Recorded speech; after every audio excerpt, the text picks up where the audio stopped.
Good morning, colleagues. I think we need to start. It's almost 2 minutes past 9. Morning, Chairperson. Yes. I'm just checking the quorum quickly. You are here, Honorable Van Staden, Honorable Leroux, Honorable Letape, Honorable Keko, Honorable Mutowate, Morning, Chair. Honorable Shirampunguse. Whom did I miss? I'm trying to quickly check. Yeah, that's far. And you can confirm, Secretariat will form a quorum. The others will be joining us. Good morning and thank you, Chair. Yes, we do have a quorum. There are 7 members that have joined the meeting. Thank you so much. Let me take this opportunity to also welcome the delegation from the Council for Medical Scheme. And then also the delegation from the Financial and Fiscal Commission. Also to welcome the delegation from the South African Medical Research Council, and also the delegation from the Mines and Works Compensation Fund. That will also include the Office of the Health Standards. And then also to welcome the colleagues from the department. I'm reliably informed that the minister has apologized, and then Mr. Amban Pillay is the leader of the delegation. But can we fly the agenda as it is so that we can get the mover and seconder for the agenda? Colleagues, it's going to be a very long day today, but we'll try to push as fast as we can. That is the agenda for the day. Can I get a mover and a seconder for the agenda?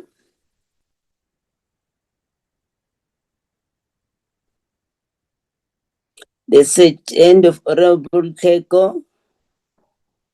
Good morning, Chair. Good morning, colleagues on the platform. Good morning to our guests also. Chair, I move for the adoption of the agenda. Thank you, Chair. Thank you so much, Honorable Keko. Honorable Van Staden.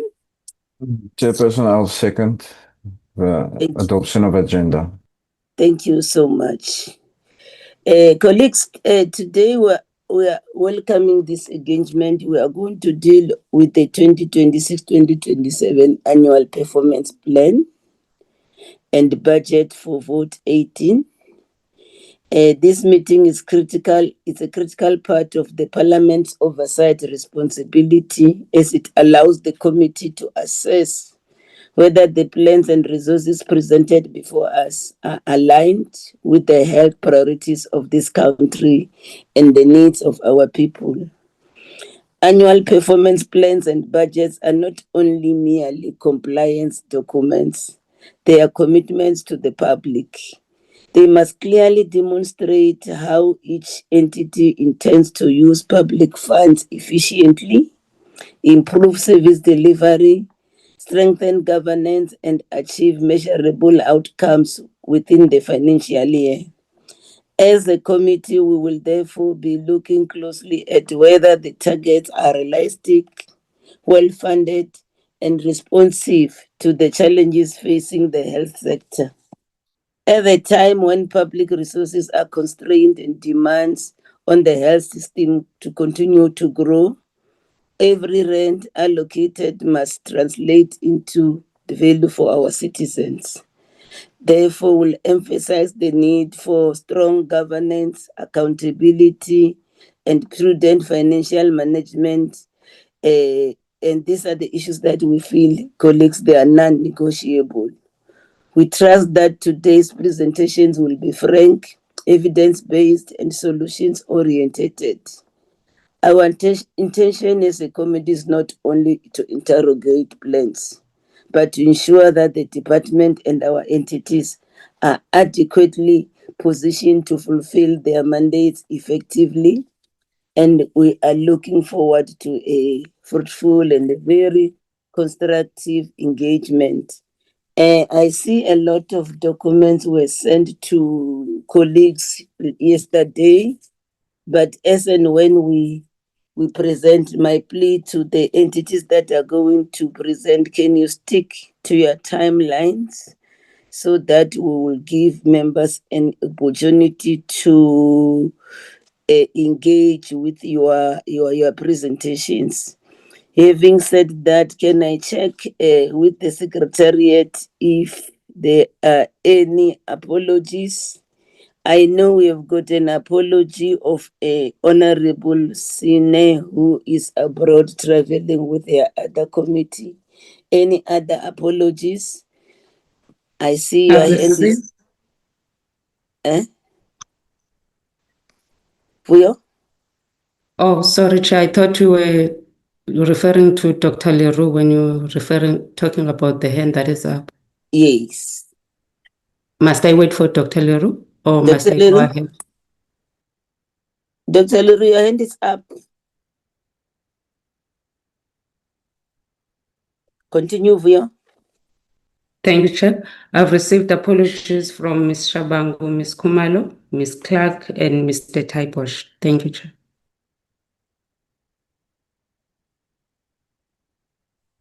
Okay. Thank you. Then that means then we need to present. Can I ask the leader of the delegation of the Council for Medical Schemes to take over the platform and then they present? You can quickly also introduce the team that you have come along with. Over to you.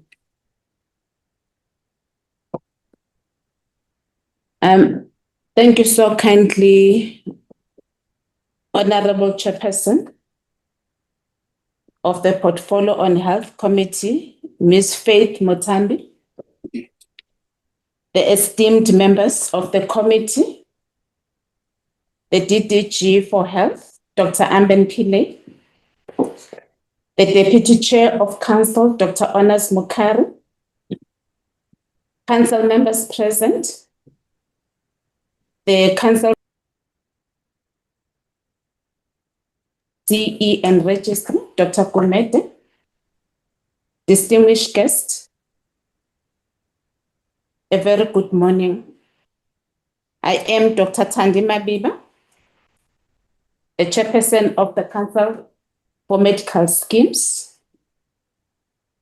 The Council for Medical Schemes wishes to thank the Honorable Chairperson and members of the Portfolio Committee for the opportunity to present the CMS Annual Performance Plan and Budget for the 2026-27 financial year.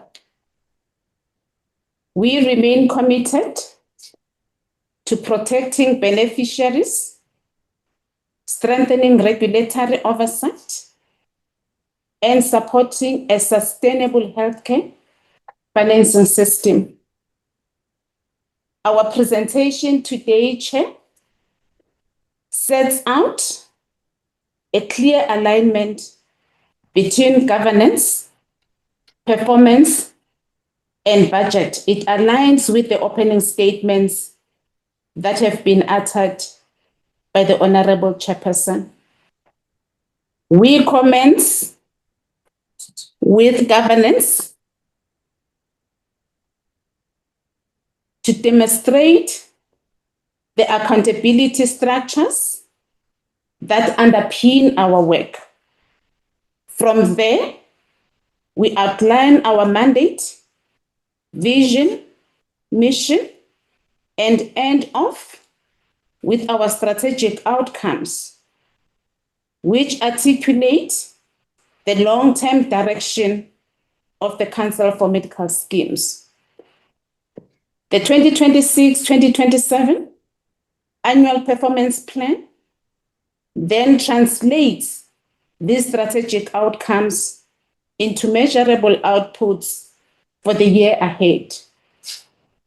The accompanying budget ensures that each of these outputs is adequately resourced.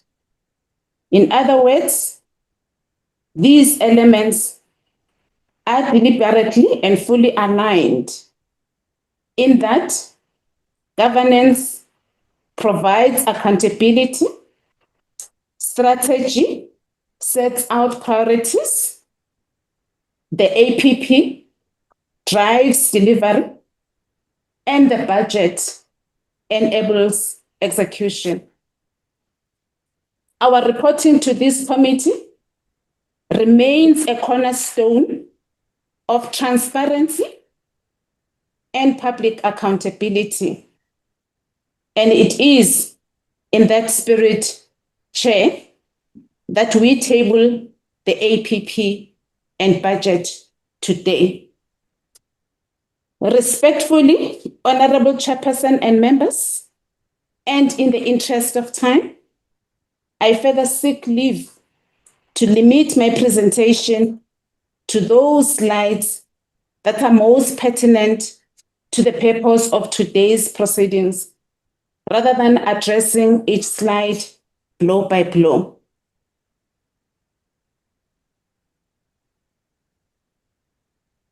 This slide depicts the delegation of the Council for Medical Scheme that is led by the Registrar, Dr. Musa Kumede. We have the CFO, Ms. Busisiwe Shongwe, and the rest of the executives as listed in the slide. The slide also talks to the CMS accountability structures, and the one before us talks to the council members.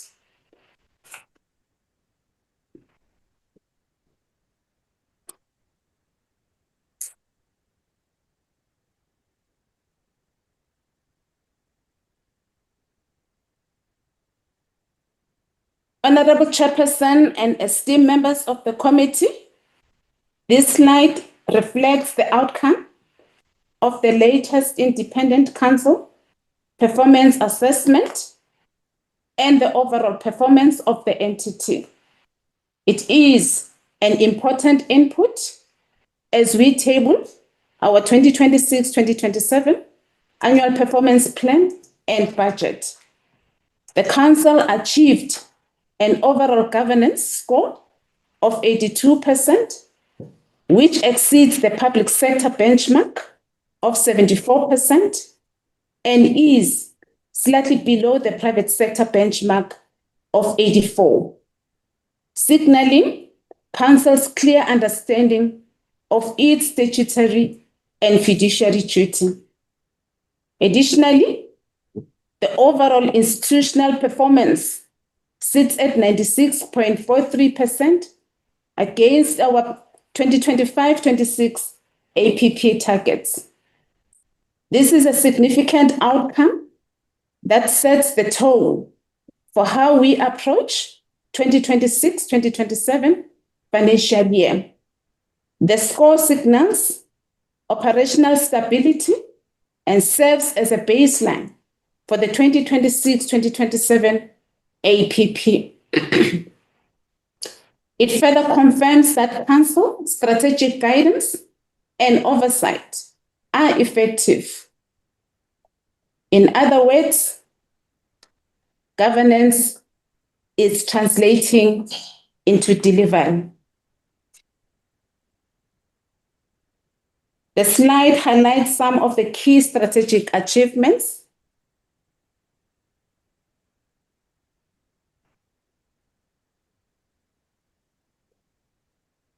And the following 4 slides highlight the industry we regulate.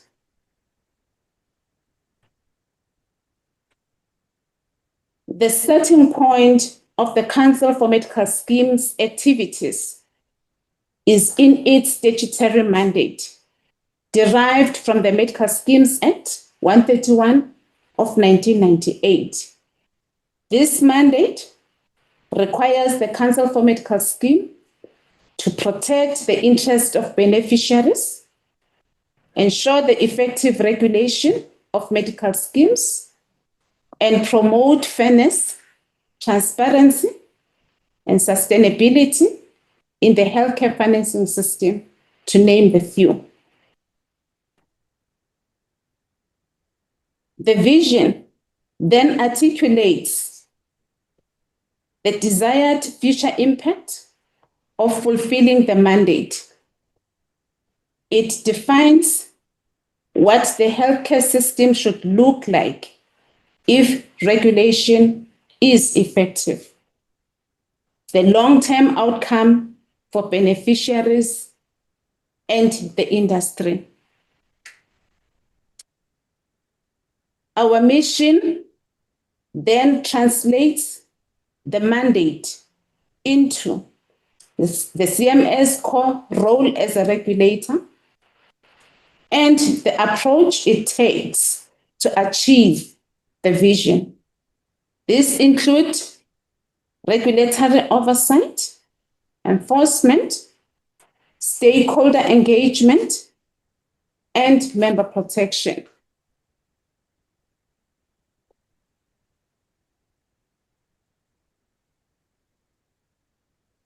This is the last slide in my presentation, Chair. And this slide deals with our strategic outcomes. CMS has 6 strategic outcomes which flow directly from our mandate, which defines our purpose, our vision, which sets out our direction, and our mission, which guides our approach. Collectively, our strategy then translates these outcomes into clear priorities. The 6 strategic outcomes represent the key results CMS must achieve over the medium term. They form the foundation of our 2025-2030 strategic plan and the 2026-2027 APP we are presenting today. Outcome 1 relates to strengthened compliance with regulations. Honorable members, outcome 1 is where our mandate meets the public. Effective regulation under this outcome is how we protect beneficiaries and maintain confidence in the industry. The enhanced regulatory effectiveness is achieved by strengthening compliance monitoring and improving enforcement mechanism. Outcome 2, which is improved access to affordable quality care. This outcome, Chair, underscores how we protect access to the 9 million beneficiaries in the system and how we advise government on the future of healthcare financing. Outcome number 3 relates to financial sustainability of the medical scheme industry. Honorable Chair, outcome 3 is where we move beyond regulating individual schemes to safeguarding the sustainability of the entire private healthcare financing system. We do this by promoting sustainable benefit design and monitoring solvency, because a financially stable industry is essential for long-term healthcare access. Outcome number 4, improved stakeholder collaboration. This outcome ensures that the CMS is recognized as a credible and effective regulator. Honorable Chair and members, Outcome number 5 addresses the foundation of everything we do, good governance and ethical leadership within the CMS itself.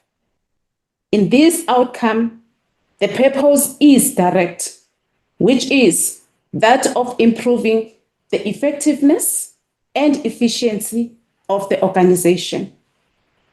In terms of outcome number 6, which deals with research and evidence-based financing policy decisions. This outcome, Chair and members, positions CMS as an evidence-based regulator. Our role is not just to enforce rules, but to generate the research and data that shape health policy for medical schemes, because quality research underpins quality regulation. In closing, Chair, the annual performance plan serves as an implementation tool that operationalizes these strategic outcomes into specific programs, annual targets, and measurable indicators. The budget then ensures that the APP target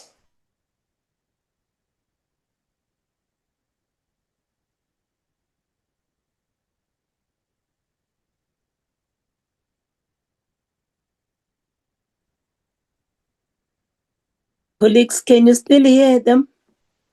It's only on my... Okay. We lost her We for a have- second. We lost lost that, it. sir? Yes. Unstable internet. Chairperson, you can switch off that video and focus only on the slides. Noted. You can switch off that video in the boardroom. We can all see you are all there, and thanks for coming in numbers. Can you close the video, please? And then go to the first slide.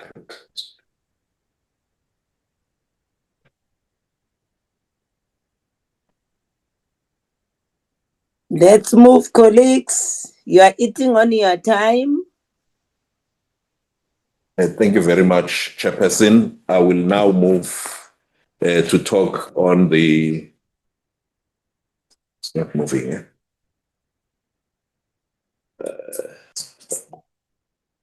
Sorry, Chairperson, the slides are not moving. Yeah. First slide. I suppose that's the registrar, the CEO.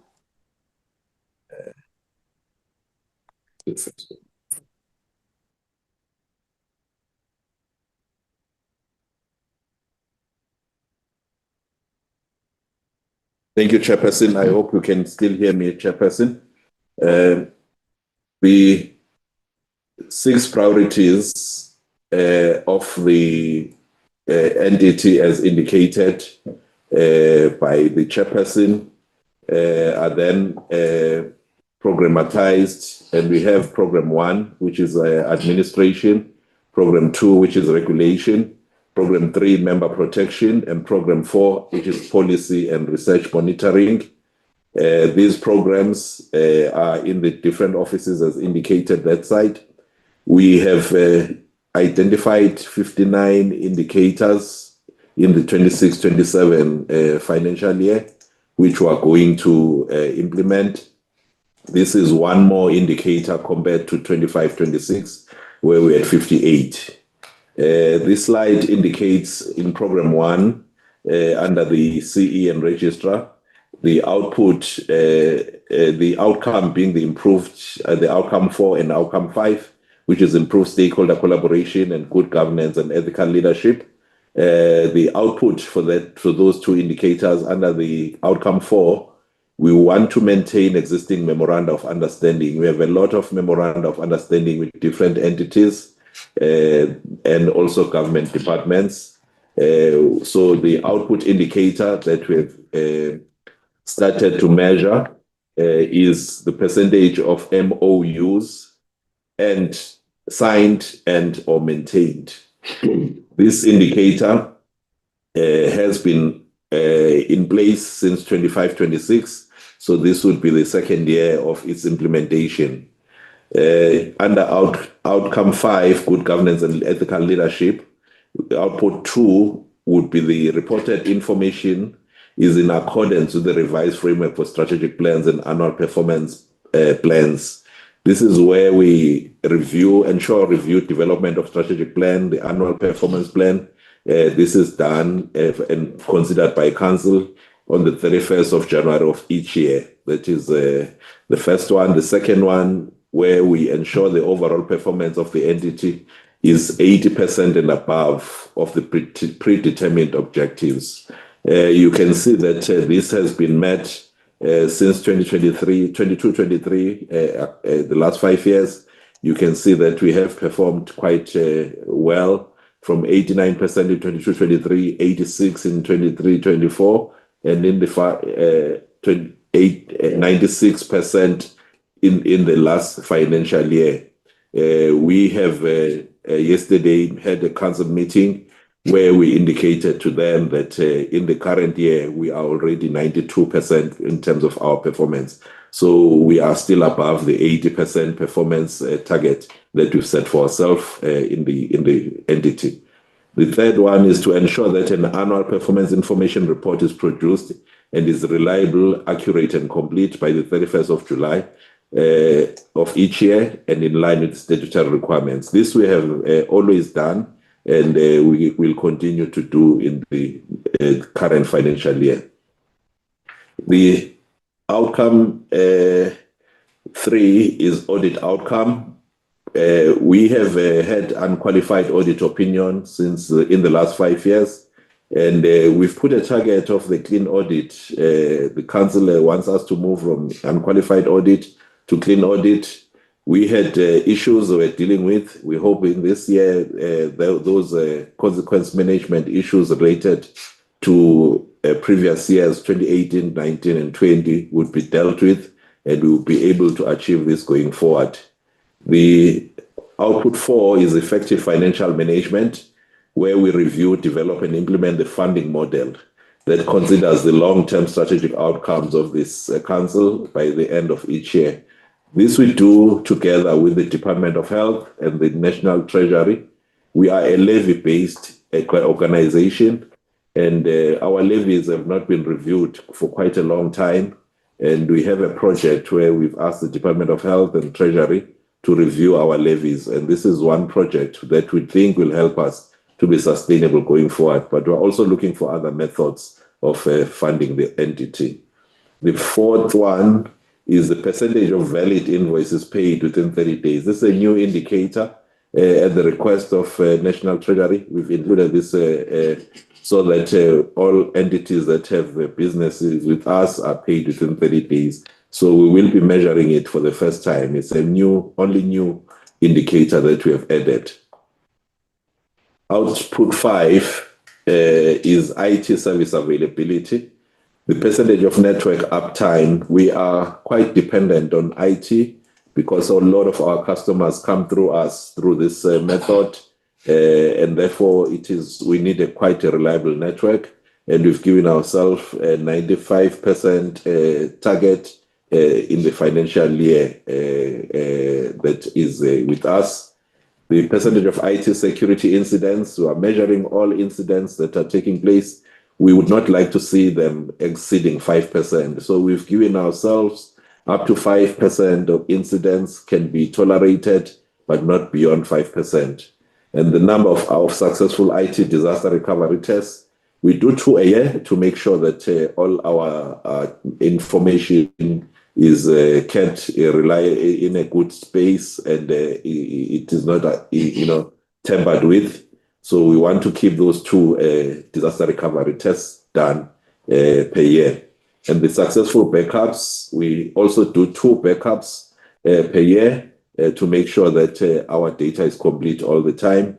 In terms of ICT engagements to enable digital transformation and the mature, the digital culture of the council, and the percentage of total respondents who are satisfied overall. This indicator we started doing in 24-25, Initially, because there was a lot to do, we put a high 82.61 performance, but now it has stabilized, and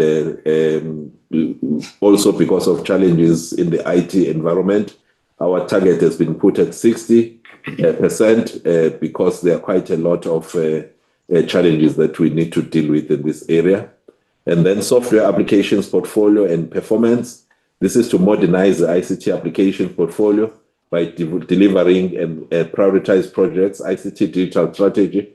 This is to move our organization into the future in terms of ICT. We have performed in 24-25 at 66.7, but we have put 60% as our performance target going forward. In terms of design, approve, and review the ICT policies per the ICT framework. Initially, because we didn't have a lot of policies in this area, we put a high number of 8 policies. We have now developed a lot of policies and stabilized. We've then put 4. Most of the time, we are now just making sure that policies are reviewed instead of new policies. So we're reviewing the 4 policies that we've put in place. We do not have many new policies that we still need to put in place, except to just review and make sure they are updated. In terms of legal advisory and support services, output 7, the percentage of written and verbal legal opinions provided to internal and external stakeholders attended to within 14 days. This we've put 100% for this to happen. Our organization faces a lot of legal challenges, and therefore this needs to be up to standard. So 100% is what we've put as a target here. In terms of age, percentage of court and tribunal appearances in legal matters received and action initiated by the unit within 14 days, we've also put 100% here. And then the turnover of staff. Our turnover is usually less than 15%. We've achieved 13, 10, and 11% in the past 3 financial years. So we've retained that less than 15% turnover should occur in the organization. And the percentage of vacancies filled within 90 working days of the vacancy existing, we've given ourselves 90% there as the target, so that vacancies are filled quite quickly. And the percentage of employee performance agreements signed by 31st of May. Ideally, everyone should have signed, but we've given a percentage of 95%, so that in case there are people who are ill or any other reason, we have at least some cushion there. And percentage of employees' performance assessment concluded biannually, we've also given 95% there as the target. So in terms of output 11, which is enhanced visibility of CMS, with number of stakeholder awareness activities, we initially had a lot in the 24-25 financial year because of the many reports that were out there in the public. But over time, these have stabilized. We're now putting 50 as the targeted stakeholder awareness activities that we're planning for. And the number of CMS annual reports, every year we produce the annual report by the 31st of August, and we're committing to that even this financial year. In terms of council PACs, we have included this the pack of council must be prepared and circulated 7 days before the meetings of council. 80% is our target for this. This excludes the special meetings, hence the 80%, and the minutes also and committee of committees and of council to be included in the meeting pack of the subsequent meeting. 80% is what is our target for that as well. And the percentage of communicated council resolutions within 3 days of the meetings to be affected to the affected internal stakeholders. We've given ourselves 100% on that. And number of training sessions held for council and committees. We plan 2 training sessions for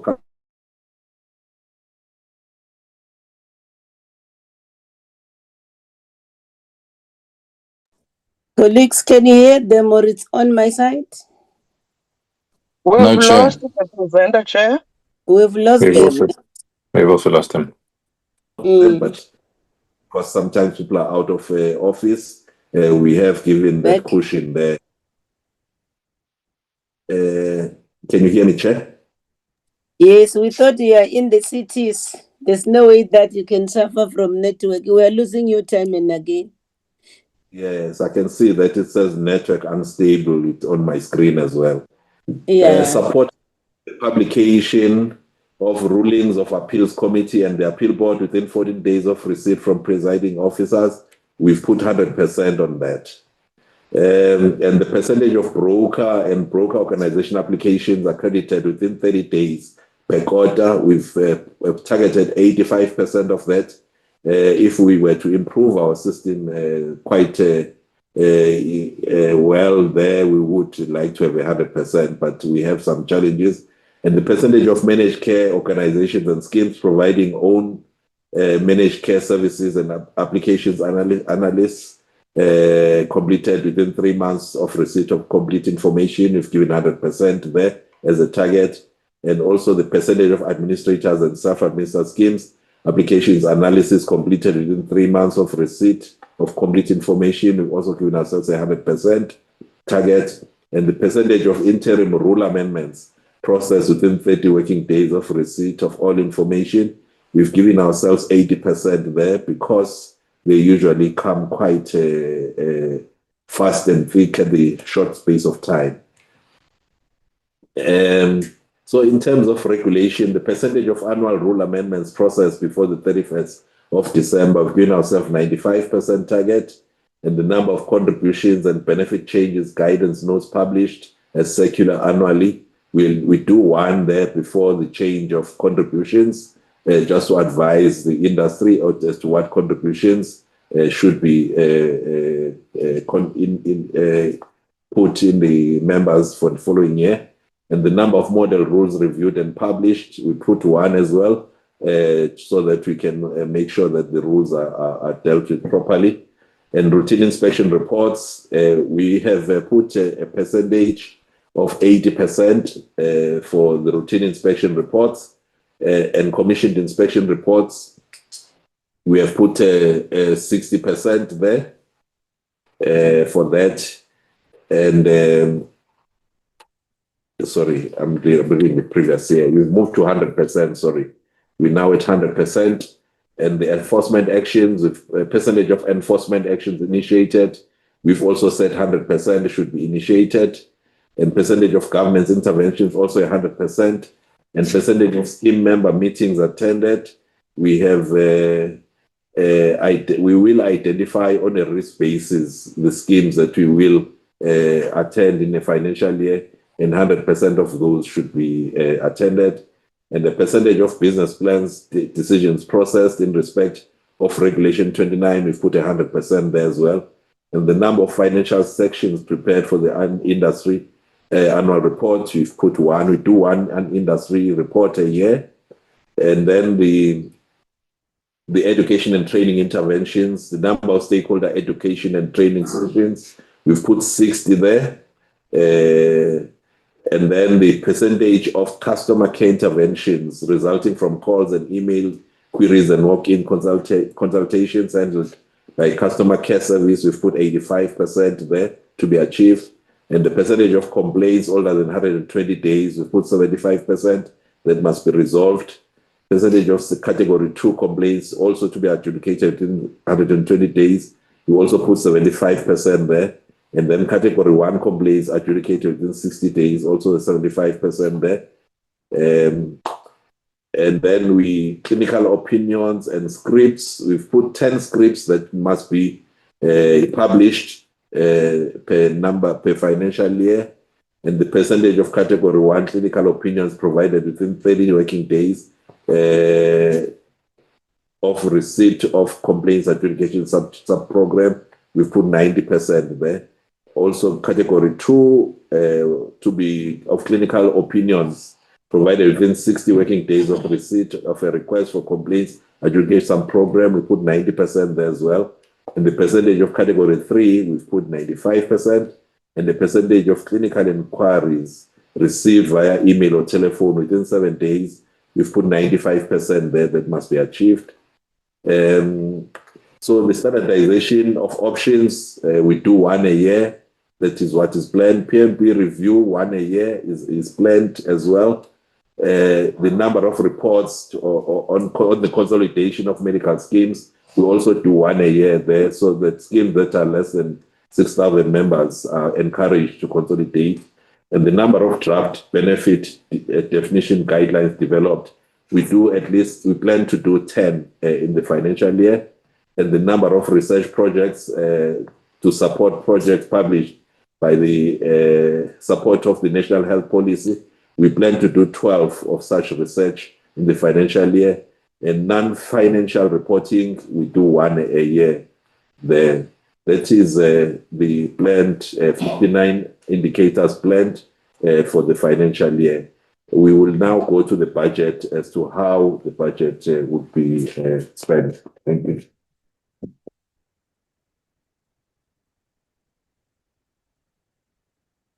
Thank you, Chair. In terms of the budget, we'll start by looking at the 2025-2026 financials, the unaudited, and we look at the MTF budget guidelines and budget and looking at the unfunded budget as well. In terms of the revenue for 25-26, our budget was 249 million. The actual performance, as we have it, is 247, meaning we have an under recovery of 1.4. The main difference for this under recovery is on the accreditation fees. In terms of that, we had lower accreditation applications. And the other one that we have is on interest received. We received less interest from the bank. This is mainly due to the balance being lower than what we thought we would have. And then in terms of the expenditure for the year for goods and services, our actual performance was sitting at 68.6. That is against 69.2. And there is an under expenditure of 616, which is not that material. And on the capital budget, we had a budget of 14 million. The actual performance that we had was 5.6. There is an under expenditure of 8.3. The main reason for this is on the CMS that we were supposed to procure. We couldn't procure for the under review. We went out on tender and then we were unsuccessful in that. This is something that we'll continue doing in the 26-27 financial year. In terms of salaries, the budget was 162.1. The actual that we had is 167.3 million. The main reason for this is the CCMA award that was awarded against the CMS. So we had to pay additional bonuses to the employees. In terms of looking at the efficiencies and spending reviews, we have had a decrease in operational costs for 25-26. And the main reason for that, I guess, due to the budget constraints or the revenue. So we had to scale down on some of our operational expenditure. In terms of the OPEX, what we have there, we have the legal fees. Those are sitting at 11.1. The labor cost is 459, and we had a consulting fee, which was 2.7. And there was no labor settlement for the 25-26 financial year. The general increase in other expenditure, this is mainly due to the Section 59 work, and we had more litigation cases, and we are currently finalizing ongoing matters. And then in terms of there is labor-related matters that are being had at Labour Court, so we expect that depending on how the decision goes, we may have to spend more. There has been more activity in the PMB review work. In terms of the current financial position, we have seen a decrease in terms of our surplus. And 2024, we were sitting at 37.2. For the 2025 financial year, we were at 13.5. For 2025-26, we are still busy with that. Once we finalize the financial statements, we will have the figure there. And the items, the matters that we still need to address as a CMS is in terms of the employee benefits and looking at the conditions of service. We estimate that the average for implementing this will be 11 million per annum. In terms of the vacancies, we do have 7 critical vacancies that are currently unfunded. And then there is an issue in terms of the ICT. I think the CE registrar has spoken about that there are a lot of innovations that we want, but we couldn't really implement them due to the constraints in the budget, and those total 61 million per year. On the next slide, we're looking at just the guidelines when we're preparing the MTEF for 26-27. We use the CPI of 4.14. For 27-28, the CPI that was used was 4.36.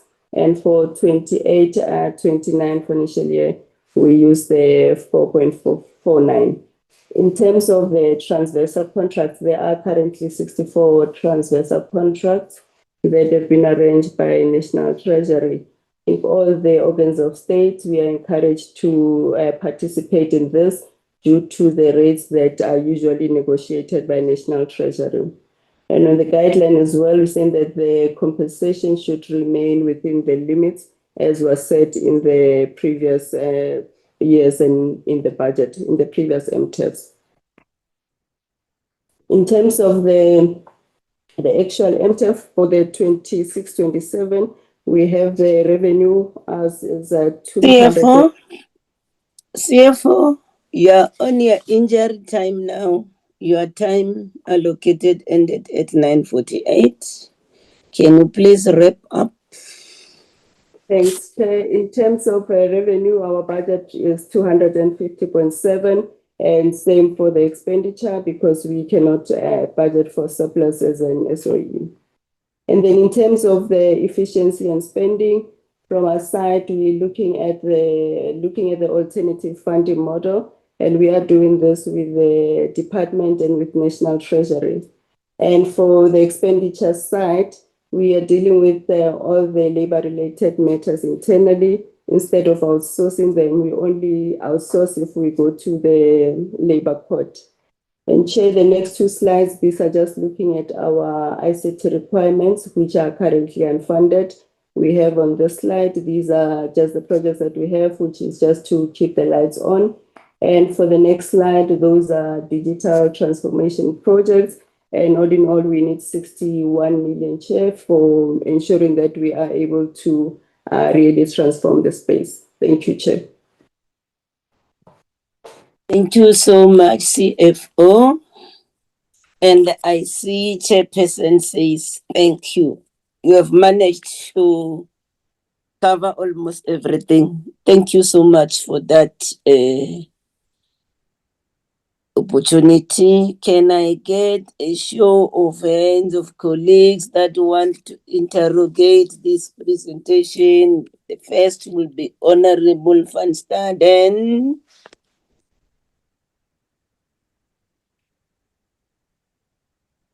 Then followed by Honorable Teko.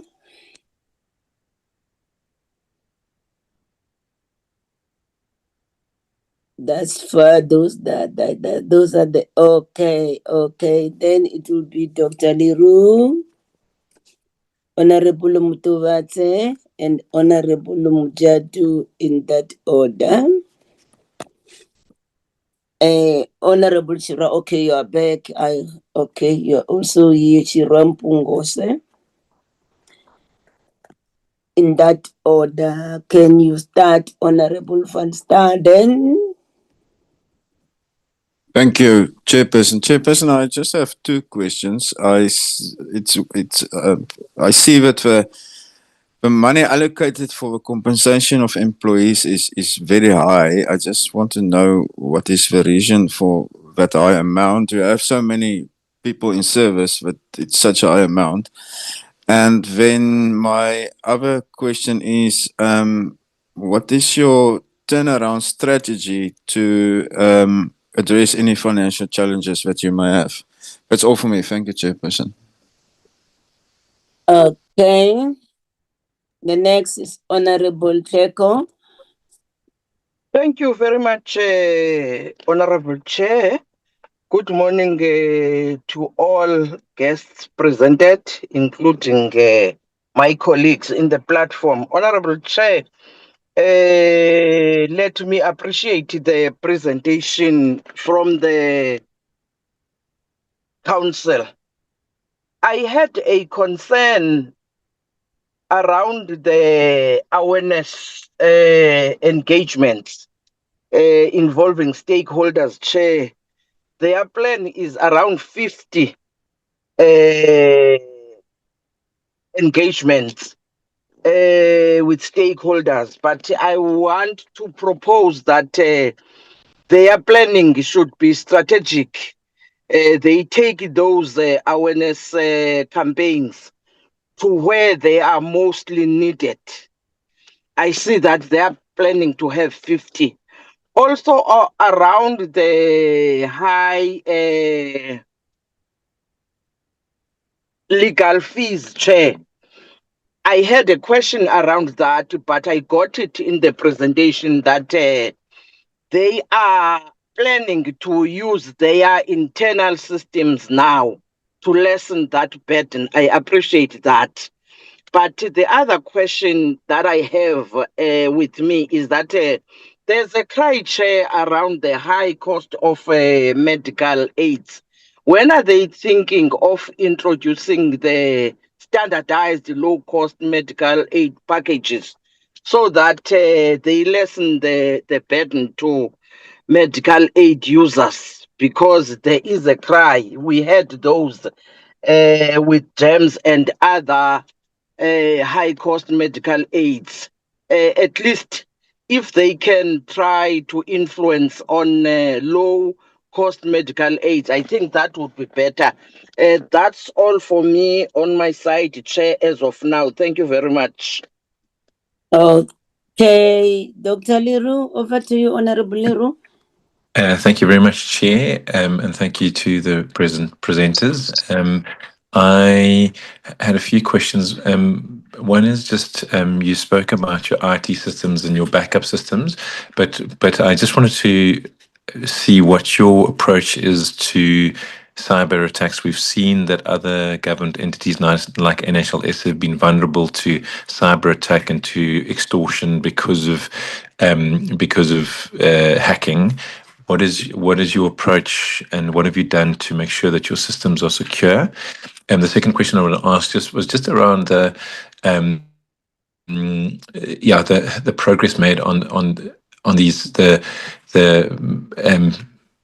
low cost medical aids and a basic package of care. Where are you on that process, and when can we expect for us to have that those recommendations out?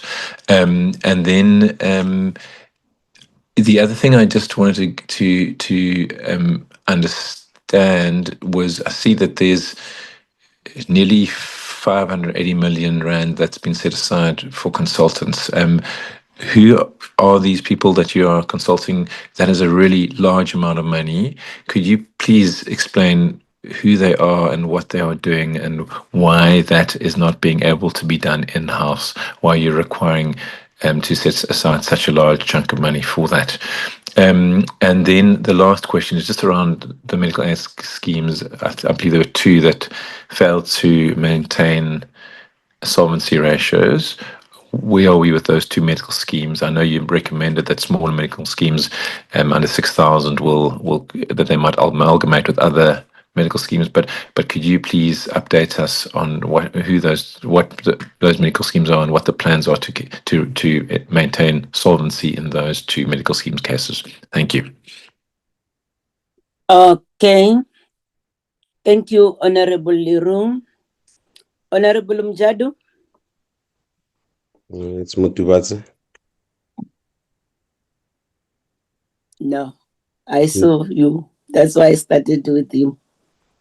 But it's fine. Or can I continue, Chair?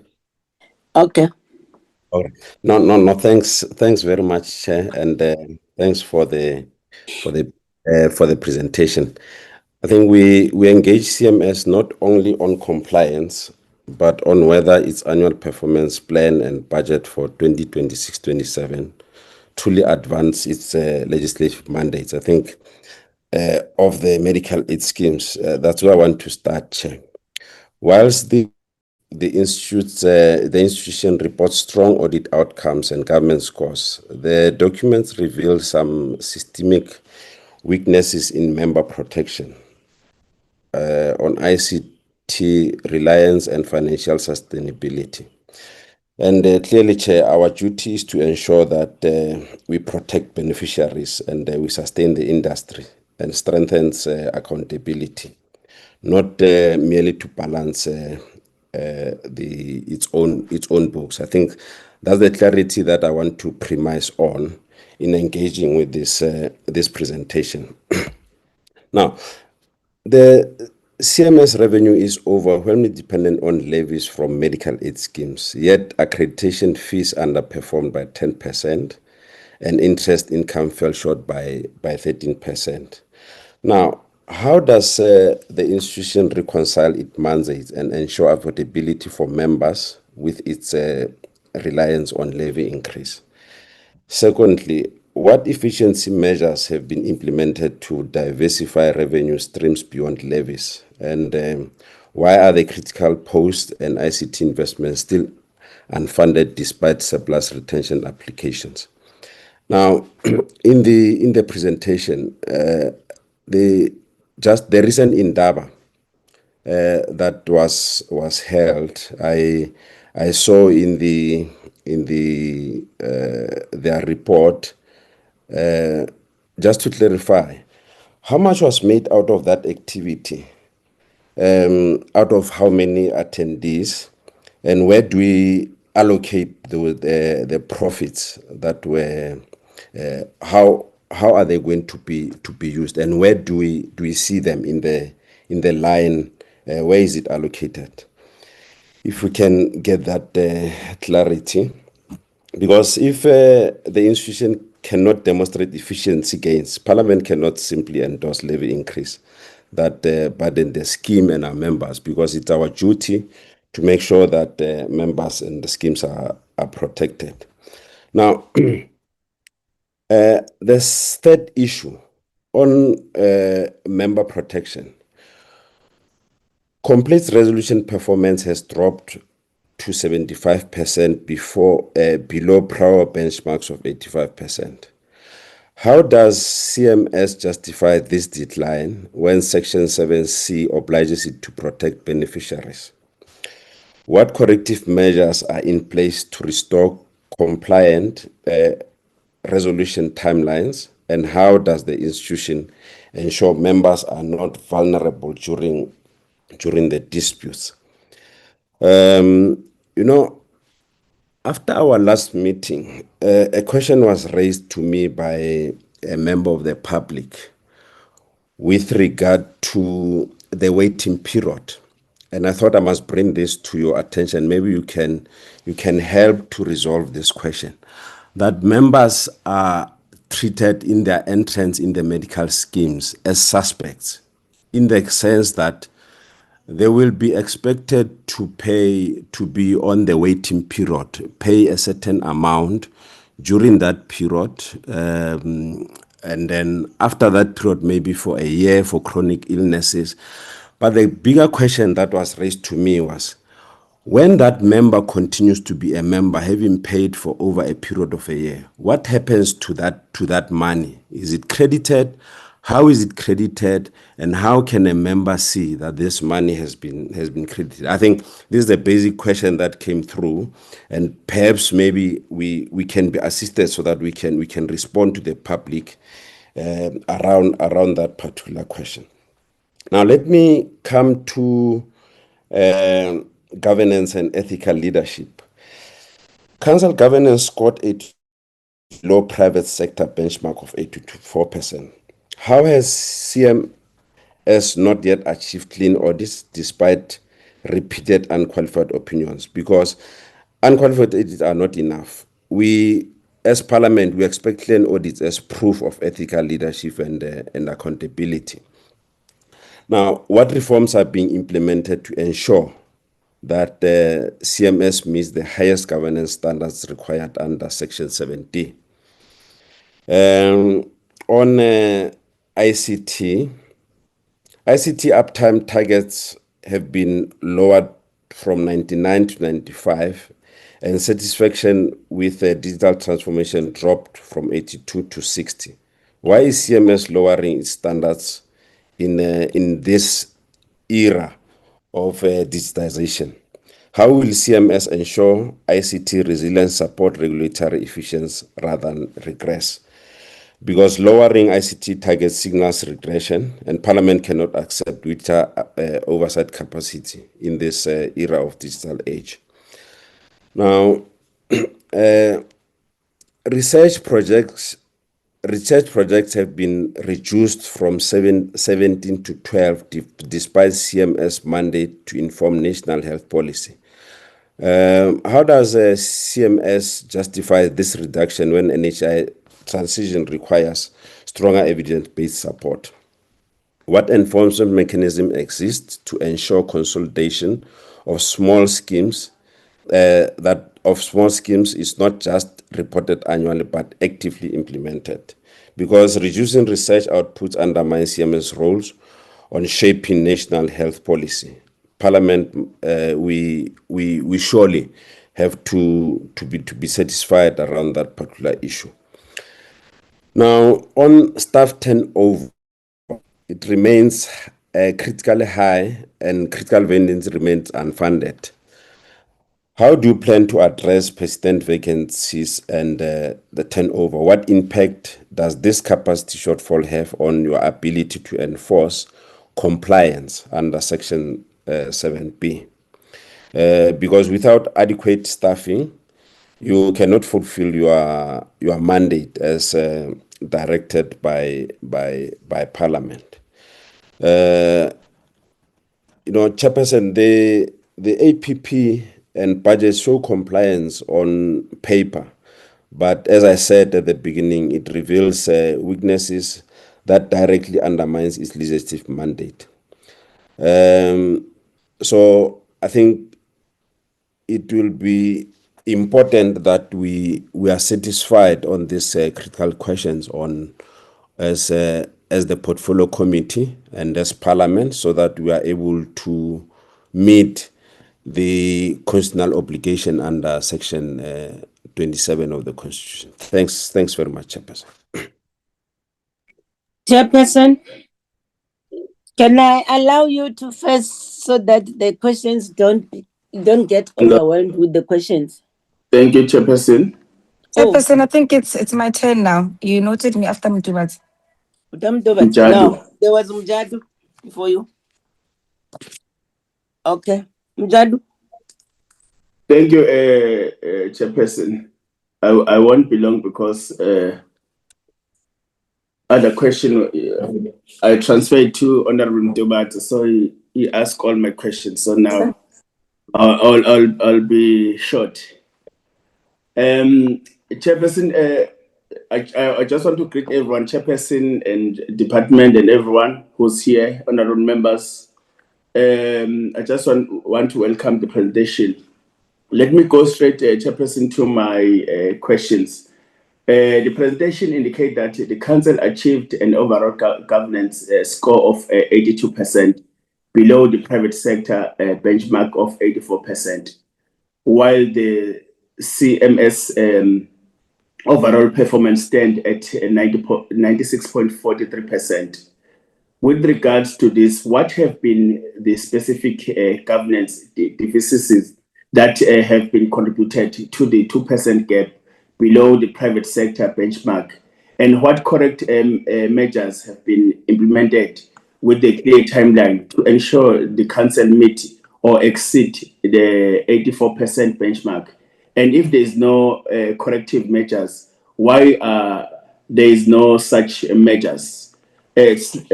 two-slide current financial position, Chairperson.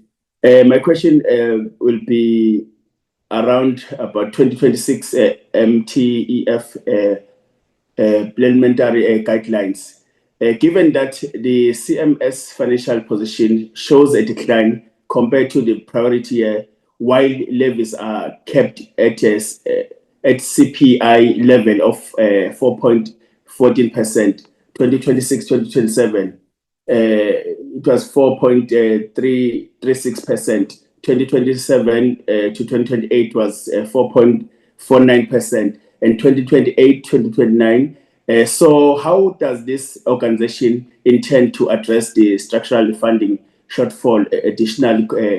Could you share the accountability, if you can, or mechanism in place to ensure that reliance on CPI capped levies does not compromise regulators' effectiveness? And the other question on the slide 3, the presentation highlights the multiple unfunded pressures, including 11 million annual for employee benefits, 7 unfunded critical vacancy position, 61 million in ICT requirement, and required 50 million reserve for this 3 of operation. Why has the CMS not secure funding for these critical areas? And who is accountable for ensuring that these operation risks are mitigated with a defined time frame? Lastly, what are consequences management measures that have been instituted against the official responsibility for the failing of adequately plan and secure funding for this essential operational needs? And lastly, Chairperson, slide 4, despite a notice of decrease in operational cost, the CMS report increased expenditure driven by litigation section 59 work and labor court settlement.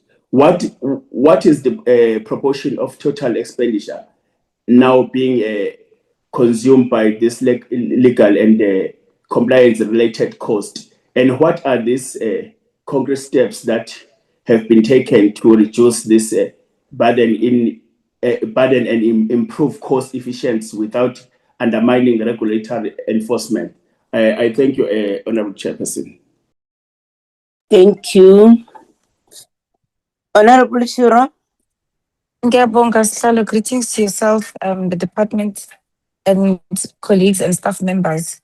To CMS, Sihlalo, I think it's important for us to engage on the issue that NHI has not yet been implemented. That's a start, and it won't be for years to come.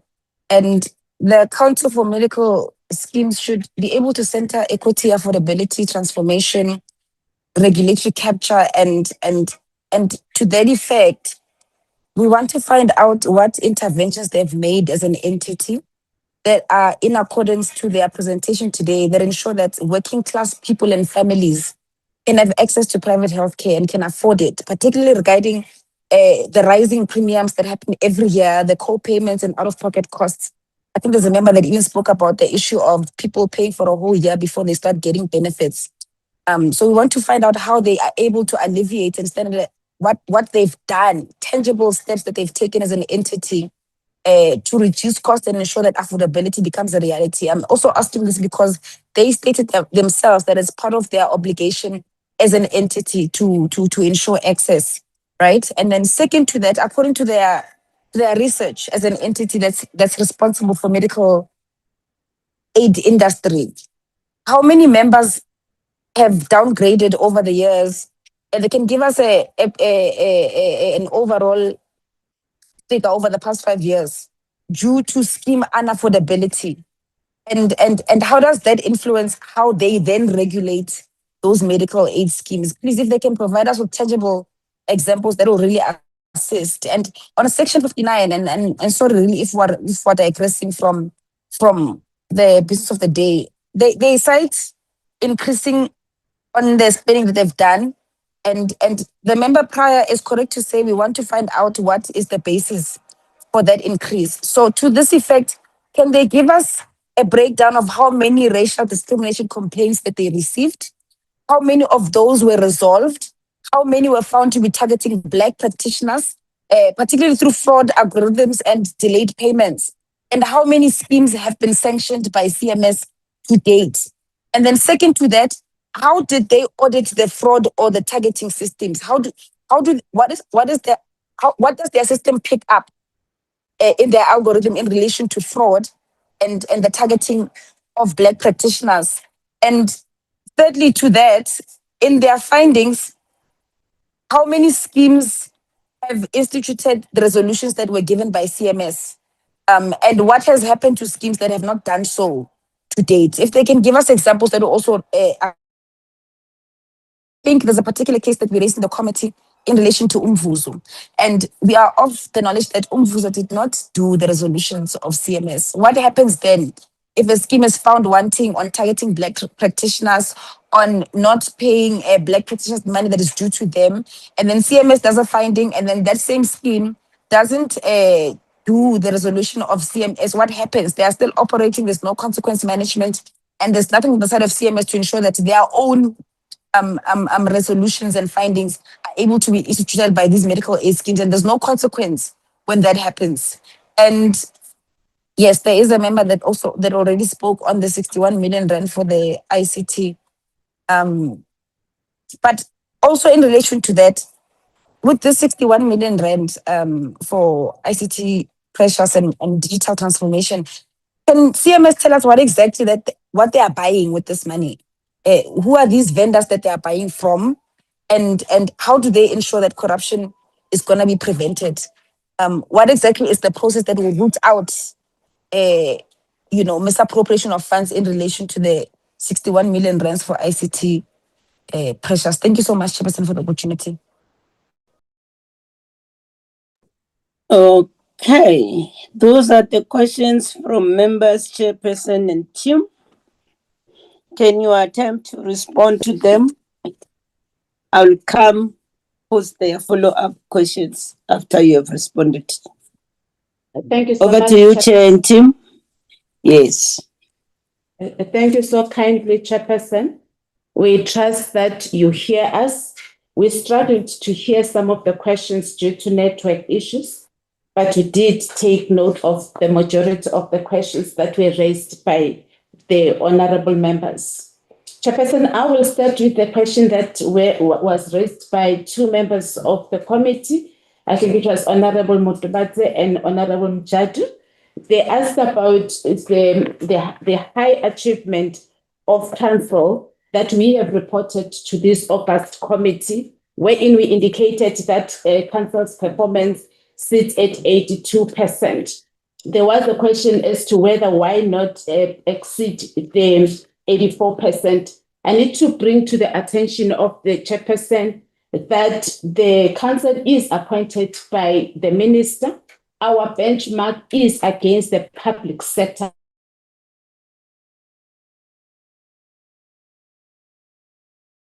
Can you hear them, or it's on my side, colleagues? Yes, we hear them, Chair. You hear them? No, I've lost them, Chair. I can't hear them. Can you hear me, Chair? Yes, you can proceed. Is it better now? Yes. How does it happen, Chair? You don't invest in infrastructure. I see you are all in the office. It cannot be Honorable Chair, go somewhere in a village in the Eastern Cape, be able to connect, and yourselves in the city center. You are struggling. I'm in a rural village in Limpopo. I'm connected. What's happening? Yeah, the CIO can hear you, Chairperson. They will sort it out. Chairperson, we're addressing the question relating to the 82%, and we say the 82% that has been achieved by the board or the council is the highest in the entity. And Chair, we also want to highlight to the committee that we are appointed by the minister. So our benchmark is not against the private sector. Our benchmark is against the public sector. and we have exceeded the public sector, which is 74%, and we achieved 82%, which is far above the benchmark of the public sector. So I am addressing the question that suggested that why not exceed the private sector. It is not what we are expected to achieve. We were indicating that our performance is... Chairperson, the question is very clear. You can run this CMS like a private sector. The question is direct. Why? So you are relaxing because you can't exceed the private sector. Because the question is direct. Why can't you exceed the private sector as an entity of the state? Thank you, Chair. May we further... Can the chairperson hear us? Can the chairperson hear us? I can hear you. I can hear you, Chair. Thank you, Chair. To say that the question was very direct to say, why can't you exceed the private sector too? Why are you at 80? Is it 80 to 86? Yes. No, thank you, Chair. The 82% will serve as a baseline for the next achievement, and actually it encourages us to push more. However, it is the very good achievement, Chair, as it is the first highest in the entity. Chair, I wanted to also touch on, there was honorable member that said we have gone through the CMS in Daba and that it was held, and what...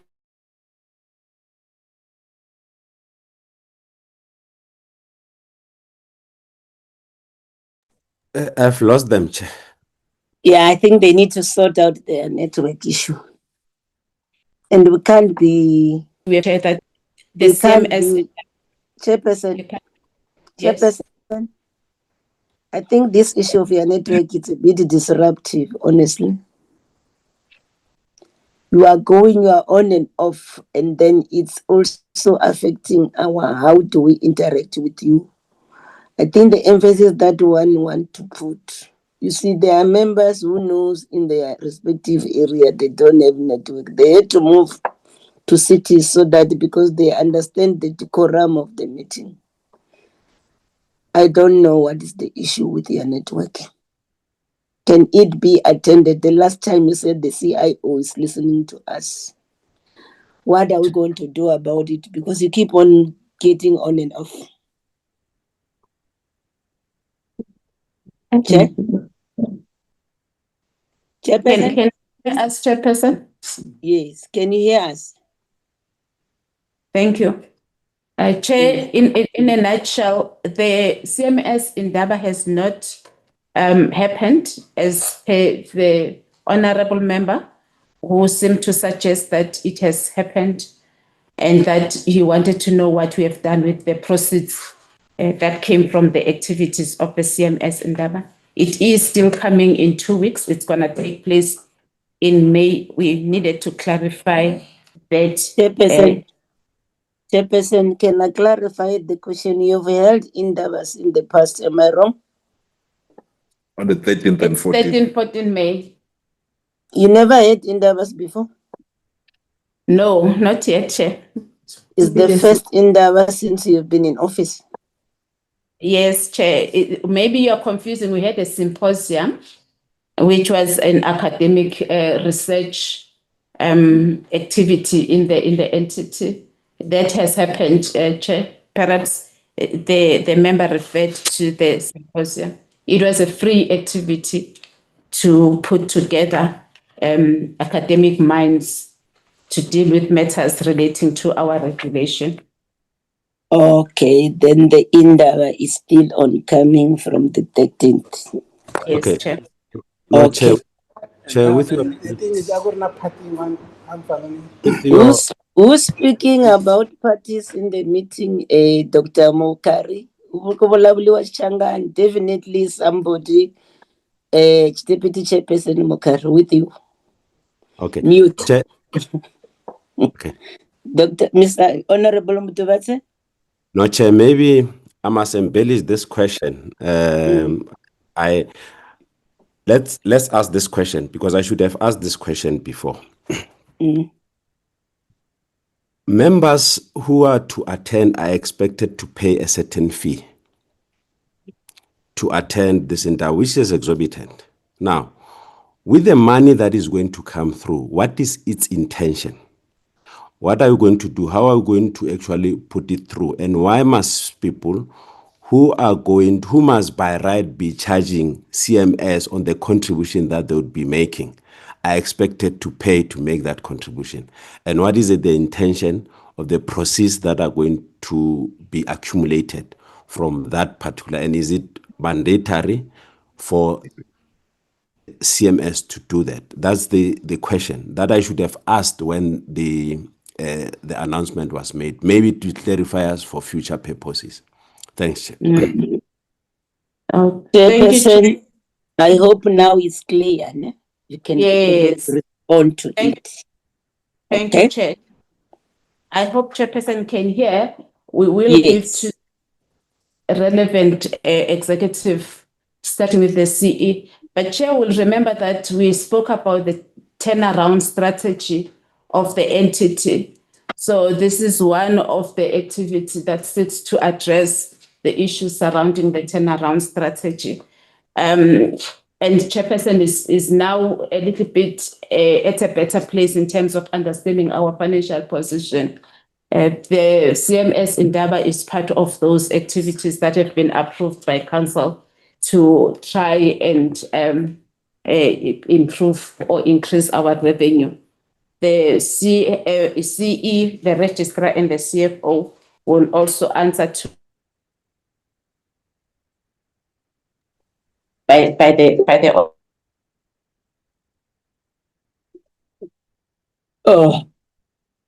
Network, Chair. Thank you. You keep on going and coming. We Can I can't hear continue, the person. Chairperson? Yes, continue. Thank you very much. I will answer some of the questions, and my team will also add on some of the areas.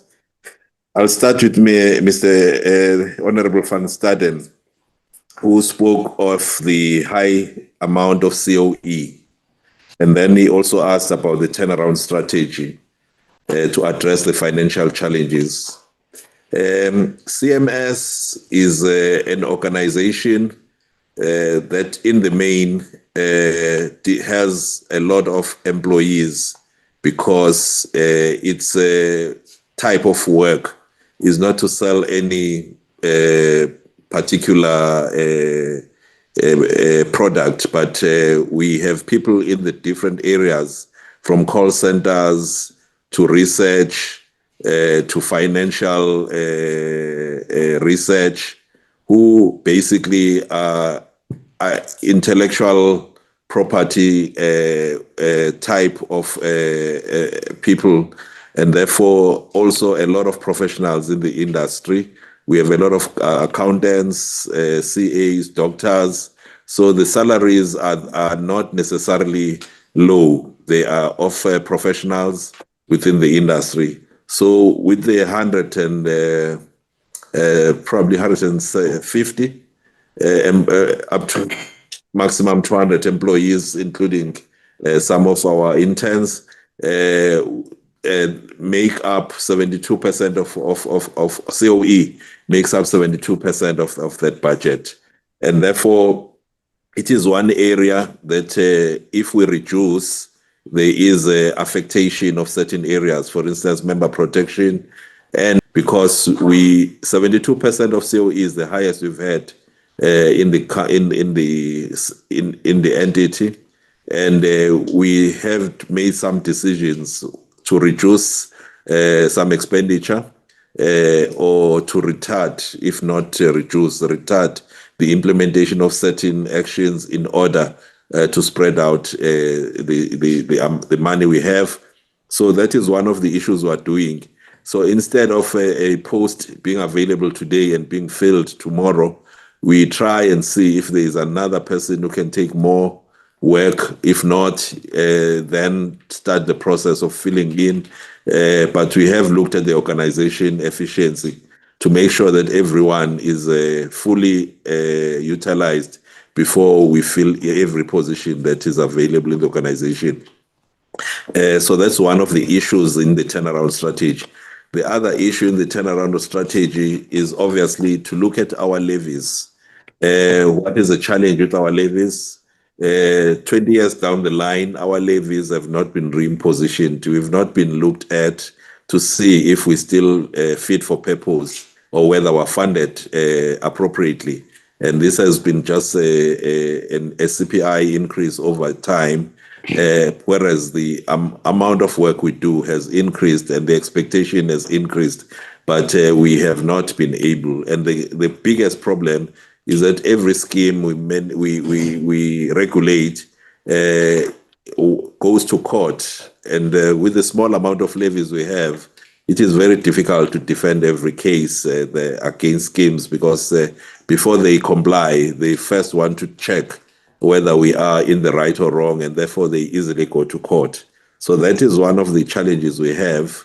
So in our turnaround strategy, we've looked at the levies reimposition project with the Department of Health to see if we're appropriately covered. If not, how can we be funded in the future? Should we increase our levies, or should people pay per service that they get from us? Or should we change how we charge our levies in line with other entities, like maybe the SITAs or any other entity that uses levies? So that is one of the projects that we are doing.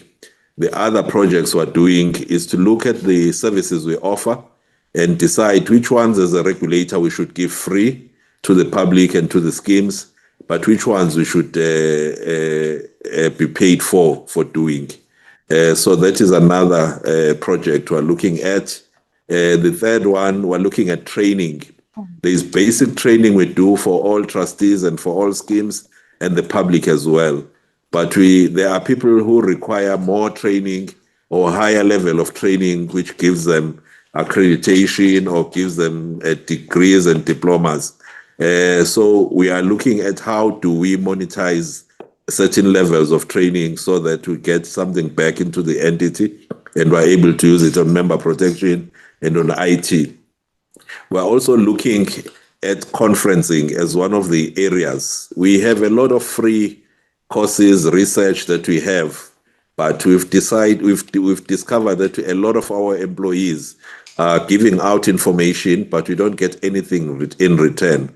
So this Indaba is one of the conferencing methods we're using to see if we package information in a certain manner and we charge for this information, how much it would bring back into the entity so that the entity is able to move forward. So it is the first one of its kind, and at the end of it, around May, June, we'll be able to answer the question as to how much we were able to get back and how we are going to use it. But it is to strengthen the organization. We can indicate already that more than 80% of the spaces have been taken, meaning that we may be oversubscribed for the Indaba. We note Honorable Klego's comments about awareness programs, the engagements that we are planning 50. We are cutting our cloth according to what we can afford so that we don't extend ourselves too far, but we are using other technologies as well. We're using the social media, we're using a lot of technology in order to reach out to people. We're partnering with a lot of entities. We are partnering in the HIV sector with the entity that looks after that. We also partner with schemes. We also partner with universities. We're also intending to partner with the NGOs as well, so that our message can go as far. We're also part of the Consumer Council, so that wherever they are, we're able to piggyback on their programs as well, in order for our message to go as far as possible. The high cost of medical aids, how do we lessen the burden on the users, is one of the questions by Honorable Kleko. Everyone is aware that we put out a circular in every year before the period of increases of contributions and benefit changes, where we analyze the industry and we look at what is the medical inflation at the time and then advise schemes or unfortunately, medical inflation is about 3 to 4% above CPI. So if CPI is 4, medical inflation will be about 3 to 4% above that, which is where we usually suggest that a scheme should not exceed. But this goes hand in hand with what the other question asked by another honorable member who spoke about solvency, Mr. Honorable Leroux. We have to balance this message. As much as we want to reduce the fees paid by members, but we also have an obligation to ensure that they don't drop below 25%, the solvency ratios. So each scheme will then come forward and in the end plead their situation, indicate where they are in terms of their claims ratio by their members.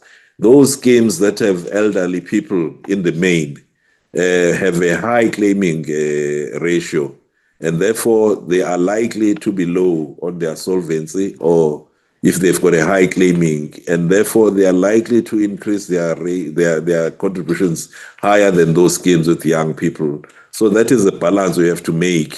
And so sometimes we suggest a certain increase, but schemes come back and say our solvency will drop drastically if we only live at what you have suggested, which then increases. The case in point is GEMS, as the member also made that suggestion about GEMS. We met GEMS several times and made our own contributions.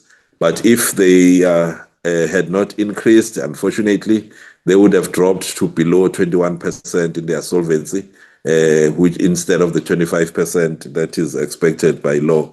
So based on that, they make a call that over 2 to 3 years, they will move towards 25%, and therefore they would peg their increases at percentages that would make them reach 25%.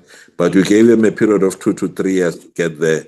So currently they are below that threshold of solvency, but we know that in their plan that in 2 to 3 years they intend to reach that solvency. Those are some of the challenges we do.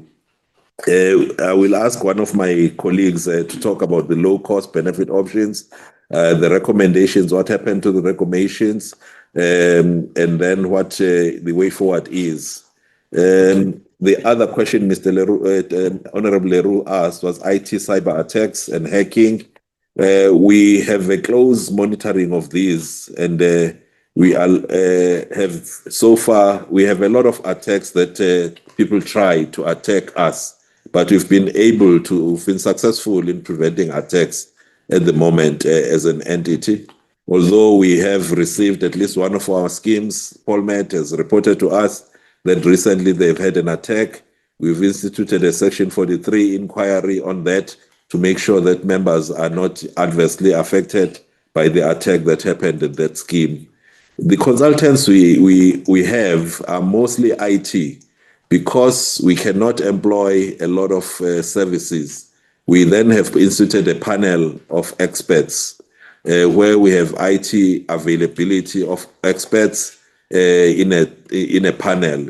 So a panel will not mean that we will use that expert, but it means when we require that expert, at least it's in our panel and we're able to use that expert. The systemic weaknesses, as Honorable Mutubatse indicated on member protection, are affected in the main by two issues. The first one being an IT platform which has not been refreshed in over 20 years and is on its last lap of life. And we are trying we've gone twice out to try and find an alternative platform, and we've not yet been able to find a provider that is able to provide us. We've now gone to the sitters to look at transversal tenders, if they have any that we can use. We have given ourselves 3 months to finalize that process. So maybe in the next 3 months, we should be able to give you a clear answer on that issue. Unfortunately, the last 2 attempts did not render any fruitful outcome. So it is affecting member protection because that system is starting to lose information. So they are starting to be basic and use pen and paper Excels and their basic platforms to try and make sure that member information is not lost. So that is one issue. So when you are basic as that, it means you lose time, you are not as effective as you should be. And also it means each person has a lot of cases to take, so their caseload is quite high, which then reduces their performance. Hence the reduction of their target, as member indicated, from 85 to 75%, because the tools to assist them are starting to create a challenge for them. So that is one of the challenges there. I think the IT challenges have been indicated. 20 years of not investing in IT, I think, has caught up with us. We are now trying to make sure that we refresh and we get onto the cloud. We are now in the cloud. A lot of stuff is now happening in the cloud. We just have one or two areas to fix. And we think if we can get this money, we'll fix them within the next 2 or 3 years. The reliance on levies is how we are stipulated to work.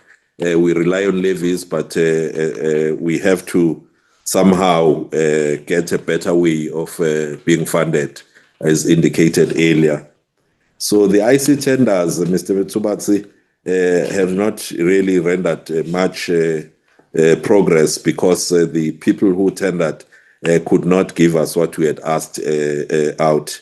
I think the Indaba issue has been discussed, and the member protection decline, I think I've responded to it. Yes, I will ask one of my members to talk on waiting periods and the benefits and the cost, the benefits. The clean audit, what is being done to meet the requirement. We had old cases before the PFMA had changed some of the rules. We were not having one unit of SCM. Each of the executives were taking decisions, and there were problems with many decisions taken. And we now have one unit of SCM, and decisions and policies have been approved. But this has held us back from getting a clean audit, because we needed to clean up and have consequence management and get information on old cases. And unfortunately, some of the people no longer work in the entity. So we have now 3 cases that we need to report to National Treasury within within this month. We're hoping that within this month, this matter will be put to rest. And when the audit starts, we hope that we'll be able to get a clean audit going forward, because we think we've dealt with all the legacy issues that were preventing us from getting a clean audit. The research, the reduction from 17 to 12 projects, I'll get one of my colleagues to speak on it. Unlike what Mr. Matubatsi or Honorable Tubatsi said about staff turnover being high, we do not think it is high. We have at least 11.2% staff turnover. If you look at the industry and government, there would be more than 15% on staff turnover. In fact, we have people who've worked here since the start of this institution. Therefore, our staff turnover is not high. But the 15% is a legacy, is an industry norm, and we are much below that industry norm. We're around 11% on a staff turnover. I think the chair has responded to Honorable Mjadu on 82 to 84%, why we cannot target 84% on governance. We will strive to achieve that, but the 82 is a high start going forward. How do we meet all our obligations if we are underfunded? I think that is what Mr. Mjadu said, indicating that the levies have not kept up with the inflation or have not kept up with our what we need to have. How do we meet all our targets? The turnaround strategy that we've put forward suggests a lot of things we need to do, as I've indicated. If that works, and if the levy reimposition is approved by the Department of Health and National Treasury, we hope this will assist us to move forward and get a better position so that our pressures are relieved. In terms of our pressures, the expenditure on labor and legal costs, we're dealing with that. We've moved a lot of work internally.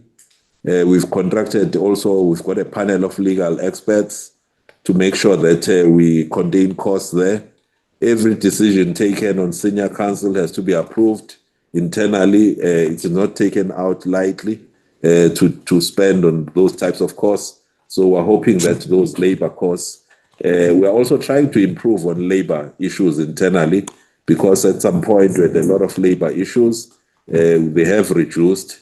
We are trying to improve there so that we don't have to pay out a lot on labor costs.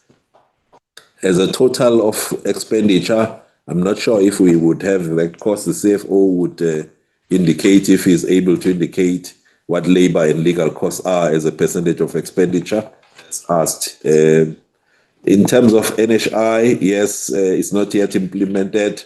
The Honorable Chira asked what tangible steps we're doing to ensure members get access to health.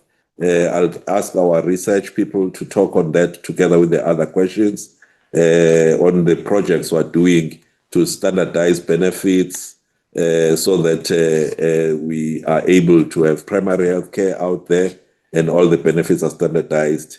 And how many members have dropped over the years, as Honorable Chira asked? I can indicate that at some point we're at 7.2 million members. We're now at 9 million members. So overall, there's been an increase of members, especially when GEMS came into being. A lot of people joined GEMS in the public sector. But some of the challenges is we've lost a lot of members when factories closed, or when there was disinvestment, or when industries lost in certain areas. But overall, over the last 4 or 5 years, we've moved from 7 million to 9 million people on medical schemes. We're dealing with Section 59, Honorable Chira. We have, since we're at the Portfolio Committee, we've responded, we've given a response on the issues raised, including the tables that you asked for, as to what have we been doing over the years, how many schemes have we charged, how many cases did we have. We deposited that information to the Portfolio Committee on the 2nd of April. I think maybe it has to be distributed to members. We have been meeting with the Minister over the last 2 weeks. We've met all the stakeholders. We first met the providers, and then we met the schemes. There are 3 proposals that the Minister has put forward. The first one being an independent judicial panel or investigative panel led by a judge or a magistrate, which will look at possibilities of restitution for those who feel that they were affected adversely. That is one proposal on the table. The second one, obviously, is a universal code of conduct that we will all agree on, that will be legislated. And then the third one would be a tribunal, which would be forward-looking, so that all issues in future will be taken to a tribunal. We hope those 3, obviously, for them to happen, Regulation 67 of the Medical Schemes Act will have to be invoked so that we change the Medical Schemes Act to include those possibilities which are currently not there. So we hope that will deal with the issue of Section 59 in the future. We have fraud, waste, and abuse systems, which are also looking at algorithms, which are also looking at the methods. We are proposing separation of roles so that the schemes are not referee, player, investigator, and judge. So all those things are being dealt with going forward so that we have no problems into the future. Those are some of the things. The question about 61 million of ICT that we say we need, what would they buy? The presentation has a list of the different areas that we will intervene on with that 61 million, should we get it. But we do not have any tenderers that we know of right now. Once we are able to get that funding, we will then go through a normal process of finding out who is able to assist us. I will hand over to Dr. Willie, who will answer the other questions.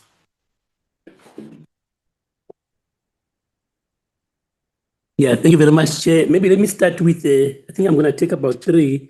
Let's start with the research, the decline in terms of the research. So Chair, if you look at that table, there's specifically under the research program, there's about 3 indicators there that are indicated as new indicators. So previously, those were grouped in the 17 that you see there.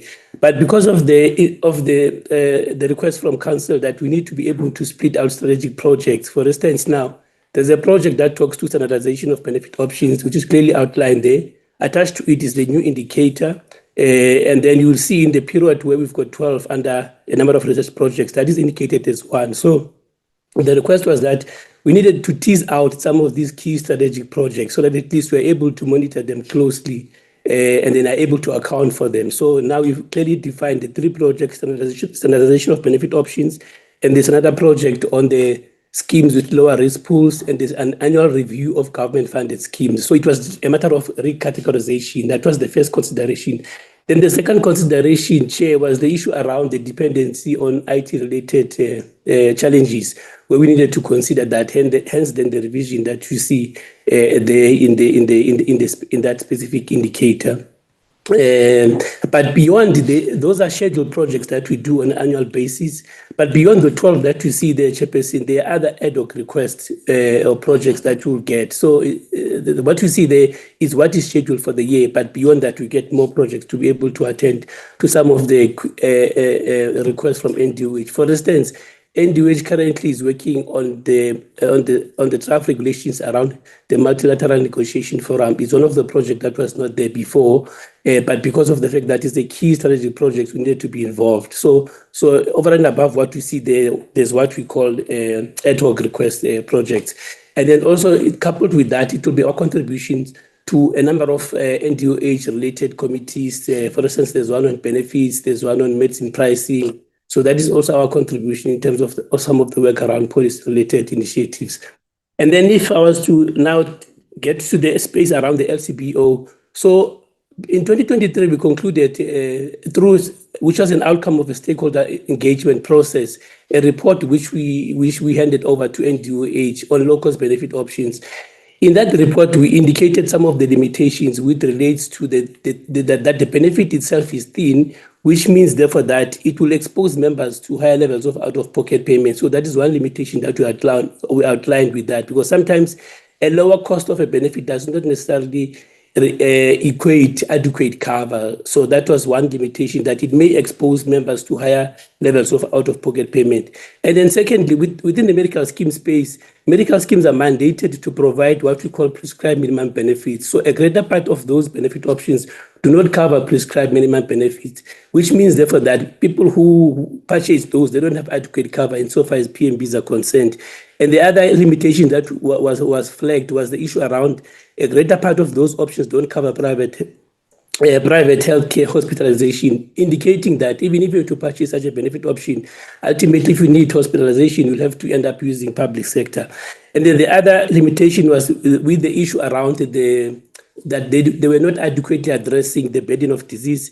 As a result, when we analyze all these limitations, we got to a space where we felt like they don't necessarily provide adequate funding. But in the conclusion of that report, we did indicate some of the areas that needed to be enhanced so that at least that benefit becomes at least adequate insofar as providing provisions of care is concerned. But one has to balance the aspects of affordability and the richness of benefits, because if you make it less affordable, then it means that those benefits will be thin. But if you make it more comprehensive, then it means it's going to be slightly more expensive. However, we have handed the report to NDOH in 2023, I think around November, and the NDOH put out that report for public comment.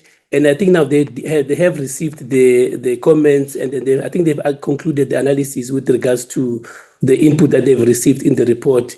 Chairperson, I think that is where we are with regards to the low-cost benefit options. It's currently sitting with the NDOH and the minister. But over and above that, there are other legal processes where, for instance, the entity such as BHF is taking us to court with regards to LCBO. So we are currently observing the court processes insofar as that those challenges are actually concerned. So those are some of the developments with regards to LCBO low-cost benefit options. And then on the other hand, Chairperson, with regards to the base benefit package, there was also a question around that. there's a lot of work that has been done by the office, which has recently been concluded in the last quarter of the previous financial year, which was March. And then where we engage a number of key stakeholders, because with some of these processes, we have to go out into intensive stakeholder engagement, because obviously we need to assess the aspects of affordability, both from the medical schemes perspective and the member perspective, because if you don't assess the affordability, it may translate to higher cost to members. So we are currently engaging with members with medical schemes, the funders and the other key stakeholders who sit on our advisory committees, who provided us with the feedback insofar as the framework that we've developed with regards to the base benefit package.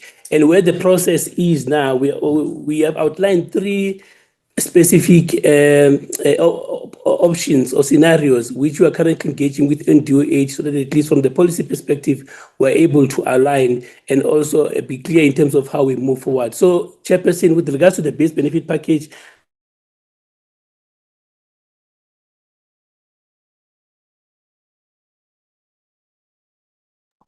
Is it only me who have lost him?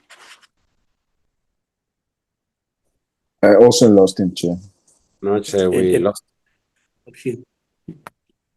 Yeah, thank you, Chair. Hey, colleagues, I should think maybe if you had all individually stayed at your homes and attend this meeting, that was going to be better. We keep on losing you and we're unable to follow. Chairperson? CEO, I want you to comment on this.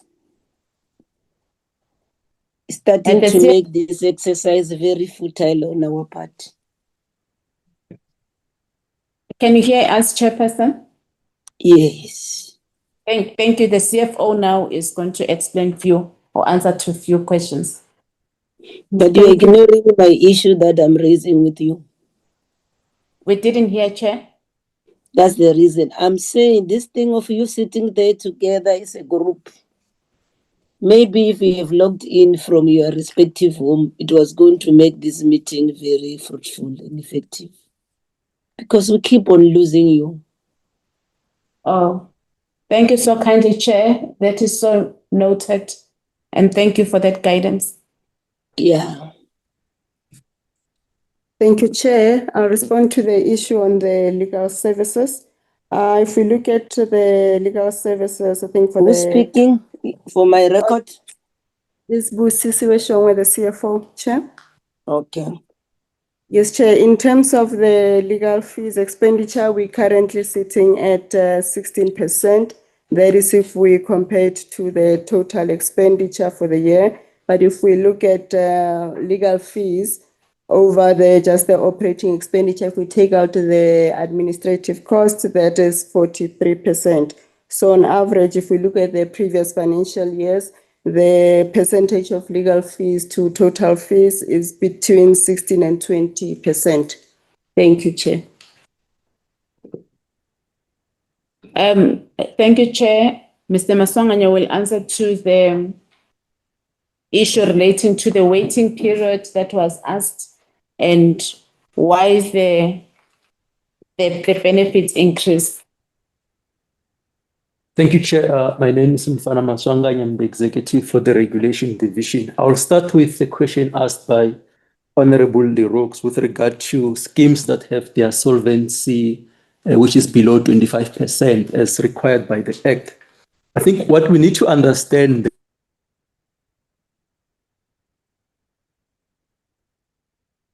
Can you hear him, colleagues? Chair, I can't hear and I'm really getting frustrated. That's my frustration too. Where it's supposed to I be. think, Chair, they have opened so many gadgets in where they are. My frustration too. We are battling to hear what is the feedback from that hall.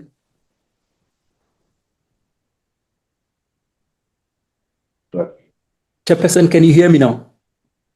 You can't see yourself whether you have left or not. We've been having difficulties to hear you, colleagues, from that hall. You just disappear, then you'll have to repeat what you were saying.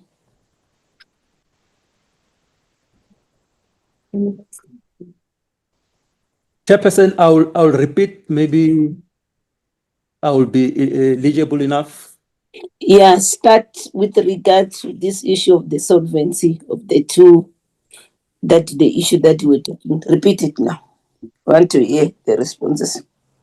Thank you, Chair. So I was talking to the issue of the solvency in regard to the question posed by Honorable Leroux with regard to two schemes where the solvency has dropped. And I was explaining that when solvency drops, the law says that medical scheme has to write a report to the registrar explaining why the solvency dropped and what the scheme is going to do differently to take the solvency back to where it's supposed to be. So we work on the basis of those reports that are submitted by the scheme and monitor to ensure that they go back to the level where they are supposed to be. If the report that they have submitted doesn't bear any fruit with regard to turning around the situation, that is where now the registrar can invoke interventions in terms of the Medical Schemes Act, which may include putting the scheme under curatorship or statutory management, Chair. With regard to the And specific... while you're on there, the question was that update the committee on this matter with regard to the two medical aid schemes. So you are telling about the process. Tell us now with regard to the two medical aid schemes that failed to maintain the prescribed solvency ratio. Thank you, Chair. I was coming You're to telling that. us what needs to be done, but we want you to update us. And then we want to hear how have you intervened. Thank you, Chair. So with regard to the two schemes, one of them is a restricted medical scheme, which is employer-based. In that particular scenario or case, the employer has provided an undertaking that even though the solvency is below 25%, the employer will make sure that it will cover the cost of the employee's health. So as far as we are concerned, that situation is sorted. There is no risk of claims not being satisfied. And then the second scheme would be a CISO HOSMED medical scheme, where the registrar and council have since intervened by placing the scheme under curatorship. And with this, we do see that the scheme has turned around the corner because the solvency has improved, even though the improvement is not necessarily because of interventions that were implemented at the scheme, but it was because of the members that have left the scheme to join other schemes, which had a direct effect on the solvency itself. The curator is still in place to ensure that systems are put in place, control measures are put in place to make sure that the solvency is strengthened and all governance issues, Chair. You opted to mention the second one by name. Why didn't you mention the first one by name as well? First one is Transnet, Chair. Thank you, Chair. Yeah. The second question was on waiting periods. What we need to understand on waiting periods, Chair, is that medical schemes are non-profit entities. The money that they collect from members is the same money that they use to pay for claims and, of course, investments that they would have benefited from. So the Act realized that this is a risk because medical schemes by law are not allowed to refuse a person to join a medical scheme. So if you make an application to join a medical scheme, that medical scheme is bound to accept you, whether you're suffering from how many comorbidities, you are bound to be accepted, Chair. So that is a risk because a person can join a scheme today knowing that they need an operation maybe in 2 weeks' time, and then after that operation, they leave the scheme. So to prevent that kind of a risk, which we call anti-selection in this space, the law says the medical scheme can impose waiting periods and late joiner penalties, and it provides for formulas in terms of how they should be implemented by medical schemes. Where they are not implemented in terms of the law, members are able to lodge complaints with us that we adjudicate on and deal with those complaints, Chair. But waiting periods are there to protect the schemes and the members that are paying for the contributions in the meantime. Because if you're joining a scheme today and there are people that have been contributing for a long time and you want to claim tomorrow, it would be unfair on other members. Hence, the law has this provision for waiting periods, Chair. No, Chair, can I come in? You'll follow up. Let Yeah. them finish. Okay. You'll follow up. Don't worry. Yeah, Chair, I've covered that issue of waiting periods, Chair. So are we done? From the side of the CMS, have all the questions been adequately responded to, Chairperson?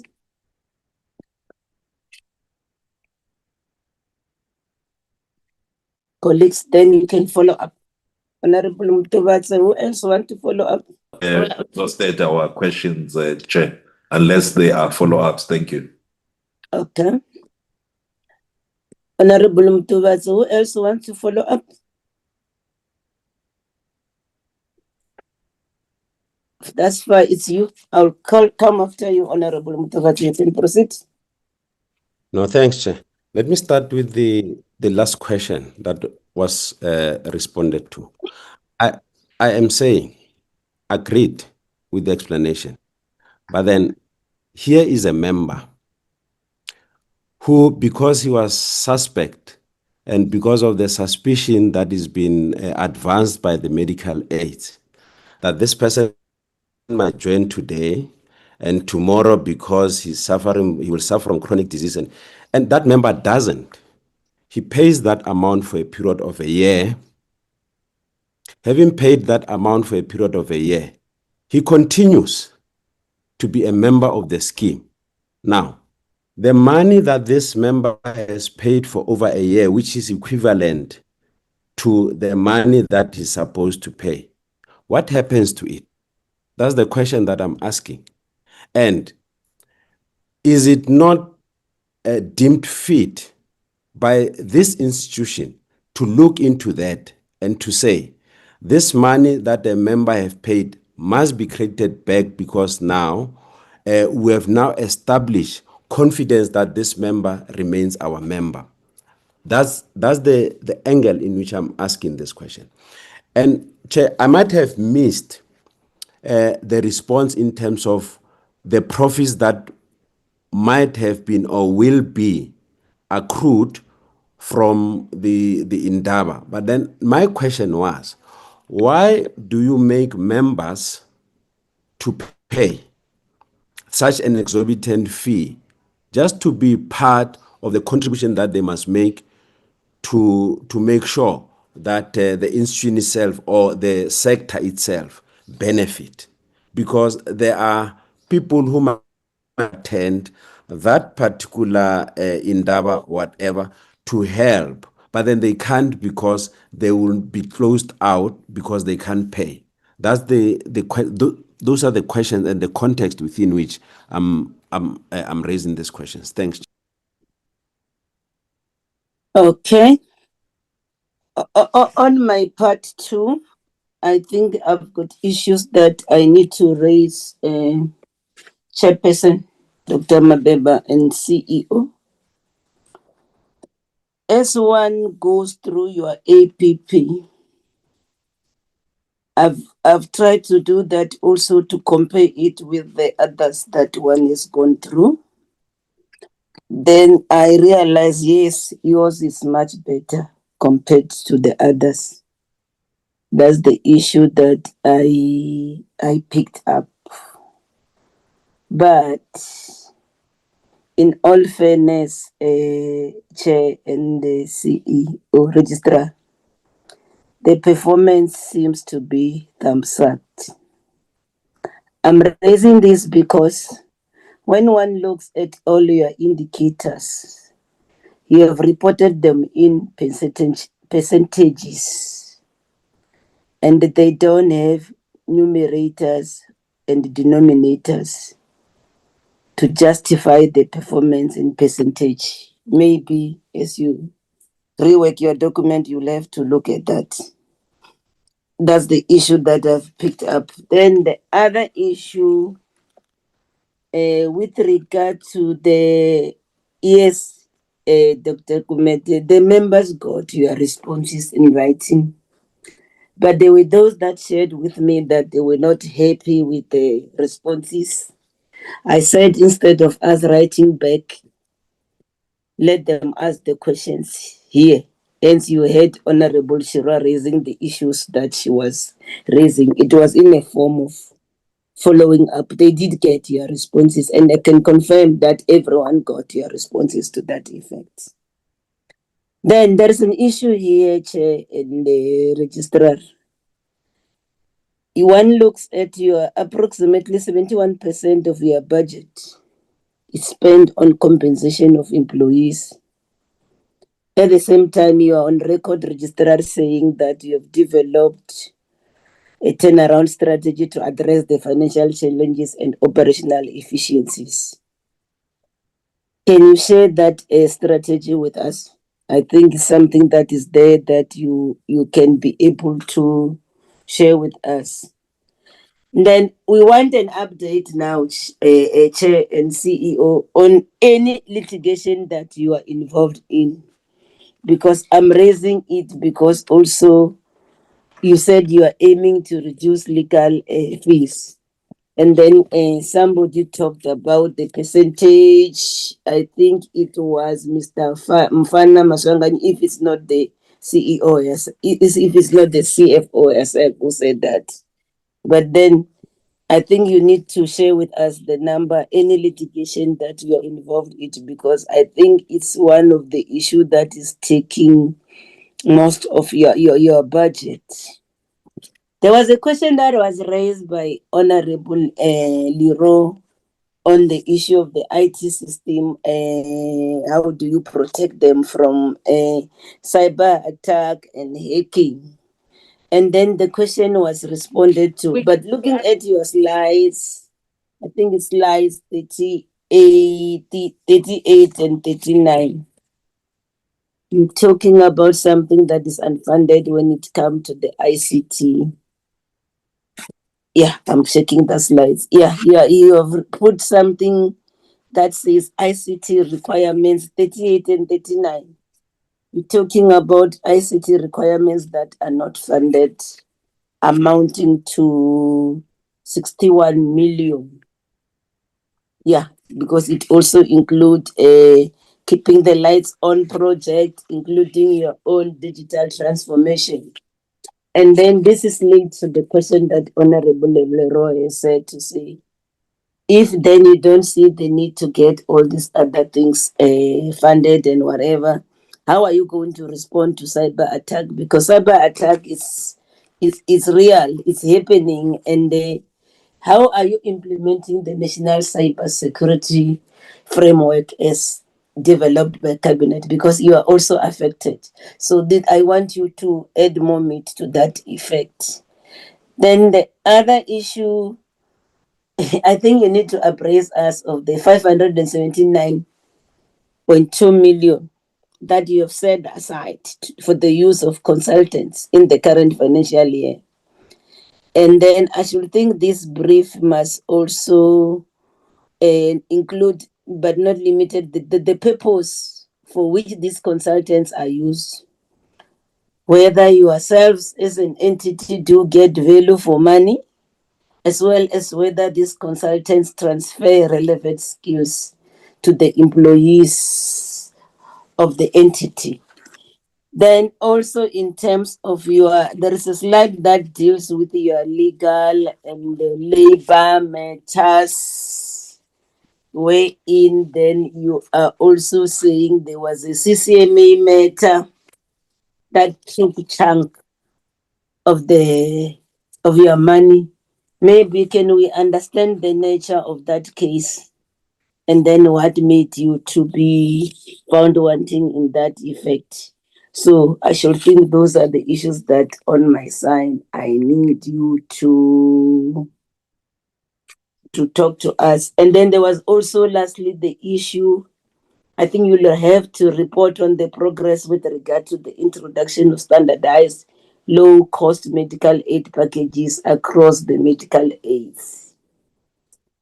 I think Honorable Chirwa tried to tie it, because now next week we are in court on the NHI and the stuff. Then we want to know by when can the committee expect it to be realized, because at the same time, while there are all these other issues happening, our people deserve better. Over to you to start with the follow-up questions as raised by Honorable Mutovatse. Then you'll be able to deal with my issues. Thank you. Chairperson, we actually were struggling with to relocate to get some of the questions that were raised by the Honorable Chair in terms of the closing questions from the Chairperson, starting with the performance issues and the questions surrounding whether this is just cancer. And also to highlight that members are not happy with our responses. And the Chairperson requested that we also share with the portfolio committee the turnaround strategies and issues surrounding updating the committee on the issues of legal fees, ICT, digital transformation, and the purpose of consulting related to the CCMA matters. The Chairperson will kindly assist because we missed some of the inputs. We have since improved our connectivity, and we are now in a better position to perhaps engage with the Honorable Chair and the committee. I'm going to ask the registrar to touch on some of the issues that the Chair has highlighted as part of the round-up questions. CE, Registrar. Thank you, Chair. I hope we are better. You can hear us better now. The first issue was the Honorable Tubatse on Indaba. We unfortunately are self-funding Indaba. We do not have major sponsors who can take care of the costs of the venue, the catering, and all related logistics to Indaba. So the costs are for the venue logistics, so that we are able to take care of the number. But we also benchmarked before we decided on the level where we should pay our costs. If we know the conferencing that are taking place in the medical schemes industry, we've got the BHF conference, you've got the conference by the HPCSA, you've got the conference by other entities, and the cost that we have put forward is the lowest of all the costs of the conferences that are taking place in this space. So, in terms of cost, we have come to the on the low end of the cost. Number two, the issue of the chair on our performance. Although we have indicated percentages, but we obviously have projects. And when we say 80%, it would mean that if we have 10 projects, the 8 of those projects would have met the requirement. So the 80% is on a granular level indicated by a number in the denominator. So each of the areas has got a number of projects, so that when we say you achieve 80%, it is not a thumbs up. It is internal audit has gone through them. They have looked every month, every quarter when we go to council with a percentage approval. It is because we have met the numerator over the denominator meets the percentage. But how we have crafted it is not in terms of a number, but in terms of a percentage that should be achieved. But it is a number is underlying that percentage. So it is definitely not a thumb suck. Section 59 responses. I hear that the chair says all the members received our responses. I hope that on the 3 areas I shared today, that we have been negotiating with the stakeholders on. The members will comment on that, maybe started today, because ultimately there would have to be a change in regulations which may involve Parliament as the Minister intends to introduce those 3 areas that I indicated to respond to Section 59. 71% of COE, yes, it is correct. The turnaround strategy is available. We'll share it with the committee. It will also, as indicated, if we reduce, there are 2 areas on COE you can do. We're currently dealing with we had a workshop about 2 weeks ago, which looks at how we reimburse our staff, and including the bonuses, the performance bonuses, and all those areas, so that we are able to deal with this matter of COE. And we hope that the HR committee and council are going to finalize that area in the next few months, so that we can have policies that are in line with our funding on those areas. And that once we do that, it will reduce our labor issues, because most of our labor issues are based on our reimbursement policy and what was signed with unions a few years ago, which were unable to meet because of what our funding model is currently. We will share the turnaround strategy with the committee. In terms of litigation, every council meeting, the corporate and HR, which houses legal, shares a list of all the cases and also where they are and how far they are. So we can share the list of cases as well with the committee to update them on litigation, as the chair indicated. The issue of ICT system and the hacking and how we're preventing it. Currently, we have a good system which prevents hacking, although we have challenges in the ICT environment that we've indicated on page 38 and 39, improvements that need to happen. But this has not made us vulnerable to hacking in other areas. That part of our business is still strong. And therefore, we can confirm that we've been able to deal with all attempts to get information out of our systems. I think I couldn't hear beyond that point, Chair. If there's an important question I missed, unfortunately, beyond that point I couldn't hear, but Mr. Masoma, you will add as well. Thank you, Chair. If I may, through you, wanted to respond to the follow-up from Honorable Mutubati. I think what Honorable Mutubati was referring to is what is called late joiner penalties. So as I've explained, Chair, the nature of medical schemes operate on the basis of a principle called social solidarity, which means people are expected to join medical schemes when they are younger, because when they are younger, they are healthy and not therefore assumed not to be claiming a lot. Their contributions are therefore used to subsidize older members who are claiming a lot. The understanding is that when you also grow older, younger members will subsidize your claims. So in this situation, the Act provides for what we call late joiner penalties, where if you join a medical scheme where you were not a member for the previous 12 months, for example, the medical schemes are allowed by the Act to levy what is known as a late joiner penalty. And it provides for a formula in terms of how it should be charged. And that is a penalty for you not being a member for a particular period of the time, because you are not contributing to a risk pool. That money that is levied as a penalty, it goes to a risk pool and it's used to cover medical care for all the members that are in the medical scheme. So it doesn't get credited back to a member if a member stays there for a year or two. Thank you, Chair. There was a question that I asked. There are so many gadgets that are operating there. Can you hear me now?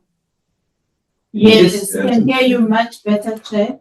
So much I was better. saying, We have asked you to appraise us on the 579.2 million that has been set aside for the use of consultants in the current financial year.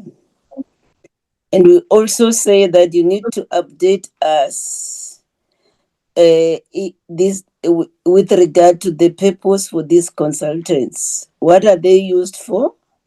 Whether the entity gets any value for money, as well as to whether the consultants transfer the relevant skills to the employees of the entity. I'd also ask you to update the committee on any litigation cases that you are involved in, because the CFO tried to attempted to respond on how are you aiming to reduce your legal fees, but it will be important for you to share with us what current cases are you litigating on as we speak. So that's what the issue that maybe you didn't hear me, that you didn't respond to. And then I was looking also on the question raised by members earlier, those that couldn't make follow up. There was a question that I think it was Honorable Keko who asked that they've noted that you are in the process of reviewing the prescribed medical benefits in line with the health market inquiry. And then the question was that you need to tell us when did this start and what is the progress, if any, and by when will the review of the primary health care package be finalized, and when can the committee expect the implementation? And then there was an issue around also with regard to you to share with us the information on the awareness campaigns that focuses on educating the public. It's in line with what Honorable Mtiwazi was raising, educating the public on medical scheme options and benefits, especially rural areas. We want to understand whether you do reach out rural areas, or are you saving the elite? That was the question. And then also, we didn't hear in your responses, how are you addressing the challenge of financial sustainability? Thank you so much, Chairperson.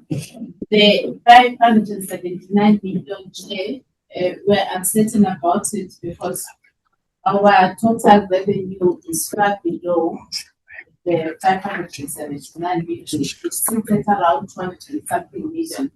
Perhaps the Chairperson might have Chair, if I can plead with the other ones that are using the gadgets to mute theirs, because the echo, it makes the members not to hear what are you actually saying.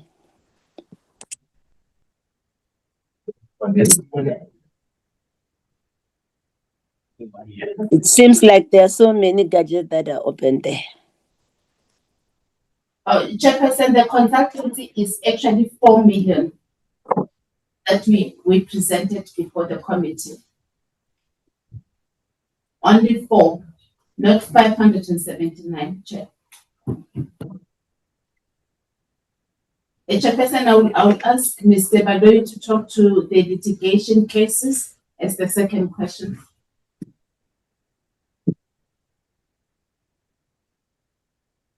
Good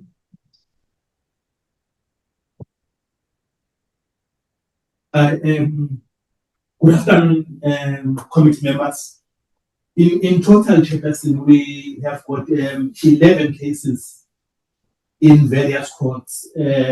Out of this 11, 9 cases are in the High Court. It relates to the cases that we have with the scheme.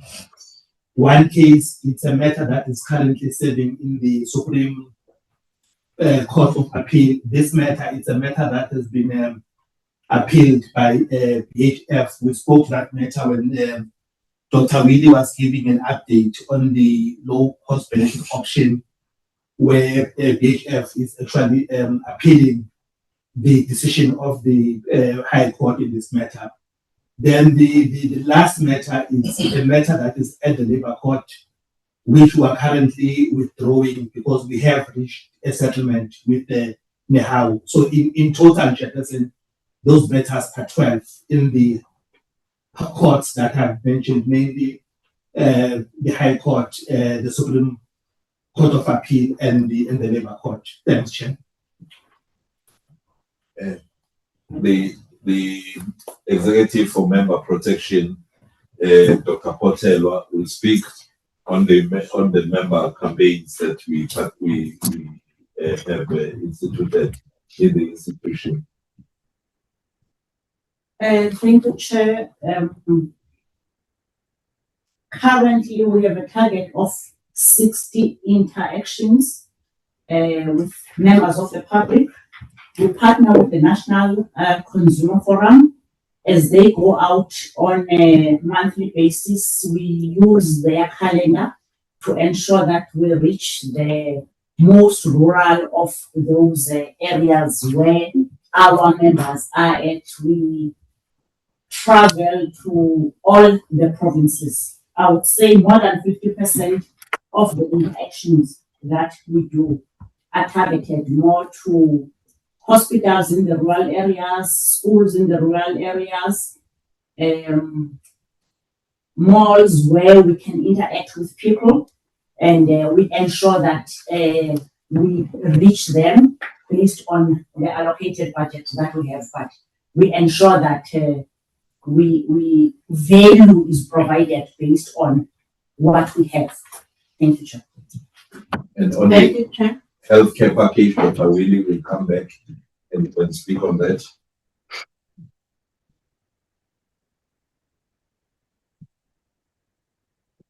Yeah, thank you very much. It's Michael Willie.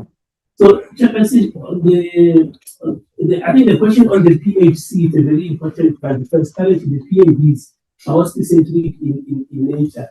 And then indeed, in 2019, we started the process of identifying 10 PHC services to consider for the PNB review process, where we started collecting.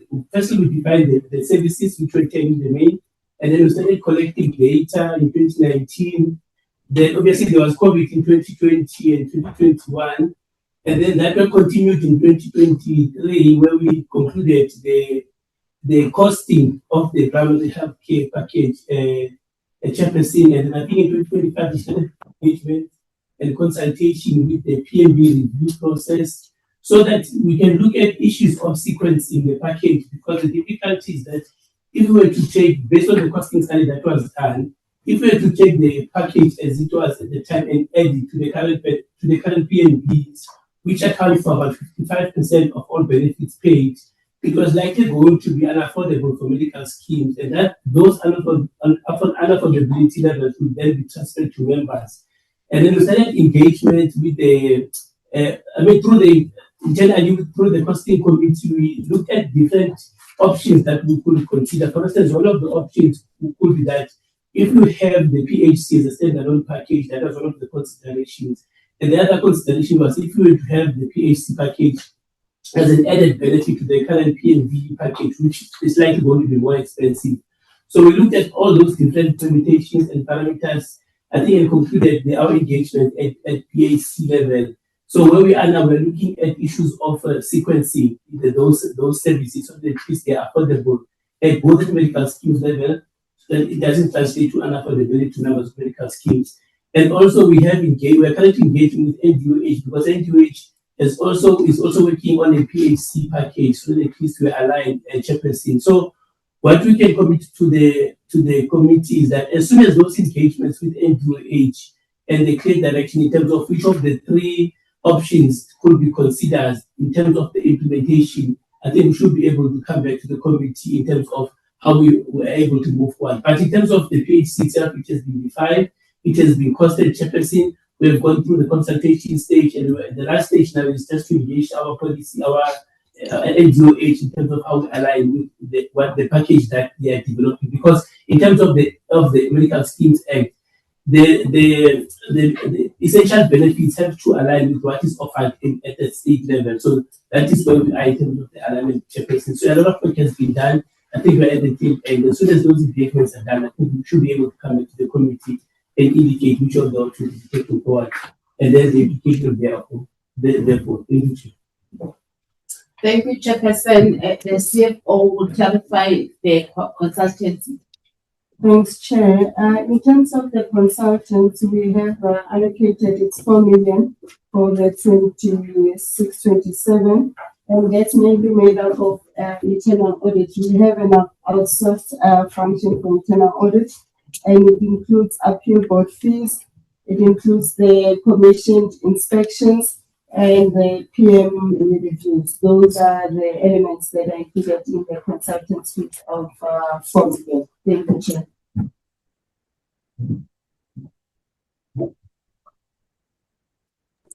I couldn't hear what the last speaker was saying. There was so much echo. Can you repeat on the issue on the use of consultants, please? Thank you, Chair. In terms of the use of consultants, we have an outsourced internal audit function. So that has been budgeted for under the consultants. We have the appeal board fees, which are paid from the line item. And we have the commissioned inspections and the PM reviews. Those are the items that make up the. Can you break them down? Break them down. Give them a breakdown.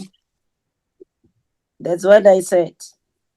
And also the last part of the question, you dealt with the purposes, break them down and tell us whether there's value of the money and whether there's transference of skills. Thanks, Chair. I think we'll start with internal audit. The amount for it's 1.1.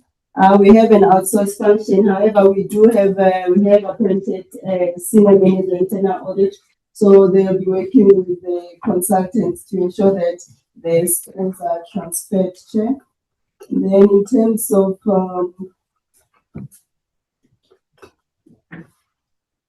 under IT, Chair, we have consultants with 523. And then in terms of the HR, to look at the reviews, the policy reviews, there is an allocation of 433,000, Chair. And for the appeal board fees, we have around 564,000. Thanks, Chair. Those are the three consultants. And for the commission inspections, there is an allocation of 552,000. Thank you. And what is the total figure? It's 4 million, Chair.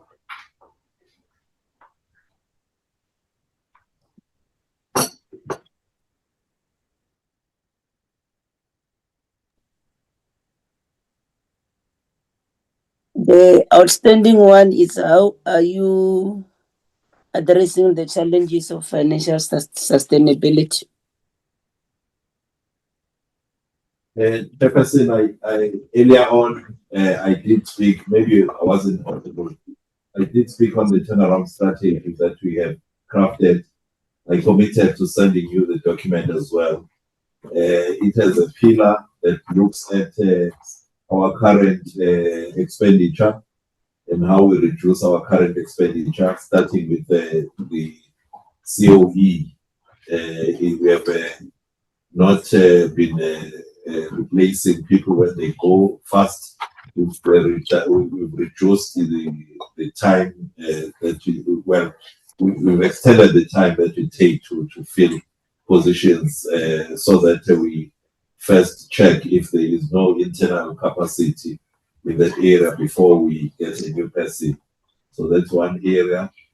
We've reduced also on spending on legal fees by giving a lot of work internally, opinions internally, and only go out if there is a need to go out or we require independence and therefore have to go out. We are beefing up on the labor relations area because that's where in the past we've played as an organization as well. And so those are the expenditure side issues that we're dealing with. We do not have a lot of frills in the organization to cut. So we are very lean, we are a lean organization. We also are looking at policies of HR, reinvestment policies, especially on bonuses, because that's another major problem which is causing us to have labor issues. So that I have already indicated. And then on the on the funding side, I spoke about the levy process that were the levy reimposition process that were involved in. We also spoke about last year the challenge we had was that we collected levies late, so this time we started early, a month early, so that we are cash. We always have cash in the system and are able to work throughout the year.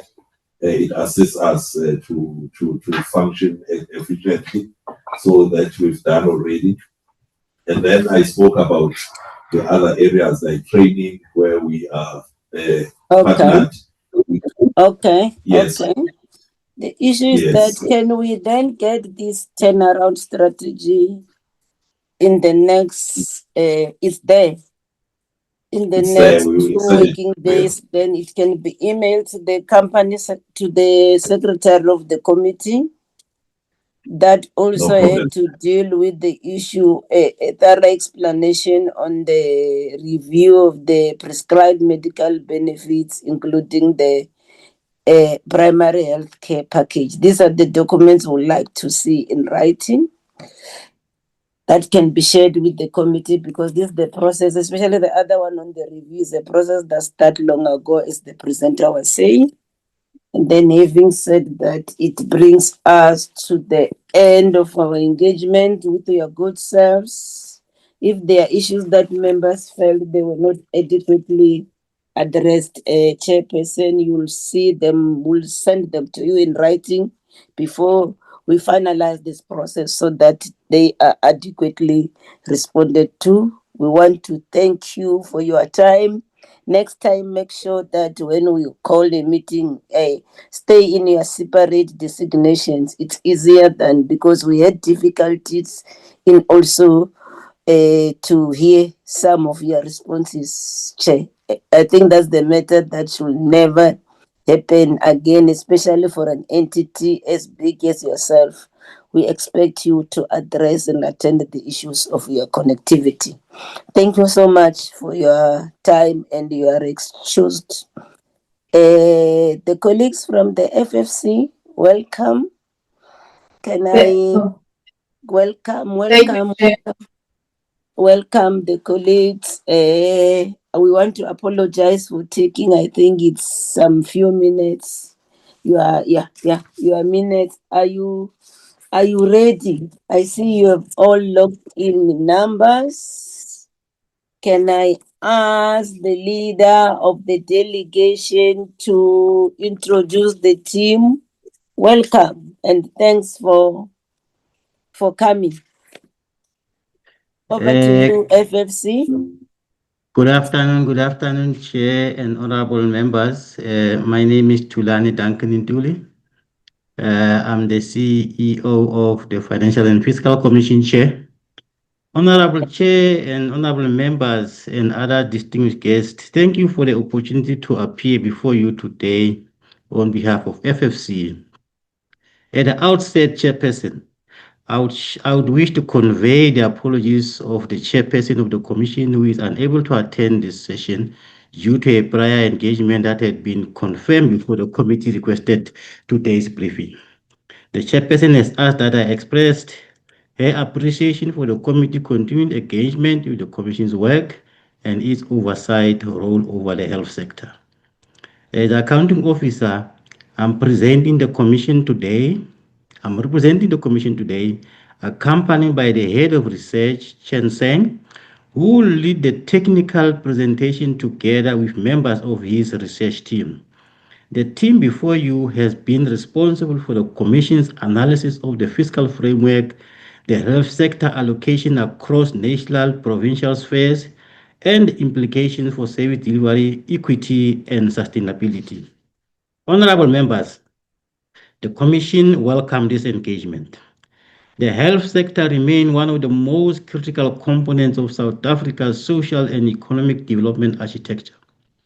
Our analysis highlights both the opportunities and the fiscal pressures facing the sector, and our recommendations aim to support Parliament in strengthening allocative efficiency, improving value for money, and ensuring that the health services remain accessible, equitable, and adequately funded. With your permission, Chairperson, I will invite the head of research to take the committee through the Commission's analysis and recommendations. Thank you, Chairperson. Thank you so much, CEO, for such kind words. And it was our commitment as well to continue to work with you. And we don't take your reports and recommendations for granted, because they are very useful tools for us to do our oversight effectively and efficiently. So over to you, Head of Research. Thank you so kindly, Honorable Chair and Honorable members, for this opportunity. My name is Jenseng. I just also like, following my CEO's opening, like to introduce a commissioner that is in the amongst us. That is Commissioner Professor Trevor Fowler. Without further ado, if I may. I also welcome Professor Fowler so that he feels at home too. You're welcome, Prof. Thank you very much, Chair. It's an honor for us to present to you today. Thank you. Thank you so kindly, Honorable Chair. Thank you again for this opportunity. Honorable Chair members, and especially as we sat through and listened to your questions, and I would just like to, from a technical perspective, really appreciate and applaud the manner and the way in which this esteemed committee has been conducting its oversight duties over the executive and its entities. Honorable Chair members, we bring to you in this particular briefing not just the financial analysis of the sector that is health, but also it's time that we really delve deep into what have we gotten in return for all the money that we have put into this sector. Because following the previous years of briefings, and of course I'm glad that we have been seeing each other throughout our briefings, is that we notice there's a slight and marginal improvement on the financial aspects of the sector for health, in that there is less of underspending, on paper at least, we would say. And that is a combination of not just that perhaps spending have increased, but more so, in fact, of just the moderations from the allocation aspects. So one should not always think of that underspending. It means bad news. It also affects when it means that we have increased spending, but that is also coming from the allocation side. If we'll think of it from the budgeting side of things. So in effect, that now that we see the slight improvements, as my team will take you through, is now really the time to beg the question, what do we get in return? So for that, I really, as I said, applaud the manner in which that the honorable members and chairs in pursuing, in asking what of the trade-offs, what of the opportunity costs, what happens to all this money that is still being paid to whilst other instances or other processes are still in play. I think those are the key questions in all of the underpinnings of what an effective oversight should be about. So overall, the outline of this particular briefing is that we will contextualize for you the health sector, that we will look at the fiscal framework, but more so, as I said, about the trends of the budgeting and the performance, i.e. what has been done in the past. What we're looking for and effectively analyze for you and bring to you is that if there were underspending, what then has been the allocation going forward, and the two should be on the same keel, right? So that there is underspending, that there should be a slight moderation of budgeting. If there's the overspending, then that may mean therefore underfunding, and that's so the two needs to sort of go in the same direction. And notwithstanding that, of course, is the performance outcome of it. Health conditional grants performance, as it is the key transfer from directly from national to these the implementing agents that is at the local level. We must not forget that generally in the overall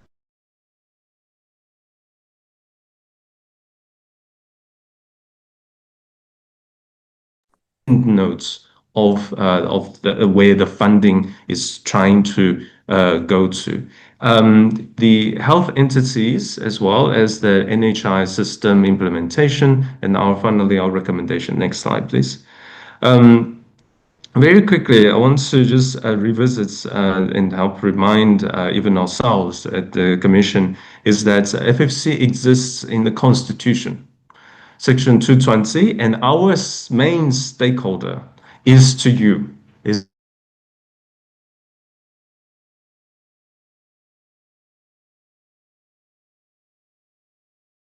the legislature. Next slide, please. And that it's driven, underlying our recommendations are the set of principles. We always look for that equitable division of revenue, and also notwithstanding that, as you will see in there, about the provinces and the local municipalities, the local governments in its implementation, i.e. their performance, and as you see there, point number 4, perform the functions allocated to them. Next slide, please. And that's our main mandate.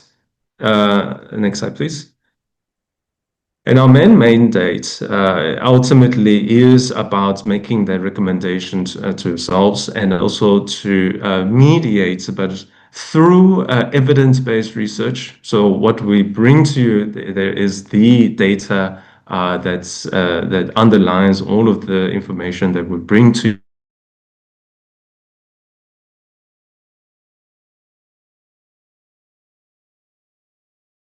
Is that we recognize we have to concede that despite the data information that we may collate for you and analyze for you, we must understand its limitations. As we are good, hopefully, try to be the best researchers in the field, we have to recognize that information can lie.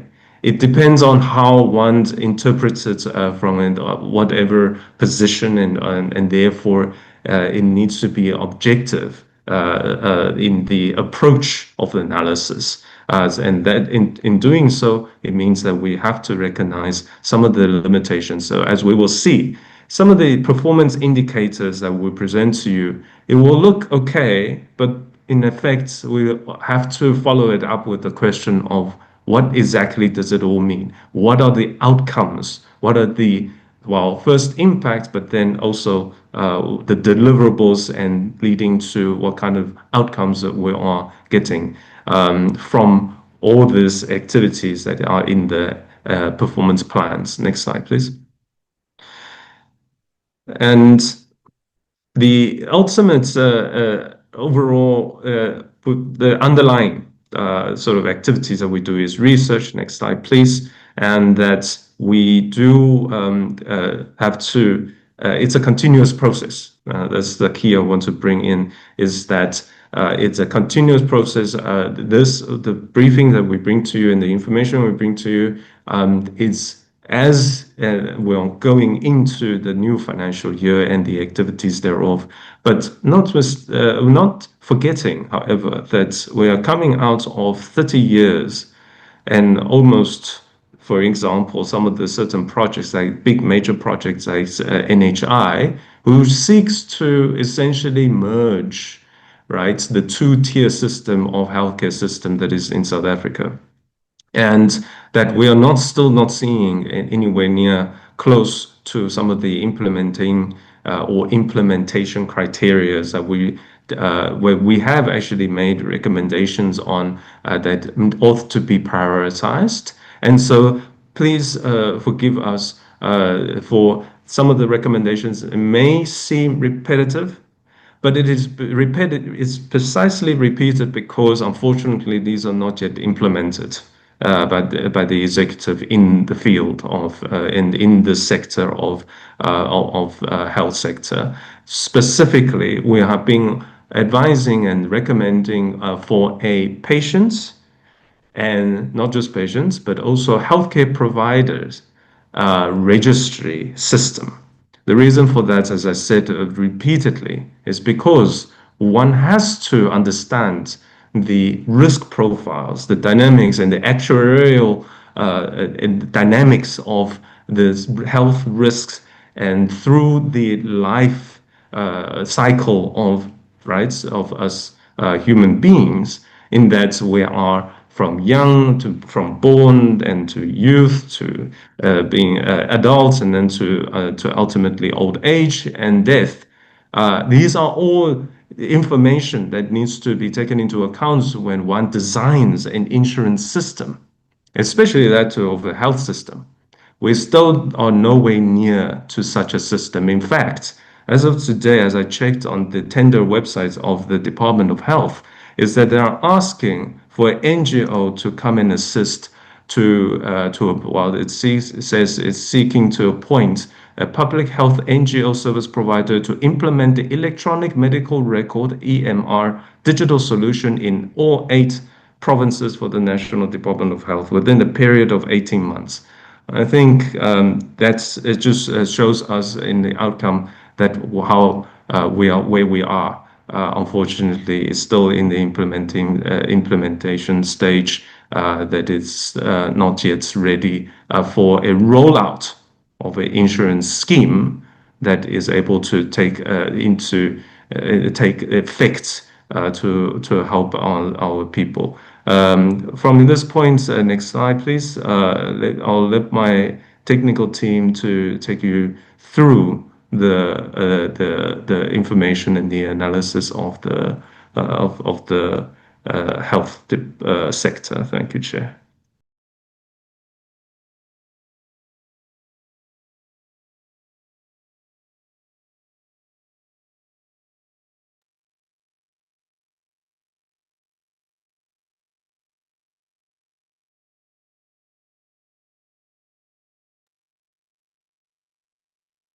Thank you very much, Chair. I hope my slide is still visible.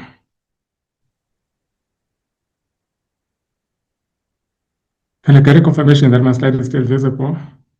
No, Sabelo, you need to put it to the presentation, please. Okay, let me just load it again. I don't know what happened.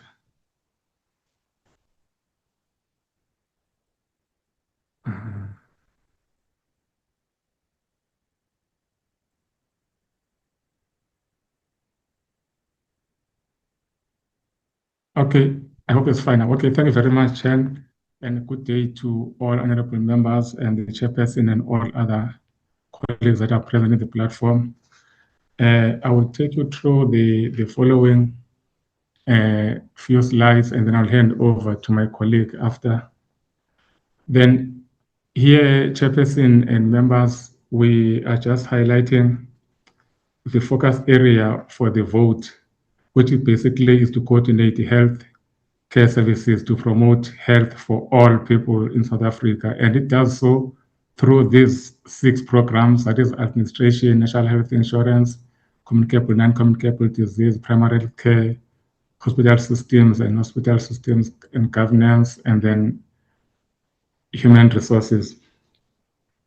Key to note here, honorable members, is that while the funding goes to the department for the implementation of this program, then what we'll note here is that, for example, over 93% is through professional grants to conditional grants to provinces.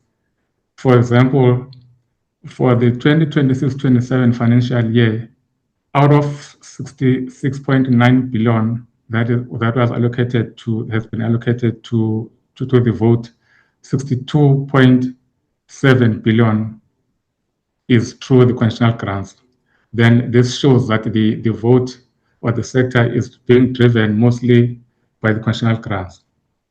And then also key to note here is that public entities are also playing a vital part in fulfilling the mandate of the Department of Health.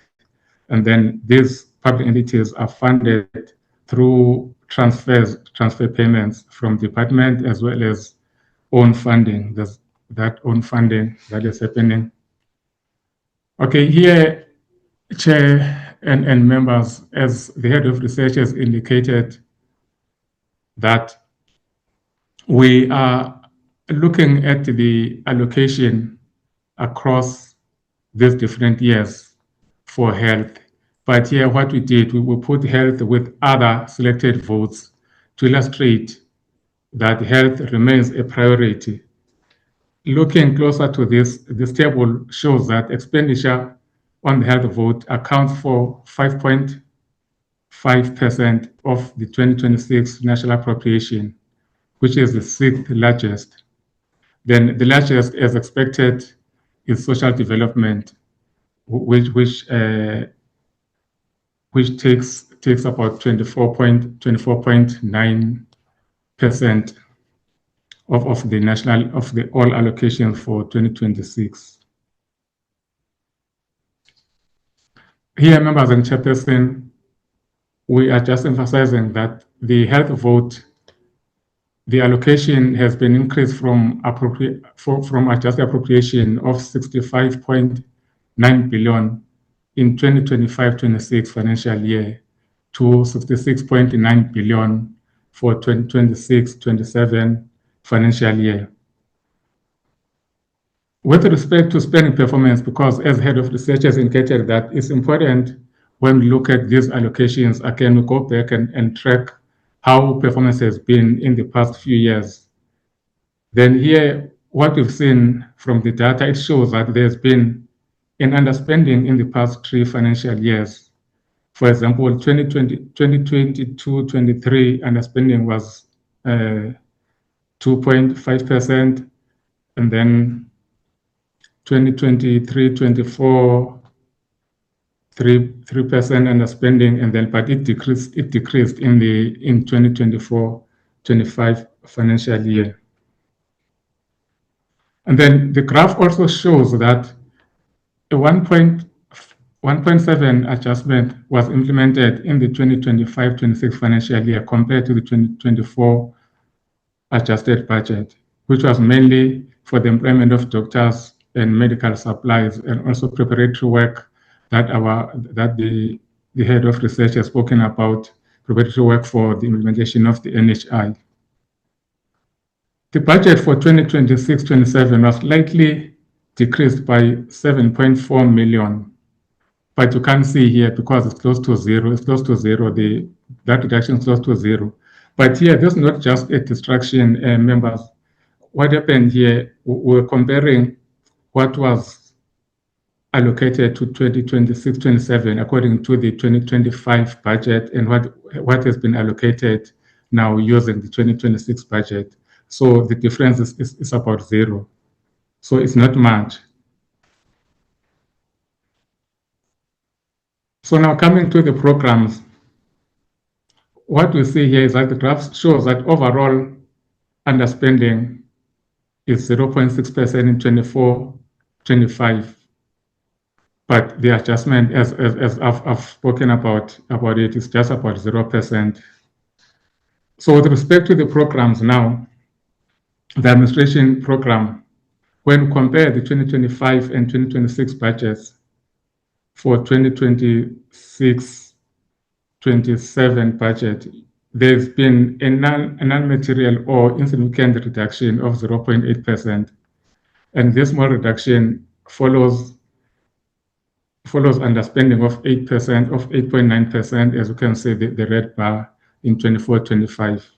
And then we don't see this as a problem, as it has been explained before, that when we look at these allocations, it's important to look at what was happening before, whether it has been adjusted up or down, but what was the performance before.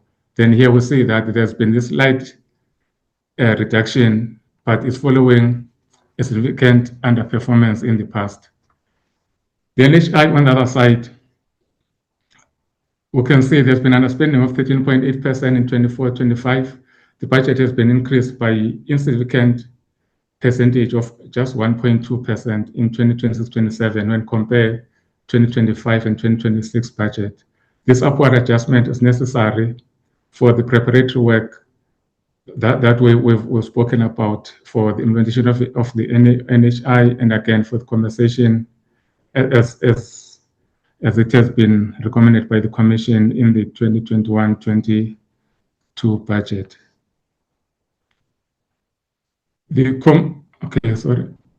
Lastly, the communicable and non-communicable disease, they see an insignificant downward adjustment of 0.1%.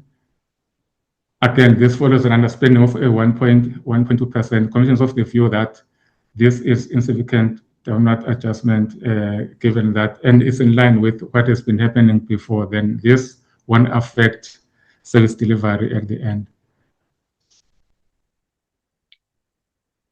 The next slide, this will continue with the programs. Now, the primary health care, what we've seen here is just there's been insignificant upward revision of a 3.3% following insignificant underspending of 0.5%. Health system, insignificant upwards adjustment of 0.4%, following again a slight underspending of 0.2%. And this is necessary for the development of enhancing the processes of data systems, patient information, medical staff, medical investment, specialized medical equipment, and appointment of skilled medical professionals. And then lastly, we have health system governance and HR, which slightly increased by 0.8% in 2020, between 2025 and 2026 budget for the 2026 financial year, following a significant underspending of 0.2% in 2024. With respect to compensation of employees, comparing 2025 budget and 2025-26 budget, there's been an adjustment of 2.6%, and the Commission welcomes this insignificant upward adjustment to balance the government's plan of managing the wage bill while ensuring the appointment of key personnel, like the appointment of doctors. A downward revision of 7.9% for the financial year, for the 2026-27 financial year, may be adequate for goods and services, following underspending of 15%, because that was a significant underspending of 15% in the 2024-25 financial year. With respect to transfers and subsidies to agencies and accounts receives an upward adjustment of 6.6%, which may be adequate, again, following an insignificant overspending of 0.1% in 2024-25. With respect to conditional grants, what we're highlighting here is that with the total allocation for the district health programs grant is 29.5 billion. Out of this, 26 billion is for comprehensive HIV and AIDS component, and then 3.6 billion is allocated through the district health component. So key to note here is that allocation for all provinces we can see here for 2026-27 has been reduced by insignificantly so by 0.3% across all provinces. Then is expected to be reduced again with insignificant percentage in 2027-28. The next grant is Human Resources and Training Grant, which has been allocated an amount of 5.9 billion. Again, here, what we see, there's been adjustments, but here for 2026-2027, there's been insignificant increases that we see across 5 provinces, but they are not significant. And then there's insignificant reductions again for the remaining 4 provinces, which are about 0.04%, which is insignificant.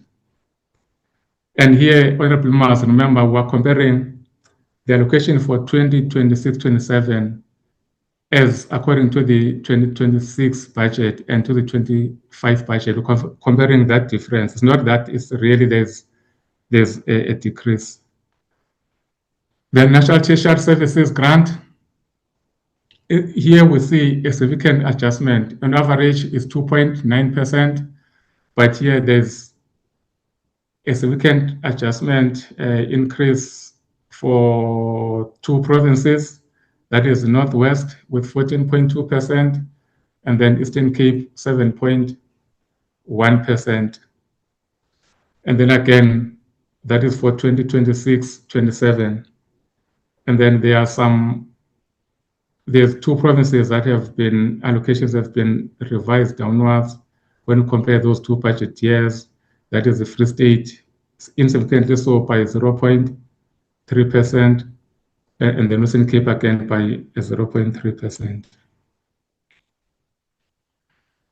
The next conditional grant is Health Facility Revitalization Grant,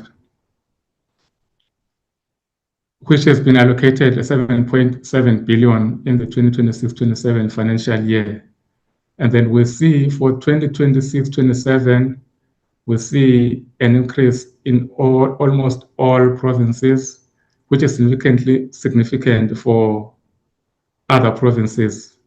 But there's a slight reduction in the Free State and the Northern Cape of 0.5%. This is important because this also addresses, for example, the Western Cape is for construction, is through the BFI, the Budget Facility Infrastructure Program for infrastructure. For the Western Cape is for the completion of these hospitals like the Tekapek Hospital through the PPP agreement. And then we have the National Health Insurance Grant, which again has been across all provinces reduced slightly if you compare the 2 years, 2 budgets for 2026-27, comparing 2025 and the 2026 budget for 2026-27 budget. It's just like it's insignificant. Then average is 0.2, but across all provinces, it's just negative. It's just reduced by 0.1%. This is National Health Insurance Indirect Grant Component now, which has been allocated at 2.6 billion. And then key to note here is that again, there's been a downward revision if you compare 2026-27 budget in two years, 2026 and 2025. So the average is 0.5%, which is insignificant across all provinces. Honorable members, key to note here is that the take home here is that we've seen, as our head of research has explained, we've seen some small or insignificant adjustments that have been made across various programs, across various conditional grants for provinces. But again, those minor adjustments are in line with the past performance. Then the Commission is of the view that this slight minor adjustments are unlikely to affect significantly the performance or service delivery with respect to health. With that, Chairperson, let me hand over to my colleague to continue with the rest of the presentation. Thank you. Through you. Thank you, Sabelo, and very good morning, afternoon, apologies to the Honourable Chairperson and to the Honourable members. I'll take you through the focus of the next few slides, which is on health entities, the budget deviations, and then performance indicators of selected entities. And just to note, Honourable members, that the overarching objective of these performance indicators, particularly in terms of the medium-term development goals and outcomes, is ultimately improved access to affordable and quality healthcare. You can move to the next slide, please, Sabelo. Looking at budget deviations across the selected entities, once again comparing the allocation for the 2026-27 financial year across what was stated in the 2025 budget and now the 2026 budget.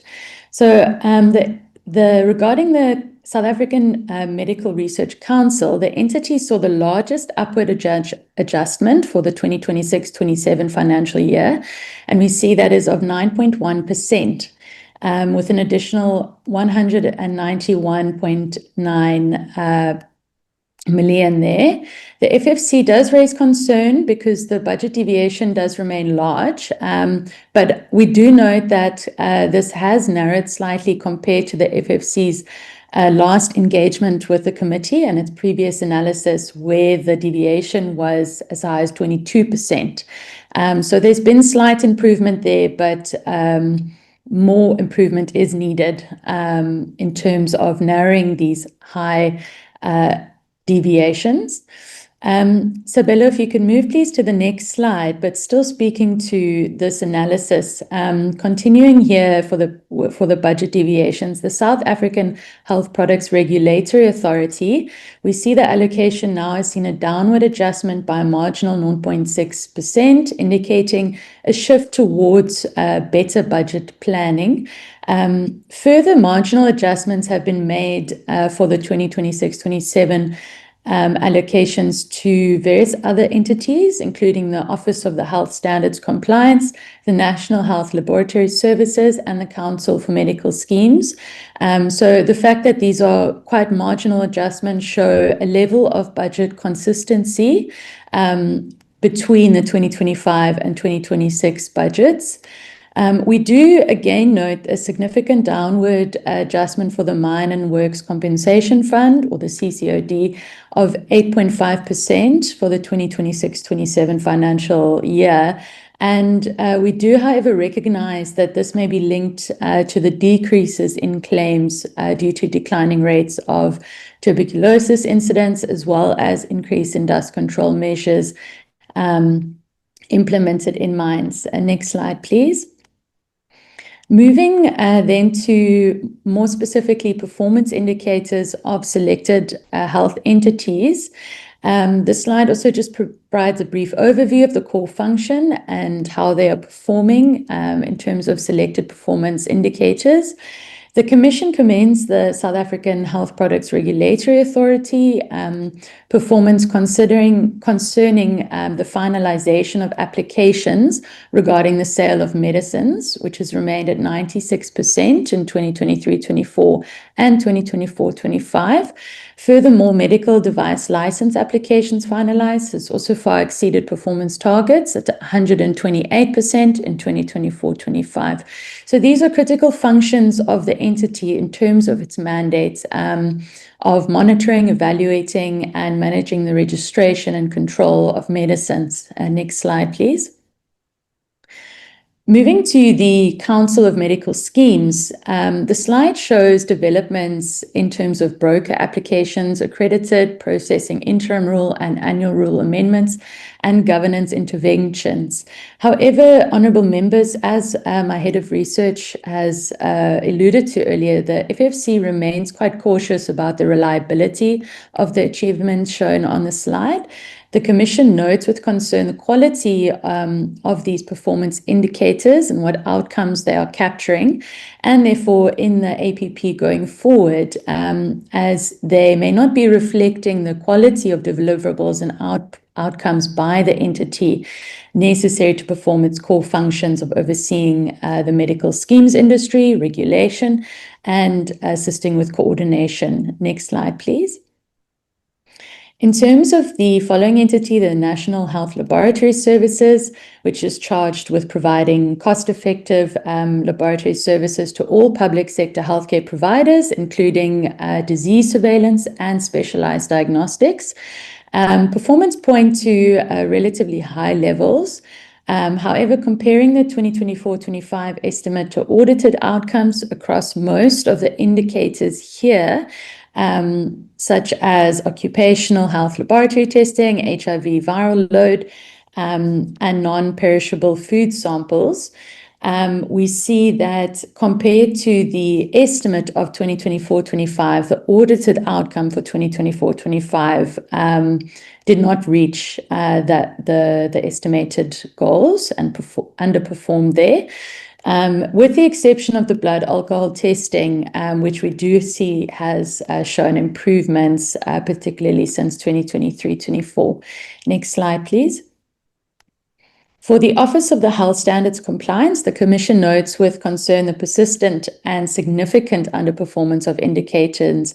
And these two indicators, honourable members, specifically relate to the Compliance Inspectorate Programme, including, as we see here, targeted public and private health inspections. We see that public and private health institution inspections have been consistently poor at approximately 20%, or below of targets achieved. The 100% that you see for the 2025-26 estimate does not capture the true performance, honourable members, because this performance target was actually adjusted to be confined to only inspections of selected institutions of that year. So we do note that the underperformance in this area means that norms and standards may not be being complied with. And it is concerning that this may impact in the quality of healthcare provided. Following slide, please, Sabelo. Moving then briefly to the NHI, just to highlight some key points, we know that, as our head of research has also said, that one of the primary goals of NHI is to address the significant disparities in access to healthcare, regardless of income level or geographical location. And of course, implementing this will take time and will require significant reforms, specifically in healthcare infrastructure, human resources, and importantly, as FFC emphasizes, systems and technology that are integrated and updated. Notably, however, as my colleague has also mentioned, that the NHI implementation has temporarily halted due to court proceedings testing the constitutionality. So that is currently on hold. Next slide, please, Sabelo. Moving briefly to the NHI grant structure, the direct NHI conditional grant is aimed at expanding healthcare service benefits through the strategic purchasing of services from healthcare providers. While on the indirect grant side, there are two components. We have the health facilities revitalization component aimed at improving spending performance, as well as monitoring and evaluation on infrastructure in preparation for NHI, enhancing infrastructure and accelerating the fulfillment of occupational health and safety requirements. And then the other indirect component part of the grant is we have the health systems component, and this is primarily aimed at expanding alternative models for the dispensing and distribution of chronic medication, rolling out new health information systems, also in preparation for NHI implementation, including not only information systems, but also human resources for implementing that. Next slide, please. With the table here, honourable members, we briefly consider spending performance between the two grants, the direct and the indirect, as well as the specific indirect components. And we note that the direct grant still performs consistently better than the indirect grant components. Although we do see, we must note that there has been some improvement with the health facility revitalization indirect component. We note here also that the non-personal and personal indirect components that were in place last year still have been discontinued in 2024-25, which has now been replaced with the health systems indirect component. And the spending performance in that indirect grant component is lagging at 79.3%. Next slide, please. Honourable members, this brings us to the FFC's recommendations.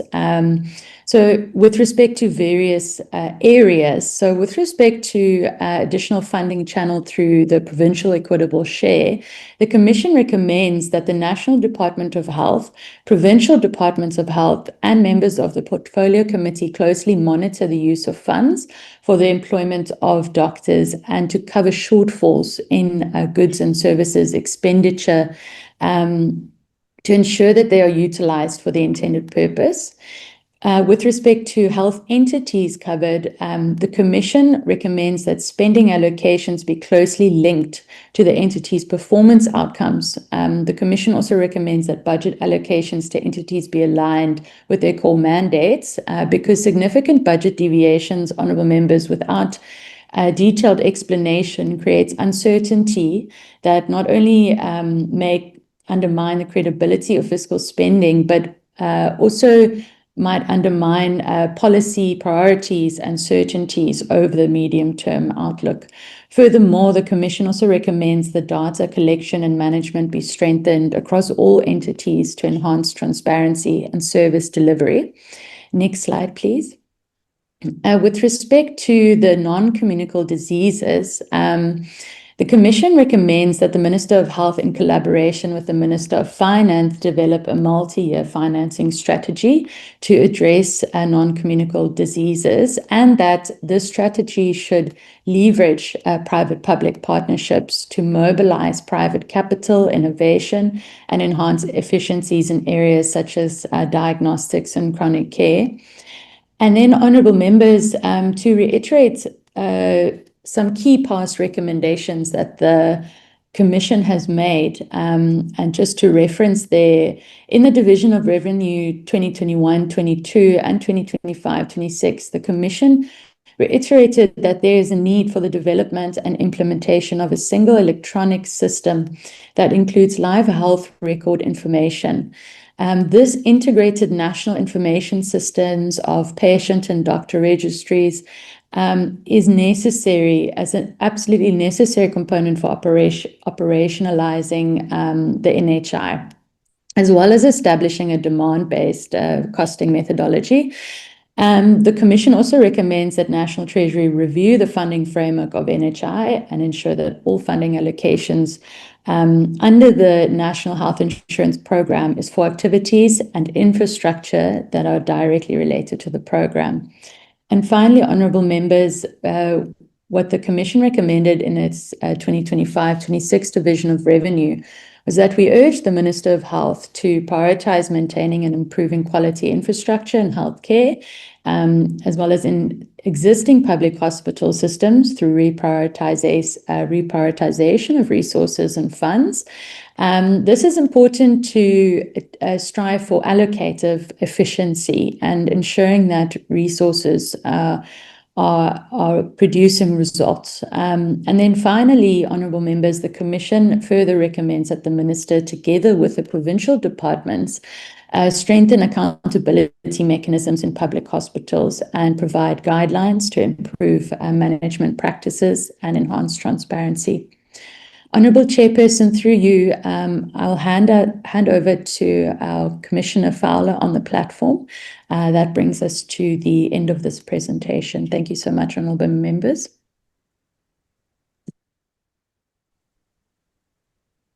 Thank you, Honorable Mutambe.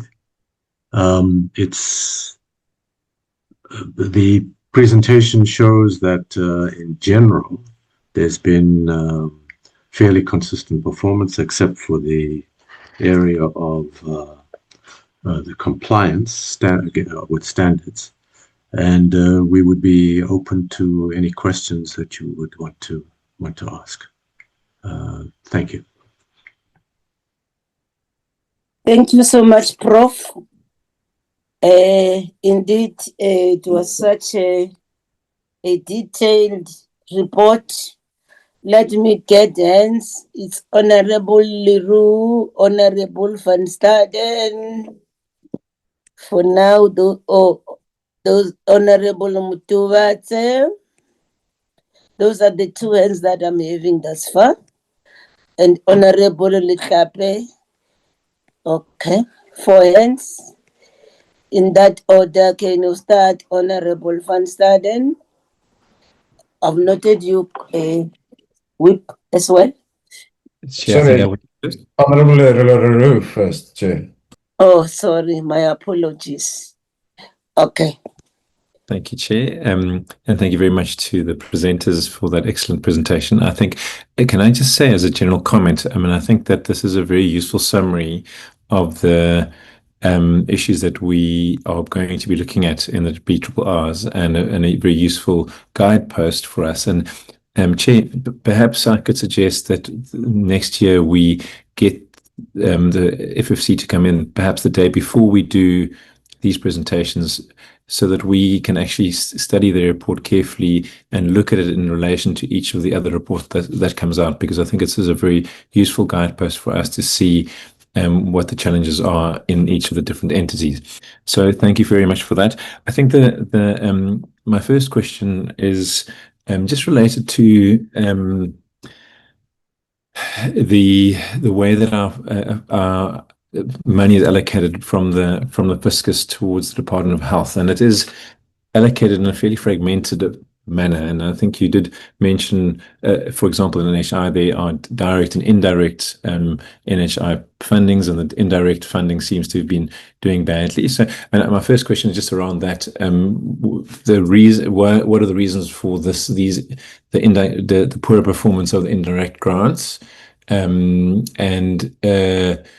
How can we deal with that? And my second question is related to that on a bigger scale. I think there's been a debate about how we use our budgets nationally, and particularly in health. And one of the concerns that has been raised has been around the fragmentedness and the onerous nature of the conditional grants with the equitable share. And there have been calls made from the public, from a public policy perspective, and from civil society organizations, that we do perhaps give the money, for example, that we have in the equitable share in all these conditional grants, that we kind of make them into one chunk of money that we give at a district level, so that districts and provinces are responsible for all the health, including the chronic health and TB and non-communicable diseases within one grant, so that we do not have this kind of fragmentation. I would love to hear the FFC's perspective on that, whether that would they think that would be an effective way to do it, and perhaps just some comments about how one would do that. I think that my other question just was a point of clarity.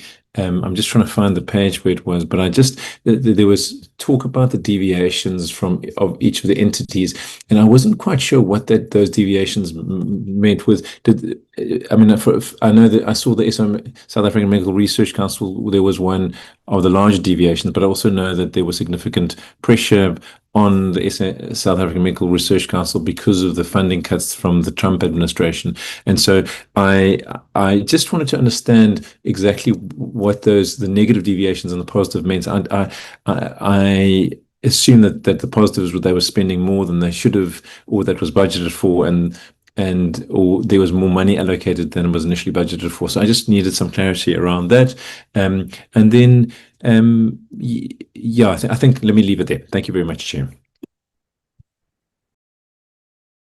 Thank you, Honorable Leroux. Honorable Van Staden.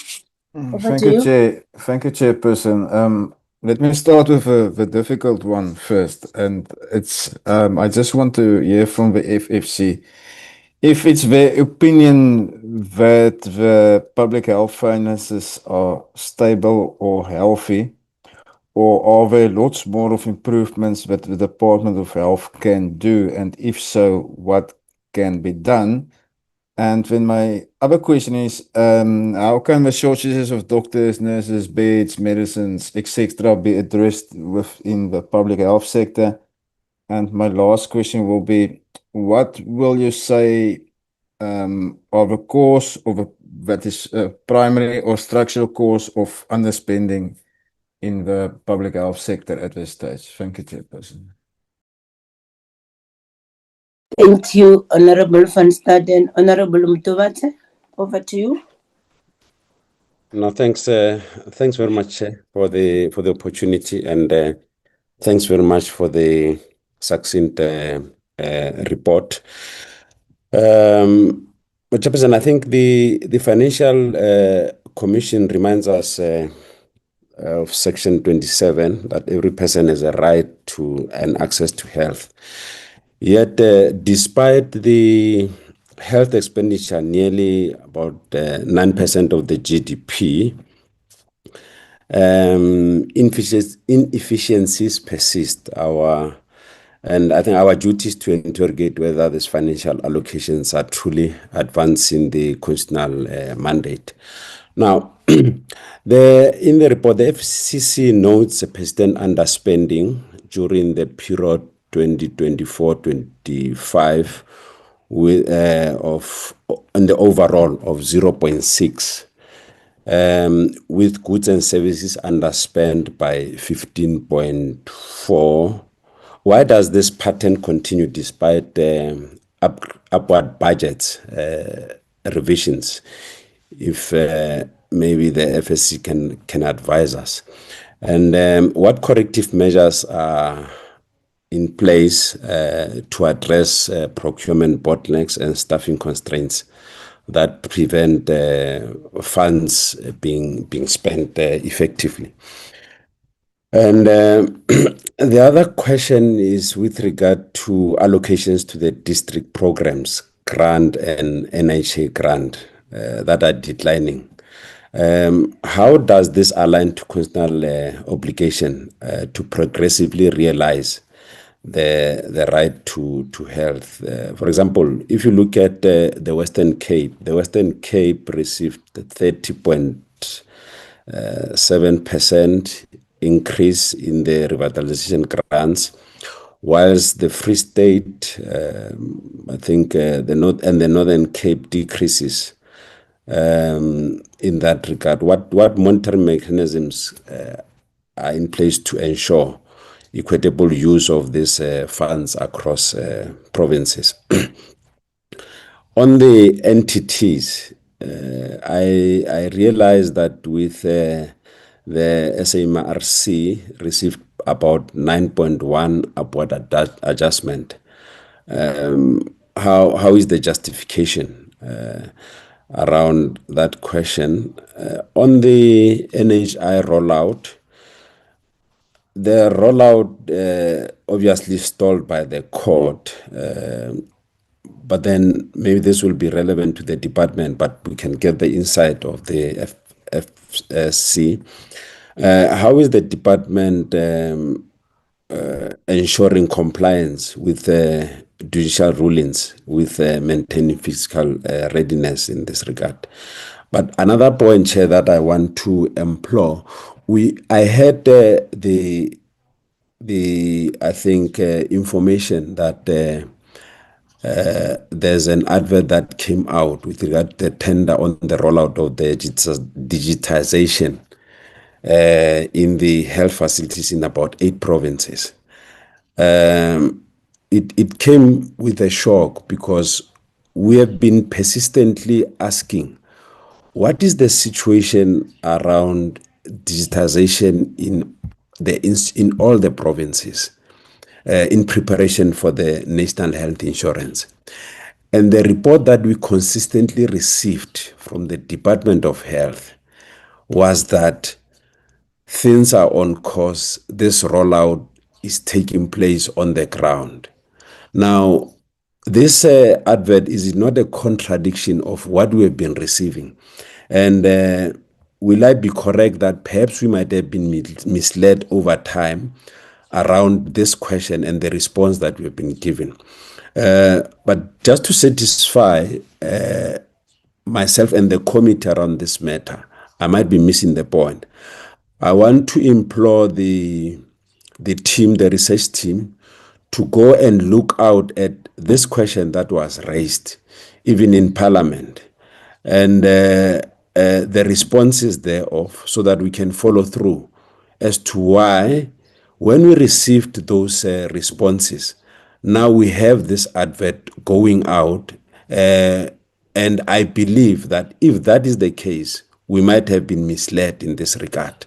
And therefore, I want to satisfy myself and this committee be satisfied that indeed we were not misled, and we get the details of how were we given that response to say that the rollout is there, because we've been consistently wanting to know, because these challenges, when we go on our oversight, we find them on the ground, and we have been consistently saying that we are being misled. It's not true that there's rollout, because the files that we find in the hospitals are not tallying with the response that we are getting. So I want to implore you, Chair, that perhaps we must go that route. I know the FS team will not be able to respond to this question, but I want our research team to follow through on the questions that were asked to the minister, to the department, even in this platform, and gather us that empirical evidence so that we can follow through and to find out as to whether we have been misled as a committee.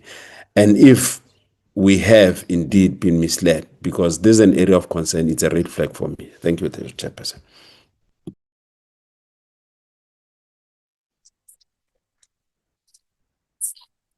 Thank you. Thank you, Chair. Over to you, Dr. Lekape.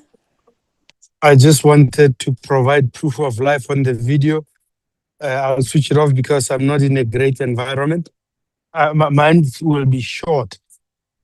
Following up on what Honorable Mutubatse has asked, the issue of the NHI and the pilots, district contracting model, where are the reports to know what we have learned, what has been done, and based on what we have learned, what is being proposed going forward? There's a lot of money that has been given over the last few years on this aspect. So we just need to get a report in terms of where are things at, what has been learned, how are we taking it forward.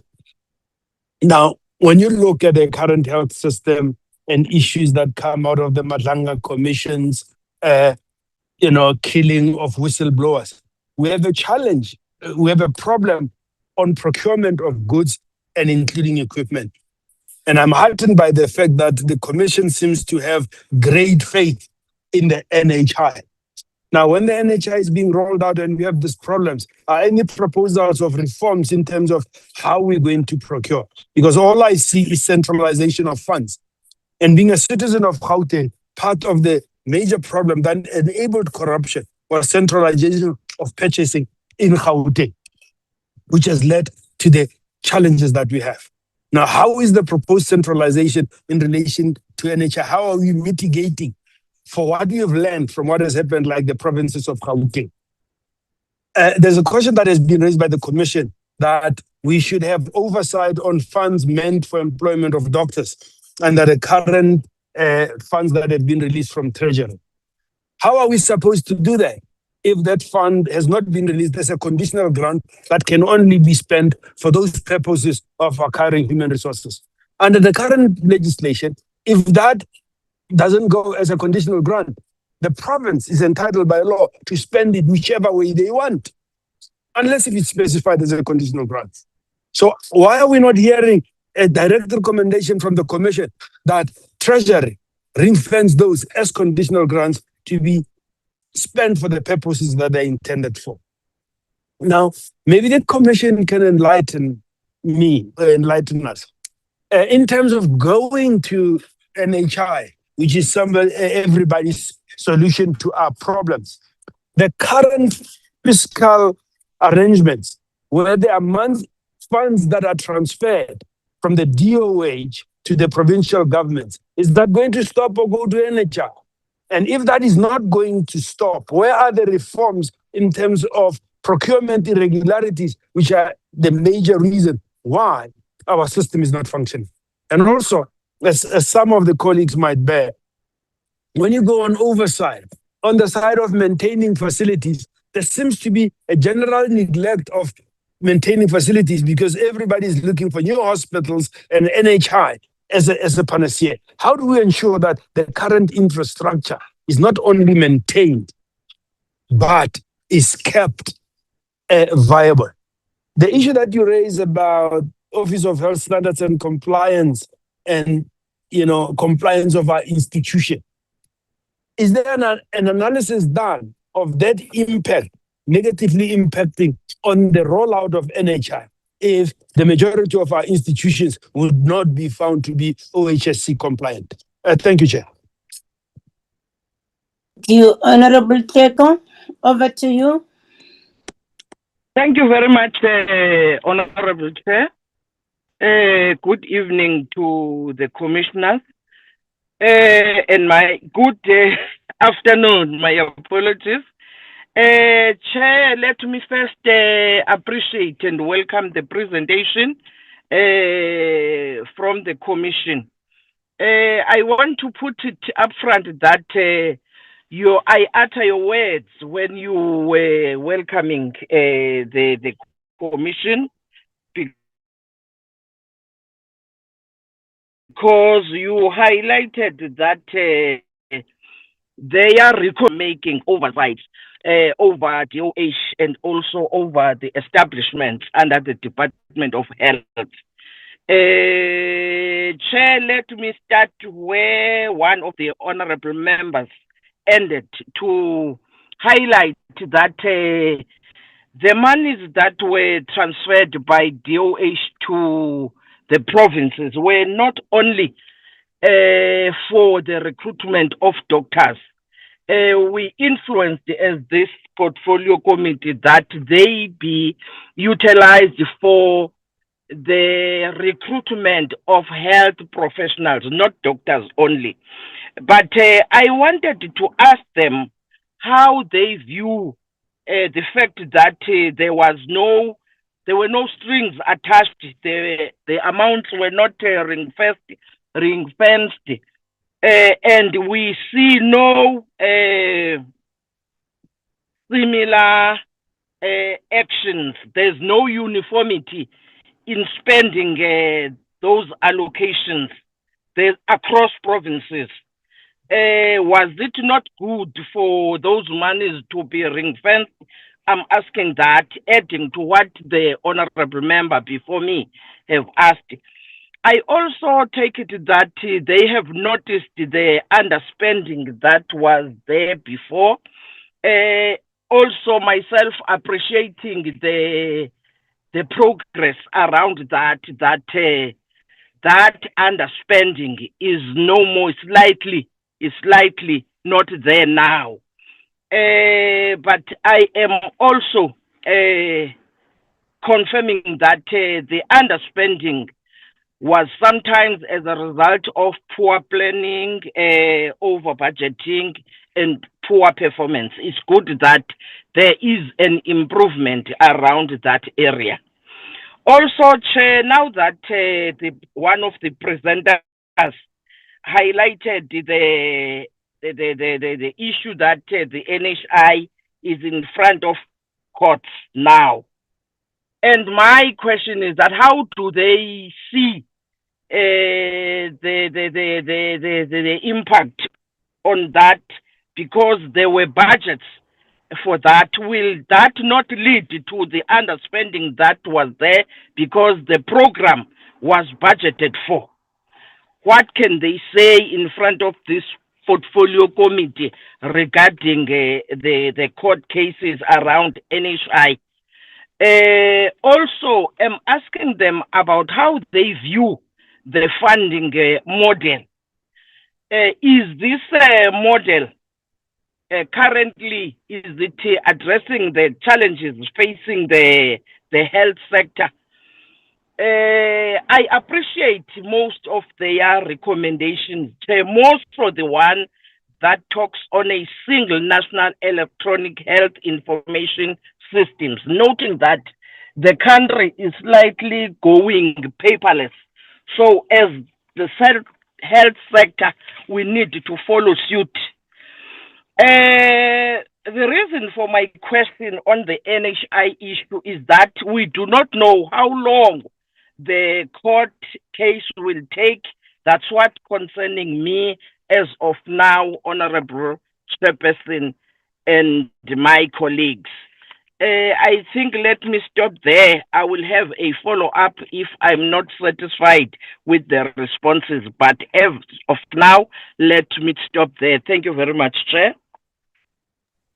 Thank you so much, Honorable Keko. I think you have gone eloquently so to ask all the issues. That includes every member who has commented, raised issues. Certain questions I know, Mr. Pillay, they relate to the department itself. Then we'll allow the commission to respond, and then you'll take those responses that relate to the department itself. Thank you. Over to you, CEO, Professor Fowler, and the team. Allow me to ask the CEO and Mr. Chen to start with the questions. We'll come in later. Thank you.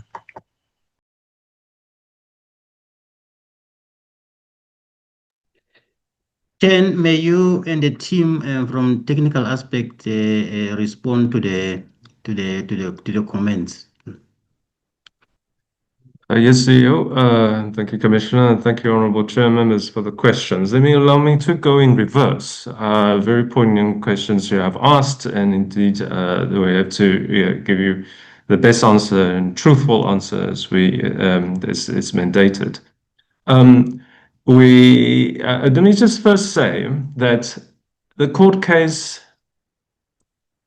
sure, it's there, but I'm wondering if it's should it have any impact? Should it be any stop to what the public sector and the Department of Health or the Provincial Department of Health or the effectively government to start the preparatory work on just collating information and doing analysis and building these infrastructure facilities and of digitization and or just simply as we have done, running pilots projects of what would it mean for a site to, and I think the clear answer is not. It should not have stopped in any way for the Department of Health or the system, all right, to improve, because ultimately it's all I was actually saying is that you see how I see we have very many good medical doctors in the room. Patient histories. All we're asking is collate them, connect them, and then make them alive, all right, so that it can be shared between health facilities. What we're saying also is that how we have, right, obviously employed the doctors.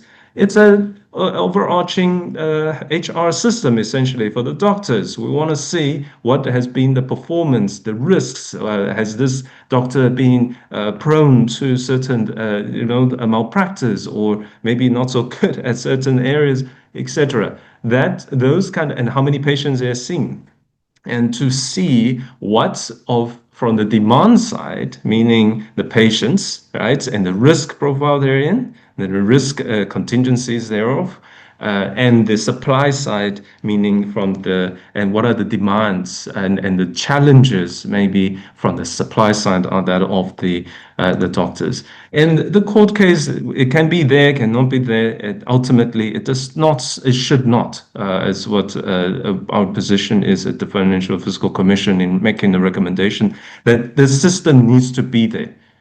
should be there, and nothing should actually stop it. What in terms of the view about the conditions and of the salaries, I want to note, and also Honorable, I hope I got it right, Lagabe and Honorable Tembalam, my apologies.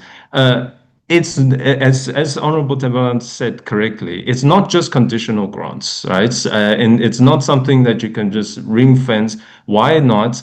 Because it's funded essentially and supplemented by both instruments of the intergovernmental fiscal relations instruments of conditional grants. Yes, it's supported there, but more so also of the equitable share allocations to provinces. And that's equitable share allocations. Yes, we have a formula, right, that decides how much is weighted for health components, but it comes in as a chunk of money to the province for the provincial legislature and the departments and the provincial cabinets, right, the MECs to decide. It's a provincial discretion to come up with the provincial allocation letters to the provincial departments, you see. So overall, so it's not salaries, it's not just a one money and that one can set aside and that this is going to that.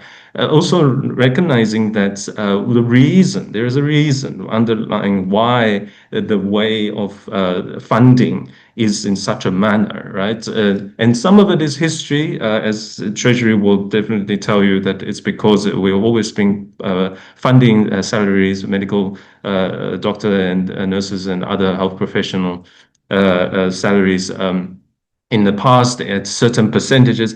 But more so is, I invite you, and I hope I would be hopefully assisting some of the actual health practitioners in the field, meaning doctors themselves, that understand that the implementation, right, of providing healthcare is actually happening in clinics. It's happening in hospitals as cost units, right, as almost business units of its own. Whether it's profit making, not profit making, that's another topic. But effectively, what I'm trying to say is that when we fund certain functions, right, in the IGFR framework, yes, there is out of convenience. We're saying, yes, we budgeted and we will fund it in a certain way, and we will even transfer some money here and then allocate some other money there.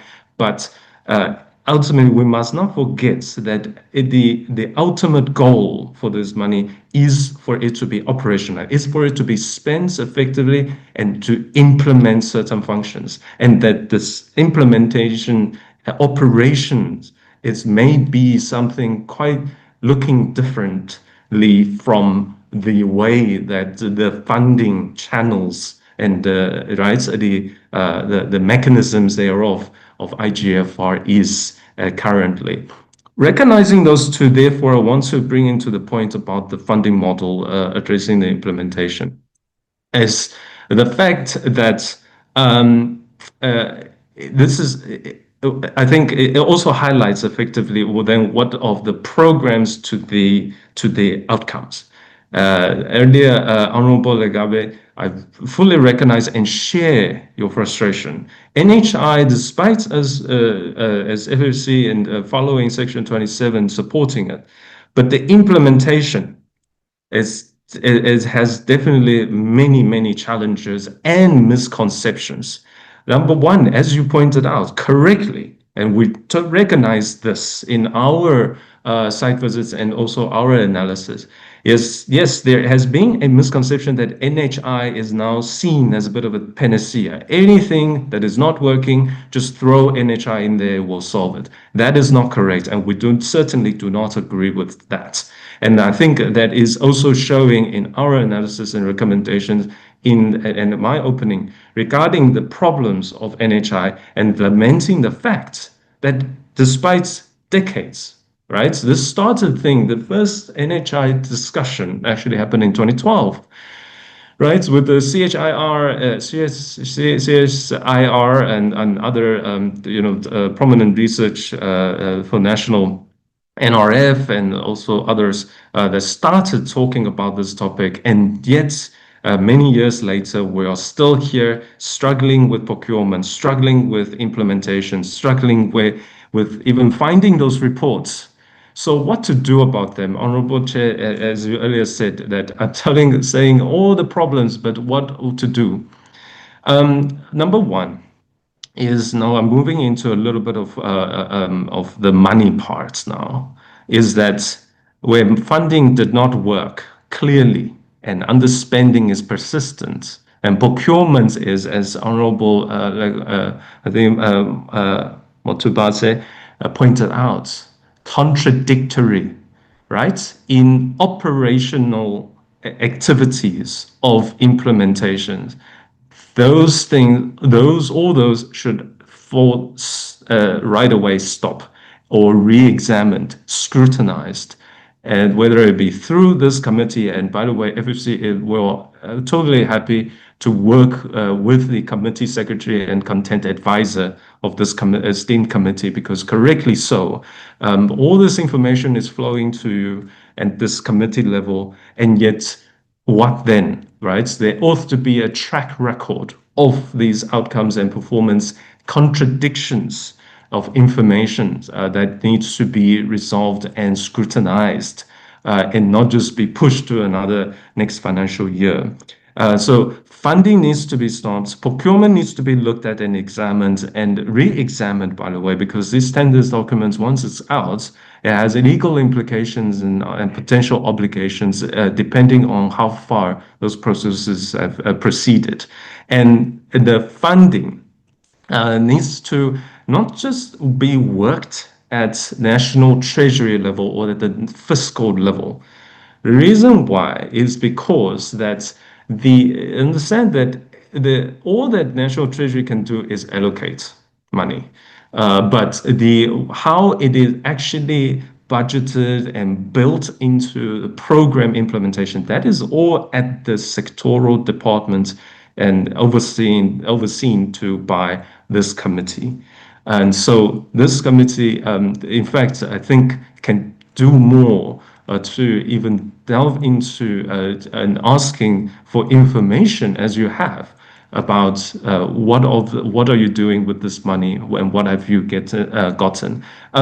Just on this point, I would like to say that following the conversation throughout, is that there is this over-reliance on rates, on percentages, and I think in the performance indicators I want to mention. And I think this is also something that the Department of Monitoring and Evaluation needs to come on board or have a discussion about. It's that not everything can be built and can be converted into rates, because the point of the rates or percentage measurements indicators is so that you have a numerator of performance and a denominator of performance. And the two has to have that connection, right? And of what you can do about it. Or one can do about it. That is not always something, that's not always quite clear, right? So I can say that I will have a meeting this year, right? And then if this rate is, it will look very good. It's 1 out of 1, so it's 100%. But the question is what has actually achieved. So things like that. So not everything, not all the performance indicators, monitoring, evaluation principles is just rate-based and or percentage, and then we will get to quality. That's not correct. I hope you agree. It's as well as in looking over. I'm trying to also assist in terms of how the oversight committees can really go deeper than just going through those percentages. In terms of some of the more technical parts on these changes of facility grants and the upward adjustments, and even Honorable Van Staden question, I think earlier, about the deviations, what does it mean, and so forth. In the sense that, as I said, underspending, again, as you saw, the percentages is numerator and denominator. The numerator in the underspending sort of measurements is saying that what has actually been spent over the budget, the denominator, the base, is the budget. Then, so that's one measure. Then the other indicator that, as we have shown in terms of deviations, is then the new budget going forward as over the budget of what we planned for last year for this financial year. So effectively, it's saying that if it's a positive measure, it means that we are essentially saying budgeting more than what we had already budgeted for this financial year, you see. So when you take the two indicators together, this is where it's important, is what has actually been happening. And despite that, in spite of this activity, actual outcome of spending performance, what then has been the budgeting response and allocations thereof change that have been dedicated to this outcome or this past performance. And of course, you can understand then now that the two should actually be on the same side of the axis, right? So that if there's overspending, you should budget more.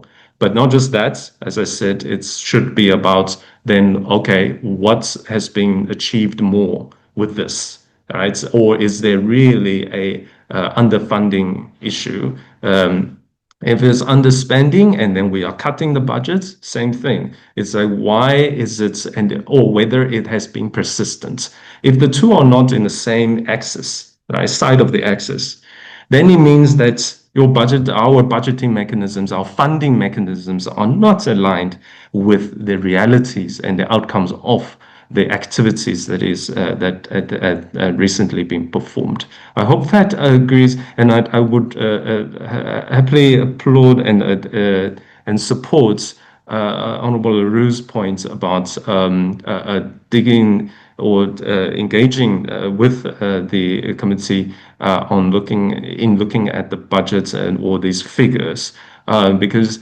understand that these financial figures and even non-financial figures of performances, they're really just only scratching at the surface of what is actually really happening at the in the deep end. Why, for instance, right? We are, of course, as a whole of government and in accounting practice, we're engaged in this modified cash / also sometimes accrual.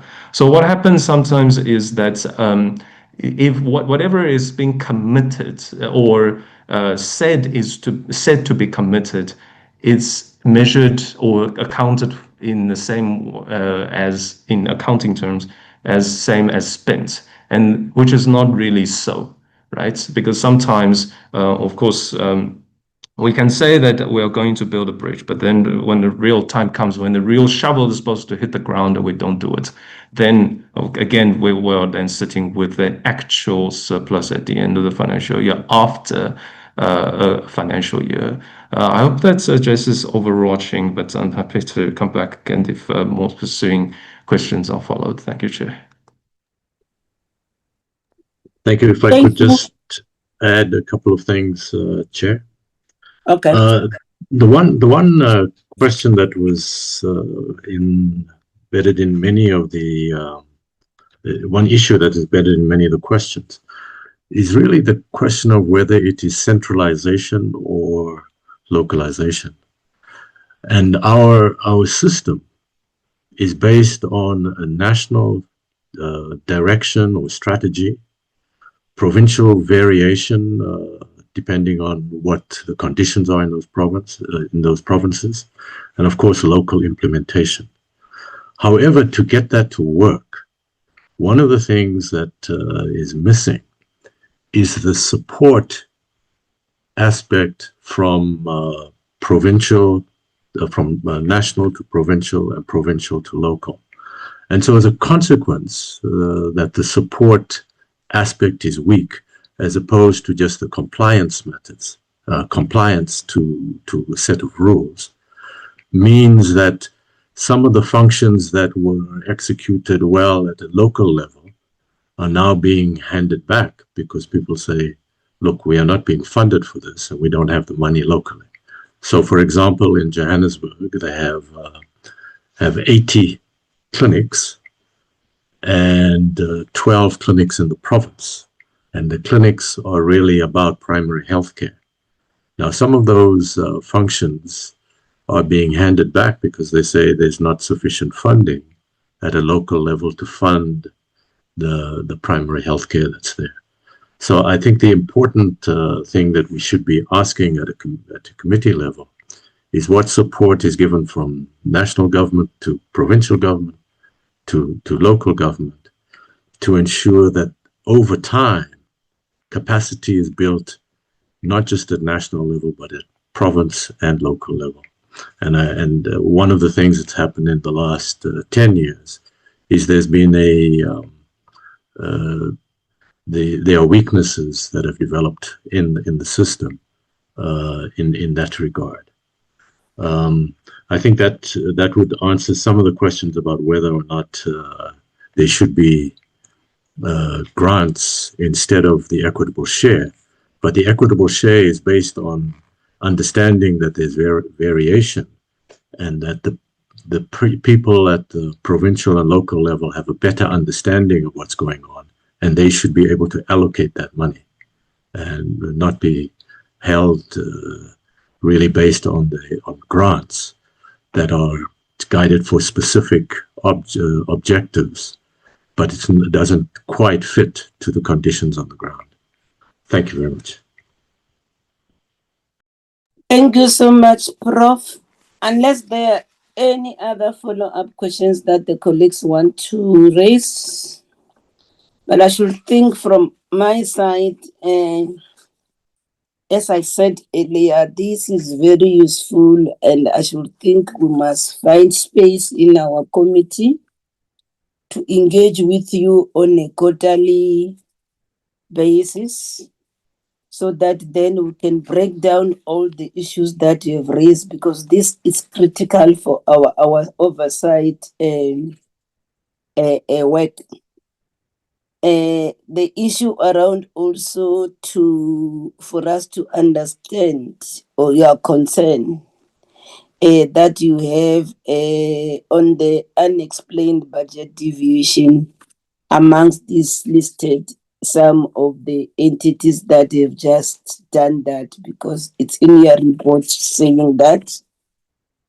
And then also the other issue is with regard to the equitable share formula, because provinces, they differ from one another. And then these equitable grant formulas actually responsive to the provincial needs, especially infrastructure, backlogs, and population shift. I'll speak from where I'm currently located in Limpopo. There's a challenge of access to health facilities. Normally, this also contributes to the huge medical legal claims, because for people to be transferred from clinics maybe to the regional hospital, the turnaround time when it comes to the issue of ambulances, and then also where ambulances are located, some areas are not accessible at all. So I would like to get your comment to that effect. But before that, I initially said that Mr. Pillay will have to talk to all issues that relate to the department itself. Mr. Pillay, over to you.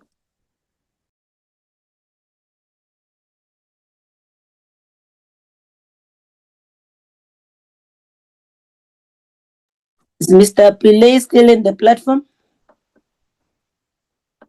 He is. Yes, it's your turn. I see you've raised your hand.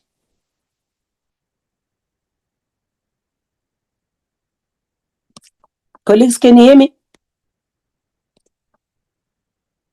Yes, we can hear you. Yes, we do, Chair. Yes, I was worried because Mr. Pillay is not unmuting himself. His hand is up. Joe, can you Chair, can you hear me now? Yes, yes, yes, we can Okay, hear you thank you. now. Thank you very much. Thank you. You can proceed. Chair, I think on the issue relating. You are busy muting yourself time and again. Oh, I'm not sure why. Okay, proceed. Again, you are muted.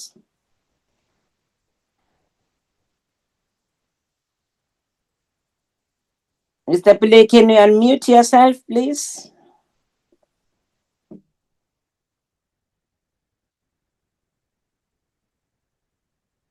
We seem to be having a challenge. Unmute yourself, Mr. Pillay.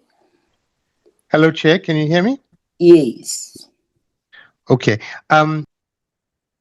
Oh. I don't know why it's doing that. Can I log off and come back on? Maybe that would.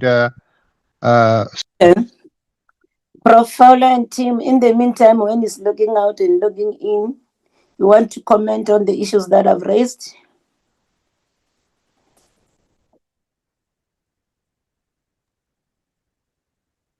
Chair, would you like to comment on some of those?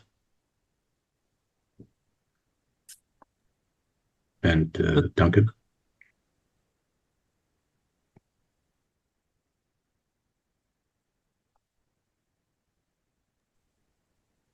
Chair, if I may use this opportunity, just want to thank respond to your question. I think overarching, there's just a lot of information asymmetry or missing information, and that the committee needs.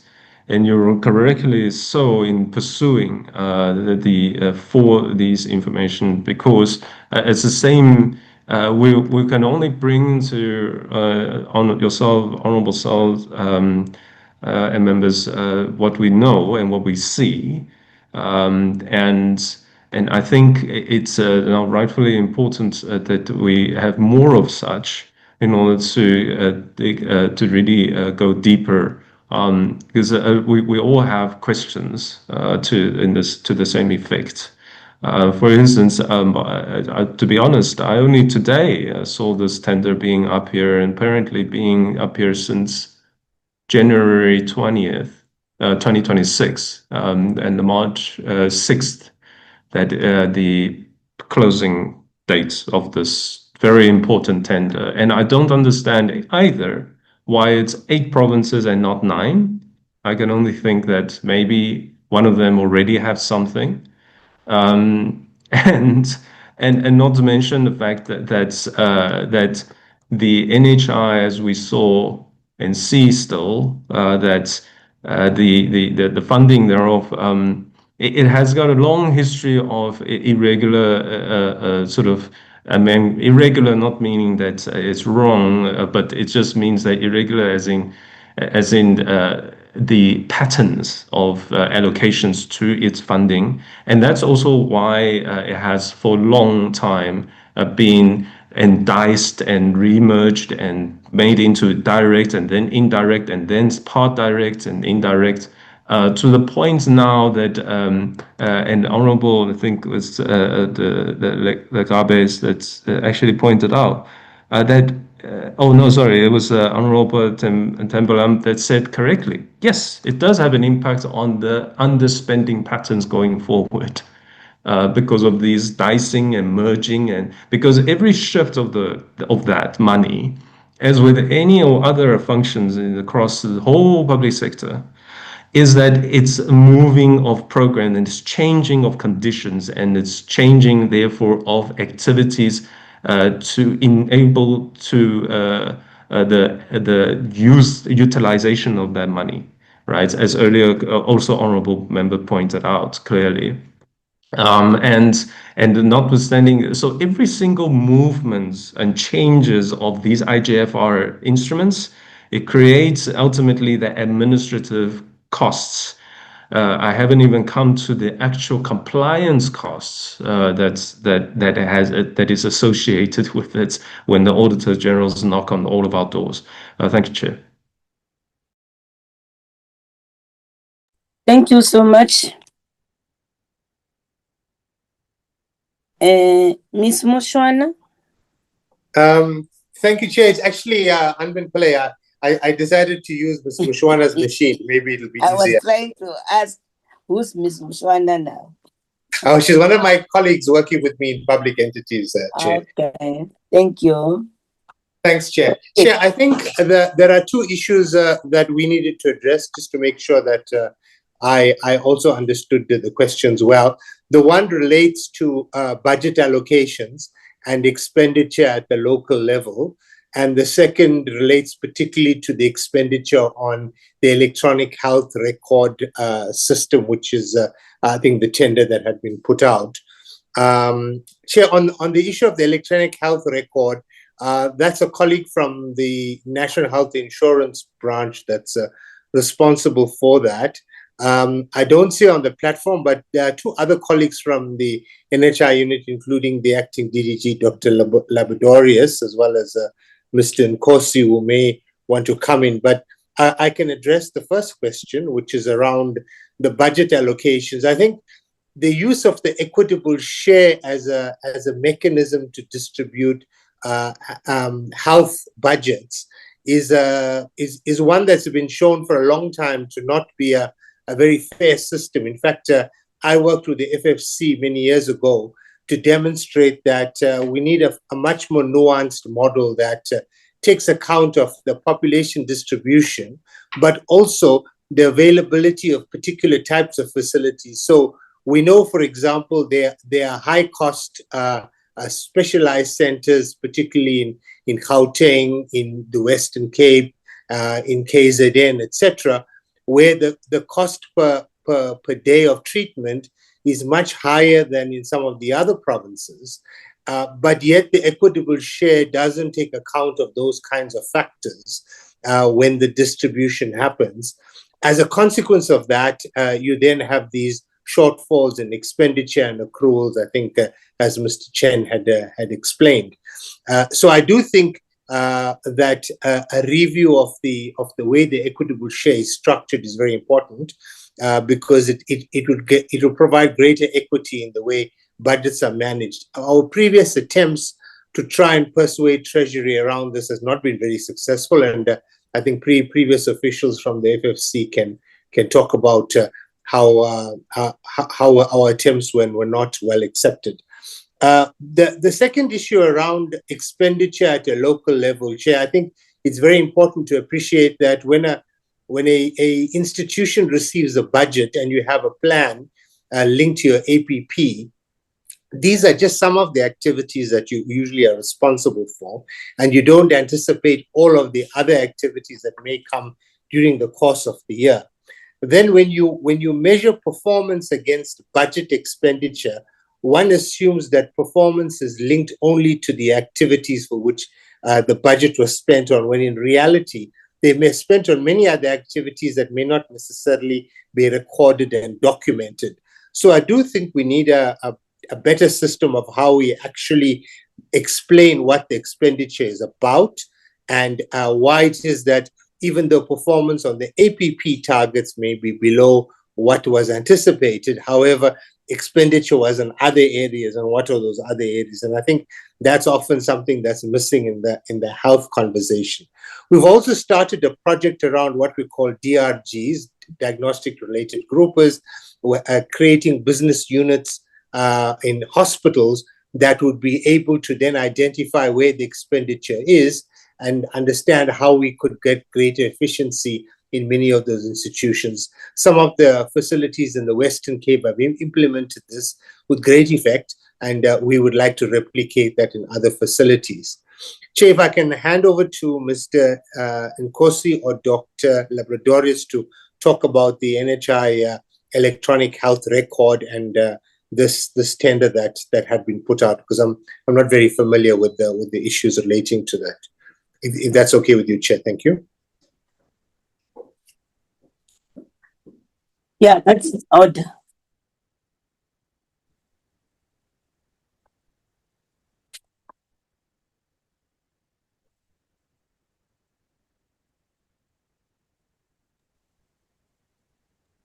Dr. Labradorius or Mr. Nkosi, do you want to provide some background around the electronic health record tender that's been put out? Yes, sorry, I heard somebody talking. I wasn't sure if my internet connection had cut out for a bit. But yes, I can certainly provide some information about that tender. Our digital health and information system team has been working on an electronic medical record for the last 3 years. The first version of the EMR was completed at the end of the last financial year, 25-26, and 24-25, and testing of that EMR was done in some of our proof of concept contracting units for primary care last year.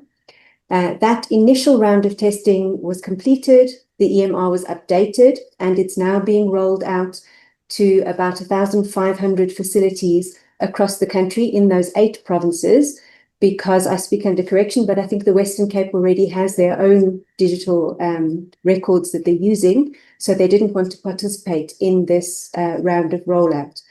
The tender was for a 15-month period, and within that 15-month period, what the service provider is expected to do is to assist with the installation of the EMR in the health establishments, and then also with the training of staff to use that EMR within their health establishments. The plan is that that is the first phase of the rollout. The EMR will be updated and continually developed over that period of time, and indeed going forward, to make sure that all of the needs, all of the information needs of the NHI relating to the EMR will be met. So I'll stop there. I'm happy to take additional questions if I haven't covered it in sufficient detail.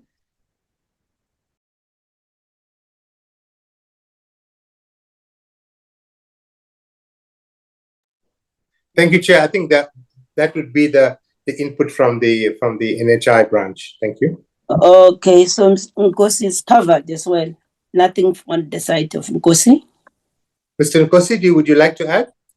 Thank you, Dr. Pillay. No, Dr. Labadorius has covered everything, Chair. Okay, that's what I wanted to check. I don't think there's any other follow-up questions as far as, Mutovat, your hand is up. Can you do that, the honors? No, Chair, thanks very much. I think I still stand by the input that came through now.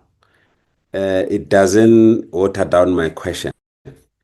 This it's a recycle, you know.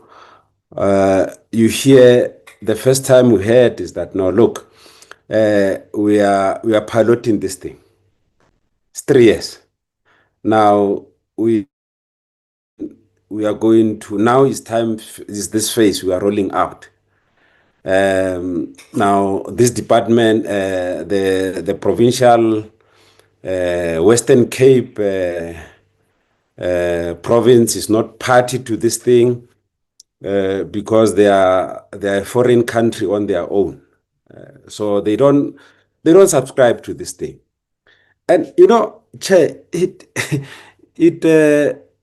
actually tiring and it's irritating, to say the least, that you have this thing. So, and I still stand by my word that we need to get all these reports, follow through on what exactly is happening, because we have got a responsibility. We can't at all times be given a hope that does not exist. We've got a responsibility to our people. We can't keep on having a situation whereby all the answers are postponed to these tender processes. And I still maintain, Chair, that, and like we have said, and following through on what Dr. Letlape has always been saying, this fragmented state of health in the interest of our people. We can't have some isolated province there called the Western Cape under one government, and our people on the ground suffer. They do things for their own, for a particular cities. And when we raise issues about our people in Gugulethu, in Kaya, they are not affected. And we can't take responsibility. And I think it is high time that we take this responsibility to nationalize this health care, because it doesn't help as it's fragmented. And I think we must go to an extent of saying we need to come up with a review of the National Health Act to centralize this thing, because if we're going to do it within this federal system, it's not going to work. We must consider that.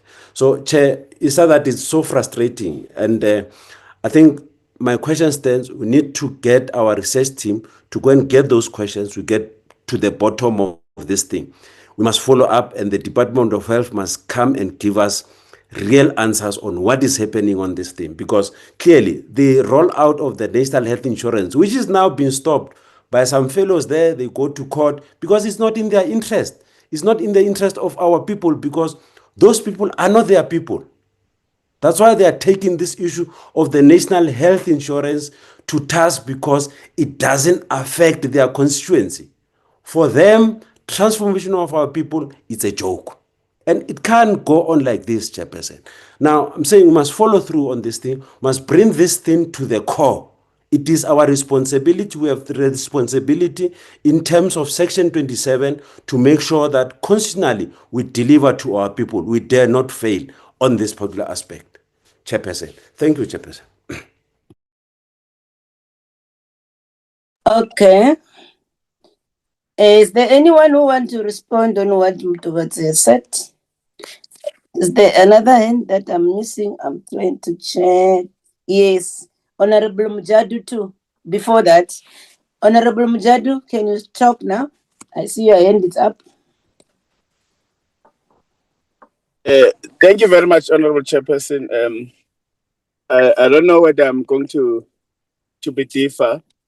I just want to know to FFC, what is the full staff composition of the FFC? Disaggregated by one national specifying the total number and the percentage of foreign nationals employed in their executive and management compared to South Africans. B, race in line with South African employment equity categories. 3, gender across all occupational level, including senior management and executive position. And how does this composition align with the national transformation and employment equity objectives? That's my question and my concern, Chairperson. Thank you very much. I should think that is a bit misplaced, my dear colleague.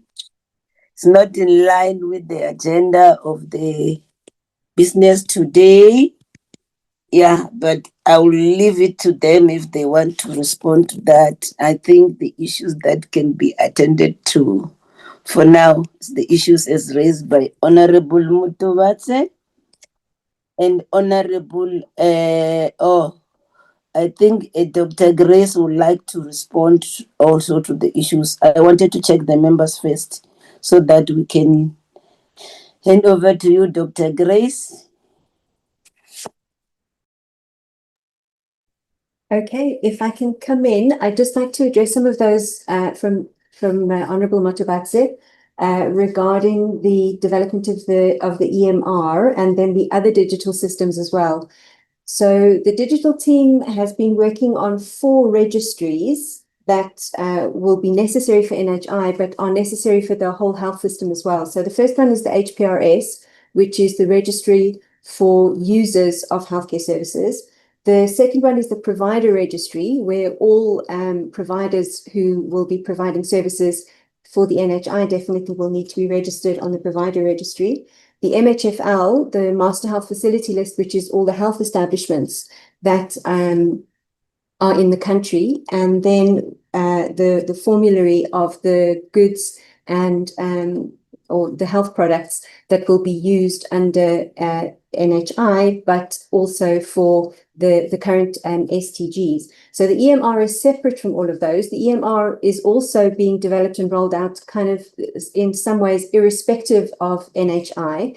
The health system needs that electronic medical record, whether NHI goes ahead or not, for the purposes that have already been discussed in this meeting. So the tender wasn't for the development of the EMR, it was for the rollout of the EMR, for the installation of the EMR in all of the health establishments. And then what I forgot to mention last time was that in conjunction with the rollout of the EMR, the infrastructure is being provided in health establishments. So where computers aren't available, those are being provided. And then if I can just mention as well, because internet connectivity has come up in discussions, that the EMR and all of the other digital systems that are being developed to work offline and then be able to upload onto the online database whenever connectivity is available, to take account of the connectivity issues that we all know are hampering service delivery in the public sector. So thank you. I hope that answers the questions adequately. And then, Dr. Grace, the question was, say, why 8, not 9 provinces? 9. Yeah. So Cape has been developing their digital systems for many, many years, and their digital systems are fairly mature and rolled out. Which is it? That was the reason that they didn't want to participate in this round, to disrupt everything. Which province is it? I couldn't hear the name of the province when you started. The Western Cape has been developing their own digital health records for quite a long time. I wouldn't like to say exactly how many years, but they have been working on it for a long time, and those have been rolled out, and they didn't want to disrupt their current health services. However, the development has been going on for a long time. Their systems are quite old, and they are not interoperable with the interoperability criteria that were published by the NDOH in 2021. And it will be a requirement for participation in NHI that all digital systems that are used in health establishments are interoperable with those of the NHI, so that we can collect the information that's required for the monitoring that needs to happen as part of NHI. So it is likely that there will need to be developments, and we'll see what happens in that space, whether they will utilize the systems that the NHI uses or not. And I'm sorry, Mr. Nkosi has corrected me. The Western Cape systems are actually interoperable with ours, but they do need further development in the future. They've been there for a long time, so updates are required. Thanks, Chair. Back to you.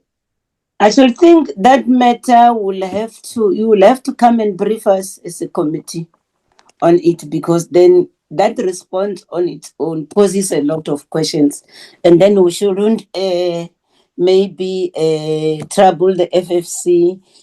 Can I hand over to you, Professor Fowler? That will also be your parting shot, ne? Whatever you want to say. We've also made a proposal to say, how about you coming? Maybe we'll develop thematic areas wherein you can come on a quarterly basis to come and brief us. Thank you, Honorable. Let me ask the CEO to answer the last question, and then just to thank the committee for the opportunity for us to present, and thank the department also for their input. It was also very helpful. Mr. Ntuli? Thank you, Prof. Chair and members, maybe just at a high level, commissioners. On our commissioners, we've got 3 female Black South Africans. We've got 1 male white, and we've got Professor Fowler as a South African Black. That's the commission. Then at executive management, we are only 4 presently. On your website, you still have the names of old commissioners. Can you look at that? We'll do that. Then mention so much. Names of the female ones and 1 male, because your website is not updated. Okay. Apologies for that. We'll make changes on it. Mjadu is asking these things now. No, it's fine. We'll correct that. I was 3 not aware. females who are the 1 male white and all this. Can you share that? I will come again, Chair. Who are these people that you are referring to? We've got the chairperson is Dr. Mbava. Then we've got Commissioner Letsatsi representing Salga, a local government. And then you've got Commissioner Malijing. Then you've got Professor Erasmus, and then you've got Professor Fowler. Okay. Then at executive management chair, we've got three black. We got two black males and one Chinese, and we got one female Indian. That's at executive management. That's stated at strategic level, Chair. Okay. That's fair enough. Thank you so much, Chair. Is it the question Professor Fowler, you wanted him to respond to? Yes, thank you, Chair, Okay. and thank you for the opportunity to present to the honourable members and yourself. Okay. Thank you. I believe our invitation is also accepted. We'll give you thematic areas therein. You can come back and share with the committee. Yes, no, definitely accepted. Thank you so much for taking time to be with us, particularly also you, Prof. We know the chairperson has been committed, but we also want to appreciate CEO Tulani, together with the team, for the job that you have well executed despite the short notice that we ask you to come and present to us. We are looking forward to a very fruitful working relationship with you moving forward. Thank you so much once more for coming. Members, it's time for lunch. At least you have got 2 minutes extra. Let's reconvene at... Oh, no, I've taken over your lunchtime. Let's reconvene at 2:10. Thank you, Chair. 2:10, colleagues. Thank you, Chair. See you then. Okay, 2:10. Thank you, Chair. Bye. Sure.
Colleagues, are we back?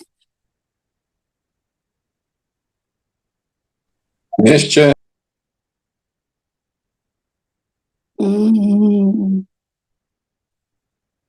I see you, Honorable Mutuvate, Honorable Chirampungose, Honorable Mujadu.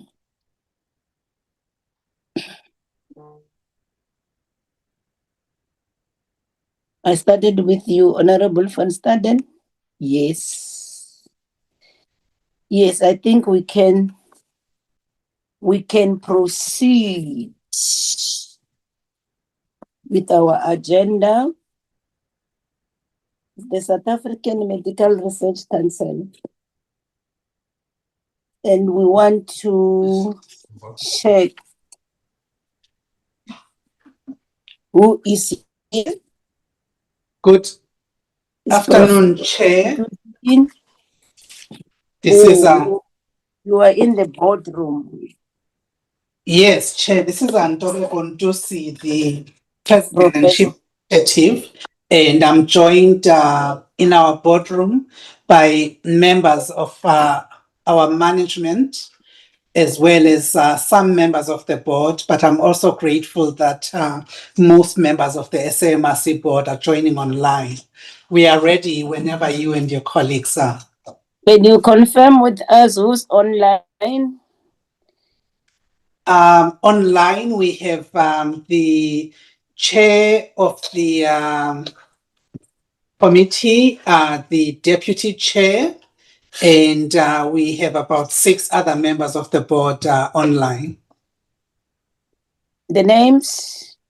The names are Professor Tyrone Pretorius, who is the chair of the board, as well as Professor Bonga Chiliza, who is the deputy chair, Professor Tracy Naledi, Miss Doris Dondo, Professor Vatiswa Papu, Professor Rudo Mativa, Professor Sharon Prince, and I wonder if I'm leaving anybody else behind. I think that may be it online. And then the rest of the members are in our boardroom in person. Thank you, Chair. Okay. You were not in earlier when we welcome everybody. You didn't start with us in the mid-morning? No, we were not here in the morning, Chair. Okay, then let me then take this opportunity to welcome all of you. The meeting is just a critical part of our oversight responsibility, as it allows us as a committee to assess whether the plans and resources presented before us are aligned with the health priorities of the country and the needs of our people. I just want to emphasize this to say these APPs and budget are not just merely compliance documents. They are commitments to the public, more especially when we know your role as the SAMRC. So, as this committee will therefore be looking closely at whether the targets are realistic, well-funded, and responsive to the challenges facing the health sector. And then we trust that your presentation today is going to be frank, evidence-based, and solutions-oriented. And our intention is not only to interrogate your plan, but to ensure that you are adequately positioned to fulfill your mandate as the South African Medical Research Council. We look forward to a constructive engagement with you, Chairperson and President and CEO. So, under the circumstances, let me hand over to you so that you can introduce the plans, and then we'll have an opportunity to engage You might have heard me calling the names of the members. These are the members I know since their elections. You have interacted with them, maybe with the exception of me as their chairperson. So you will notice them as we engage, and then they are going to interact with you. Over to you. Thank you very much, Honorable Chair, honorable members of this committee. It's an absolute pleasure to share our annual performance plan with you. We will take the document as having been read so that we focus on the highlights and the key messages. But before I take you through the presentation, I would like to invite Professor Tyrone Pretorius, the new chair of our board, to make some introductory comments. Professor Pretorius, over to you.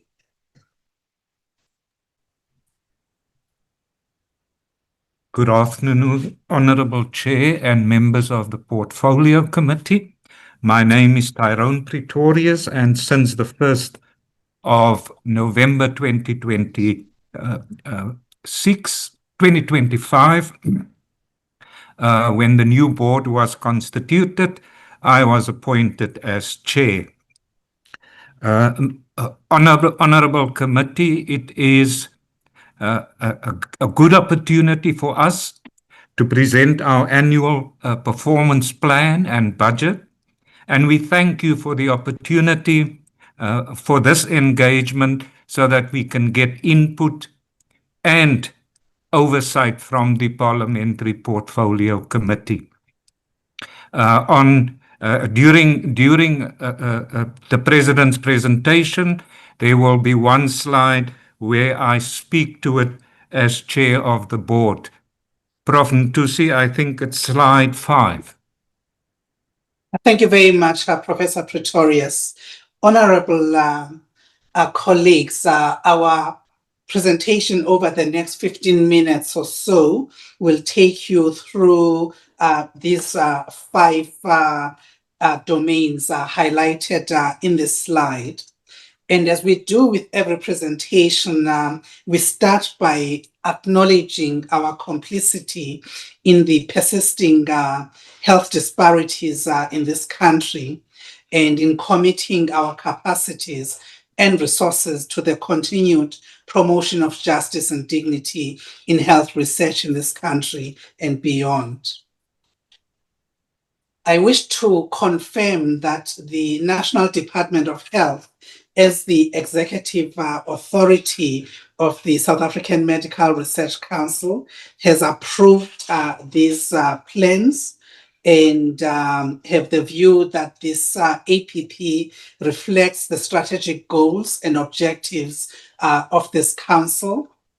And I invite Professor Pretorius to make a brief comment in relation to his role as the lead for the accounting authority.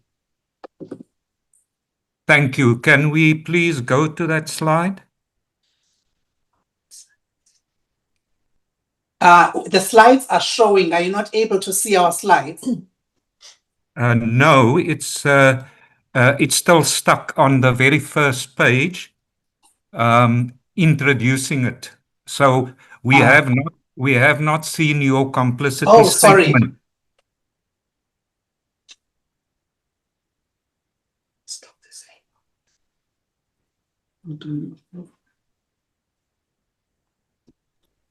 We want the presentation, not you. We can only see you. Is it fine? There we go. Statement by the President and the CEO. Could we go to the previous slide, slide 5? This one? Yes. No, the next slide. Next one. This one. Can you see it now? You're on slide 3. We'll skip 4 and go to 5 as the chairperson of the board has said. Which one should I go to? This one. To slide 3. This one. This one, they're not seeing yet. I think they are not seeing our They're not presentation. Are they seeing yours? It's not Okay. transitioning. We No are only transition. seeing slide 5, slide 3 here on the screen. Looks like we're not sharing from the room. Sharing the room. Somebody else sharing. You should be sharing from the. He's got the. Okay. While they're sharing that out, Chair, I have a copy of the board statement, and I'll go through it. It will come up as slide 5, but for in the interest of time, let me report that the new board took office on the 1st of November, and during our inaugural process, we committed to sustain the outstanding fiscal discipline, the effective and efficient administration, and ensure that the research efforts and activities of the South African Medical Research Council are aligned to the health priorities and needs of the country. The 2026-27 APP is informed by the successes and lessons learned from previous years and sets a refined path for the South African Medical Research Council commitment to decreasing the disease burden in South Africa by conducting and funding cutting-edge research and innovation. The board believes that the strategic plan and the annual performance plan are aligned with the Sustainable Development Goals, the African Union Agenda 2063, the National Development Plan, Vision 2030, the Medium-Term Development Plan, as well as the National Department of Health priorities. We note, as the new board, that the South African Medical Research Council has maintained high standards of corporate governance, as evidenced by 10 clean audits over the past 11 years.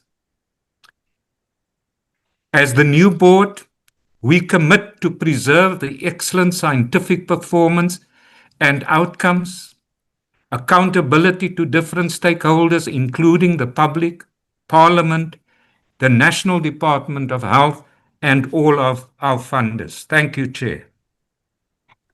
Thank you so much, Chairperson, Professor Pretorius. Can we then allow the President and the CEO to take us through the presentation? Thank you so much. Thank you so much, Honorable Chair. The SAMRC plays an important role in addressing the disease burden and improving the health of state in our country. 1, through leading health research and innovation. 2, asking the right questions and producing the relevant evidence. 3, supporting government, civil society, and academia. And 4, perhaps as importantly, promoting equity in health and health research. And our organization has played a central role in leveraging funds to support our national health research ecosystem as we faced catastrophic federal funding withdrawals from the US and many European countries in the last year.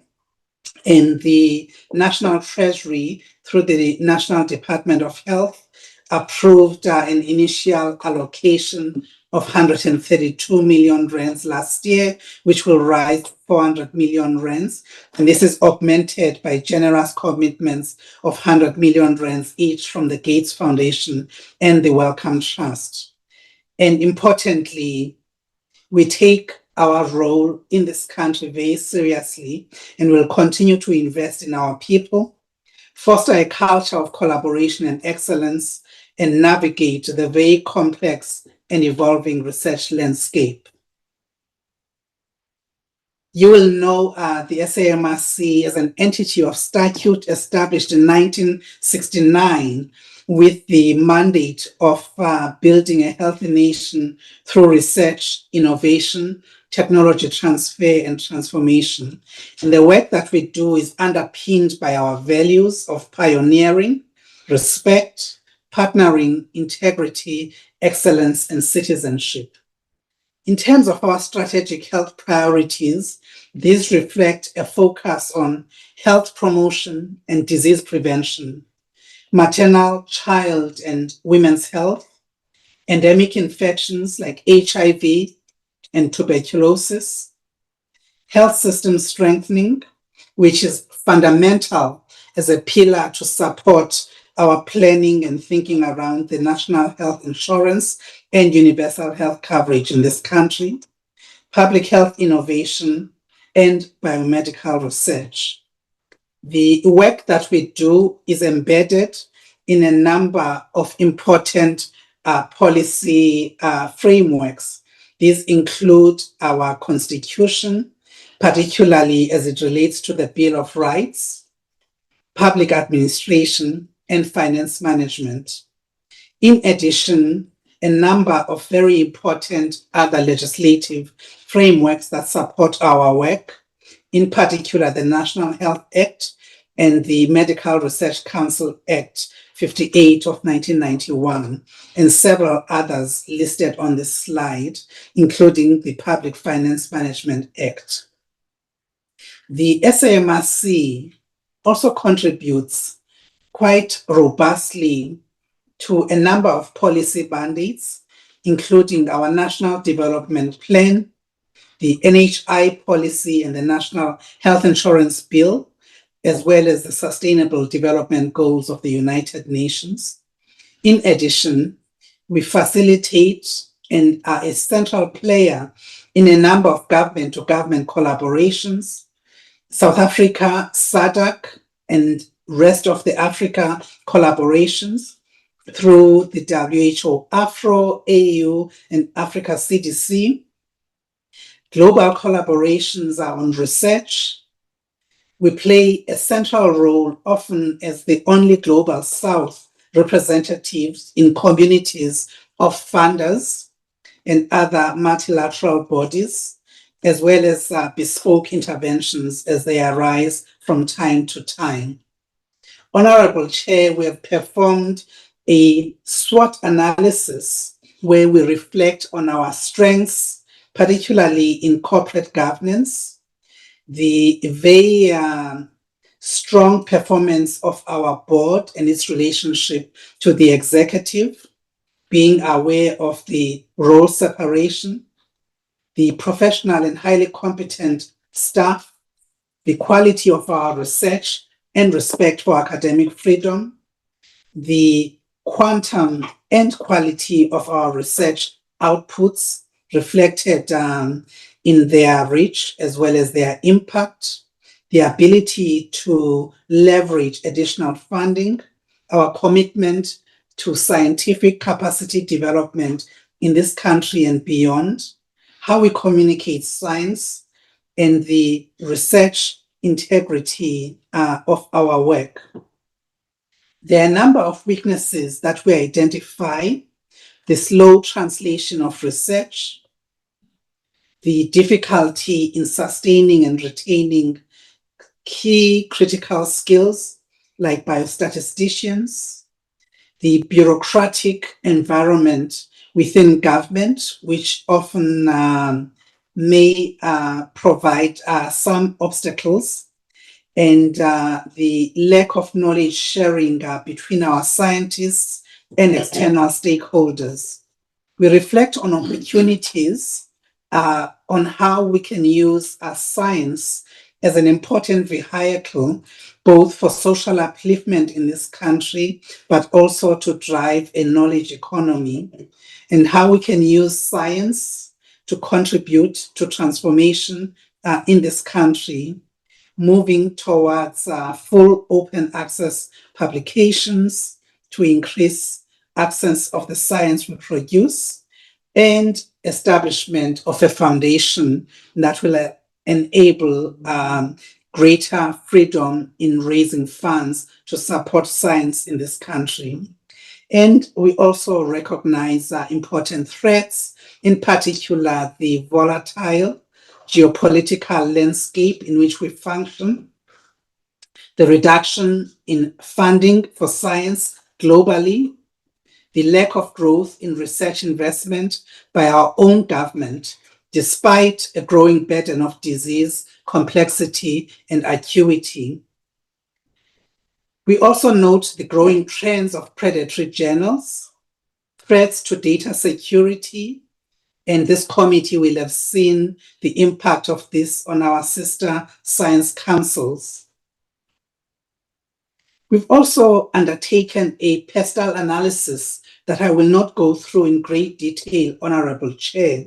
Suffice to highlight that we do consider the role of science as a critical driver of both economic and social development in this country. And in our own work, look at issues of legal compliance, but also how we look at emerging trends in health science and how we prioritize the role of the planetary crisis in the science that we do, and looking at digital platforms, large language models, and AI in enabling the research that we conduct. In terms of the organizational structure, our board has 17 members. These are 16 non-executive members, together with myself as the president. This is our board, and I lead a very competent team of executives who all manage important scientific and corporate portfolios within the organization. In terms of the organization, we have under 800 employees, 70% of whom are female.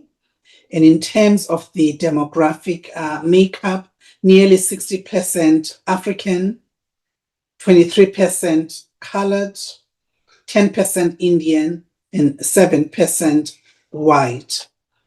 In terms of our leadership, 50% female, 50% male, and you will see that over 60% are African and 25% colored. And at the senior level within the organization, we continue to see substantial transformation, 2/3 being female, about 1/3 African, 1/3 colored, and 1/3 white.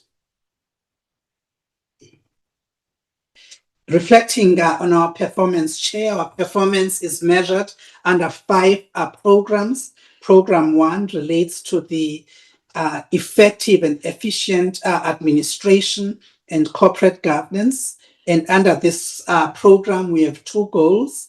The first is to ensure a clean audit. And you can see that this has been achieved in the last few years and achieved in the last year as well. And additionally, to ensure efficient expenditure by having less than 20% of our expenditure on administration. And you can see that to date, we are meeting both of these goals. In terms of Program 2, this relates to leading the generation of new knowledge and funding of research. And here we have several goals that relate to key outputs around our publications and grants administered. And you will see that our performance exceeds all of these goal categories. Program 3 relates to health innovation and technology development through funding to improve healthcare in this country. And here we have 2 goals, both of which we are meeting. And Program 4 relates to building sustainable health research capacity in South Africa. And again, a number of important goals, all of which we are exceeding. And then finally, Honorable Chair, Program 5 relates to research translation into policy and practice to improve the health of the South African population. And again, you will see that we are exceeding all of our targets in relation to this program. We wish to reflect specifically on a number of areas which we think will be of interest to this committee. The first is our work on supporting African traditional medicines. And we have a number of products which are at different stages of development. And this work is a collaborative endeavor between the SAMRC, the Agricultural Research Council, as well as a number of historically disadvantaged institutions in this country, and promises to build a national pathway for safe, effective, and locally developed health solutions for our country.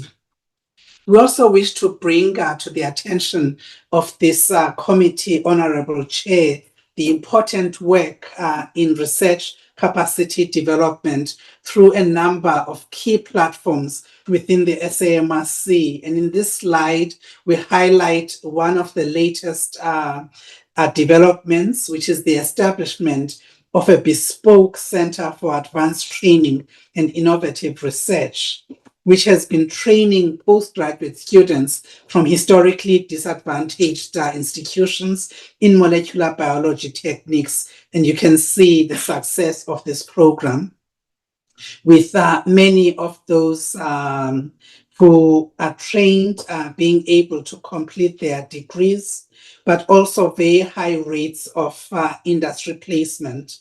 So a very successful program.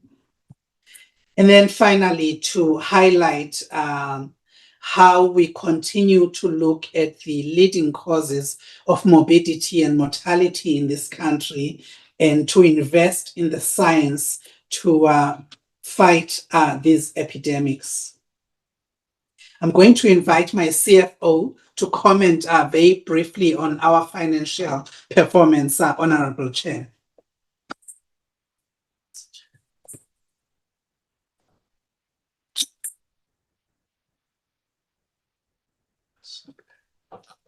Good afternoon, Honorable Chair and Portfolio Committee members.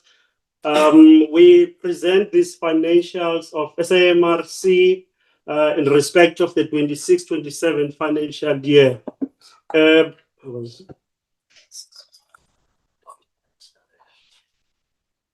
Just trying to get a pointer so that it can be.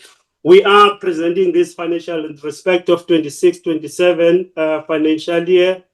And as well, we are still reporting under the approved budget, which is currently the financial year that we're just closing by 31st of March 2026. We also provided information to the committee members regarding the audited outcomes of the previous financial years as to how we have performed. And as such, we're able to track the growth of our revenue over the past years. Chair, I must mention that SAMRC generates a revenue from two sources. One, it is transfers received, and that number represents the money that we do generate from the National Treasury via what we call its baseline funding from government. The other source of funding, Chair, it is generated from external funding sources, contract funding. What the chair and members will note that if we look at the funding currently, at this stage in the year we're just closing, the makeup of our revenue such that we're at 50% baseline versus 49% of the external revenue being generated externally. However, when we look at the medium-term framework or medium-term estimate, we do see the fact that the external revenue does increase a little bit exponentially versus our baseline funding, with the effect that eventually what the makeup changes from 50 to 49, it moves to 56 to 44%. Chair, also while mentioning the contributory factor to that, you will note that the baseline funding average is 2.5% over the medium-term expenditure framework. Chair, SAMRC budgets as per section 5313 of the PFMA, that when we do budget, we must not budget for a deficit. And it is my pleasure to say that also this budget is being budgeted on a no deficit basis. We do note, though, the previous years we did generate revenue, we did generate surplus, for which we did request permission to retain it by the National Treasury. The year where we had a deficit, which would have been contrary to the section 5313 of the PFMA, we were able to fund it out of our own cash reserves, Chairperson. Chair, moving on to other aspects of the business as we presenting the APP annual plan, we do set out the strategies with our programs that we want to achieve, but we also do so knowingly that there are risks attached to it. We do embark on a risk exercise and we do identify the risk and we put in the key mitigation measures. So all the 5 programs that the CEO did present, we did have a look at the risk, attended to them. We did come up with the key mitigation measures, and we are happy to say throughout the residual risk is an acceptable one. Thanks, Chairperson. So, Honorable Chair and members, I wish to close this presentation by reflecting that the SAMRC is in a sound state of health. It continues to meet its mandate by delivering on all the 5 programs upon which its performance is measured. And Chair, I'm just going to invite the Chair of our board to make a closing statement before we hand back to you. Professor Pretorius, over to you. Thank you, Prof. Ntusi. Honorable Chair and members of the Portfolio Committee, we as a board would like to express our appreciation for this engagement. And as a new board, we would like to assure the Parliamentary Portfolio Committee of our commitment and our engagement with management around the annual performance plan and the budget. And we as a board look forward to working with the Parliamentary Portfolio Committee in achieving the objectives as set out by the President. Thank you. Thank you so much, Professor Pretorius, for that. We then need to allow the colleagues to ask questions on the presentation. They ask questions at some point, they'll give you proposals. And then, as I've indicated, just take it in good faith. We are all on the same course. We are in this together. I'll note Dr. Leroux, followed by Honorable Van Staden, followed by Honorable Shiram Pongose, Honorable Mutovatse, and Honorable Peko, in that order. Honorable Dr. Leroux.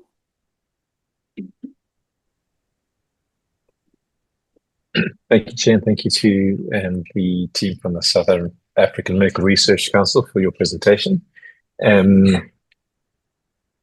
I just had a few questions. I think the first question, obviously, that you have partially dealt with is the concern in terms of the funding that we've lost due to the Trump budget cuts from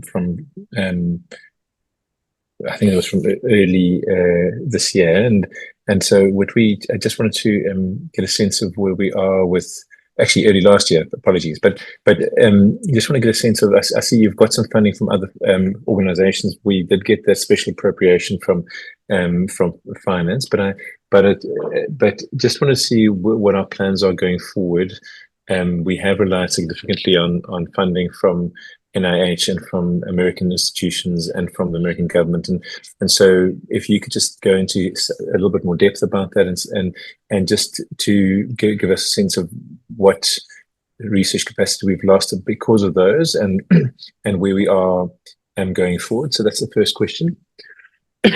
The second question is just around the partnerships going forward.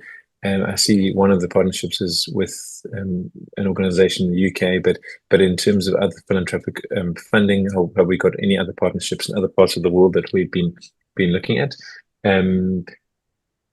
Thirdly, in terms of outside funding, and I know that research, not only at the South African Medical Research Council, but also at many universities, is very much reliant on grants. And so I understand that the contraction of that and the difficulty that we've had in the last year and a half of that has affected not only the SA Medical Research Council, but also universities in South Africa. But from your perspective, are there any other ways that we can get funding apart from grants and philanthropic? Is there any way that you can monetize what you do as an organization? Is that already happening? And could you give us some details about that?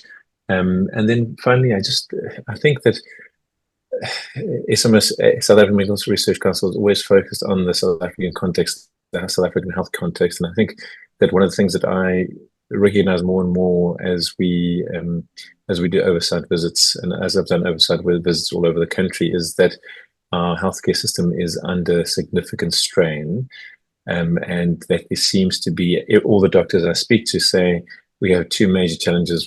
We have budgets that are constrained, and we have more and more people coming in.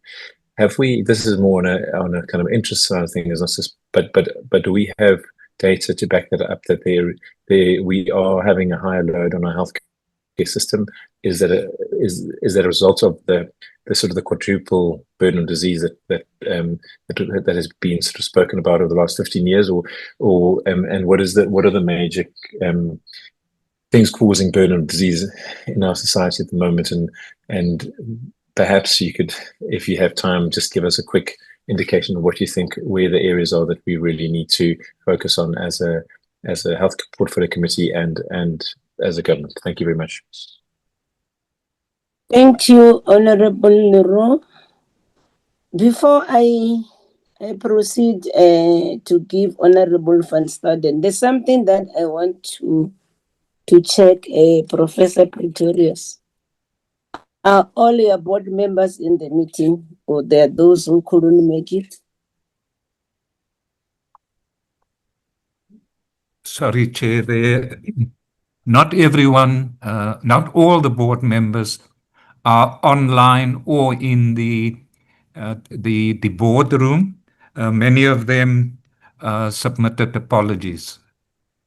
How many? And Mr. Khan, do you have that information?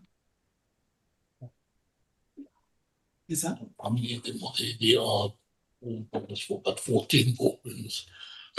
14 sent apologies. Apparently 14 sent apologies. No. Yeah. 14 attending apologies out of the 17. So 3 sent apologies. Apology, Chair. 3 apologies. I'm raising this because we want you to take collective responsibility. I hope there's no chairperson of committee who's outside of the meeting amongst the 3. Also, the reason why we are holding these meetings virtual, because we know there are financial implications. But if we are holding meetings virtually, that's where we want all of you to be present. More so, we know you are solely a new board, and we've never interacted with you as a committee. It has been our expectation, President and Chairperson of the board, that everybody could have make it to this meeting. I hope there's no chairperson of a subcommittee who's not present. They are all present, Honorable Chair. Thank you. I will convey that expectation when we have a full board meeting. Thank you so much for that commitment, but we are still going to engage with you in due course, because we are not going to exhaust all the matters here today. Today the focus is on the APPs and the budget, but it will be good because since you were appointed, you will be able to share with us the situational analysis and then how are you taking this council forward. Thank you. Honorable Van Staden. Thank you, Chairperson. Just 4 questions from my side to the Medical Research Council. The first one is your budget for 26-27. Is this budget sufficient for you to conduct comprehensive studies and research? That's my first question. And I always ask us because it's good for us to know, to trying to help you to get probably more funding from the government side. My second question is, what channels do you use to get more funding or extra funding from donors? And do you have difficulties in getting any donors for that extra funding? It will be just interesting to know. And then, out of curiosity, Chairperson, the Council recently announced a new request for application for cancer research projects to prioritize prevention, early detection, and etc. Can you just elaborate a bit more on this? Are you successful in any way so far? And can you give us some more details on this, please? And my last question will be, what is currently your priority research areas? Thank you, Chairperson. Thank you so much, Honorable Van Staden. Honorable Chirwampungose, over to you. Greetings to the SAMRC and the board. Thank you so much for your presentation. Carlo, I think in this engagement, particularly on sentiments shared by the SAMRC on transformation, it's important for us to test whether their progressive language is matched by material transformation, sovereign public health capacity, and tangible benefits for poor and working class South Africans, not just at the level of publications, partnerships, and clean audits. So to this effect, can the SAMRC,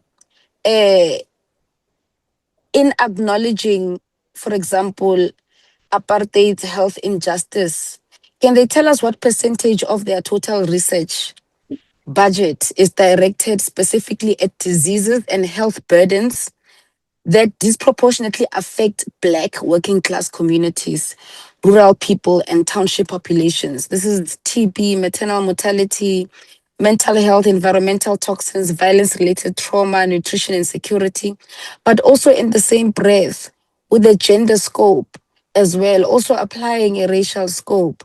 Can they tell us how much of their research is directed towards women and sexual reproductive health rights like PCOS and endometriosis? Because those are 2 parts that are severely being ignored by the research industry. And secondly, we want to find out how much SAMRC funding goes to historically disadvantaged universities versus the elite institutions, or UCT or VET or Stellenbosch. Can they give us figures of how much they fund disadvantaged universities in contrast to historically privileged institutions? And thirdly, we want to find out what percentage of principal investigators funded by the SAMRC are Black South Africans, women, and young scientists from poor backgrounds. I mean, they admit weak succession planning and poor transformation at senior levels. And we also want to find out by when will executive and senior scientific leadership reflect South Africa demographically, but not a 50-50 society. So our demographics really need to be a true reflection of what South Africa looks like. It's in the interest of South Africa as well, especially if you're going to place focus on aesthetic representation yourselves, then you must go all the way into that. And then on research particularly, can the SAMRC appraise us on how many SAMRC funded studies in the past 5 years have directly changed government policy? If they can give us the study and the policy that the study changed and the impact on lives, that will greatly assist, Chairperson, because we need to start measuring the work of the SAMRC and how it impacts government policy. I think in your opening sentiments before they started presenting, you shared this sentiment, but I think this will assist us in linking how their efforts are directly linked to government policy changes and transformation in society. And then on funding, on the Gates Foundation funding, Chairperson, what then becomes the transaction that happens between the SAMRC and the Gates Foundation? This is important, Chairperson. I think this is probably more political than it is technical. What is then the exchange? What is the expectation? What is the relationship that SAMRC has with the Bill Gates Foundation, noting the funding that they get from the Gates Foundation? And I want to also find out, are there any research agendas that come part and parcel with this funding, or any research expectations that come with these foreign agency and foreign donor funding that prioritize their own agendas outside of the scope of South Africa health priorities? And also in relation to that, we want to find out which programs in the SAMRC are fully dependent on foreign philanthropy to survive. What do we lose from SAMRC if Bill Gates gets out? What do we lose from SAMRC, from your work, from your impact, from how you transform the research industry? What do we lose if we take out the money of Bill Gates? Please just give us like tangible examples of how the impact and the loss therefore then becomes. And also in relation to that, Slalo, I'm sorry, I'm going to conclude shortly. What will happen if Gates and Wellcome withdraw their funding? What situation are then the SAMRC going to be faced with if that ever happens? And also, how does SAMRC guarantee that there is no influence of donors over research direction, findings, or policy recommendations? What is the transparency system that ensures this? Because we understand that some of the policy directions obviously come from a leadership perspective. When the leadership decides that we're going to take this particular direction, how do we rule out the fact that there is influence that is foreign from the direction that the leadership takes and the institution also takes? And then lastly, Slalo, on African traditional medicine, what is the commercialization pipeline for African traditional medicine? How many indigenous remedies have gone through scientific validation? Who owns resulting IP? Communities, state, or the private firms? This is important because a lot of African traditional medicine practitioners have highlighted this particular grievance, not only in relation to the SAMRC, but in relation to other entities as well, and the NDOH. And also, how are traditional healers protected from knowledge extraction? We've seen this happen one too many times, where environments and platforms are created for an exchange of knowledge, only to see the knowledge systems of traditional healers being compacted and packaged by Western imperialists or establishments that then present them back to us at a very high price, with the validation of state institutions that validate them over African traditional medicine experts and practitioners. Ngiyabonga, Sihlalo. Thank you so much for the opportunity.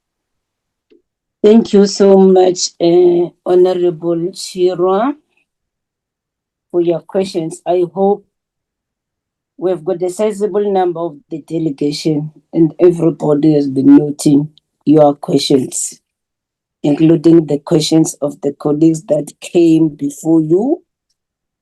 In that order, can I then allow Honorable Mutobatse to have his share too?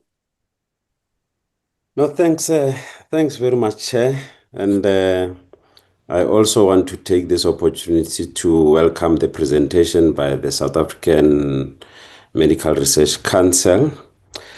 The APP cites compliance with the National Health Act, the SAMRC Act, and the PMFA. Clean audits are noted, and fiscal discipline is really commendable at this stage. But then we need to, our responsibility is to interrogate its legislative obligations, whether they are aligned with the national health insurance.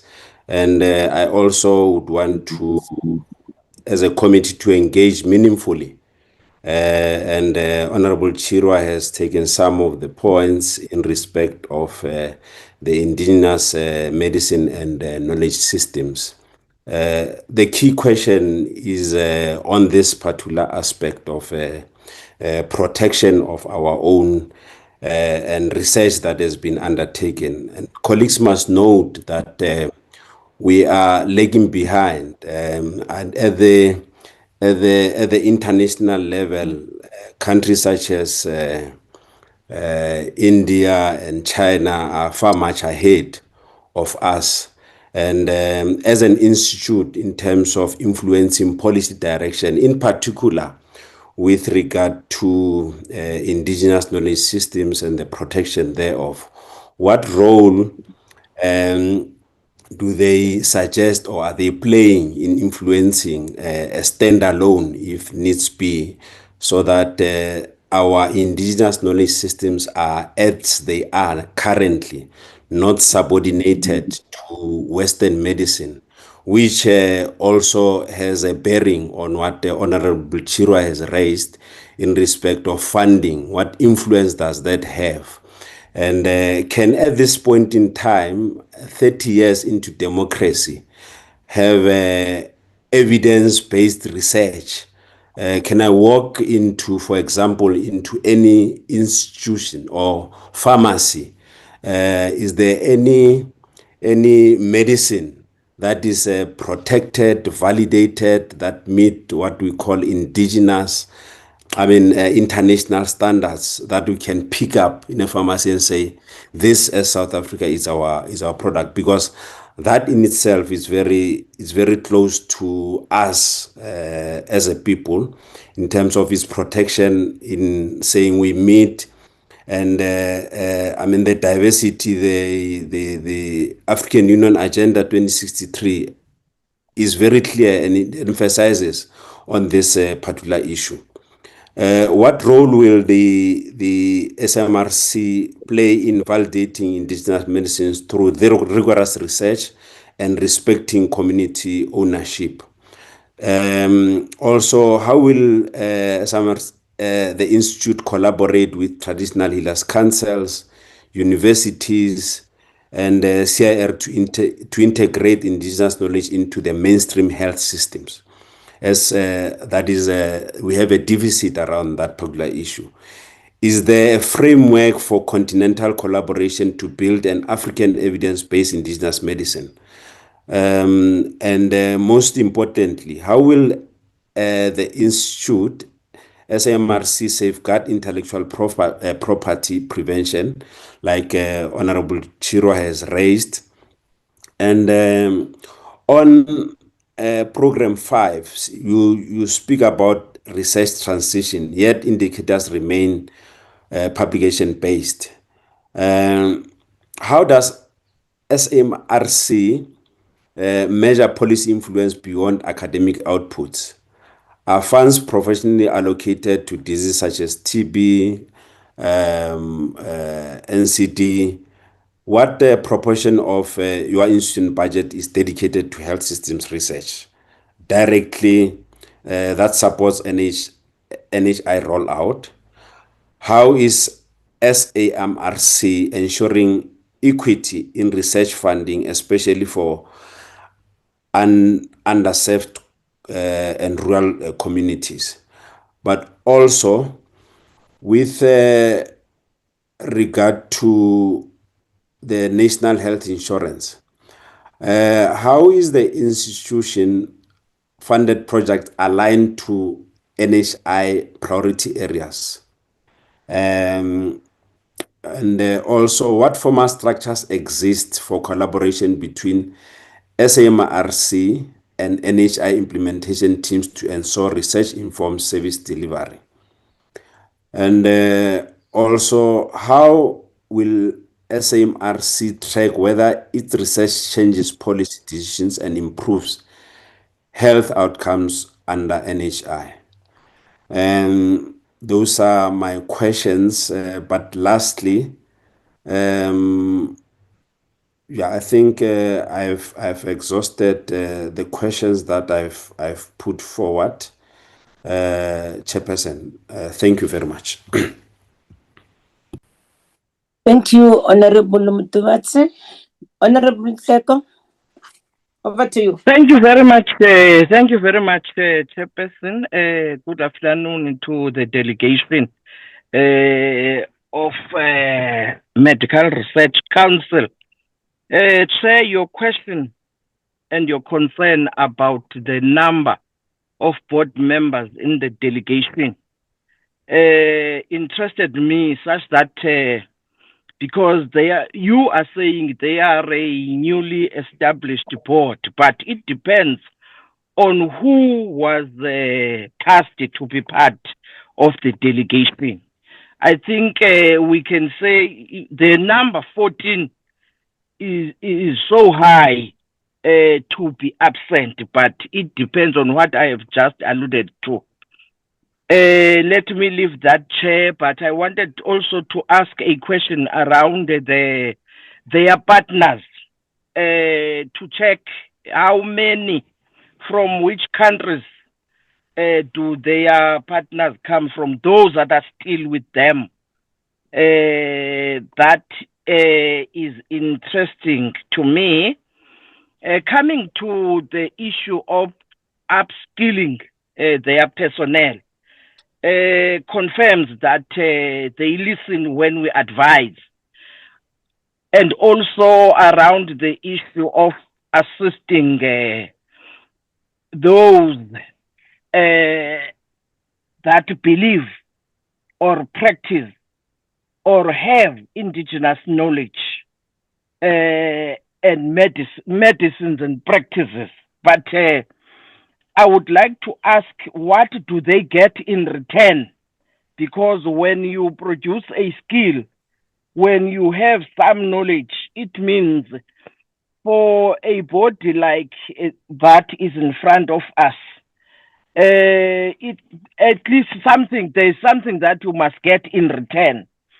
And also, Chair, that makes me think that we need to have an influence around representation in boards like these, such that those that have that indigenous knowledge must be represented in these decision-making structures like boards, so that they protect the interest of those. The other question that I have, Chair, around vaccines, can they share their best practices and worst ones during research, and also share experiences of their testings on people and on animals, whatever information that they have at their disposal? Also, Chair, they are reported to have reduced the targets this financial year. If that is true, Chair, what may be the reason for that?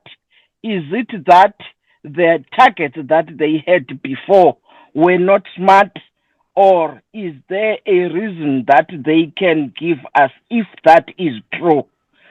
I wanted to have those questions to put forward, Chair. Otherwise, thank you very much, Chair, for the presentation. Thank you, Chair. Over to you. Thank you, Honorable Whip. Thanks for the questions. There are 14 present board members.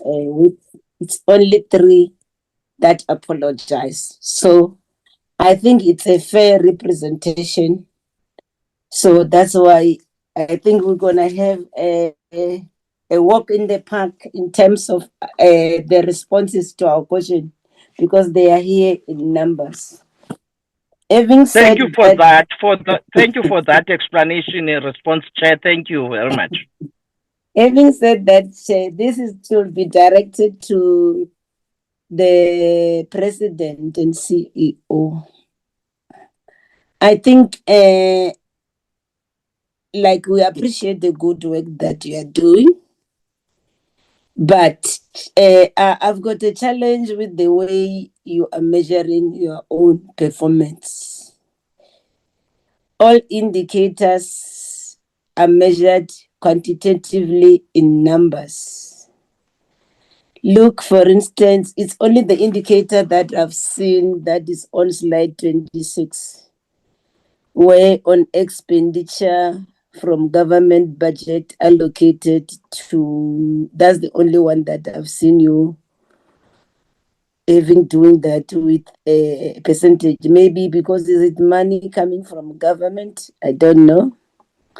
Because also there's a challenge with your audited actual performance if you don't have a numerator or denominator to justify your percentage performance. I'll give you a classical example. Look, for the 2024-2025.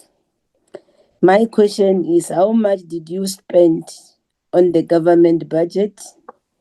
And how much was the budget? And then this will therefore inform this 19.553% that you have managed to show in slide 26. But across your entire presentation, without the numerator and the denominator, the figure remains, to me, thumbs up, CEO, unless you're gonna prove me otherwise. And the biggest problem with reporting in numbers is that then you have nothing to compare with. That's why one will always still find that you still undertake even after a high performance in the previous year. For example, look at your slide 29, paragraph 2.11. While you project 1,000 performance, you still target 900 in the new financial year.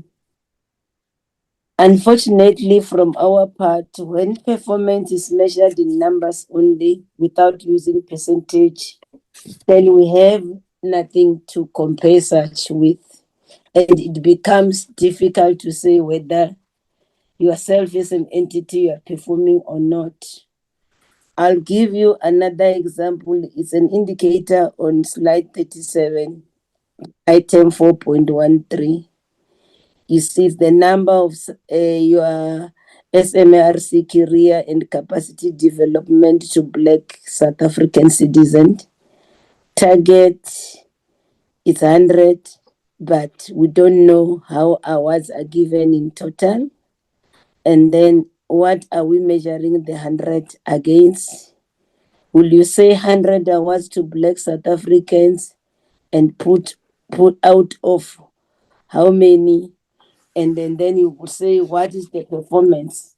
I should think these are the issues that I felt I need to also raise as a concern on my part. The issue of donors, Honorable Shirwa only mentioned the issue of the Gates Foundation, and she has raised a lot of issues with that regard. But my other question, to amplify such question, I want you to also explain the intervention that you are making to increase the pool of donors. And then also maybe apart from the Gate Foundation that she zoomed out, also state the duration of all the current donors that you are having. It will be important for us to hear that. Then also in terms of your infrastructure project, you have projected to have these 3 infrastructure projects that will be completed in March next year. And then I believe you have got physical structures all over the province, hence this maintenance project. Then maybe you can share with us also where are the other infrastructure provinces, and then we would like in future also want to come and visit these other facilities as we do our oversight. So these are the issues that we want to know in terms of those that you are having in the province. How many have you refurbished in the prior fiscal years? Okay, and also maybe you need to tell us the location of this infrastructure. The other issue that we want to also understand from you, Chairperson of the Board and President, we want to know whether you have MOUs, a memorandum of understandings or service level agreements with like-minded organizations, either in SADC, Africa region, or even outside the continent. So you will have to share with us if they are such. And then also, you are now aware of the cancer disease that is also said to be the one causing and the noticeable mortality rate in the country. Whenever you hear somebody has passed on, it's cancer-related sickness. And then as a medical research council, I think this is also concerning to you. And we want to understand whether you have done some studies on this sudden spike on cancer cases resulting in all these deaths that are happening. And then the other issue that we've seen of late is the abuse of antibiotics. And then what measures are you proposing or have you proposed to prevent this abuse of antibiotics, which results into antimicrobial resistance? Also, the other issue that is common cause that everybody has seen is the issue of the increased hospital infections. Have you, as an entity, done any studies in this regard? So these are some of the issues that we want you to talk to. I know it's a lot, but with the number, Prof. Pretorius and the team will be able to deal with this. And yeah, over to you, Prof. and team.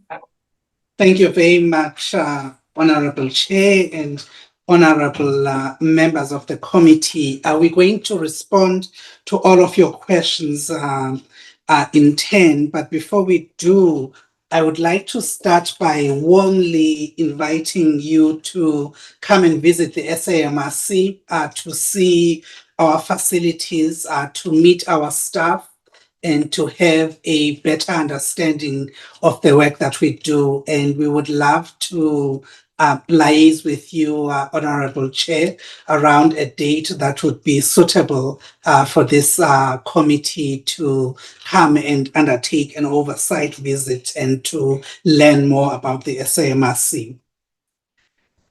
So to start with the questions from Honorable Leroux, and perhaps I should say what I'll do, I will take some of the questions myself, but I'm also going to ask members of my executive team to answer some of these questions as we go along.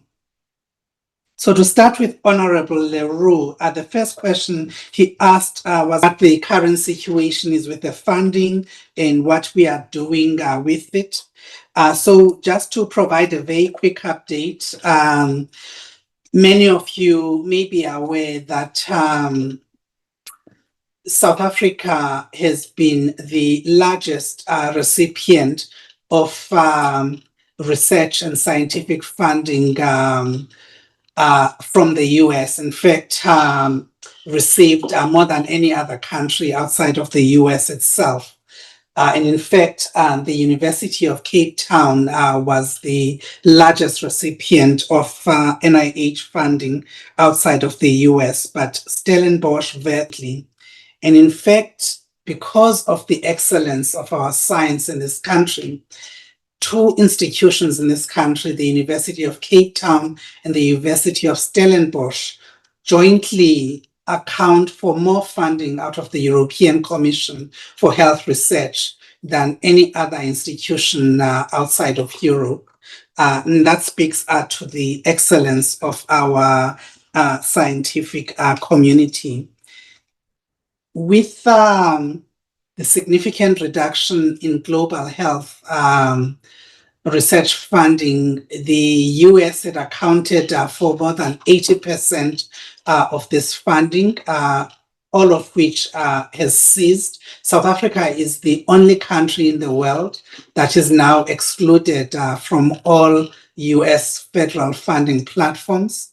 In addition, the UK, France, Germany, and the Netherlands, which together with the US made up 90% of the funding for health research, have also reduced both their overseas development assistance as well as their grants for research. What we have done as the SAMRC was to recognize our role as the custodians of health research in this country and acted very quickly to protect the national research ecosystem by approaching our national treasury to increase its investment in health research. We're able to utilize the funding from our national treasury to leverage additional support from philanthropy, with many corporates, philanthropic bodies in this country who normally have not historically supported health science coming to the party to support. In addition, we've been able to receive match funding from the Gates Foundation and the Wellcome Trust. And I think it's important to emphasize that all of this funding is completely discretionary and it comes with no strings attached. And so there is no undue influence from those who contribute. And what we are doing at the moment is to continue to engage donors and philanthropy so that they recognize the importance of supporting health research in this country. In addition, I have had some engagements with our national treasury around increasing the contribution towards health research, particularly now that one of the biggest sources, the US, is out of the equation. I've just returned from a trip last week where we had submitted a proposal to the European Union to collaborate with us in terms of using the SAMRC as a conduit for their global health funding, and they had asked us to develop a white paper. And last week I was invited to present in the European Parliament and to have engagements with a number of European politicians. And so this is progressing very favorably. But in addition, we are also working to establish a foundation that may enable us to build a significant endowment to be able to support health research both in this country and region. And so there's a lot of work underway, and I think that for the foreseeable future, the status of health research in the country remains secure. The second question from Honorable Leroux related to who are our partners. And so we have many partners in this country. We work very closely with most of the ministries in government. We work very closely with all of the science councils and other public entities. And through a body called Cohort, we have quarterly meetings where all the science councils meet together to speak about areas of common interest. We also work very closely with universities in this country, on the African continent, and universities all around the world. We collaborate closely with other funding bodies for health research on the continent, including the African Health Population Research Center, the the Foundation for Science in Africa, and other funding bodies.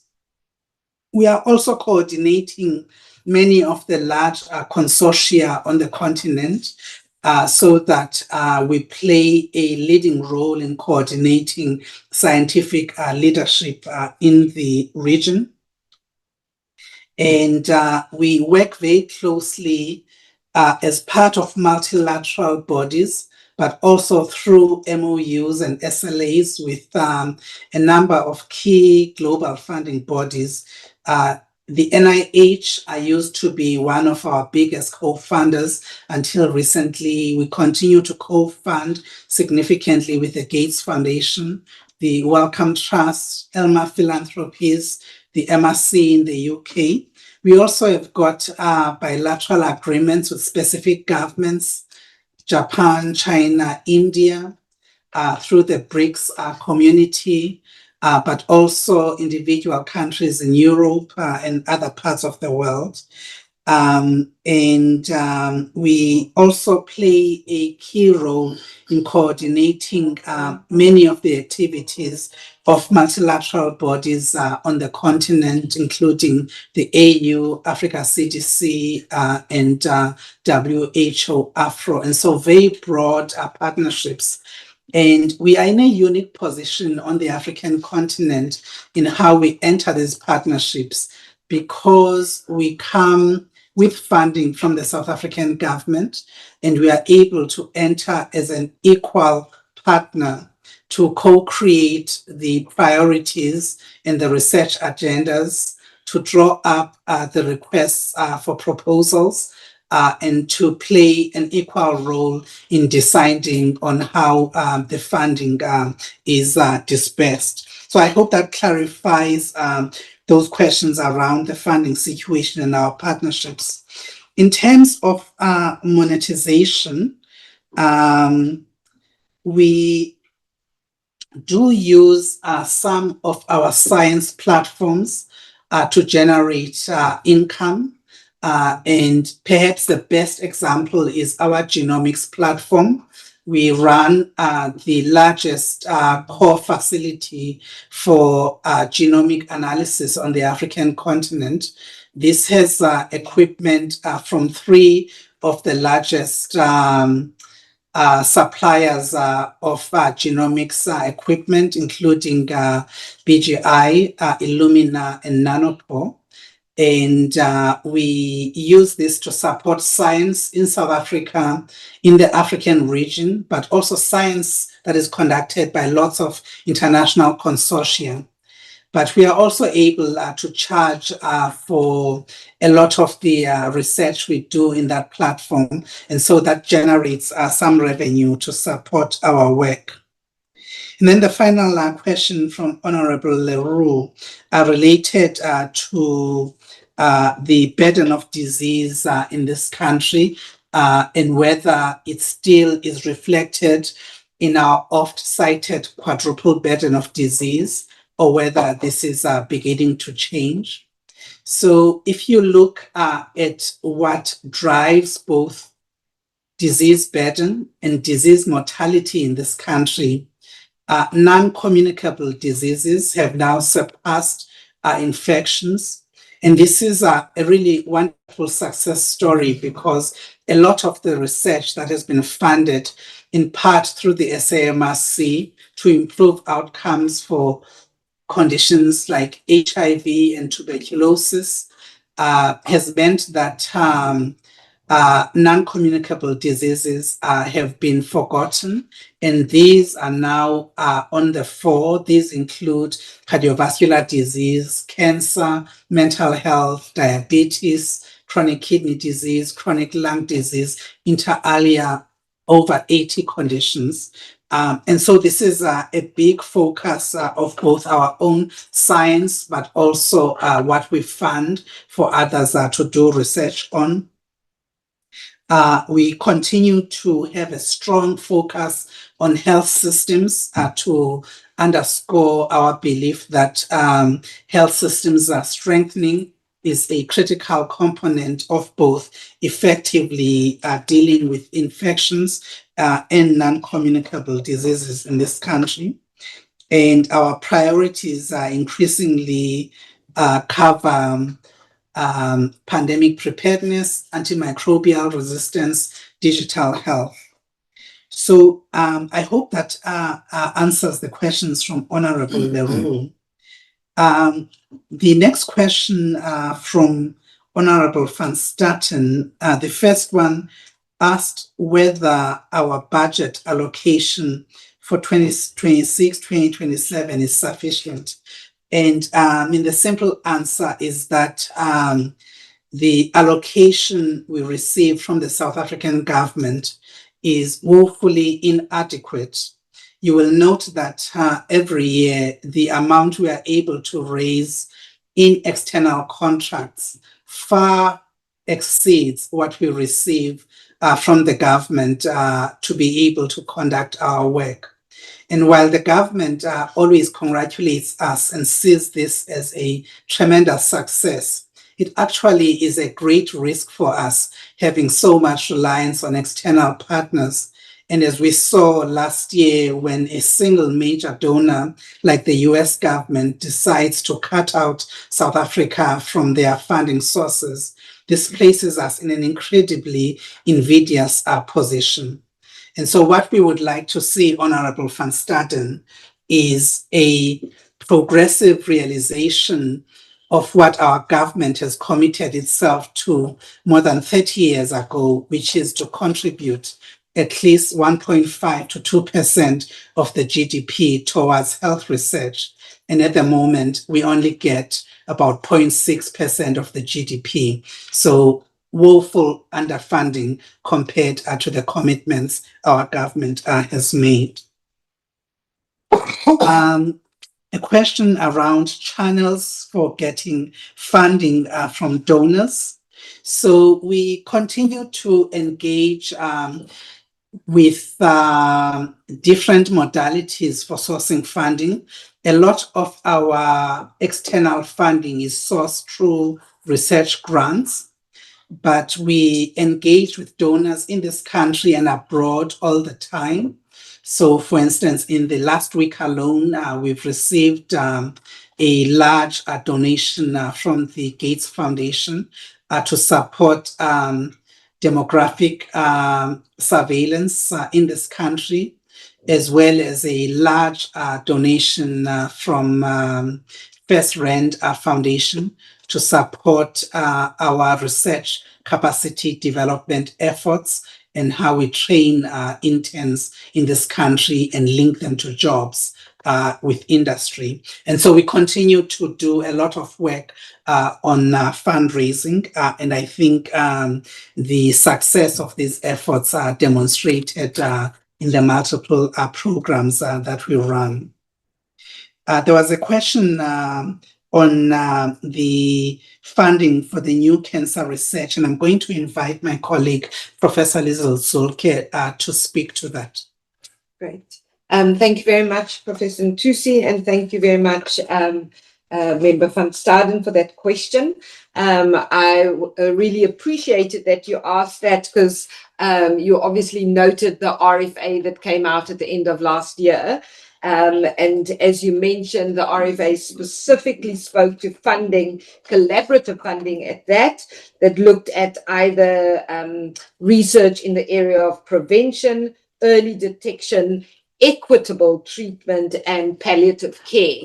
And this was not an RFA that was developed in isolation. This was an RFA that came at the end of a series of engagements that happened across South Africa. There were 6 in-person meetings that happened in 6 of the 9 provinces, together with the Department of Science, Technology and Innovation, the University of Pretoria, and the SAMRC, with a broad range of stakeholders, including survivors, those in palliative care, as well as NGOs and Indigenous health workers, to look at what are the areas in cancer research that need to be prioritized. I just would like to reiterate the words of Professor Ntusi to your very first question around the amount of funding for us to conduct our research. As you, I think, have seen, the funding envelope for those research projects were fairly modest, and you can imagine that the kinds of funding you need for cancer research, especially in the preclinical space or in the equitable treatment space, can be quite substantial. So if there was further funding to be able to support our work in this regard, we would be very grateful for your support thereof. The funding at the moment is, or the funding call has closed, and we are reviewing the grant applications. Perhaps I can also mention another partnership that was asked by Dr. Leroux, and we have got several partnerships also to further fund cancer research. One of them is with AMED, which is the Japanese equivalent of South Africa, South African Medical Research Council, where there is substantial work happening both in South Africa and in Japan around cancer, and also creating new partnerships in terms of the research team. The final point on cancer speaks to your question also about burden of disease. And I just wanted to make the note that as we are making substantial inroads into the incidence, prevalence, as well as mortality related to HIV, we are now dealing more and more with the complications of long-standing HIV, as well as NCDs, and that obviously increases the incidence of cancer. And the thought is that cancer cases will probably double from what they are at the moment by 2030. So again, funding in terms of cancer research in the future is something that we will be actively trying to engage. I think that also answered 2 of the other questions around cancer, so I'll pause there. Thank you very much, Professor. Thank you so much, Professor Soke. And then the final question from Honorable van Staden asked about our priority research areas. And perhaps before I answer this question, let me just speak very briefly around how we do priority setting. And so we have frequent periodic cycles where we consult extensively internally within the SAMRC, but our many external stakeholders, our partners in governments through the ministries, and our external partners at the universities, civil society groups, and get inputs on what people consider to be priority areas for health in South Africa. This is also done in close collaboration with the National Health Research Committee, which is a statutory body of the National Department of Health that also sets priorities for the NDOH. And I'm delighted to say that our priorities are strongly aligned with those of the National Health Research Committee. And so these priorities reflect the quadruple burden of disease. This includes endemic infections like HIV and tuberculosis, non-communicable diseases, maternal, neonatal, and child health, and then finally interpersonal violence, including gender-based violence. In addition, we have a strong interest in the intersection of non-communicable diseases and infections, the impact of climate change on health, the role of digital health across the entire continuum of health, antimicrobial resistance and pandemic preparedness, and of course, our health systems, and finally, human genomics. And so these are the priority areas for our research. I now have a great pleasure of moving on to answer the multitude of questions from Honorable Chira Mpungose. So she started by making a provocative statement asking us to prove whether our progressive language matches our efforts in transformation, and specifically asking what percentage of research goes towards vulnerable groups in South Africa. And I wish to confirm that 100% of the research we fund is relevant for vulnerable groups in this country. And you will see how that is reflected in the priorities I've just articulated, many of which affect the most vulnerable populations in this country. She also asked a question about women and reproductive health. And this is an area of active scrutiny for us. Not only do we host an intramural unit that focuses on violence against women, gender-based violence, and femicide, which is one of the leading units globally for scholarship in this area, but we fund research on women's health, reproductive health, and in a number of ways. We do this through our extramural research units that we fund at the universities, through the research grants that we give to individual researchers, but also through the many scholarships that we award for research training. And these are priorities that she's articulated are reflected in all of our funding platforms.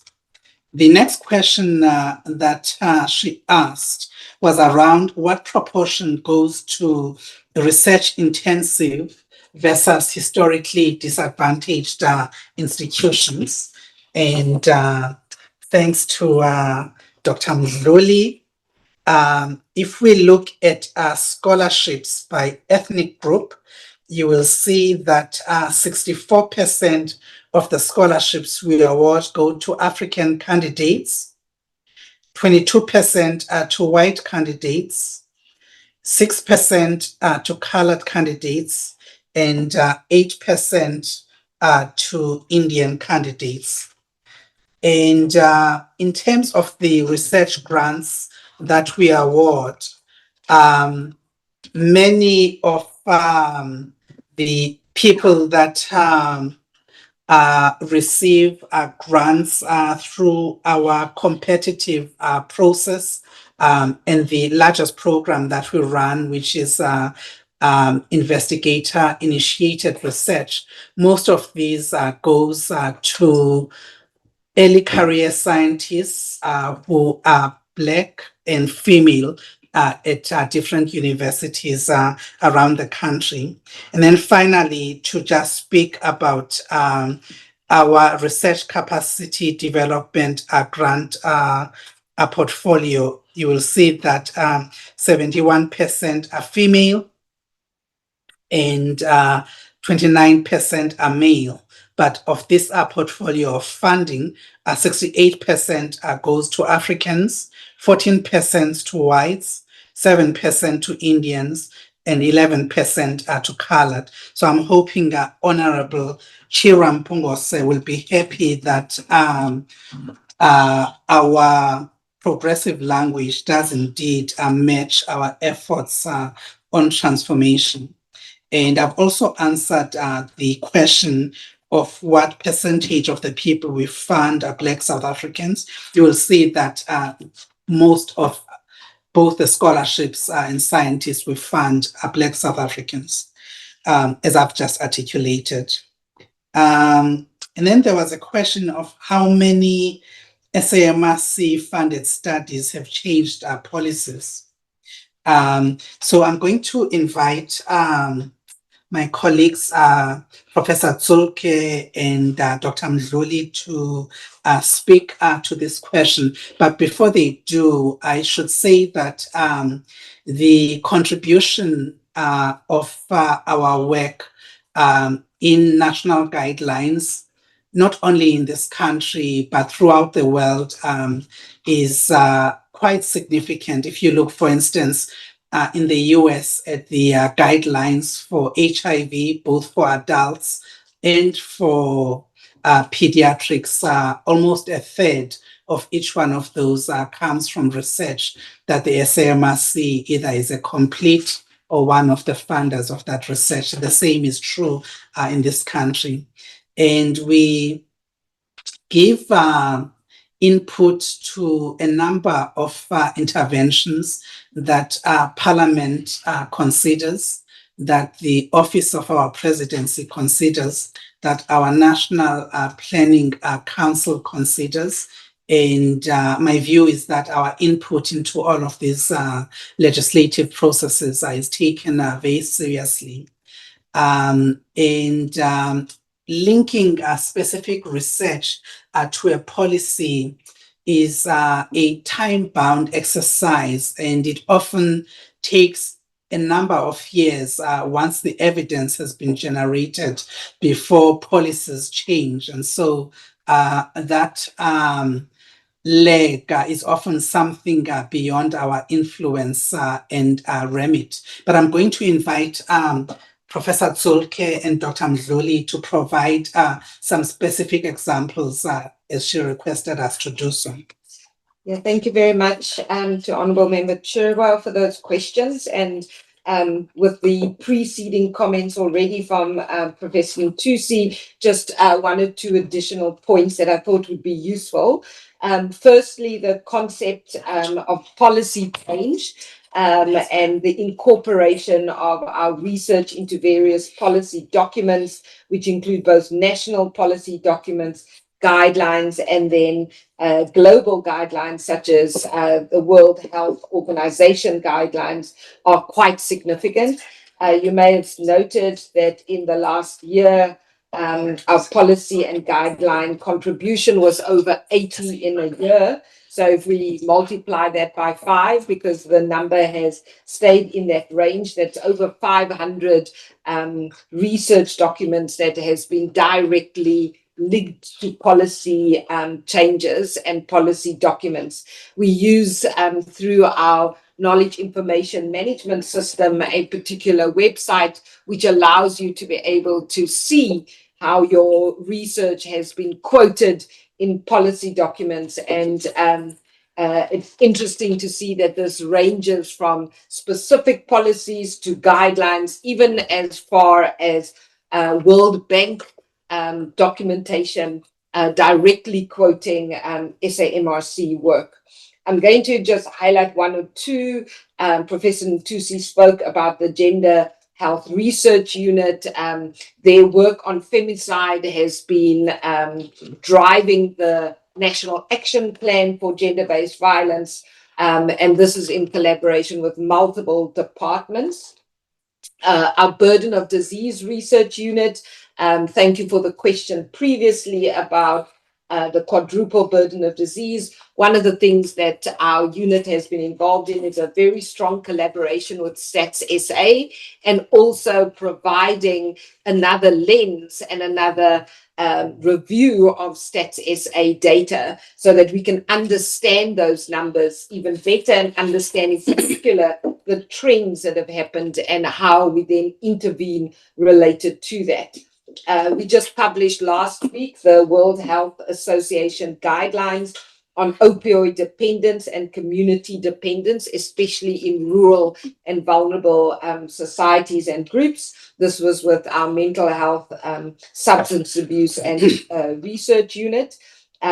We, in our health systems research unit, and Cochrane South Africa has partnered with the National Department of Health in our evidence to decision making, which is a critical element to making new policies.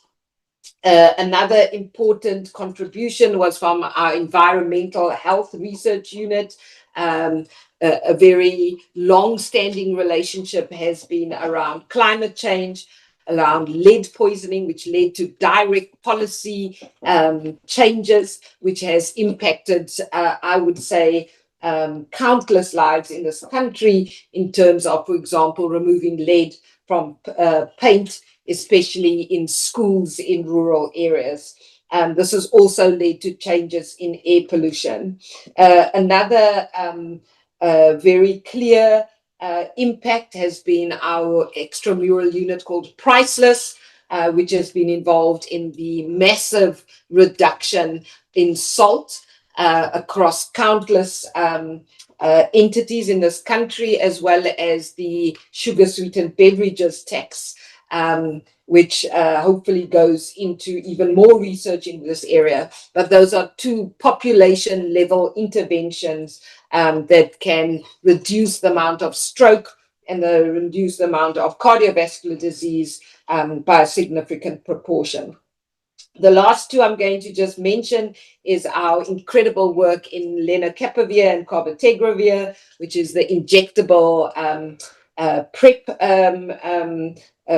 that just recently was approved by SAMRC, and in both of those we were, MRC was more than 70% of the participants came from MRC sites, and they were first and last authors together with our colleagues to drive that very important finding, which was noted in 2024 as being the top research finding for the entire year.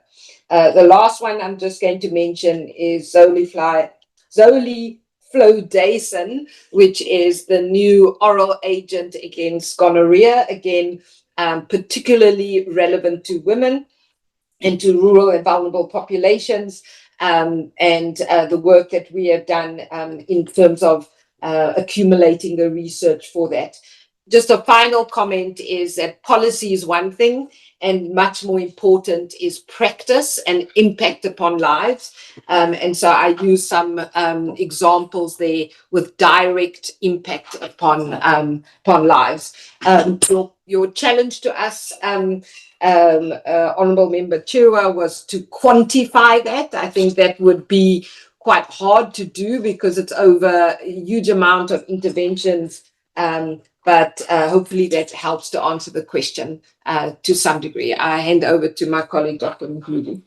Thank you very much, Prof. Zulke, and thank you, Chair. Just as one last item I'd like to add on what Prof. Zulke already indicated. One of the important things in the country is around the death certification.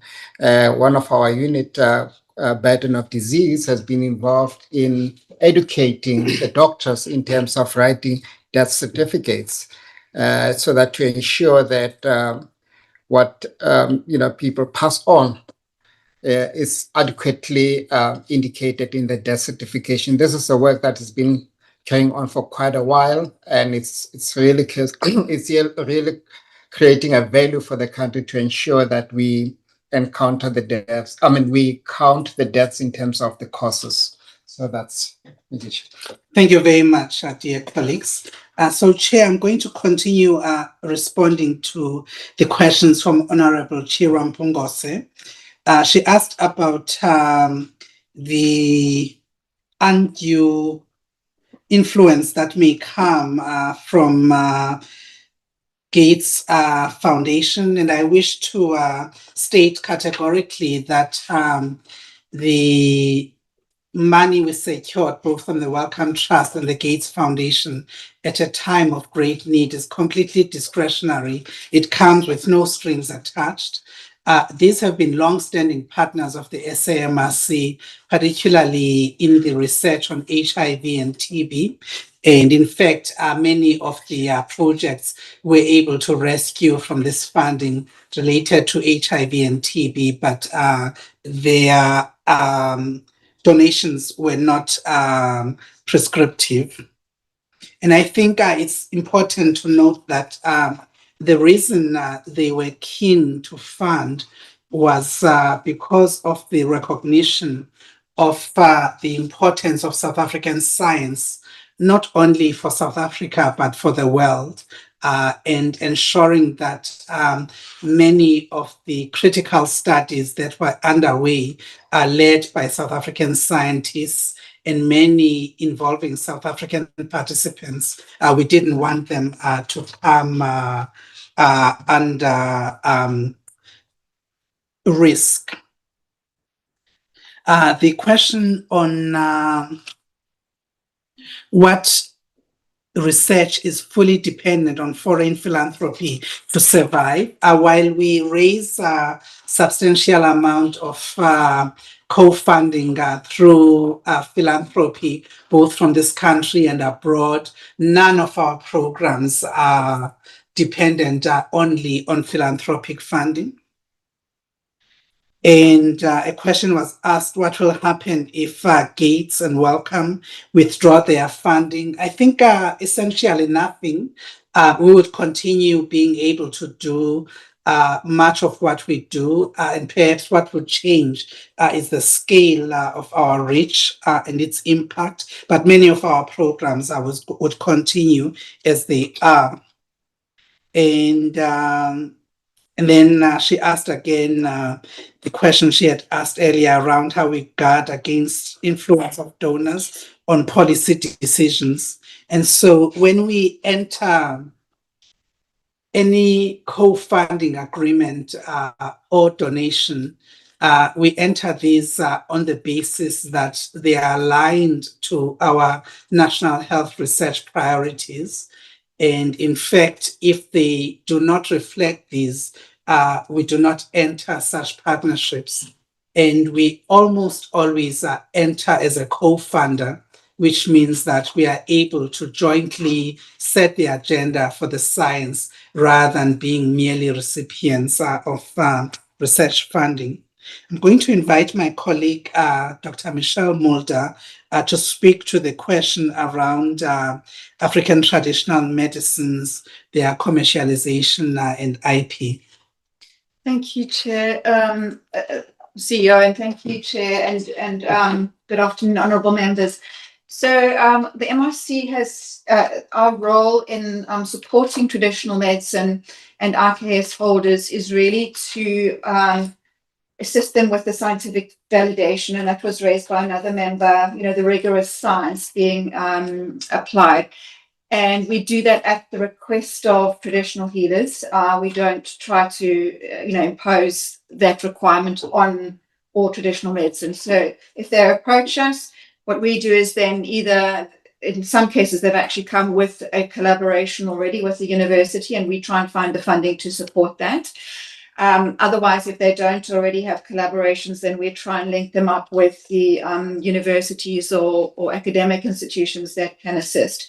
We also have our in-house BRIP unit, which specializes actually in screening traditional medicines, or let's say plant-based medicines in general, for activity against NCDs. But also toxicity and so on. So providing some level also of scientific validation.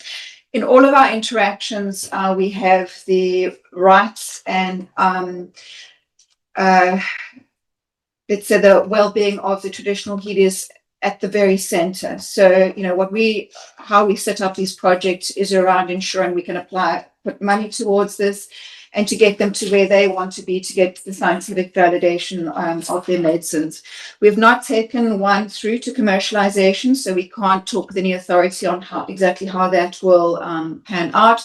We are at the point of getting to first in human studies in terms of SAMRC approved trials with those. So I hope that does answer your question sufficiently, but really our role is to walk them through the process and to support them with collaborations, with funding, and with assistance with the agreements as well. Thank you very much, Dr. Mulder. Honorable Chair, we now move to the set of questions by Honorable Motobatse. There is going to be a significant overlap in the questions he asked with those from Honorable Chirampungose. And where there is overlap, I will not rehash the responses that we provided already. And I was grateful for his favorable remarks on our commitment to being compliant with both the National Health Act and PFMA. And he asked us specifically how our work is aligned with that of the NHI. I am really delighted to report that the SAMRC has been one of the foremost vehicles in government for working very closely with the National Department of Health, with universities around the country, with partners in the private sector to try and not only provide thought leadership, but also to provide the scientific leadership and scientific evidence of how a successful implementation model for NHI may work. One of the intramural units that we host at the SAMRC focuses on health systems, and they've been working very closely with the unit led by Professor Nicholas Crisp in the National Department of Health to look at multiple components of the technical aspects of NHR rollout, from health technology assessments to capitation models to how we look at issues of healthcare affordability and many others. So the work we do very much supports our government's evolving thinking around the national health insurance and universal health coverage. We've already spoken to the question around how we protect African scientists and our role in influencing the stature of indigenous medicine in South Africa. So this is something I would take seriously. And as you've heard, we have a national core facility that specializes in evaluation of chemical components within these indigenous medicines. Until recently, one of our extramural units, the centers of excellence that we host at the universities, was focusing on indigenous medicines. And we have another unit on herbal drugs at the University of Limpopo, led by Professor Alvaro Felyun, which works on indigenous medicines in this country and funded largely by the SAMRC. And so this is an area that we take very seriously, which is why in our presentation today, we decided to showcase this as one of the success stories we wanted to share with this committee. There's a question around what proportion of protected medicines are in routine clinical use. I cannot, I don't think anybody can answer this question. Anything we say would be purely speculative. But suffice to say, until recently, when we started using AI to develop medicines, most drugs were developed from active pharmaceutical ingredients, many of which came from plants. And what proportion of those come from South African plants, I'm not able to say. And then there were quite a number of questions that coincided with those of Honorable Chira Mpungose, which I will not rehash. There was a question around our collaboration with universities, the Center for Scientific and Industrial Research and Communities on Indigenous Knowledge Systems. And I would just say that indeed we do collaborate with all of these in our science on natural medicines. And I thought a very important question that was asked by Honorable Motobatse on how we measure policy impact beyond just publications. So we do this in a number of ways. We look at how much of the research we conduct and how much of the research we fund is translated into society guidelines in this country that guide how doctors treat patients, but also what proportion of the science we fund influences the policies at different level, municipal, provincial, and national level in this country. We also look at our impact in terms of the outputs related to those we train. And that training not only extends to research training of postgraduates, early and mid-career scientists, but also institutional support in terms of the support we provide, in particular to historically disadvantaged institutions in this country and beyond. The impact also relates to the quality and sustainability of our partnerships globally, where we show up as an equal partner. And so there are many, many ways in which our impact is reflected in all the different threads of our work. And the last area I'll perhaps reflect on is around the quality of our communication on science, and something that we take particularly seriously in this era of receding trust, not only in governments, but in science itself.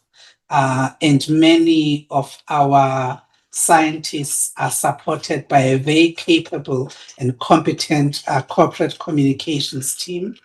And if you open any newspaper or listen to the radio or turn on the TV, daily you will hear scientists from the South African Medical Research Council speaking on the value of science in society. So those are just some of the ways in which we demonstrate our impact. And there was also a really important question from Honorable Morubatse around how we measure equity in our work. We do this in many ways. We look at equitable access in terms of our science, in terms of who gets access to our grants, how we engage with communities, and once we produce evidence, who is able to access that evidence, and ultimately how decision makers like yourselves are able to access. And so we look at access in different ways and how equitable it is. The other lens through which we look at equity is equitable outcomes. And so we look to see the science that we support, how it improves outcomes in terms of the health and standing of the communities that we serve.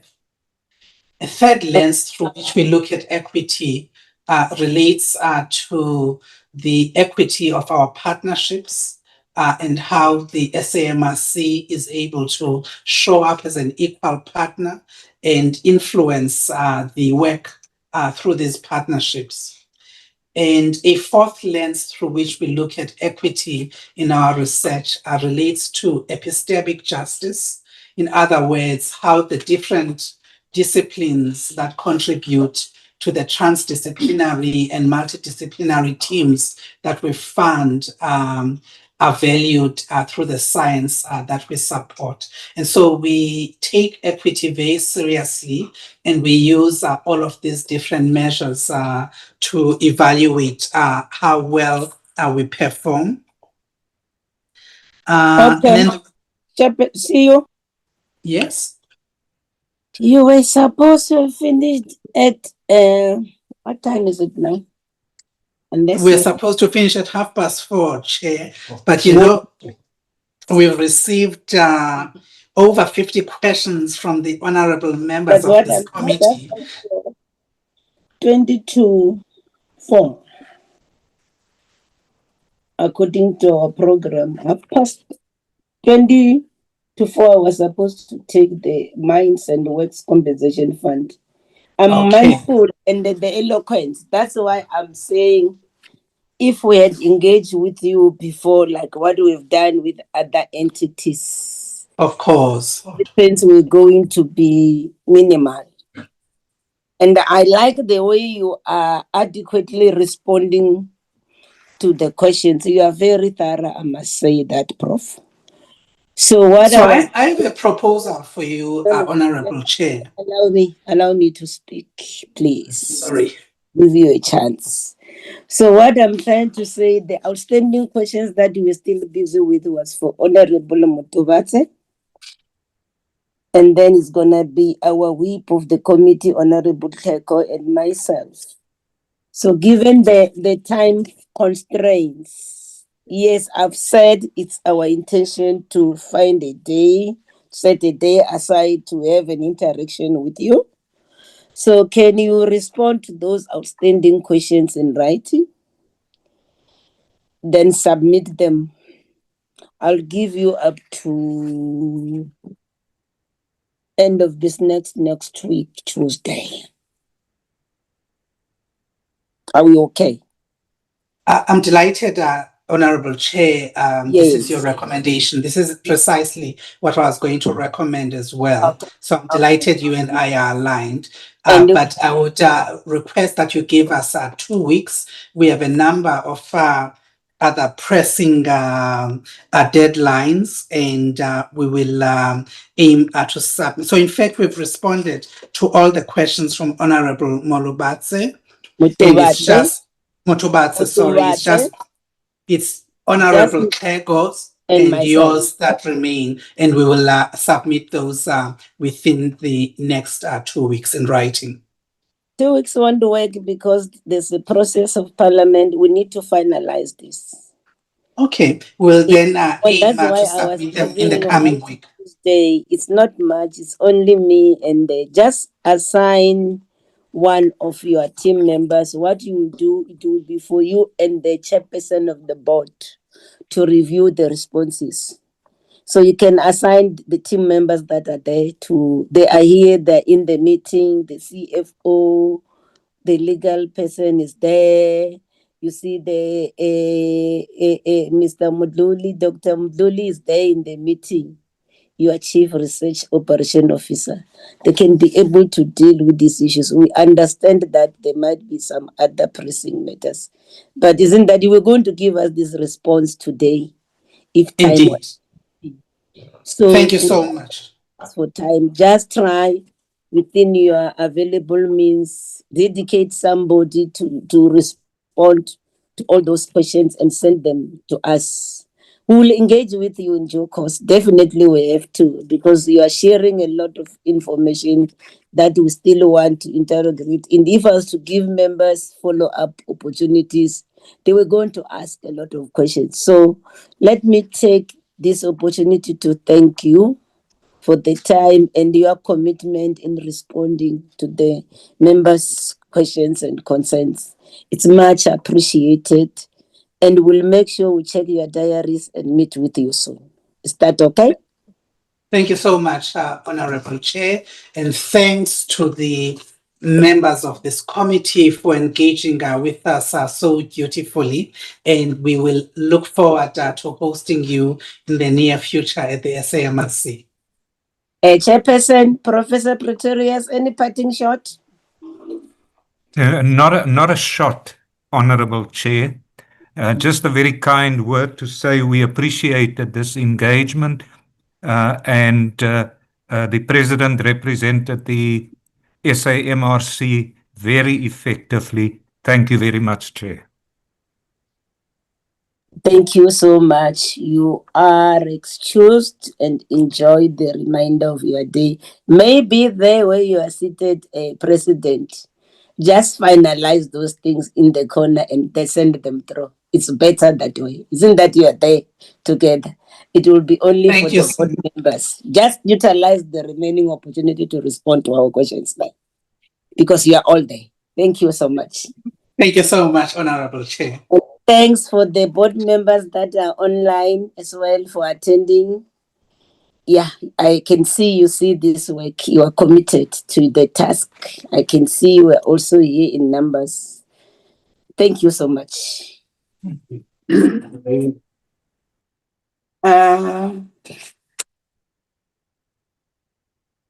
We are proceeding to the Mines and Works Compensation Fund.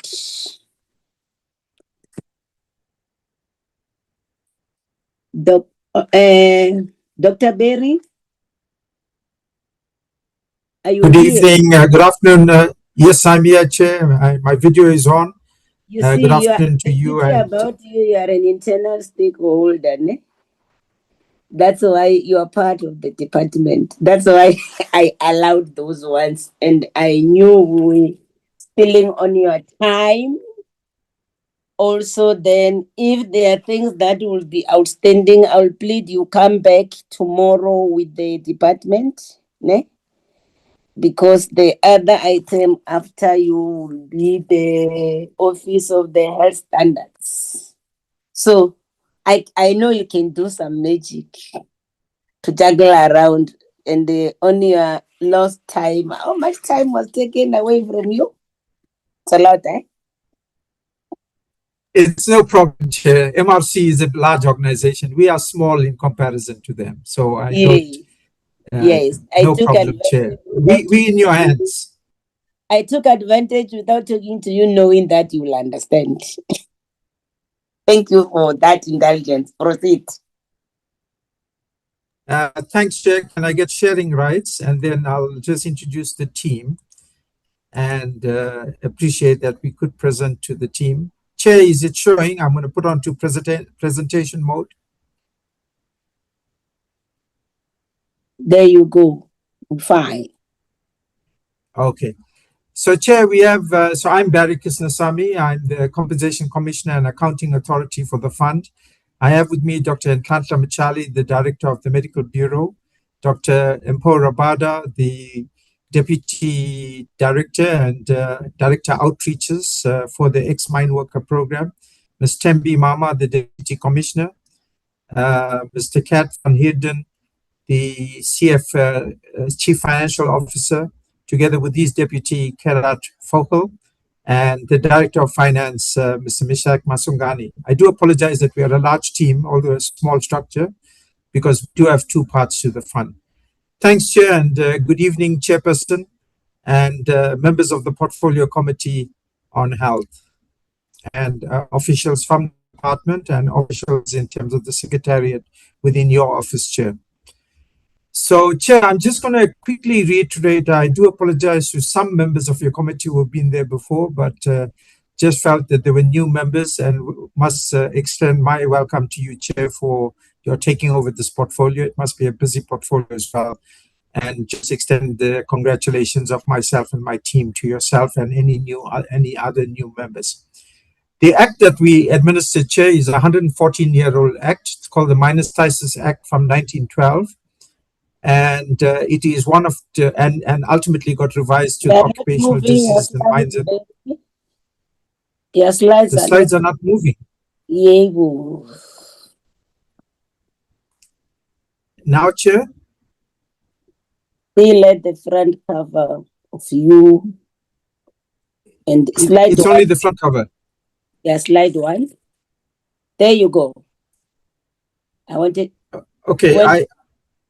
Okay, so I'm just going to make it bigger. So because I'm not too sure what's going on, I do apologize that I went on to slideshow and then it disappeared. Would that be okay, Chair? I do apologize that there's a problem with the computer. You can.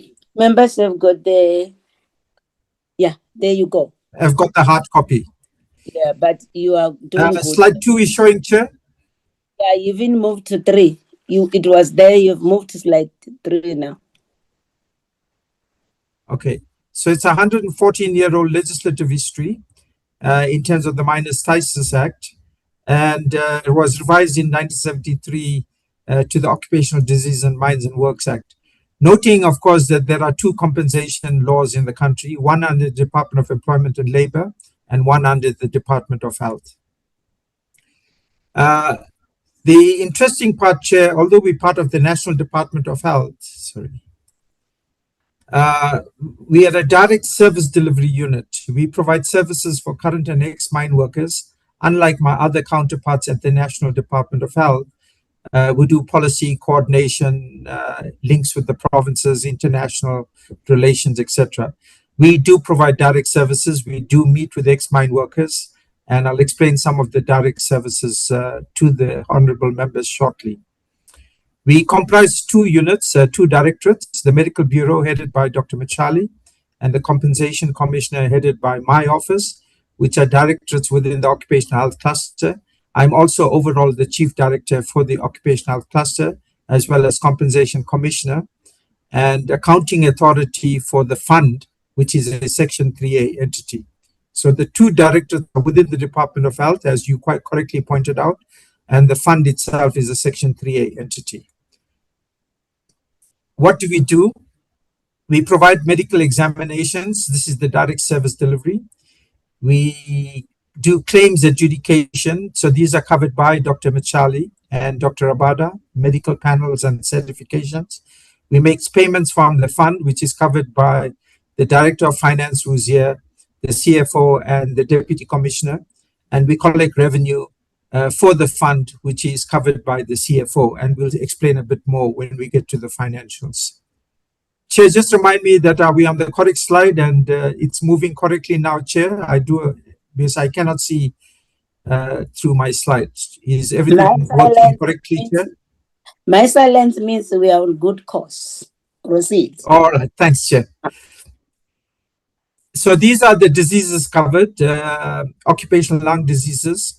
And it is a difficult process for mine workers because for heads and legs, they go to Minister Met, and for hearts and lungs, they come to Minister Motsoaledi. So, but that's for another day, the discussions about the history to why we had 2 compensation systems and how the one came about in 1912 as a historical compromise between the white trade unions at that stage, the Jan Smuts government, and the mainly British-led mining companies. So it was a compromise model, and the white mine trade unions wanted the state to run this entire system as the neutral body for white mine workers. But that is another history and another day that we could talk about if invited by your committee. So these are the diseases that we cover: pneumoconiosis, tuberculosis, obstructive airways diseases, systemic sclerosis, and lung cancer. And if needed, Dr. Machali will talk to it more.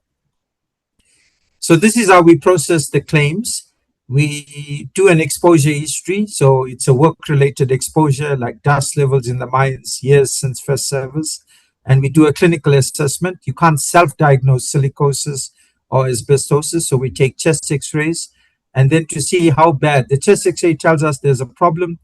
The lung function test tells us how bad the problem is. And based on that criteria, we pay out either first or second degree impairment claims. Just for members, these are post-mortem specimens. On looking at the slide, healthy lung tissue on the left-hand side, healthy lung tissue in a 90-year-old school teacher in the middle, and then what, unfortunately, the mining industry left as a legacy problem, where half the lung is eaten up by fibrosis in a 40-year-old mine worker. So that's the diseases we have to relate to: silicosis, coal workers pneumoconiosis, etc. Mesothelioma, the lung cancer from asbestos, comes mainly from the outside in and presses on the lungs. And then on the right-hand side is chest x-rays that we do, which is normal lung, and the bottom is silicotic lung, which has got the speckled appearance. I do apologize that the bottom is getting cut off, but let's continue. So, Chair, I was appointed by the Minister in 2012 to take on this collapse system. Essentially, the system collapsed in 1973, because from 1912 to 1973, Black workers in general, African, Indian, and colored, were not brought into the mine workers' compensation system. The system essentially looked after 80,000 white mine workers. In 1973, Black workers agitated. They went on a strike for collective bargaining rights and ability to form trade unions, the famous Durban marches. And that's when NUM was formed and other mining trade unions, Railways and Harbours Union, and the beginnings of what was called COSATU at that stage, prior to COSATU. As part of the process of the 1973 Act, Black trade unions and Black workers were then allowed social protection rights, pension funds, provident funds, compensation funds, and that's when they came into the system. But the caveat was that if we paid 10,000 Rand for compensation to a white mine worker, we paid 1,000 Rand in compensation to a Black mine worker. Same disease, same certification process, but a differential, and it was written into the 73 Act in terms of racial discrimination.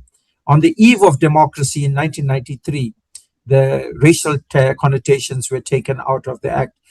Again, that's for another day. It is just giving you the background of a collapse system, because 1 million Black workers came into the system automatically, albeit that Transkei, Bophuthatswana, Venda, and Ciskei were outside of the system in the so-called independent states within South Africa, and definitely Mozambique, Lesotho, etc., where a third of the ex-mine workers are based, notwithstanding a third of the ex-mine workers in the Eastern Cape, mainly in the former Transkei and Ciskei. So you can see that although the Act was changed and there were racial discrimination on financing, there were still large pockets of ex-mine workers that were left out of the system. As you recall, Chairperson, the past laws were in place. So when you finished your work in Carltonville, you had to go back to Lebode or Amzimkulu or Shashai. But again, that's for another day. So 2012, we had 7 years of disclaimers, backlog, non-provision of financial statements to your committee at that stage.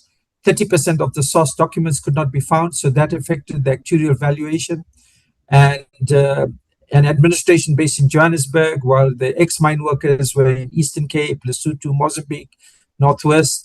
The telephone system didn't work. One room of files in the center, and we had to reorganize the entire system. But there was light at the end of the tunnel, and we really turned around the system. This is a public works building. Serious problems in terms of Department of Employment and Labor citation. We are discussing with Minister of Health and Minister of Public Works and Infrastructure about the retooling of building. We are based in Braamfontein and not in Pretoria, pretty close to Park Station. So the lifts are still not working. So just some highlights. So we are up to date with annual reports. We have had an unqualified audit opinion since 2019-20, and we've really turned around the system in terms of service delivery to the ex-mine workers, in terms of delivery of certifications, claims. We paid out 470 million rand to about 6,000 claimants, and we certified 21,000, which was the active work of Dr. Abada and Dr. Michali.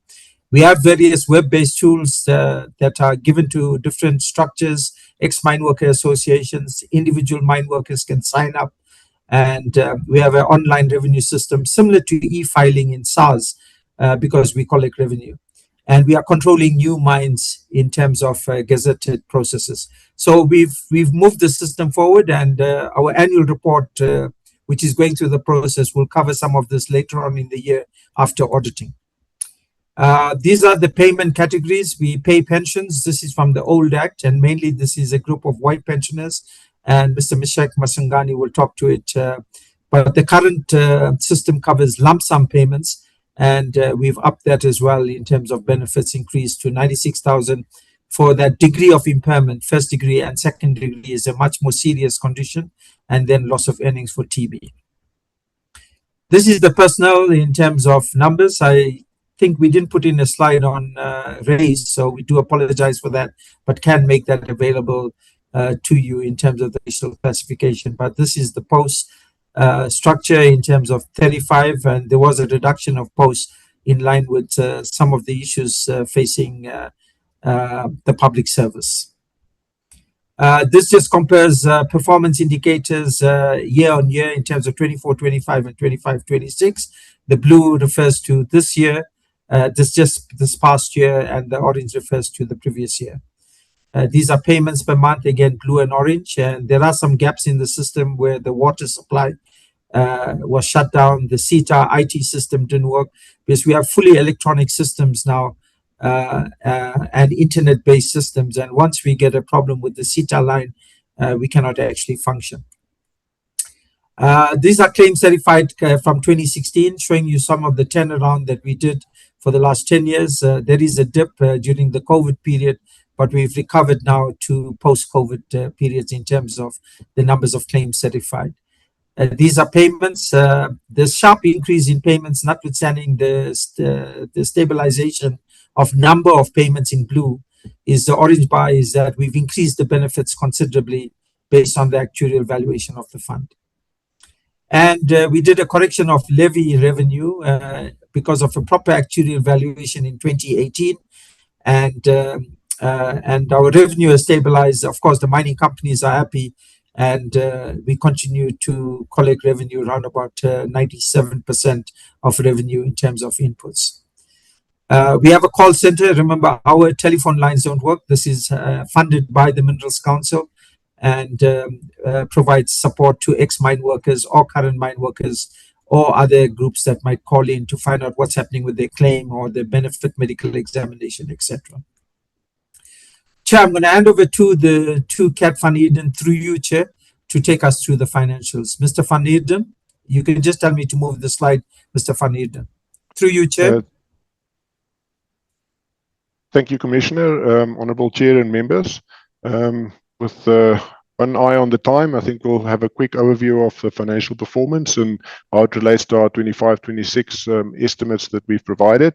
In terms of the levy, as the Commissioner noted, the levy has stabilized around about 100 million a year. The slight reduction over time has been the reduction in levies mostly for gold. Risk shifts have remained similar year on year. We are controlling some new mines, so we might see a pickup in this over the medium term, which we'll discuss later. The interest income of the fund, as the fund has got 6 billion in investments, and one of the major components of income is actually the interest received on these funds. We've budgeted for a slight reduction in the current year and also over the medium term, as we will discuss, as the interest rates have declined over time. Transfers is just the in and out that we receive for pensions from Treasury, and that's what the Commissioner mentioned. Mr. Masongwane will discuss a bit later. Movements in provision. The provision for the fund is very important. The fund, in essence, has got investments and the provision for benefits due to claimants in the short and medium and long term, and our provision moves with the actual valuation based on the parameters they use, financial parameters, claims experience, etc. over time. For the 24, 25, 26 years, there was actually a slight increase in the provision, and you'll see that as part of the expenses. Other income at this for the budgeted period or 25, 26, our estimate now is for the Section 74 recovery that we will obtain from funds appropriated by Parliament for capital that was owed to the fund that we could not recover from debtors. I think next slide, Dr. Barry. Thank you. As I said, the major items on the expense side, the finance costs here is not finance costs in terms of borrowings or anything towards the fund. This is the unwinding of the long-term provision that relates to the future claims that we expect to the fund. Then the next material item you'll see is the movement in the provision. As noted, the movement relates to the actual valuation and what the actuaries expect the fund to need over time to pay for claims that may arise in the future.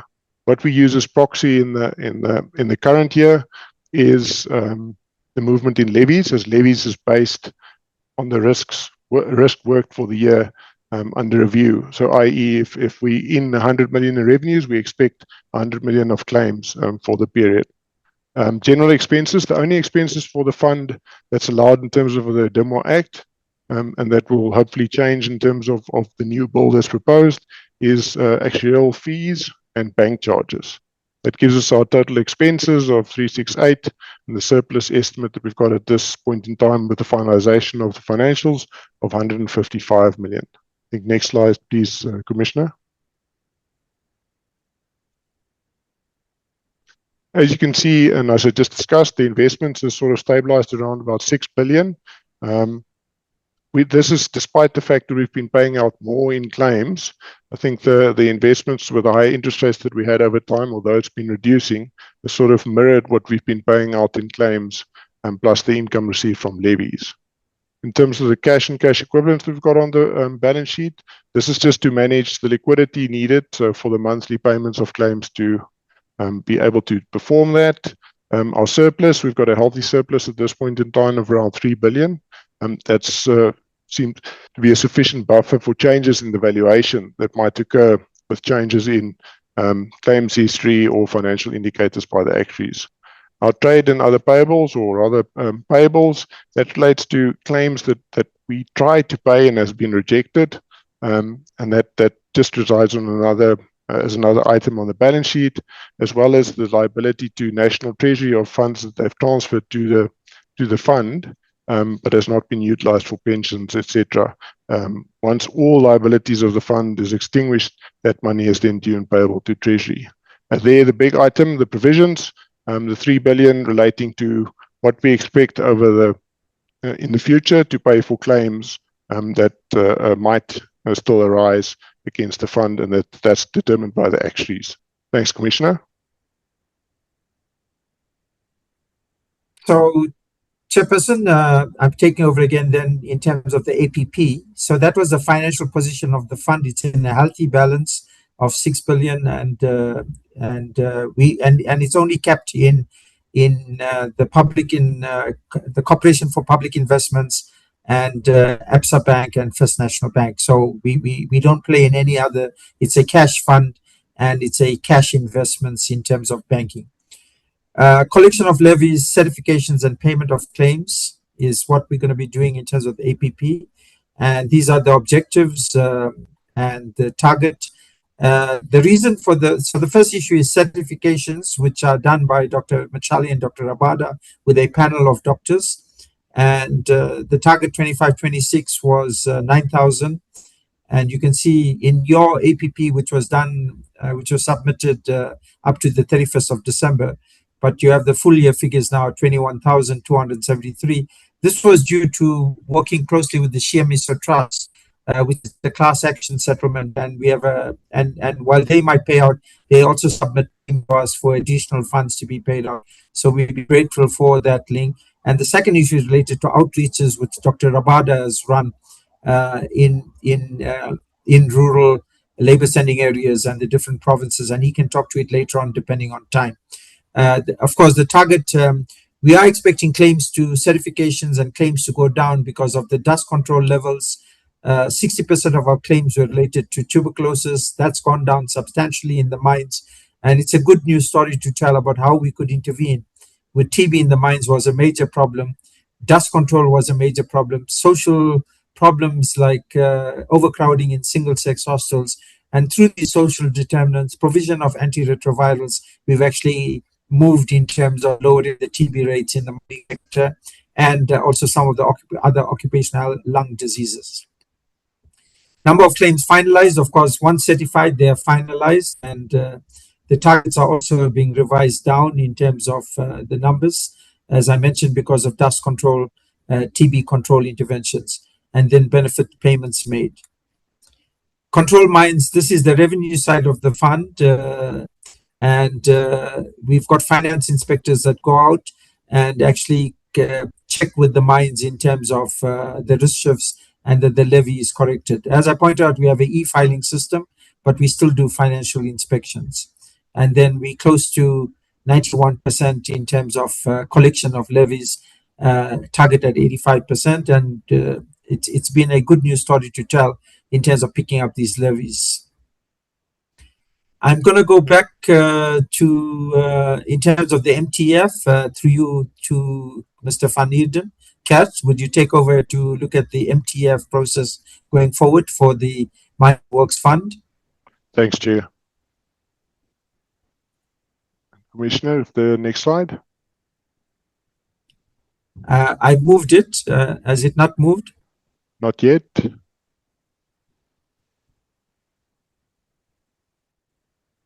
Okay, I'm not too sure what's happening. To chair and the members, is tied to the next of the. No, it's still on the indicators, Chair. Oh, Commissioner. There, it's moved, Commissioner. Okay, to you, so, Mr. members, sorry, Commissioner, just one slide again. Just move on one. There we go. Chair and honourable members, just in terms of the investments, as discussed, fund two major items, the investments and the provisions. And the investments are supposed to pay for the provisions over time. As you can see, we're budgeting over the MTF that our investments will increase slowly from about 6 billion to 6.8 billion in the outer years, 28-29. This is due to the fact that we expect to have slightly more income in terms of levy and interest on the fund compared to benefits paid. It must also be noted that we review this every year in terms of the benefits. As the Commissioner noted, benefits have increased dramatically since about 2018. So once we have the actual valuation of the fund in hand, benefits are reviewed, and this might increase the level of payouts from the fund based on the increase in benefits. Then cash and cash equivalents, I think we've discussed that. We just manage the liquidity of the fund for monthly payments. Anything else resides within investments. Then you can see our surplus for the fund. It's envisaged that it will go from about 3 billion currently to 3.5 billion or 3.4 billion in the 28-29 year. Again, prudent management, and that's also under consideration when we look at the health of the fund in terms of what we can do with benefits to claimants. Then I think last item, provisions. Provisions at this for the MTF, and that's before the actual inputs and the valuations that we received. And we use the revenue for the year as proxy, so you'll see that the provision actually increases by the revenue number over the medium period to get to 3.3 billion at the end of the period. Next slide, please, Commissioner.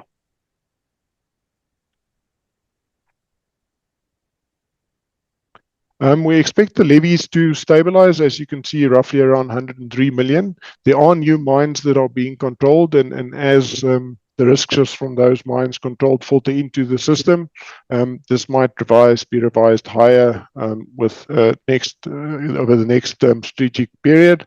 In terms of our interest, again, we're budgeting for the interest to remain roughly stable, as the investment balance will increase slightly, but we do expect a slight decrease in interest rates with the new lower inflation targets by the Reserve Bank. Other income is just the Section 74 that we discussed before, transfers, the pension line, and I think under expenses, which is the next major item, the expenses relate to two main items. One is the finance cost or the unwinding of the valuation, as I discussed in the financial position. That's about 250 to 280 million over the period in outer years. And then in terms of our way of proxy for the increase in the provision, that's the 100 million per annum. Over the period, we expect the surplus to the fund every year for roughly 150 million. Again, that will be dependent on the revision of benefits to claimants once we receive the actual valuation. Thank you, Chair. Thank you, Commissioner. So, Chair, we work closely with the Provincial Departments of Health and neighboring country governments. Remember, I pointed out a third of our ex-mine workers come from Eswatini, Botswana, Lesotho, and Mozambique, and we work very closely with the provincial departments. Example, Office of the Premier of the Eastern Cape. Next week we will have a meeting with the MEC for Health in the Free State. We currently have an outreach in the Free State, and so we work very closely because we just don't enter provinces without working with the ex-mine worker councils and provincial and neighboring country governments. We work very closely with the 5 mines of work, instructors. Mineral and mining companies have been tremendous in terms of how to provide technical and funding support with no encumbrances, and that's led to some of the issues with unqualified audits, service delivery, announcements, etc. The CMSO Trust has the Class Action Settlement Trust of 5 billion. They've paid out about 3 billion already, and a tremendous reach in terms of the major issues dealing with the 5 mining companies. Ex-mine worker associations and other social protection funds like the Mine Workers Provident Fund, etc. I'm going to hand over to Chair. We have a unique model in the sense that this is a social protection fund that is, in a sense, subsidized by the state. Normally, social protection funds should actually Can I ask totally Mr. funded. Masanganye to mute the microphone? Okay, let's proceed. Yeah. Sorry, proceed. So I was just explaining this part of the budget. So the earlier part, which Mr. Kat van Heerden dealt with, was the 6 billion fund that pays the compensation to the mine workers. This fund is voted funds, which also appears in Professor Nicholas Crisp's budget, which is transferred to us, as I pointed out, the 2 directorates. I'll hand over through you, Chair, to Ms. Masongani to explain the voted funds budget that comes from the Department of Health that pays some of our salaries, including mine. Mr. Masongani, through the Chair. Thank you. Good evening, Honorable Chair, honorable members and colleagues. My apologies for not showing my face. I have a technical glitch with my laptop camera. So I'll be presenting the voted funds, the financial report for 2025-2026 financial year for MBOD, CCOD. So under compensation of employees, we were allocated a total budget of 43.2 million rands, out of which we managed to spend 36.1 million rands, which resulted to 84% spending with 16% underspending. So the underspending was due to the funded vacant posts during 2025-2026 financial year, which were not filled. The recruitment process is underway, and we're hoping to complete that during the current financial year. So under goods and services, we were allocated 23.0 million rands, out of which we spent 23.4 million rands, which resulted to a total spending of around 102%, which is 2% overspending. So that minor overspending was as a result of payment of claims for certification committee doctors because of the higher certifications that they have done during the financial year. Transfer payments, that is 6.2 million. So that comprised of 1.2 million rands, which was allocated for payment of monthly pensions. So currently we left with 13 pensioners, and that number reduces every year due to natural attrition. The other part was 4.3 million rands that we received from National Treasury through NDOH for Section 74A revenue loss recovery. So that was 100%. That shows that we received all the 6.2 million rands. So under capital expenditure, we were allocated 3.2 million rands, out of which we spent a minimum of 131,000. So the underspending is immaterial in value, but the underspending there was due to ongoing supply chain management processes for the procurement of computer equipment, furniture, and office equipment that was not finalized by the year end. So the procurement processes are underway, and we're hoping to finalize that during the new or the current financial year.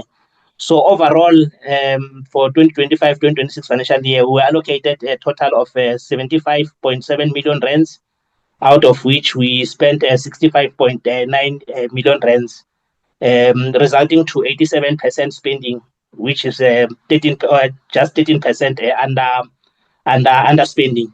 So the reasons for that underspending are the ones that I've just mentioned above. So we'll move over to the MTF. Okay, so that's the voted funds budget for the MTF period. So for the 2026-2027 financial year, which is the current financial year, we have been allocated a total of 77.6 million rands, and we are expecting to be allocated around 80.3 million rands in the outer year of 2028-2029 financial year. Yeah, that's all from my side. Thank you, and over to Dr. Berry.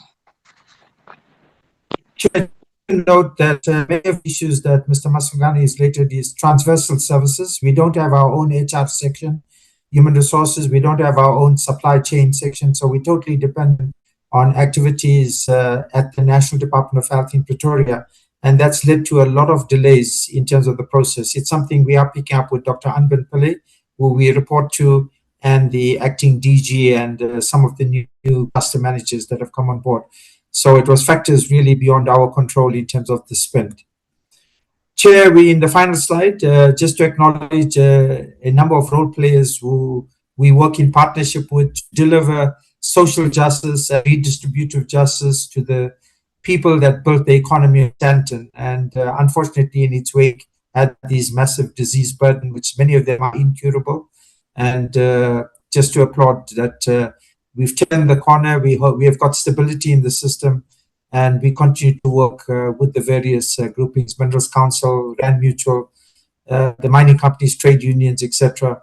And just to acknowledge the audit and risk advisory and risk committees, the colleagues that work with me at Braamfontein, the Deputy Minister, and some of whom are present here today.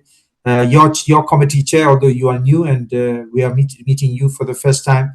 But there's been quite a lot of support also from your previous portfolio committees, and of course the parliamentary liaison officials both within the department, and Ms. Majalamba, who lets us know in due time. So we thank Mr. Katla and Ms. Majalamba. Thanks, Chair. I'm sorry that we took up a bit more time, but we've turned the corner. We try to provide services and deliver a better future for the mine workers. Thank you, Chair, and back to you. Thank you so much. You have attempted to be as quick as you could. We sincerely appreciate this. Yes, you can bank on our support. There's nothing that has changed. If you have been getting support, that support is still there. Dr. Liru, you'll be the first one. I'll take the other hands as we progress. Dr. Liru, over to you. Thank you very much, Chair. Can you hear me okay? Yes. Thank you very much to the team from the fund and for the presentation today. I just wanted to get clarity on one issue, and then just get a few more questions on just the fund and the people who we still try to reach. But the first question, just in terms of what Prof said about the in terms of the processes for goods and services, did I understand it correctly that you, in terms of procurement, you have to go through the Department of Health, and so what does that mean practically? So just in terms of, I mean, is that as basic as paper and pens, or what exactly does that require, and how does that delay you? So that I just wanted to get some just better clarity around that. That you made that point right at the end earlier. The second question I have was just around the 73,000 odd people who we're still trying to reach. I know that there's been many efforts made over the years to reach them, and there's all different ways of doing that. One of the questions I want to ask is that in terms of if you were to do something like a national campaign using radio and media, is that something that you guys have thought about doing? And you know, putting posters up at all hospitals, it just does seem so tragic that so many people who should be getting funding aren't getting funding, and it does seem like every year that goes past, those people are less likely to get the funding because they're probably getting older and older and sick and sicker. So I just wanted to get a sense of, is it a possibility I mean, there is a lot of money in the fund. I know not all of that money is necessarily available to you to do the work of the fund in terms of advertising and in terms of doing all the evaluations. But I just wanted to get some clarity around that. Yeah, I think let me leave it at that. Thank you very much. Thank you so much, Honorable Liru. Honorable Mutovatse will be followed by the whip after you.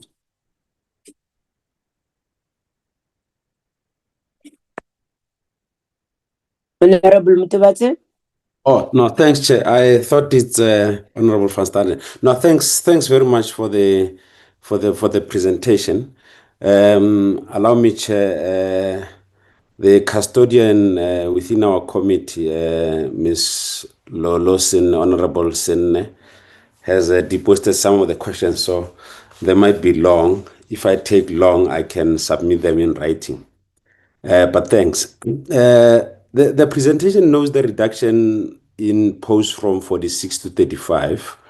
How does this downsizing affect the fund's ability to process claims efficiently, given the historical backlog and the scale of occupational lung disease cases?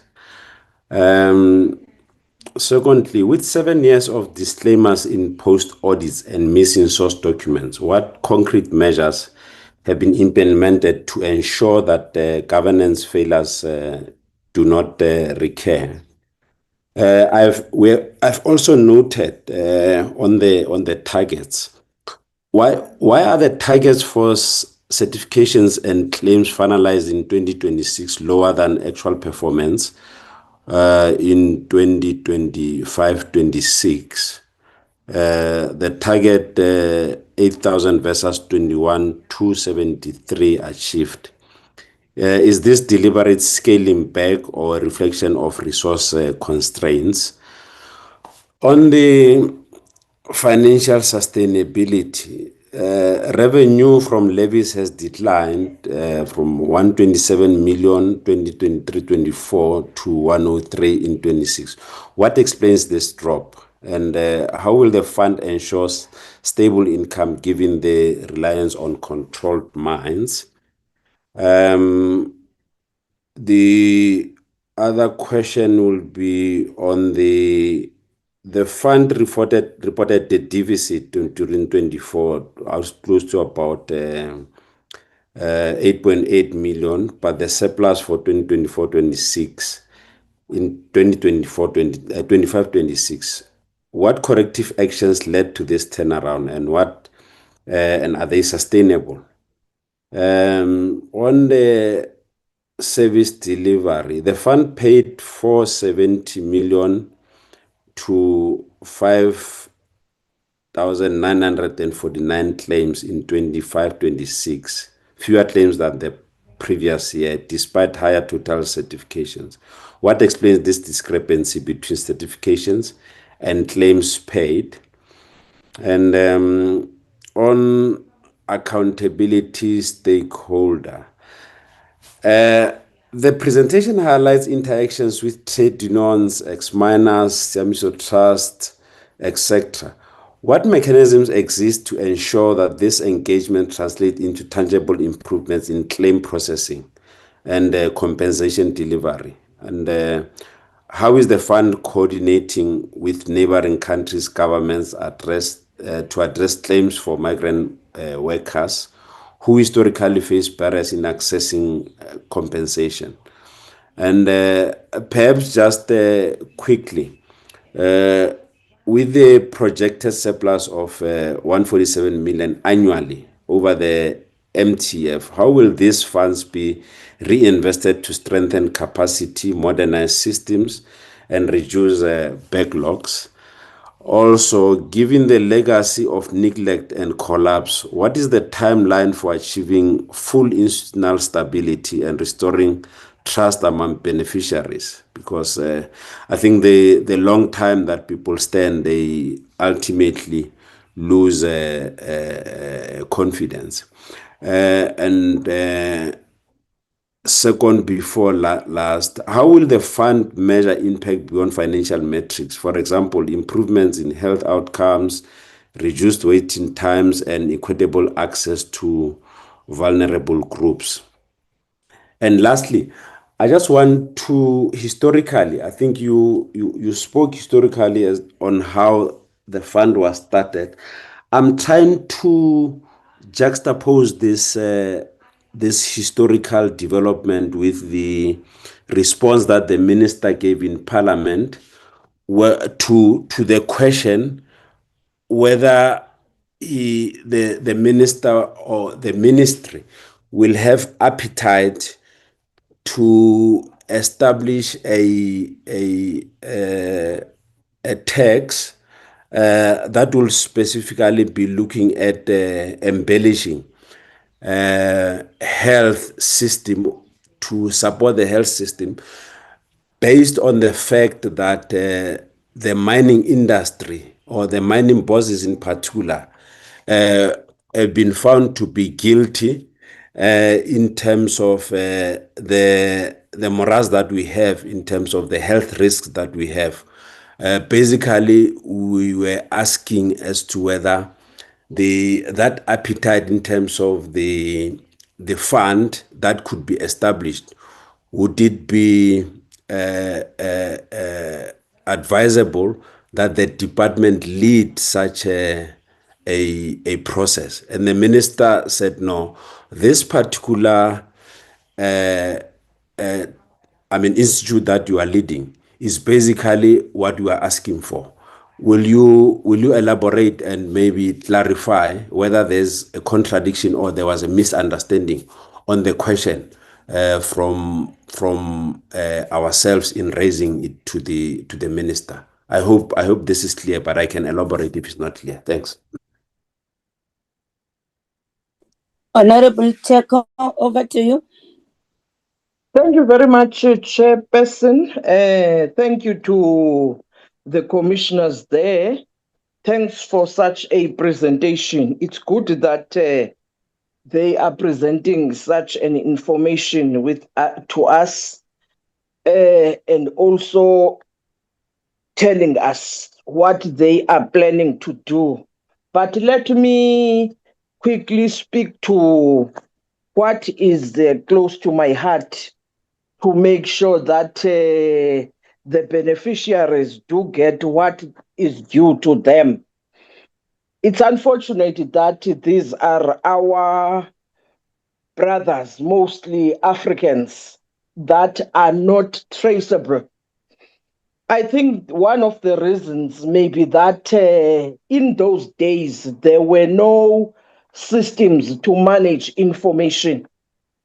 Now that they are battling to get the beneficiaries, some beneficiaries were not using the identities that they are using now. But let me come close to say the high number that is reported to us of unpaid claims confirm that the tracing efforts are slow to respond to the backlog.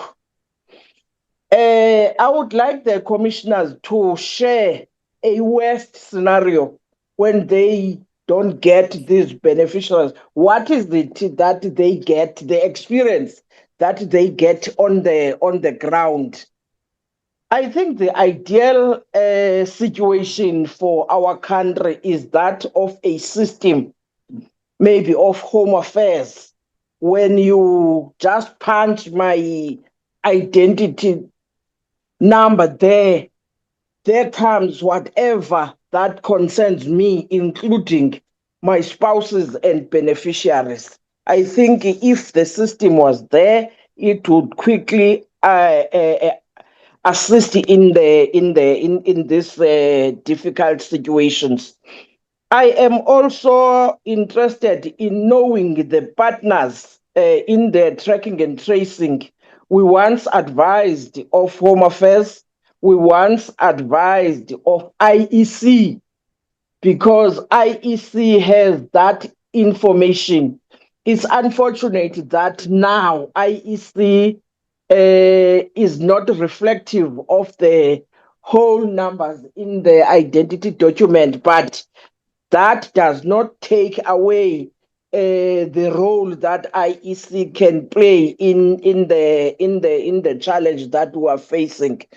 I think, Chair, we appreciate the commitment by the fund and its administration to make sure that what is due to most of our African brothers, mostly those that were coming from the TVBC states, then I'm also thinking of the recruitment agency that was used by those periods. I'm thinking of TEBA, TEBA, the Baru that was used as a recruitment agency. If it can't, I know most of their offices were closed, but I think how can they be traced such that some of the information can be obtained from them? I wanted to put that forward, Chair, waiting for responses. Thank you very much. Thank you so much. There's an issue that I need you to talk to. This issue of you getting support from the Minerals Council.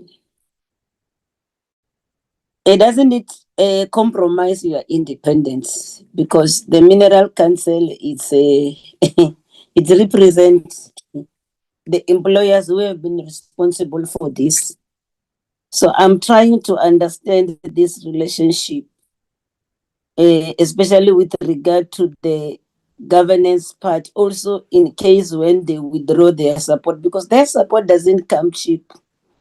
And then doesn't it compromise your independence? I'm raising this also because you had 12 specialized positions that were cancelled. And I should think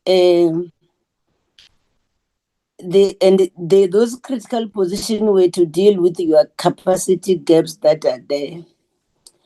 And then maybe we need to understand from the department, is it done solely on the reliance on the support of the Mineral Council?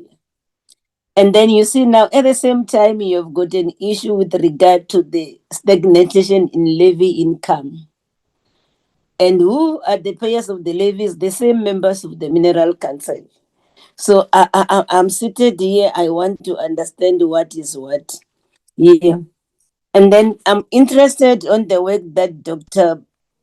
Rabada has been doing as well in terms of outreach and because where I'm seated, with your track and trace system as well, in the country itself, have you successfully say you were in a situation where you have reached out everybody, and then you are on the record saying even when the beneficiary die before they are compensated, their beneficiaries do get compensated. So I wanted to understand you to align that response in line with the issue you track and trace. Because, as you have said, there are other neighboring countries, there are people who went to the other neighboring countries. But I'm saying within the country itself, how has been your track and trace processes? Thank you, and I'll give it back to you and the team. Definitely, they will assist you to respond to the questions. Over to you. Thanks, Chair, and appreciate the inputs. Thanks, Chair, and appreciate the queries from the members. So, Dr. Leroux, and I will hand to some of the issues to some of my colleagues as we go through. Dr. Leroux, you're quite clear, right? Sorry, 1 minute, my phone is going off.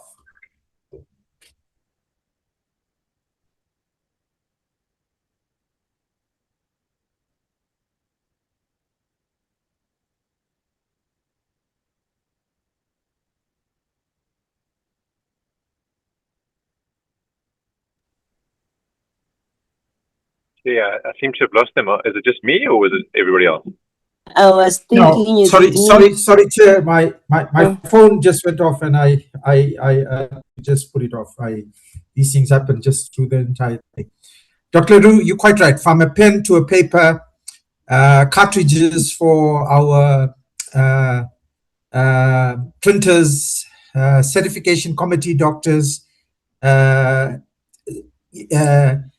painting the building, paying our rent and, not rent, paying utilities. We had problems with payment of utilities. All of that's done by Pretoria. And maybe Dr. Anbin Pillay could talk to some of the issues that we face. We've had major problems with supply chain. We've got to go through an entire process of preparing, firstly, the submission to the DG for clearance to procure. Then you've got the bid specifications committee, then a bid evaluation committee, then the DBAC. So there's about 5 or 6 chains in the process, and it takes the better part of 6 months to 12 months. And then at the end of the day, one of the bids we adjudicated, it was found to be non-compliant at the end of the bid. I couldn't understand what happened there, but I guess this is some of the issues that faces us as content managers, where we don't manage the day-to-day activities. So that's correct what you said in terms of that process. SCM, human resources, is the same. In fact, some of the posts were removed without discussions with myself as the direct line function manager. But this is the difficulties. Of course, I'm going to talk about the reforms later on and the new amendment to create a total Section 3A entity that might give some relief. But you're quite correct, from a pen, paper, toilet rolls, cleaning services, security services, etc., all has to be procured through National Department of Health. In terms of the unpaid claims, that was related to 2 questions related to Honorable Sheko and Dr. Leroux. It's correct, I put the figures in.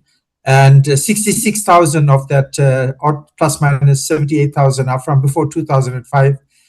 We've tried desperately to try and reach, and you said, do we go on a mass campaign? We've been avoiding mass campaigns partly on the basis that a lot of people come forward and are very disappointed that they're not in the system. And we don't have an alternative. We tried that in the early days in some of the rural areas to use radio. Many people turn up and then they are found not to be on the database. They're very angry because there are opportunity costs in terms of paying for transport to come to a central point. and then find that they don't have a claim. But we did have some exchanges, partly related to the issue around the IEC, that thanks to the committee stimulation, the IEC did, we exchanged our data with the IEC. We did have some hits. Maybe Kat van Eden will talk to that if the actual numbers are looked at. Unfortunately, Home Affairs, Honorable Sheko, we've been battling for over 1 year now with a memorandum of understanding between us and Home Affairs, notwithstanding writing minister to minister, who the Minister of Home Affairs then passed it on to the officials.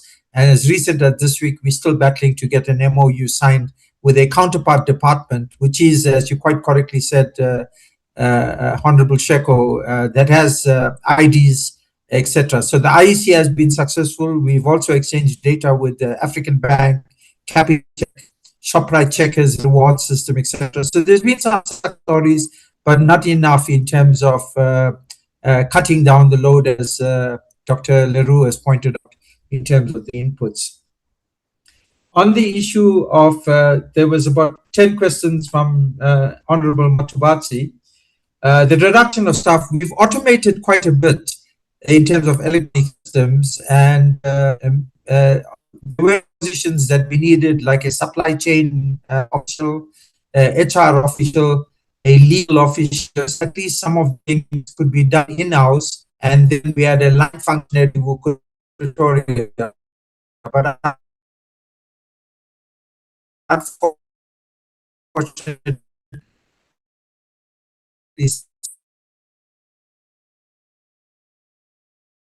some of these posts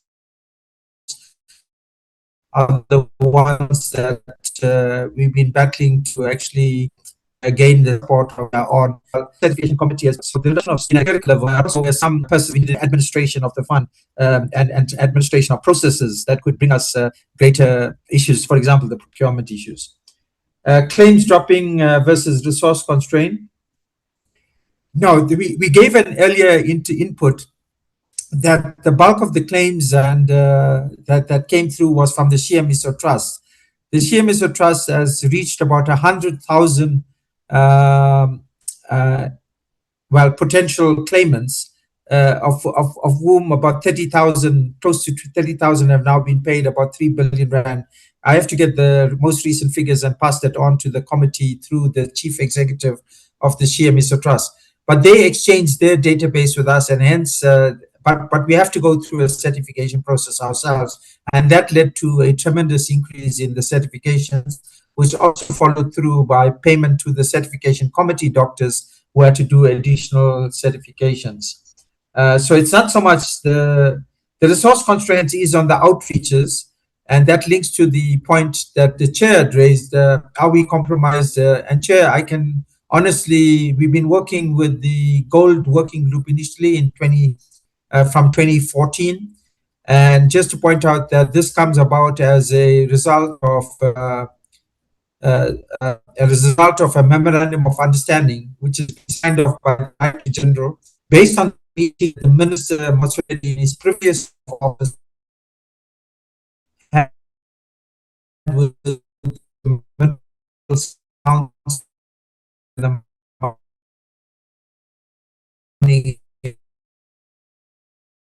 executives in terms of putting forward the joint activity. So it hasn't compromised in any way in terms of the independence of the activity. And it is a moral responsibility and a turnaround governed by strong agreements and transparency in the process through a steering committee in terms of that process. So the resources, in a sense, have come about in terms of supporting us with Minerals Council funding, but the problem was tracking and tracing is still a problem because of issues around, as Honorable Sheko has pointed out, related to the issue of documentation, TEBA non-existent now and cutting back, and we found that quality of data in TEBA very weak, and of course in general, many of our people were not covered by the system in any case, or had passports, DOM passes, ID documents that were not really worth in terms of coming into a proper database. So we had to put in a proper database and pull that together. On the claims dropping and certifications and inputs was really related to while an ex-mine worker or a current mine worker is entitled to a medical examination, it doesn't mean that with the medical examination they'll have a condition that they is eligible for payment. And we could talk a bit more about that, but clinically they don't have a problem on the chest x-ray. They don't have a problem in terms of having any of the 6 or 7 diseases that we cover, as I pointed out earlier on, and hence they are non-compensable. And therefore, the change in terms of certifications, in terms of the benefit medical examinations, claims that are processed and claims finalized in terms of payments, there is a dropping in terms of that, point 1, medical examinations and certifications, point 2, claims finalized through the certification process, and point 3, claims paid. And there would be a natural drop in terms of that process because not everybody is eligible if they don't actually have disease. Revenue decline, I'll take some of the financial issues and ask Kat to discuss them in a minute. The deficit and the surplus, the 470 million fewer claims I mentioned. And so let me take some of the finance issues now so that we don't miss it. Mr. Van Eden, the revenue decline, the deficit of 8 million versus a surplus in the next year, and some of the issues on fewer claims. Through you, Chair, Mr. Van Eden. Thanks, Chair. So in terms of the fund position and the revenue decline, I think as the Commissioner mentioned, once we had a proper valuation, the levies were reset to the relating to the risk of a claim arising for the risk shift worked. And that leads directly into the next question. So for the deficit that we had in the 24-25 period was due to the increase in benefits of 20%. So for that specific period, the actual valuation then had to be adjusted for increased benefits into the future. That increase was 20%. So that sort of led to a 300 million increase against the fund at that point in time. As I said in the presentation, we always take into account the fund's position, i.e. in a surplus position. So at this point, the 3 billion before these adjustments are made to ensure that we remain in a sustainable financial position with the revenue that we have. Noting that with increase in benefits, the levies will increase over time.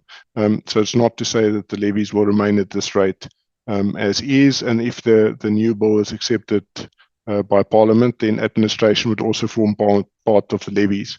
And maybe, Commissioner, if you allow me, just in terms of the data exchange, we've had very successful data exchanges with certain banks, with the IEC, with the SASA, that actually leads to very good results, and it's sort of some of the best returns that we've had in terms of finding unclaimed or claimants with unclaimed benefits.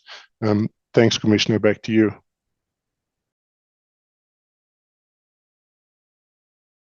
Chair, so continuing with some of the activities, the stakeholder engagement in claims processing has been, so the one is the stakeholders engagement in terms of tracking and tracing, but the others is related to the ex-mine workers, for example, play a critical role in reaching in Southern Africa. They have ex-mine worker councils in different provinces and in the neighboring countries, and they play a critical role.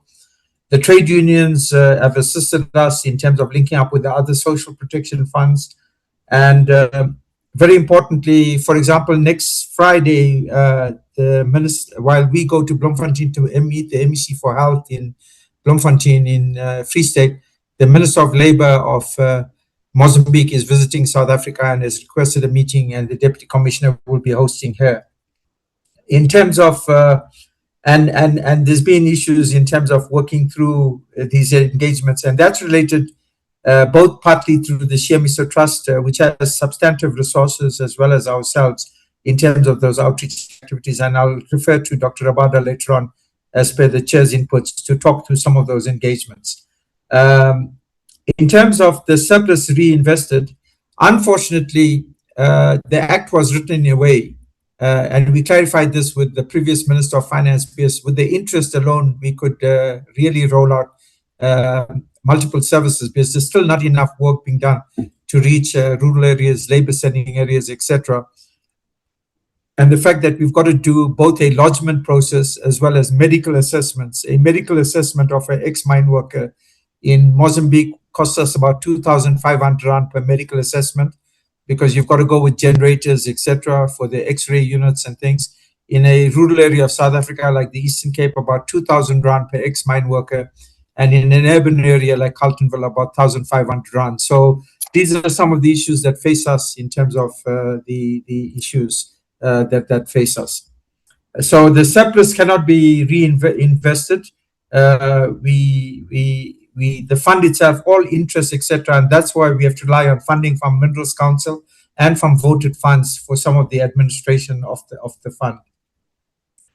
In terms of the disclaimers and inputs, that was a historical legacy issue. That was in 2012.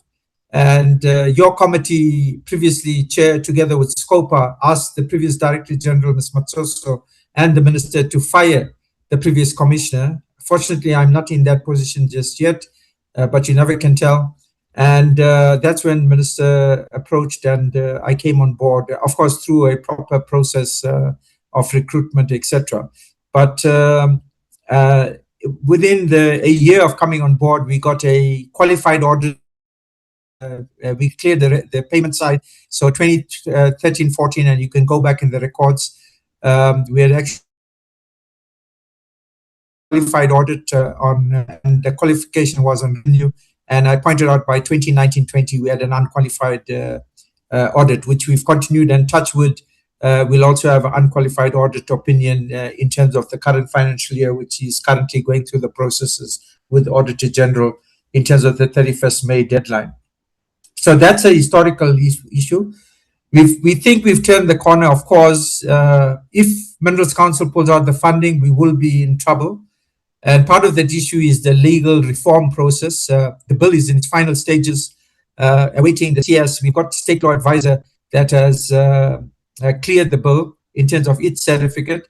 We're just waiting for the socioeconomic impact assessment review by the presidency, and then we'll start the cabinet process and then the parliamentary process. So it's one of two bills that are tagged for your portfolio committee, Chairperson, later this year, if we go according to plan, or definitely early next year in terms of that bill, which then sets up a complete Section 3A entity, which will then relate to some of these issues like how the fund manages itself, how the revenue system works, how the procurement systems work, etc. Because it will be truly a 3A entity in terms of that. So we do have stability, but you never can tell. And Minister met with the mining company executives in January and the ex-mine worker associations and reiterated the acknowledgement of support for the mining companies. Institutional stability would be continued through the legal reform. Access to vulnerable groups, in our case, it's mainly beneficiaries. The big problem we had is documentation that relates to the earlier question also on not just African mine workers and the TEBA process, but marriage certificates, birth and death certificates, customary marriages. So it's really a major issue in terms of reaching out to beneficiaries, particularly with migrant workers that might actually have two families, one in Carltonville and one in Leborda. So this has been some of the difficulties, but we've tried to work through that, and hence the meeting with the Home Affairs was vital in terms of death certificates and the special form that gives you cause of death as well in terms of that process. And maybe the portfolio committee, I'm not too sure if there's overlap between your portfolio committee members and some of the Home Affairs members, because we'd have to reach out to you all. We've reached out to the Minister and the Director General of Home Affairs, and the MOU is stuck now for over a year. A very important issue is the issue about the appetite on a special tax. I think Parliament might have to convene an inter-parliamentary process, because Department of Mineral Resources manages the mining industry, and we don't want to have an overlapping mandate. Minister has just come back from Mafefe, where there's serious issues with environmental contamination from asbestos mines and unrehabilitated mines. We also have complaints that come through from gold mine dumps that are under-rehabilitated. We had the disaster of the Slimes Dam disaster in the Free State, I think about 2 or 3 years ago. So there's a whole range of issues that has to be done in terms of an interministerial, interdepartmental coordination. We could make some inputs on the health effects, both in terms of occupational health as well as environmental health, but that might need a slightly different discussion in terms of a special tax. For now, we get about 65 million in kind, not in cash, to support the equivalent of the 65 million we get from the department that provides the support for many of the activities that have continued. So the appetite, I think, would have to be an interministerial process and a department, and it's an interesting input that has been made by, I'm not sure, Honorable Matubot, if it was you or Honorable Lolo, but it's something that could be discussed and we would take up with the issues. But for us at the moment, we have got substantive support from the Minerals Council for the activities of the MBOD CCOD. I think I've covered the issues around documentation and the difficulties with that. And thanks to the previous committee that helped us with the IEC, TEBA is a different process altogether. And definitely, Chairperson, no problems with the MCESA in terms of independence. It's managed through a transparent process, steering committee, MOU, addendums, and a proper process that's led to a world-class management system, albeit that we still have this legacy problem to deal with. And what we've raised with the Minerals Council is the convening of a special meeting on unclaimed benefits. Remember, I've raised with your committee before, Chairperson, that while we have about, between the different mining funds, social protection funds, about 6 billion due to mine workers, overall, if you've been following the press, there's about between 80 billion and 120 billion due to work in the country in general. In other sectors as well, not just mining, who are due unpaid funds. So it might need a special program through Fiscal, the Financial Sector Authority, Conduct Authority, as well as the Ministry of Finance. And that's something we wanted to stimulate and take forward a process through NEDLAC and the Ministry of Finance. So it's a wider discussion on unpaid funds. I'm going to hand over to Dr. Rabada through you, Chair. You were quite interested in the outreaches and some of the stakeholder engagement which Dr. Rabada leads. Dr. Rabada, through the Chair. Good afternoon, Chair. I'll just briefly open my camera, but for bandwidth, close it again. Good morning, honorable members. So I was asked about the Why good morning? Why good morning, Dr. Rabada? Good morning. I said good afternoon. It's okay. Actually, it's actually evening. Pardon me. If I may proceed, thank you so much. You said Honorable good Chair. morning. Oh, okay. Good morning, Honorable Chair. And that's what you said. Oh, no. I meant to say a good afternoon or good evening, since it's approaching evening. But thank you for that correction. If I just go back to the question that was asked. So the chairperson, if you can remember, there was a Teams program which was supposed to deal to address with TB burden in the mining sector in Southern Africa, not only in South Africa, but in Southern Africa. And that led also to key outputs. So one was the establishment of the one-stop centers, which would therefore service members or ex-mine workers at their place where they originate from. So you had 2 in Mozambique, 2 in Lesotho, 1 in Eswatini. And then you had in South Africa, you had Dilukong, which is in Limpopo, the Umtata, which is in the Eastern Cape, Carltonville One-Stop Center, which is in Gauteng, and Kuruman, which is Northern Cape. So in the course of that, we also established 3 in the Northwest. So which one was in Klerksdorp, the other one Rustenburg and Mafikeng. So these ones were actually an addition in terms of new service provision. On top of that, Honorable Chair, we then went on a request for proposal to get independent service providers who would complement these networks so that we can expand our footprint. And with regards to that, we also are on a path to do a secondary one so that this footprint can be expanded more. Our approach, Honorable Chair, is one, to go with Rand Mutual Assurance as a partner, to go with Samiso Trust as a partner, and Mine Workers Provident Fund, so that when we go as a team, and that at the point of contact, we maximize those who have pension funds that are due to them. They will then be addressed by the Mine Workers Provident Fund, and the ones that had injuries, RMA, and then Tiamiso Trust and ourselves are actually under one client. So if we pay Tiamiso Trust, they do a top up, provided that that person is falls within the class.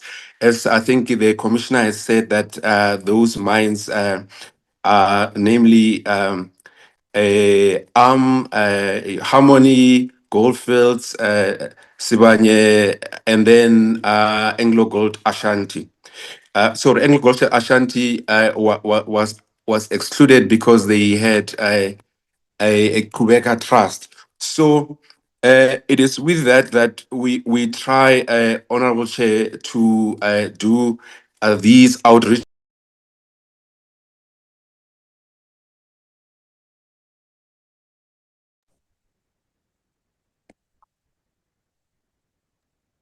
Sorry, Dr. Abada, you're on mute.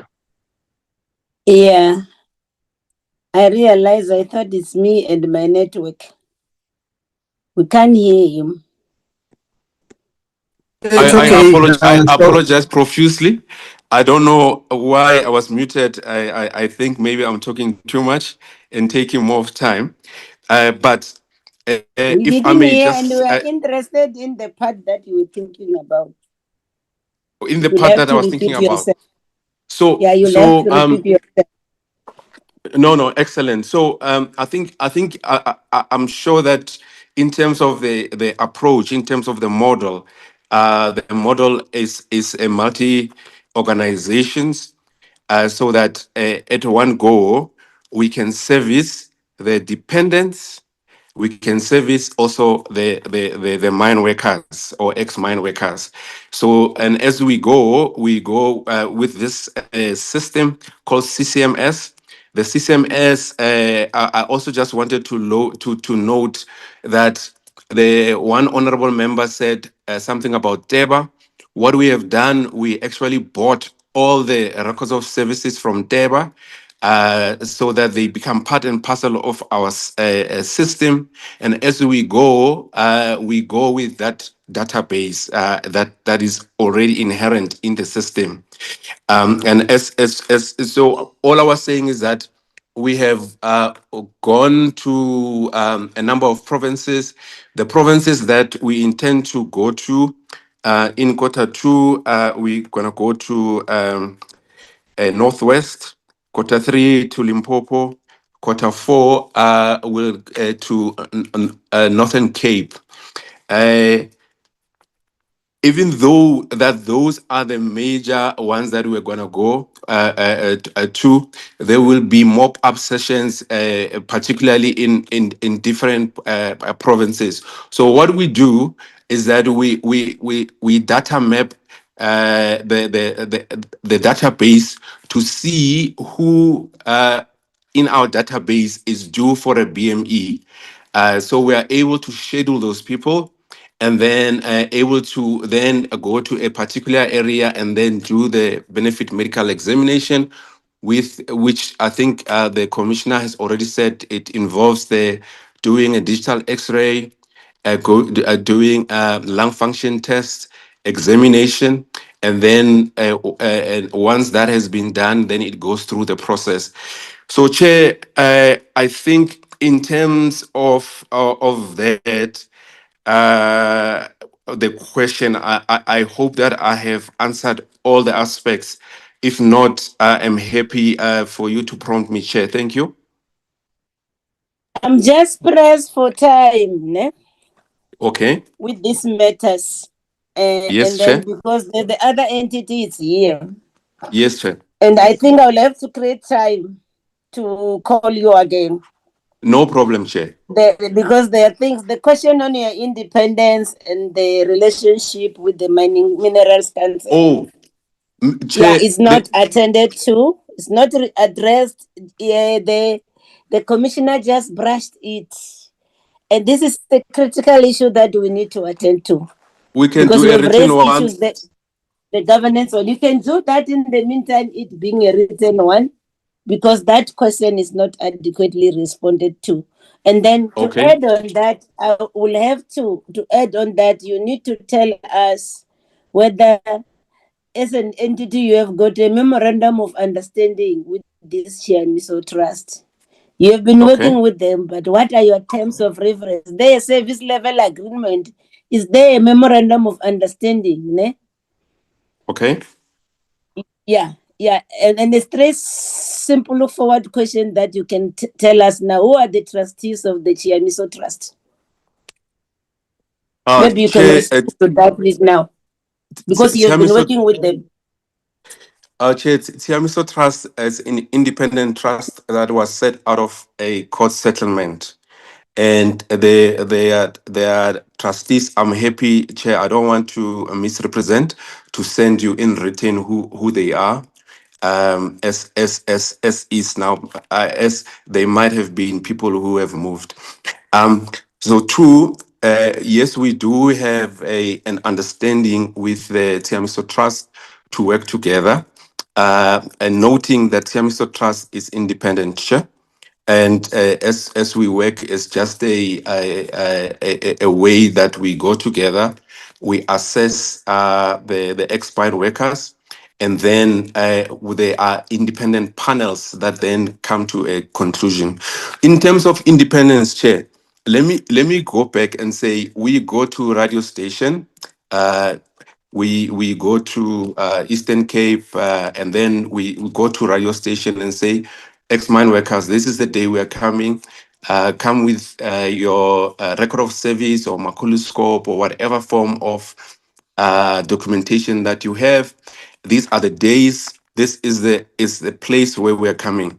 And then when we get there, they will then come. We'll look at them on a database, and then from that, the process of examination is independent, Chair.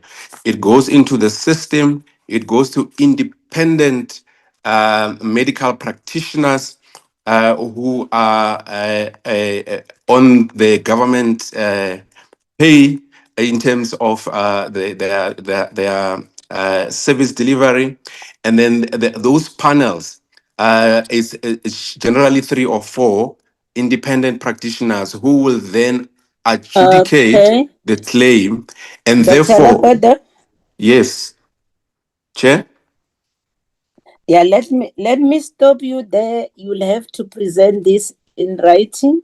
Okay. I'm not gonna take any other hand now.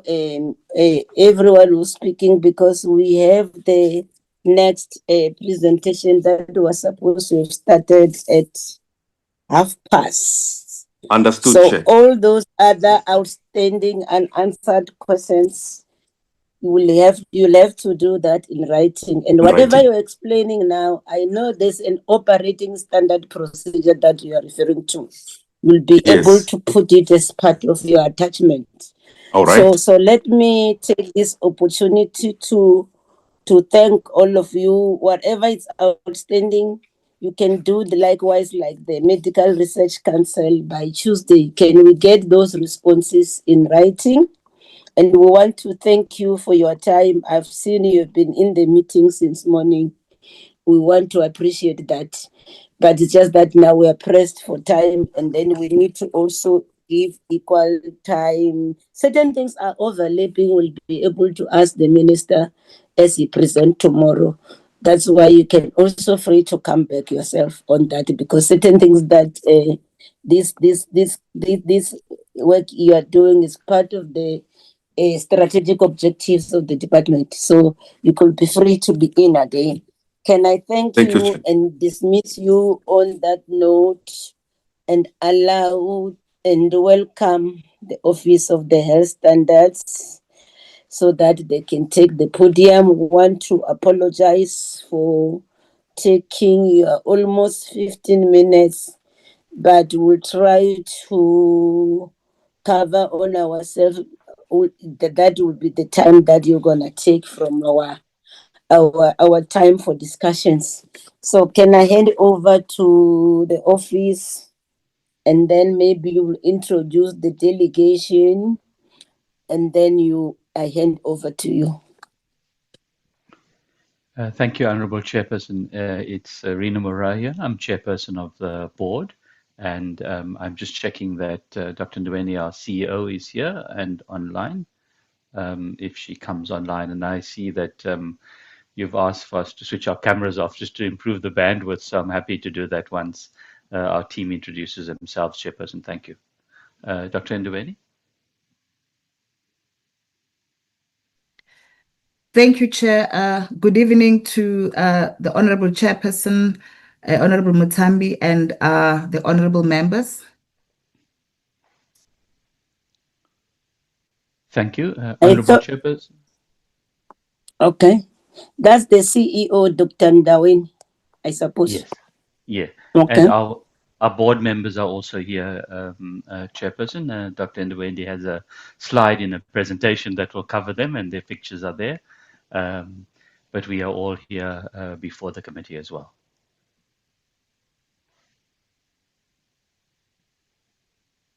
Shall I proceed, Chairperson? You can proceed, Chair. Proceed. Thank you. Thank you very much, Honourable Chairperson and honourable members and members of our board, our CEO, executive and senior management and distinguished colleagues. Good evening, Chair.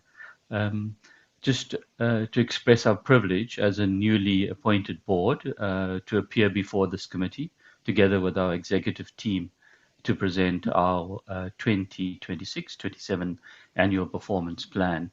We remain committed to our constitutional and statutory mandate. We see ourselves as a preeminent national regulator of quality and safety across all establishments in South Africa.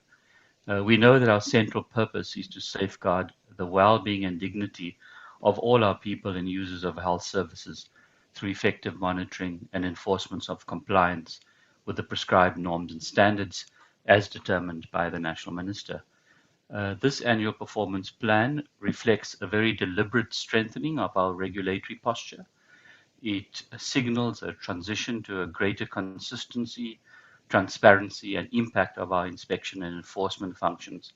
And in the year ahead, we intend intensifying our focus on what we call risk-based inspections, improve our turnaround time, and more decisive enforcement where non-compliance persists.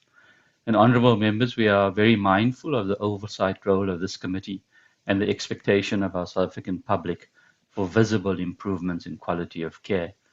We remain committed to working in a transparent and accountable way and to ensure that our work provides credible assurance to both Parliament and the public.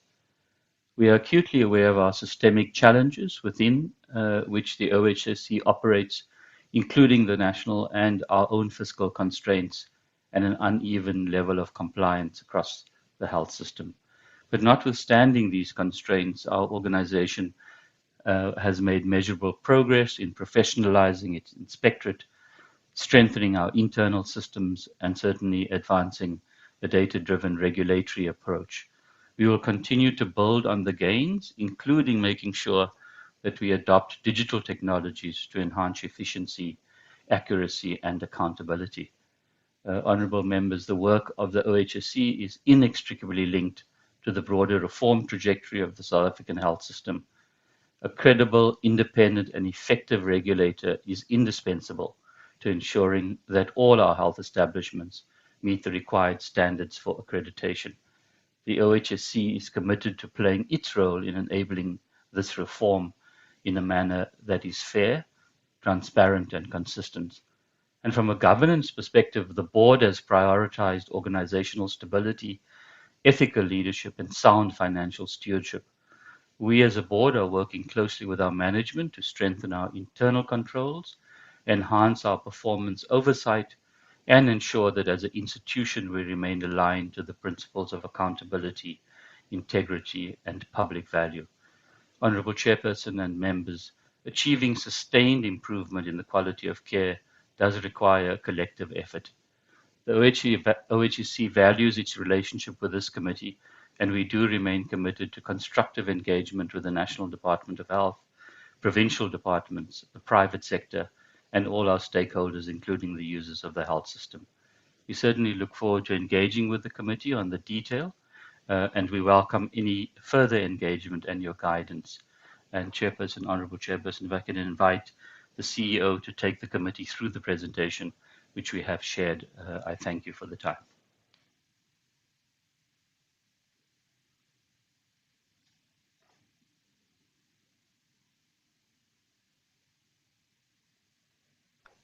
Thank you very much, Chair. And once again, good evening to the honorable committee members, the OHSC board, as well as colleagues from the National Department of Health. I'm just showing my face for now. I am going to be out of view as I go through the presentation. And that is the outline of our presentation for this evening. We present to the Health Portfolio Committee the annual performance plan of the Office of Health Standard Compliance 2026-2027. The APP is a culmination of a series of engagements that and a rigorous process that was started by the board with the end of the previous strategic plan, which was in 2025. With the board then developed the new strategic plan of 2025 to 2030. The main focus of the board was to transition the OHSC into an agile, responsive regulator for quality and safety of services in all our health establishments. Therefore, this APP for 26-27 reflects the OHSC's commitment to strive to be a learning organization that is continuously evolving and developing as a regulator to ensure the safe quality of healthcare for all. The OHSC has 25 output indicators in this APP, which we will go through in the presentation. This is an overview of the organogram. We do have the Health Ombud located functionally within the Office of Health Standard Compliance. The Health Ombud reports directly to the Minister. And in terms of execution of our functions, we've got 5 units that assist us, which we will also go into when we discuss our output indicators. Now, looking at our strategic overview, the OHSC was created as an independent entity as per the amendment of the National Health Act, and the objects of the office are to protect and promote the health and safety of the users of all our health services. The operative words would be to protect and promote. To protect, it would mean that the state, through the work of the OHSC, has a responsibility to protect citizens from harm when they receive the services. And to promote, it means the state plays an active role in the quality and safety of the services. Therefore, our mandate implies that as a regulator, we must always act as the champion of the public and healthcare users to restore credibility and trust in our health system. We execute these functions through monitoring and enforcing compliance with the norms and standards that are prescribed by the Minister of Health in all our health establishments, both public and private. And through the work of the Health Ombud, we also consider and investigate all the complaints that are submitted to the Office of Health Standard Compliance. It is our goal and our ultimate goal that at some point we should be able to realize a safe and quality healthcare for all. And we do that through our mission, which was to monitor this compliance. And as we do so, we do that independently, impartially, and fairly, as well as fearlessly. As the entity, all of us, we are governed by a set of values that underpin our work, being human dignity. We respect each and every individual that we come across in our health establishments, including the healthcare workers. Our accountability is paramount to our work. We do take full accountability of all the outcomes and results that emanate from our work. As a regulator, it is very crucial that we operate in a transparent and open manner in all that we do, and also to maintain the safety and the integrity of everything that we do. Now, fundamental to our founding legislation, that is the National Health Act as amended, there are policy mandates that also underpin everything that we do. But key to this is the Constitution of the country, specifically Section 27, the Bill of Rights, which establishes the universal access to healthcare services, including reproductive health services, as well as the provision of emergency medical services. We further undertake our regulatory function with due regard to many national prescripts and legislations, as we have indicated. The one that is quite important to us, which we'll touch on, the National Health Insurance Act as of May of 2024, the National Development Plan, as well as other policies and regulations on the national policy and the quality of healthcare. Now, at this stage, it is important, even before we get to our annual performance plan, to explain the link between us, the OHSC, as well as the National Health Insurance. The National Health Insurance Act prescribes that each and every entity, being it a service provider or health establishment that seeks to contract with the NHI fund, will have to be certified as compliant with the norms and standards regulations by the Office of Health Standard Compliance. Now, effectively, this means that we, as the OHSC, are the prerequisite or the gateway for participation in the NHI fund. The fund will then progress to look at other contracting elements that they would want to look at. This is very important, honorable members, to highlight as we start this presentation, because it will then indicate the mandate as well as the enormous amount of work that is on our shoulders, and particularly the financial constraints and the capacity of the OHSC to undertake this function. How did we approach the annual performance plan? We considered the priorities for the 2026-2027 in accordance with the government priorities as aligned to the government statement of intent, which was pronounced by the president, which then defined 3 strategic priorities. The first one being an inclusive growth and job creation. The second, to reduce poverty and tackle the high cost of living. The third being a capable, ethical, and developmental state. The work of the OHSC finds expression in strategic priority 2 and strategic priority 3. So all of these are then expressed through the execution framework of the medium-term development plan. Now, as part of our activities to actually reach the APP, we utilized 2 tools, which is the Fiscal. Here we looked at the macro analysis of our environment. We looked at all the external factors that might have an impact on the OHSC. As much as we believe as an entity that we do have political support, we are aware of the challenges around the fiscal constraints and also the increasing number of the disease burden, as well as the people in our facilities, and most importantly, to transform the organization to be able to adopt other technologies such as smart inspections, and to be aware of the environmental footprint and also the legalities around and the responsibilities around the national health insurance. I am not going to go through this, but this is just to demonstrate that the other tool that we used was the SAWA analysis, where we really focused on our strengths and seized the opportunities that are emerging for us as an entity.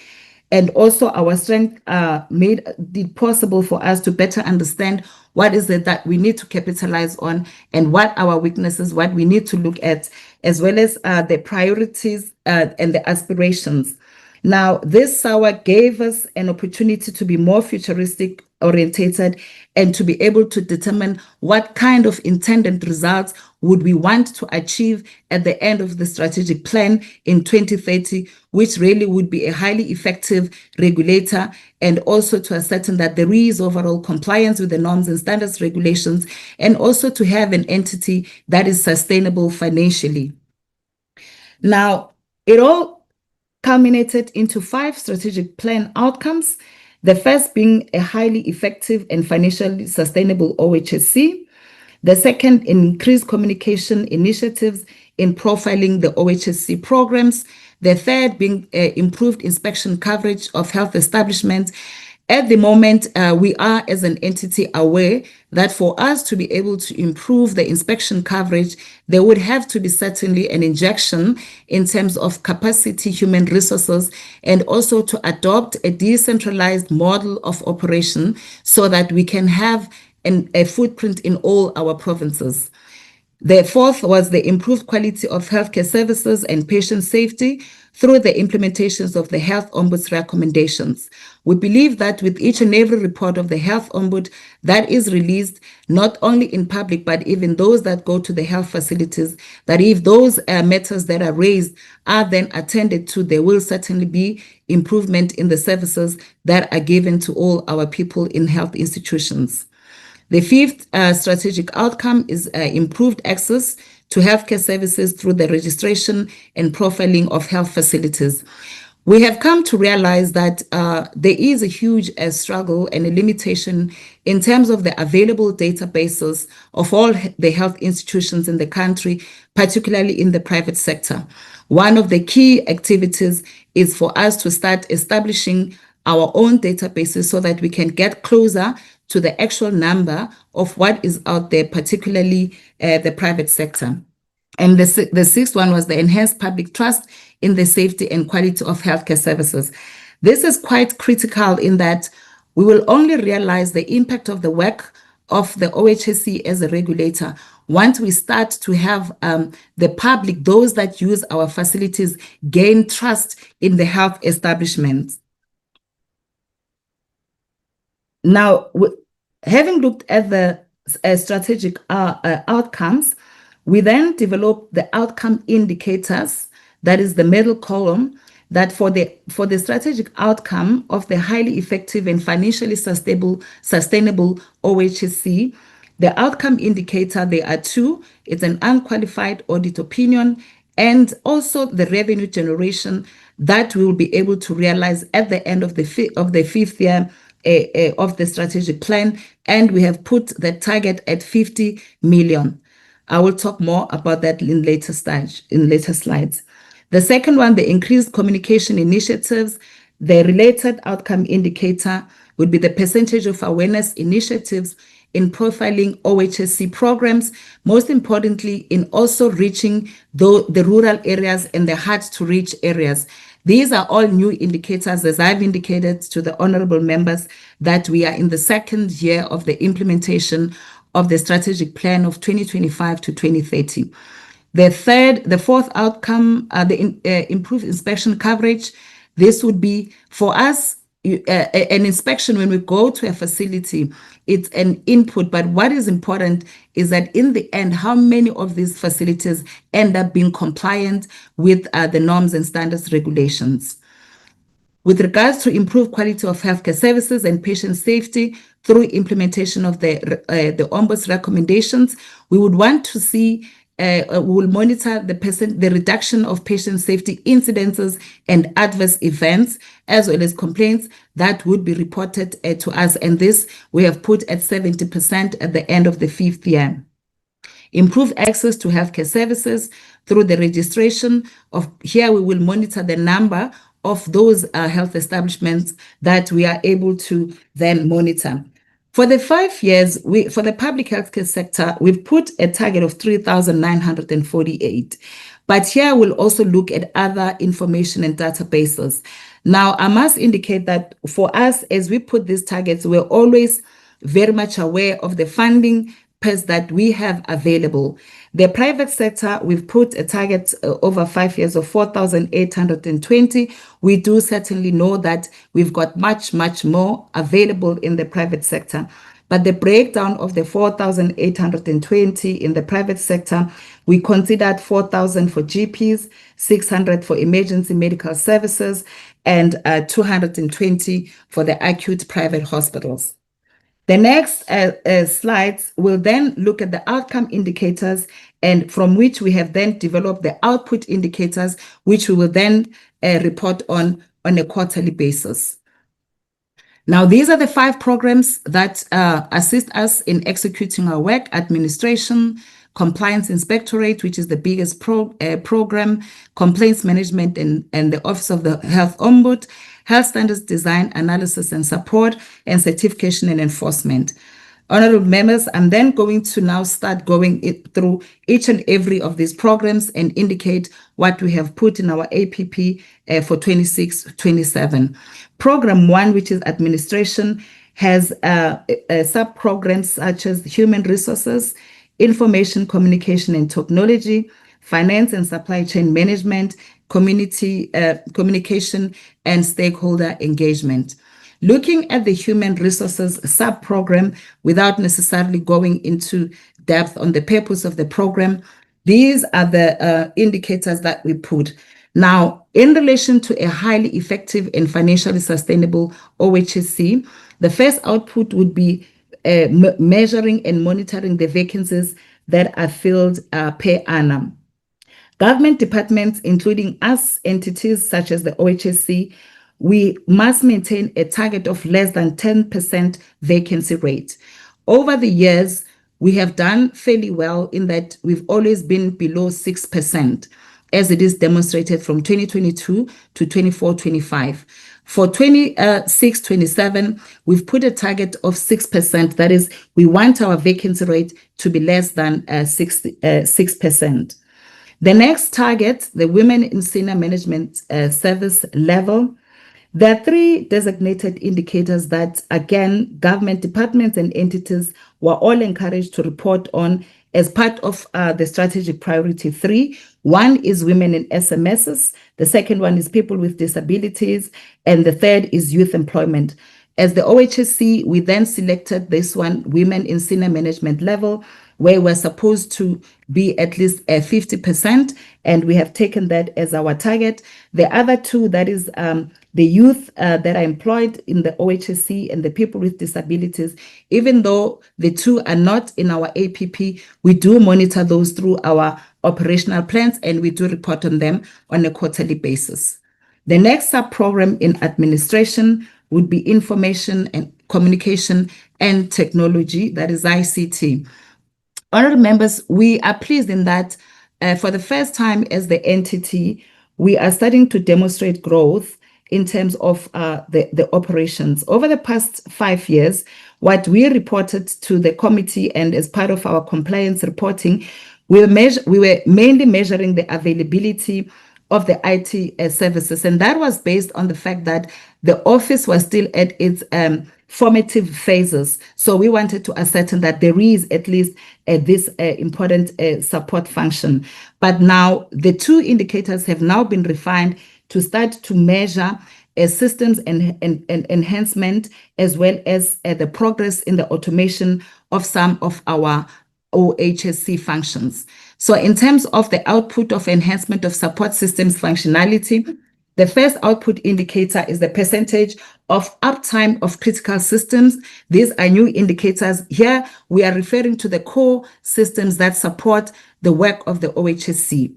The second output indicator would be the number of systems that we enhance in terms of supporting, and we would want to at least have 3. These do require quite significant amount of systems improvement as well as enhancement so that we are more efficient in terms of doing our work. And this would be inclusive of what we call smart inspections. That is, be able to produce real-time information so that as soon as we leave a facility, the facility can start working on some of the bridges in the norms and standards.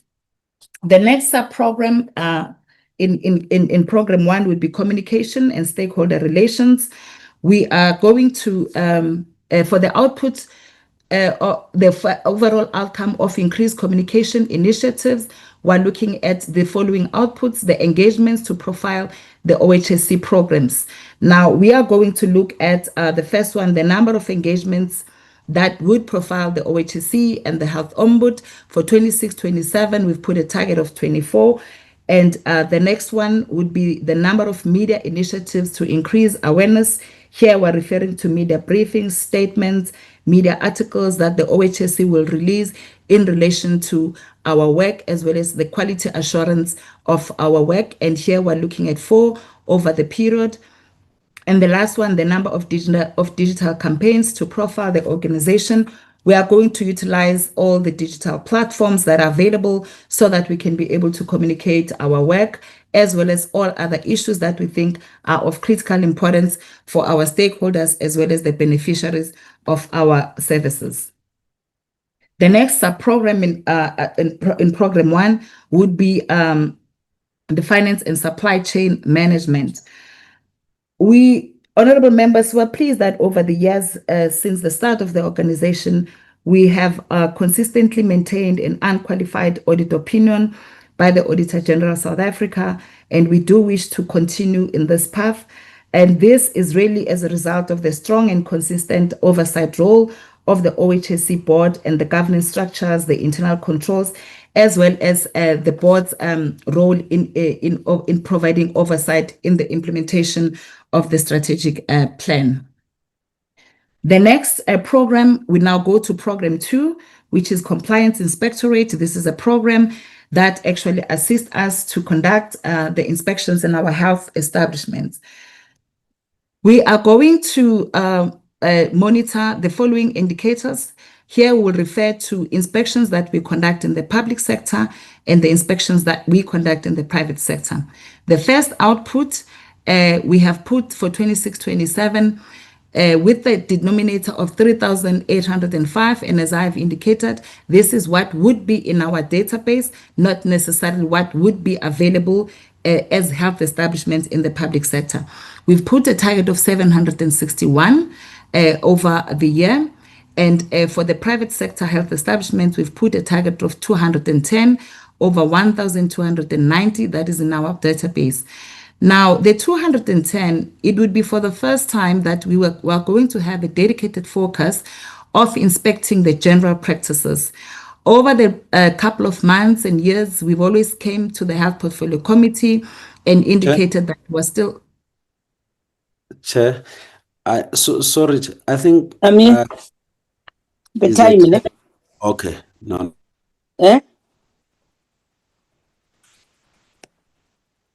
Proceed, and I think you need to hurry up toward the end. Okay, please. Thank you, Chair. I will do so. Chair, I am then going to go through the remaining. So this was Compliance Inspectorate. These are the targets for inspection. Now, the next slide. For all the inspections that we conduct, which we term routine inspection, if a facility did not comply with the norms and standards, we then go back and conduct a re-inspection. For 26-27, of those that qualify to be re-inspected, we want to re-inspect 70% thereof. And also, we are supposed to then consolidate all the information that we find from the inspections into an annual inspection report, which we have a target of 1. The next program is the program complaints management and the Health Ombud. Here, these are the complaints that are received in the Office of the Health Ombud. The complaints are categorized into low risk, medium risk, high risk, and extreme risk. The low risk, those that are resolved within 25 working days. For 26-27, 90% of those that are received would like to resolve them. And the percentage of the medium risk, at least we want to resolve 45%. The reason from the deadline, and these will be done within 60 working days, is that Firstly, it's an issue of human resources. Secondly, it's also based on lessons learned on the ground, that some of these complaints, they tend to take a little longer, particularly when you come to the investigation stage, which is the reason why some of these targets were reduced to 40%. That is for those that are resolved within 6 months. Now, these are the investigations that take a longer period, resolved within 24 months, and others beyond 24 months. These are dependent on the complexity of the case and also the number of health institutions that are involved. For those that are resolved within 24 months, we have a target of 15%, and then those beyond 24 months, a target of 8%. The next program is health standards design, analysis, and support. And this is where we then develop our norms and standards. Would like to profile the health establishment, as I have indicated. We have a target of 3,935 for the public sector, and for the private sector, 1,970. Now, moving to the next program, which is certification and enforcement. Now, after each and every routine inspection, you'll either be compliant. We gave you a certificate of compliance, and we want to do that within 15 days after the receipt of the final inspection report. And of course, all of those that qualify to be certified, we want to certify 100% thereof. And the next indicator or output indicator would be the percentage of health establishment where we take enforcement action. And this is enforcement action which is taken when we determine that you are consistently non-compliant with the norms and standards, and we want to do so within 30 working days of being aware. And again, the target is 100% of those that we need to take enforcement action. The percentage of enforcement action that is taken and resolved within 90 working days here, we want to also, it's a new indicator, we want to monitor what then happens when we take enforcement action, and we want to monitor that within 90 working days that the health establishment take that have actually remedied what we have communicated to them, and at 80%. And we also, on a biannual basis, release the reports that advise the sector on those that we found to be certified and those where we have taken enforcement action. Chair, I'm going to invite my co-presenter, the CFO, Mr. Mapata, to go through the next slides. Thank you.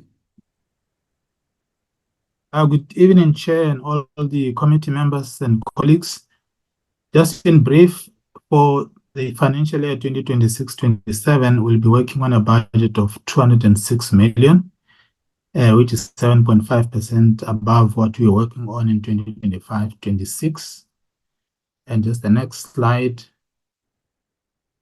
This is the distribution of the budget according to the various divisions in the OHSC. The biggest recipient of the budget, obviously, is the Compliance Inspectorate, which is on average 32% of the budget. Next slide. And in terms of the distribution for core functions versus support functions, the core functions are getting 60% of the budget, and 40% goes to the support functions. And the next slide will indicate which areas form the core functions of the OHSC and which areas form the support functions. Next slide. And in terms of the employee distribution within the OHSC, on average, 36% of the employees are in the Compliance Inspectorate unit, which currently is the biggest unit in the OHSC, typical of the nature of the OHSC's work. And next slide. On this slide, it just shows the 206 million that it indicated, and also how it has been distributed across all the various classification in terms of economic classification. The biggest is compensation of employees, which on average makes up 74% of the budget due to the nature of the work of the OHSC, which is a service organization. Next slide.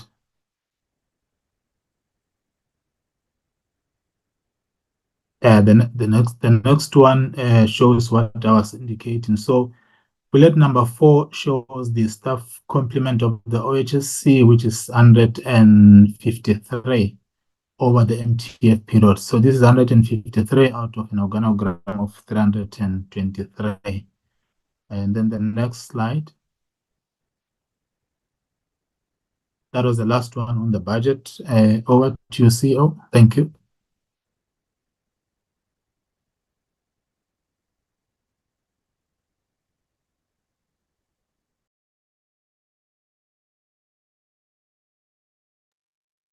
I think the CEO is muted.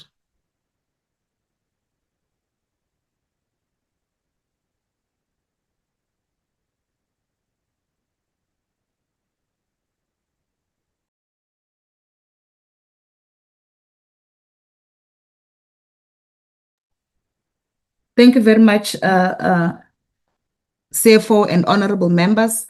Basically, what we are bringing to the Health Portfolio Committee is those indicators which we'll be monitoring, but we also want to indicate the misalignment between the budget that we receive and the overall mandate of the Office of Health Standard Compliance, and also what we need to do even beyond the NHI, which is to ascertain that each and every health establishment in the country provides safe and quality services. Thank you, Chair.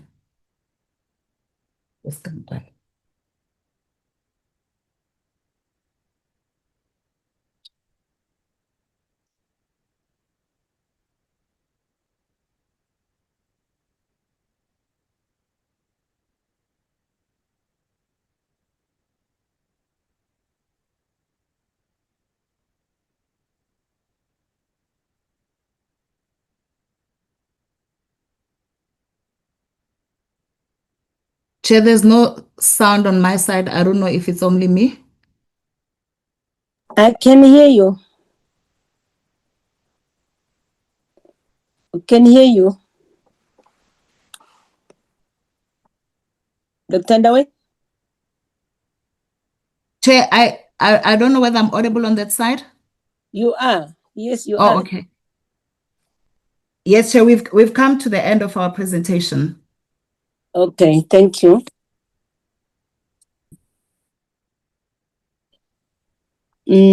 Colleagues, can I see a show of hands of colleagues who want to interact with this presentation?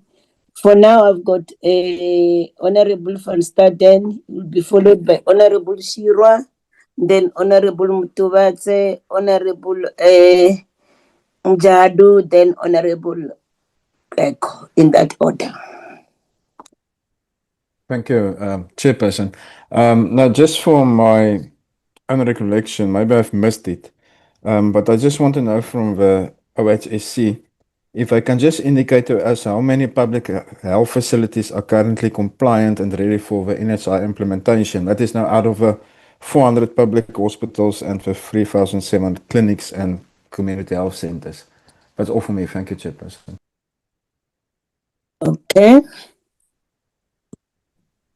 Yeah, Honorable Shira Pungose, you can proceed. Am I audible? Yes, you are. Thank you so much. Greetings to the OHSC and everybody else who joined us now. My question one to the OHSC Slalo is, in contrast to the number of public health facilities that we have, what's the percentage or the actual number that OHSC physically inspect in the past year? And at their current inspection rate, how many years would it take to inspect each and every public facility as things stand with their current capacity? And second to that, provinces repeatedly fail, right? Which provinces are the worst performers on OHSC norms and standards? And why are the same provinces repeatedly failing despite repeated compliance notices? What is the OHSC doing with the issue of repeated failures from provinces? Have they referred any provincial health MECs or heads of department for accountability where persistent failure and and endangered lives continue to be the norm in those particular provinces. If they can give us in detail, that would really assist. And on compliance certificates, how does the OHSC explain issuing compliance certificates while patients still report medicine shortages, for example, broken equipment, long queues, dirty wards, and unsafe maternity conditions? Are OHSC standards too weak, or are the inspections too superficial? And I would really appreciate if the OHSC could answer this question not from a defensive perspective, so that we can have a real grasp of what impact or where the shortcomings are really in their services rendering for impactful work for our communities and our people on the ground. And how many facilities have actually faced sanctions beyond the written warnings that OHSC gives out? How many closures have occurred, for example, or in relation to the facilities that they find to not be compliant? How many licenses have been suspended? Escalations or legal enforcement actions that OHSC has initiated as an entity. If they can give us tangible examples and numerical evidence of this, it would really assist, because we don't want to have an OHSC whom the consequences are at a minimal level, right? We don't want an OHSC that is merely just an advisory body. We want a regulatory body. And there must be tangible evidence that shows us that this is proper regulation and not just an advisory, because then it means that we have an entity that doesn't bite, that is just, aesthetic, that just does aesthetic exercises of advising. And how many complaints do they currently have that are unresolved? And how far back do some of those backlogs date back to in terms of complaints that they receive? And what is the average turnaround time for each complaint? I know that they might categorize complaints, and probably prioritize issues like maternal deaths or negligence, abuse, and all of that. If it can just give us a breakdown of how that operates, that would really assist, because from where we are standing and with our interaction with people who send in complaints to the OHSC, it almost always ends at acknowledgement letters, and not real remedy that they can bring up and say, I reached out to the OHSC and this is the kind of justice that I got as a patient from this particular facility. And when it comes to healthcare, justice delayed is justice denied, because we're talking about people's lives. And in regards to rural and urban inequality, we want to find out if OHSC has a geographic compliance map which shows districts that consistently fail, and how much of non-compliance is concentrated in rural and township areas and historically Black communities. Are Black poor patients being subjected to a lower constitutional standard of care currently as things stand? And on the NHI, the OHSC plays a very vital role, because it's the OHSC certification that allows facilities and practitioners to participate in the NHI. Now, in light of that, what percentage of state facilities currently meet the OHSC standards required for NHI accreditation? And how long will this process of certification and investigations take the OHSC with their current capacity to be able to have inspected all facilities nationally, across the board in both sectors, private and public? And then we a budget challenge. We want to find out how much additional budget does the OHSC require to be able to regulate effectively and sustainably. How much is currently spent on administration versus frontline inspection and enforcement? And if the call is that Parliament must increase funding, why should Parliament increase funding if performance remains below the target? OHSC is prepared, or rather, is the OHSC prepared to publicly state whether South Africa's public healthcare system currently meets constitutional standards of dignity, safety, and quality.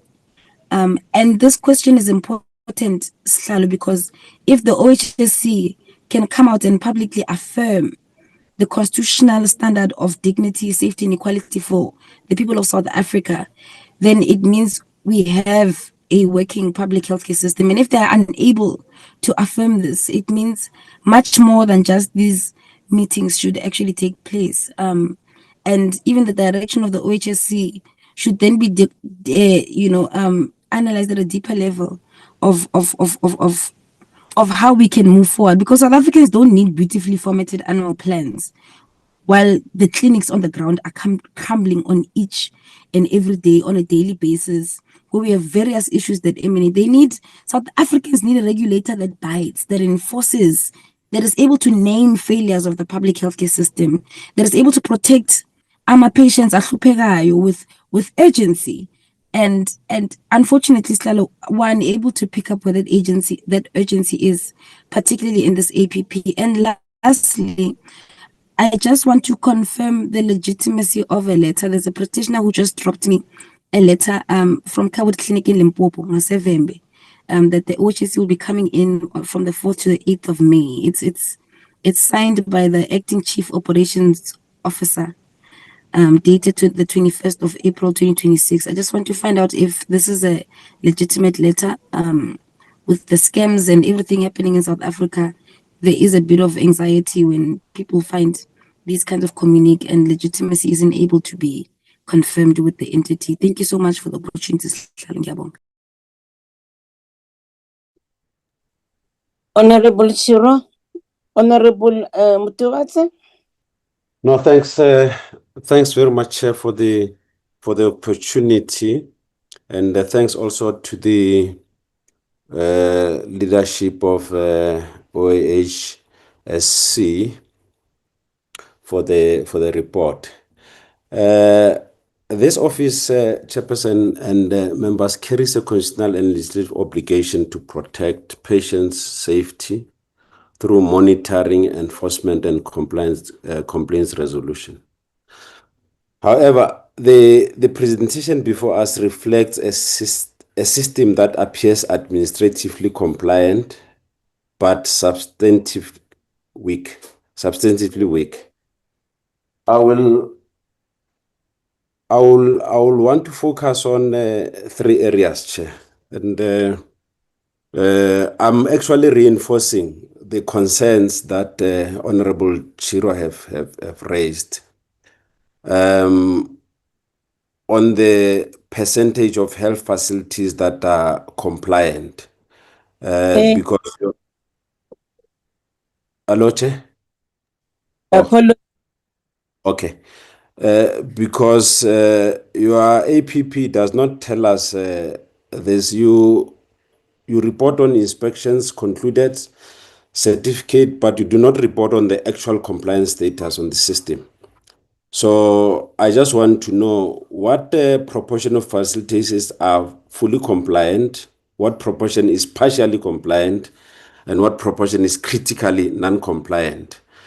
And now the big question is how does this committee, our own committee, exercise oversight over patient safety when the core indicator of compliance level is missing?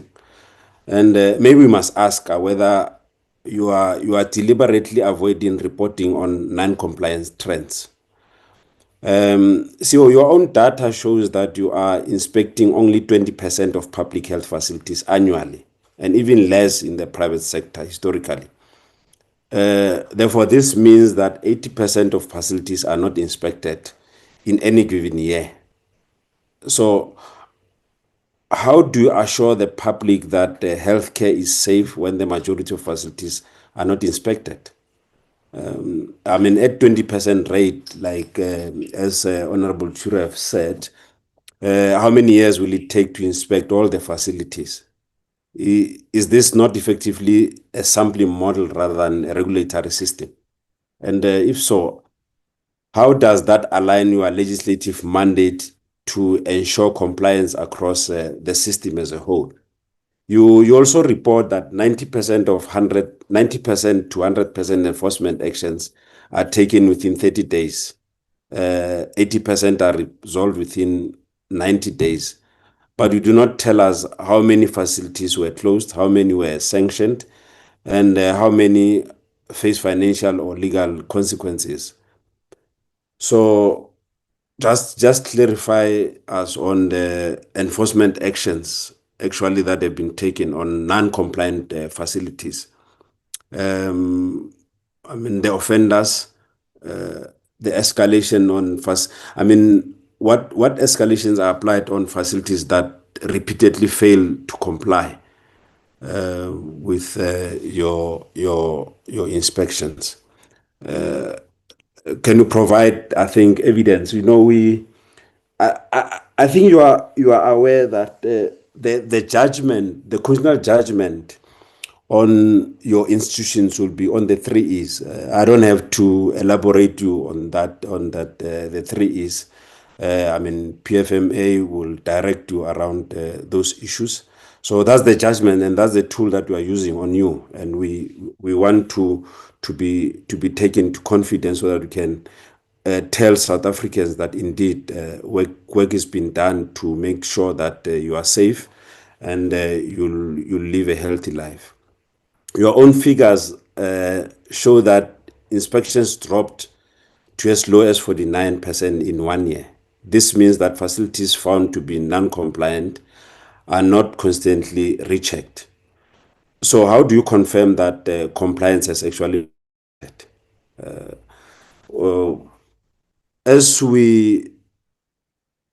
what percentage of the facilities remain non-compliant after enforcement? Are we allowing facilities to continue operating without verified compliance? Maybe that's one point that we need to check. Your report also that only about 50% complaints are resolved within 6 months. Same cases extend beyond 24 months. This raises a serious concern, honestly. How does this meet your legal obligation to resolve complaints in an expeditious manner?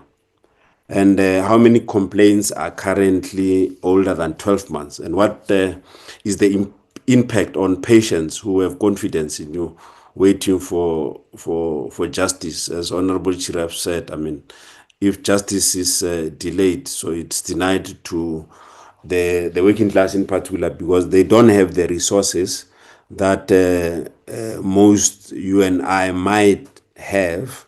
So please help us around that particular issue. Your presentation makes it clear that 74% of our budget goes to compensation. Your staff complement increased only by marginally. Your targets are determined by available resources.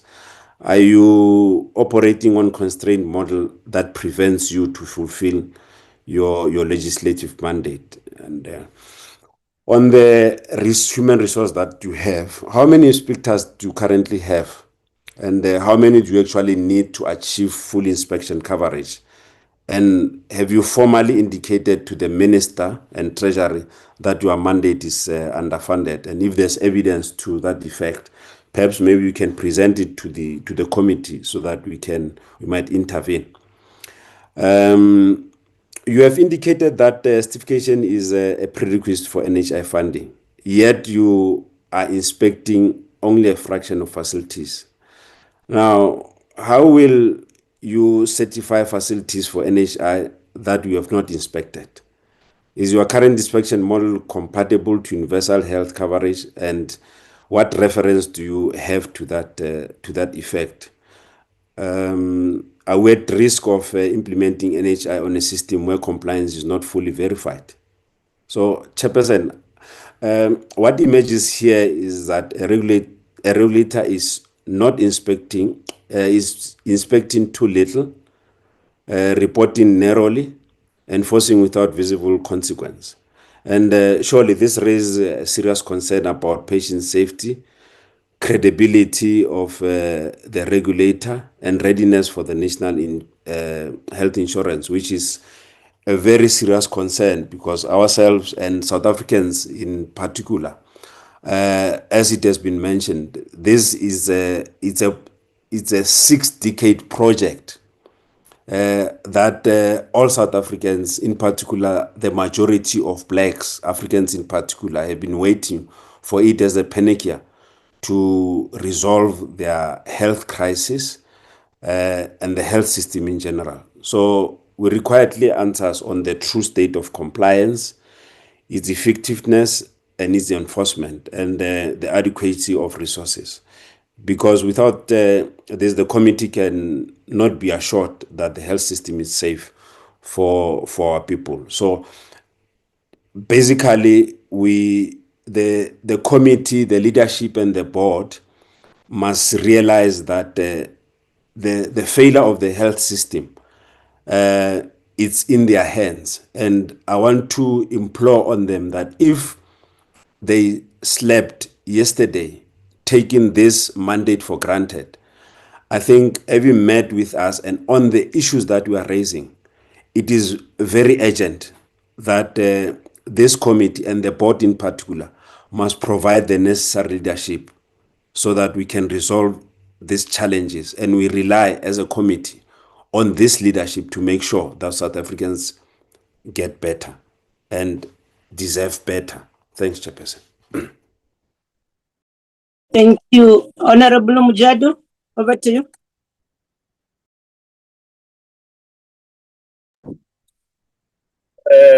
Thank you, Chairperson.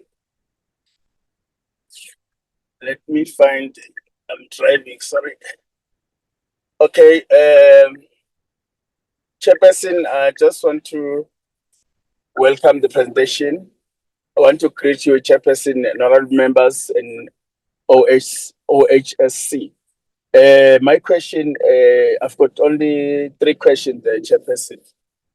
The OHSC report reports that public health establishment inspection decline. When you look at slide 27, from 20.8%, 781 over 3.741 in 2022-23 to 19.11%. Yet set a target of 20% for 2026 and 2027, which reflects the minimal improvement. What is the justification for maintaining such a modest inspection target despite the historical underperformance? And who will be held accountable if inspection coverage does not significantly improve to meet the national healthcare compliance needs? And another question, Chairperson, slide 30, complaints management and health. Let me go straight to slide 30. While low risk complaint resolution remains relatively high at 95.67% in 2024-2025, the resolution of the complaint within 6 months improvement from 0.63% in 2020, 2022 and 2023 to only 48%, 48.78%. 2024 over 2025, still below optimal level. Can we get what are systemic constraints which are preventing the OHS from achieving full, preventing the OHSC from achieving full, efficient and resolving complaint within 6 months? And what consequence management measures are in place for persistent delays in handling patient complaints?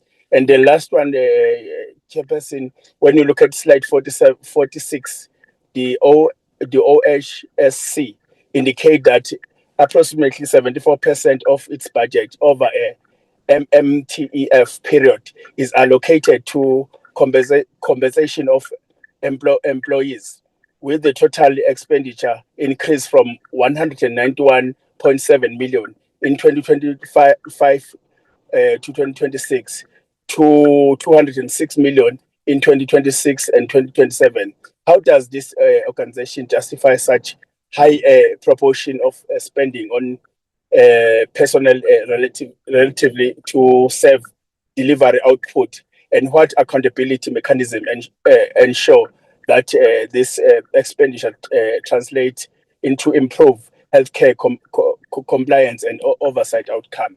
And then when you look at slide 46, slide 36, Chairperson, the certification and enforcement, the OHSC reported 91.19% compliance in issuing certificate within 15 days, 2024 and 2025, with a target of 100%, and introduced 90% target for enforcing action within 30 days against non-compliant establishment. Given that the full compliance has not yet been achieved, what specific operational failures are contributing to this gap, and what consequence management action will be taken against officials or unit that fail to enforce compliance with the stipulated time frame? And what is the justification for this failure to take the initiative to address this issue of non-compliance? I thank you, Chairperson.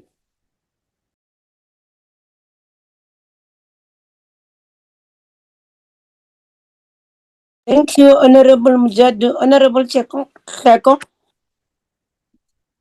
Over to you. Yes, Chair. Yes, Chair. Good evening to you and everyone in the platform, including our guests. Thank you for the presentation, OHSC. Mine is not too long, but I have just two to ask. Others have been covered by my colleagues. I wanted to get a sense on how many establishments have you inspected out of those that were identified as NHI pilots. I am interested in that, and also that when you were talking about your personnel as the organization, you mentioned that you take the 50% representation of women serious. That's what you are committing to address. I had a question to say, what is the situation now? How is at what percentage are you in the representation of women and also those with disabilities? We need to also check on that. Also, Chair, I have a question to ask about how the organization educates the public on how to use the suggestion boxes that are there, because when they are not satisfied, they need to take use of those suggestion boxes, and also how do they follow up on the whoever is tasked in the establishment to follow up on what is in those suggestion box, how they address what is in those suggestion boxes. But what is important is how they make the public aware of using those suggestion boxes that are always there in their establishment. Thank you very much, Chair. I think I am done as of now. Thank you. Thank you so much, Whip, for your input. Maybe I could also club with mine as well, so that when you respond, Chairperson and CEO and the team, you also talk to these issues. You know, the huge medical legal bill in this country it's a consequence of non-compliance by this institution, health establishment. I think you'll agree with me. This huge medical legal bill, it's as a consequence of non-compliance with this, and I want you to comment to that effect. Secondly, we did oversight recently to 2 institutions in Limpopo and Mpumalanga. Mapulaneng Hospital.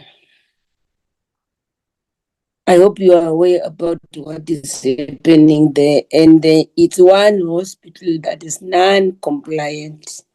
Yet also the new hospital delay and all those other stuff.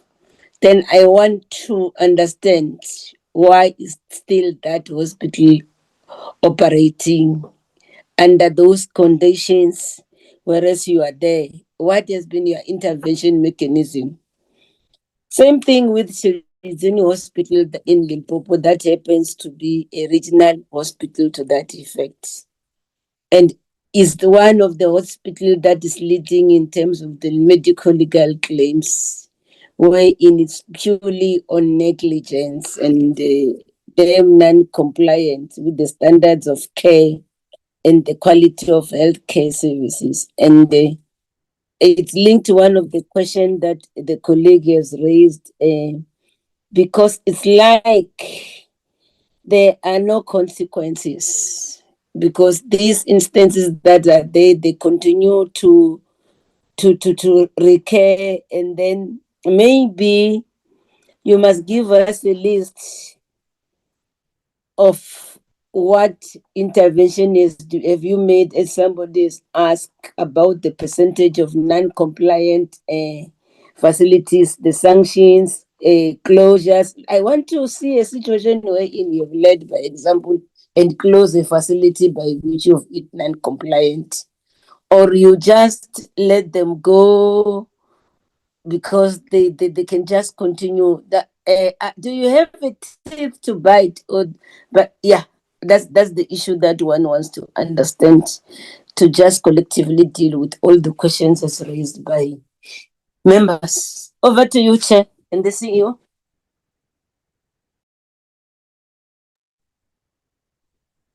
Thank you very much, honorable members. We received all the questions and input. I will start off with the responses, and I will be assisted by my colleagues. Now, perhaps before I go to the specific questions, if I may just explain that the Office of Health Standard Compliance as a regulator, when it comes to the closure of facilities, we can only recommend to the minister to close. We don't have the power to close. However, in instances where we go into a health institution and we discover that part thereof poses a danger and safety to patients, we have not hesitated in the past to request that area be cordoned off, maybe patients decanted to another area, so that we can at least deal with that particular situation at that given point in time. But what we would then do is that if it is that we have to close a facility, then you must recommend to the minister. The minister will then make a determination whether that facility must be closed or not. Now, the next question would be, have we... Honorable Mutowatsa, can you mute your microphone, please? Yeah, and no. CEO, I want to we make want, yeah, oh, you were saying, Chair. Okay. I Yes. thought you were speaking on the side, because you see, before I allow you, CEO, don't give us rhetorics responses. We want specific instances where you have acted, and these are the stuff that you have done.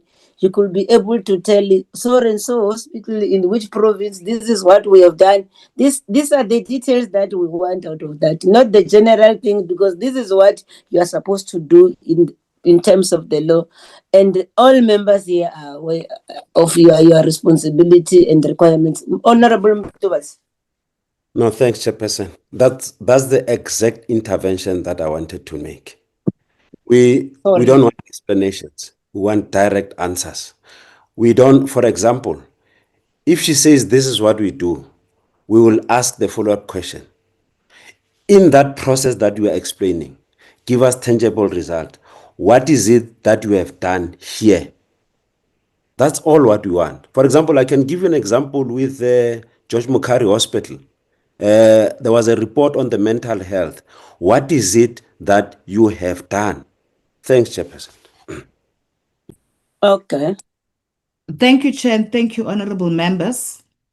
We will go through the questions as they were asked. The honorable Staden requested to know the number of compliant health establishments to date. Out of the inspections that we've conducted, thus far, we have conducted 4,487, and of those, 2,470, which gives us about 55% compliance rate, and this is in the public sector. Now, when it comes to the questions that were asked by Honorable Chirwa in terms of how many years would it take us to inspect the facility? CEO, you said you have inspected 4,000, and then you have got what, 2,000 something that are compliant, ne? Yes. And the others are non-compliant, definitely, ne? Yes. Then are you able to share with that list together with all your recommendations with the committee? That we can do, Chair. Okay. Now, the next questions, in terms of how many years would it take us at the moment, it will take us many years, in that we have only 43 inspectors. That must cover all the health establishments in the public sector and in the private sector. So there is definitely a serious issue in terms of capacity. If you look at the number, if we say in the private sector, there's an estimate of about 15,000 or more, with 43 people that must cover the whole country. It is for that reason we say there's a misalignment between the mandate and what we're supposed to do. Now, one other critical issue in relation to how long will it take us is that currently we've been operating. When you say there is a misalignment, don't throw it at us. What is it that you are doing to address this misalignment? You don't just answer questions and then throw it back to us. You must also tell us, what are you doing? Because that's why you are there as the CEO. That's why you have a board that should also be able to troubleshoot these issues. So when you respond and then you throw it to us again, honestly, you are not assisting this process. So you need to also tell us then that you have seen this problem has been there, if it's for years. What is it that now that you are the leadership that has seated with this problem? What are you doing? You must be able to tell us that, because otherwise what you are trying to do here is to probe more follow-up questions, and members have been here the whole day. Assist us as well, because you can't be a leader who will pose challenges and then you don't tell us how are you resolving the issue. I think those are the key strategic, key competency areas of an CEO of an institution. Can you assist us, Dr. Ndawin, please? Certainly, Chair. So don't respond and then throw it back to us, because this is not what you are doing. And then when you do so, for all of those members that have raised questions, you are making them to probe follow-up questions, and this meeting won't come to an end. So that's what I'm trying to tell you to do as you respond to questions. Thank you so much. So with regards to the challenges of capacity that we have worked with the board to develop a revenue generation model. We are allowed to charge for the fees, and we've just completed it. It has been submitted to the National Department of Health just recently, and it will go through the process up until the National Health Council. Linked to that, we have also developed a business model that indicates clearly to us how we would have to decentralize our functions so that we can be able to have easy reach of all the health establishments in the country as opposed to operating from a central office. We have on several occasions approached National Treasury to request for more funding, the latest being December 2025, where we went to National Treasury, requested more funds. We have done this in writing. We've done this in various engagements and meetings. We were fortunate in the last attempt in December that some of the positions that were sustained through some of the funds which we were putting aside so that we can at least have core activities being conducted. And these were contract employees. We're able to then now have them funded. And these are about 7. Now, there's also been engagement between the board and the minister, not once, in terms of the current constraints that are faced by the organization.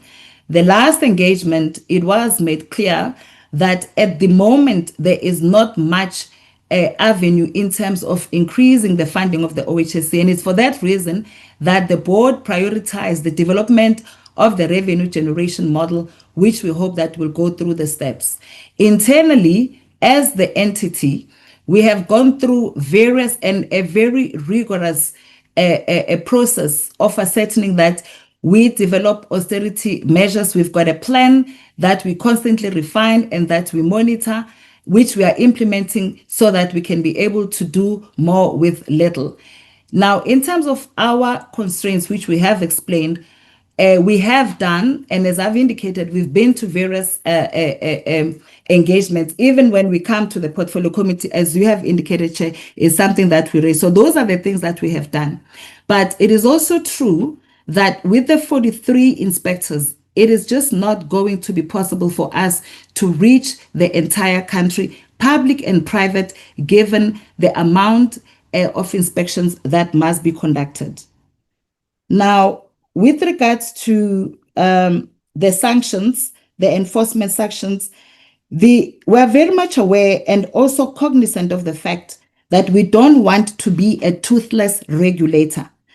What we've just started recently, we've been going throughout the country, educating and informing the health facilities, and we particularly select those that have the districts that have performed very badly in terms of inspections, and we go through what we call pre-enforcement sessions with them so that we make them understand. Firstly, we start by indicating to them all their areas where they've breached the norms and standards and the areas of non-compliance. And we go through their performance and indicate the various sanctions that will follow. And my colleague, Dr. Rashokeng, will then go through some of the enforcement actions. We have suspended certificates where we have realized that there are serious breaches in Petersburg Hospital, in Helen Joseph, Mbegweni, in George Mukari after the health ombuds report. We have actually even suspended those certificates of compliance which were previously issued. Now, yes, indeed, we play a vital role in the implementation of the National Health Insurance. Now, how do we then align with the NHI? At the moment, it would be incorrect for us to inform this committee that we have all that it takes to be able to be supportive, but we work very closely with the National Health Insurance team. We worked with them. They are currently busy with the dissemination of the accreditation model, which we also participated in, and were able to align our activities with theirs. But certainly, and this is what we are bringing forward, that in terms of us being ready, yes, internally our processes are there, but we do then need to have a different implementation model if we are to reach out to all these facilities. Honorable Motobate is quite correct that we have a legislated mandate and obligation. Now, our APP, as it stands, we cannot put indicators or targets that are above what we have in terms of the financial capacity. The slide that was referred to, that in terms of the reduction in inspections, in fact, over the past 3 years, we've always maintained the 20%, which is a target of about 760, and that has been maintained over the past 3 years because of what we currently have available with regards to the execution of our inspections. Colleagues will also cover the issues around the non-compliance, and that would be Dr. Rashokeng. Now, I've explained the issue of closure, that we closed that section of the facility. I don't want to go back to that. The issues around the complaints management and the resolution of complaints within a specific period, I'm going to request Dr. Njangase's team to talk to that, Mr. Petwane or Miss Petwane or Mr. Mapeto. One of our concern and the board's concern is that we should be seen as a regulator with credibility. And we agree, and it is for that reason we were open and say that if there isn't much that happens in terms of how we are currently functioning, it will be difficult for us to reach out to all these places.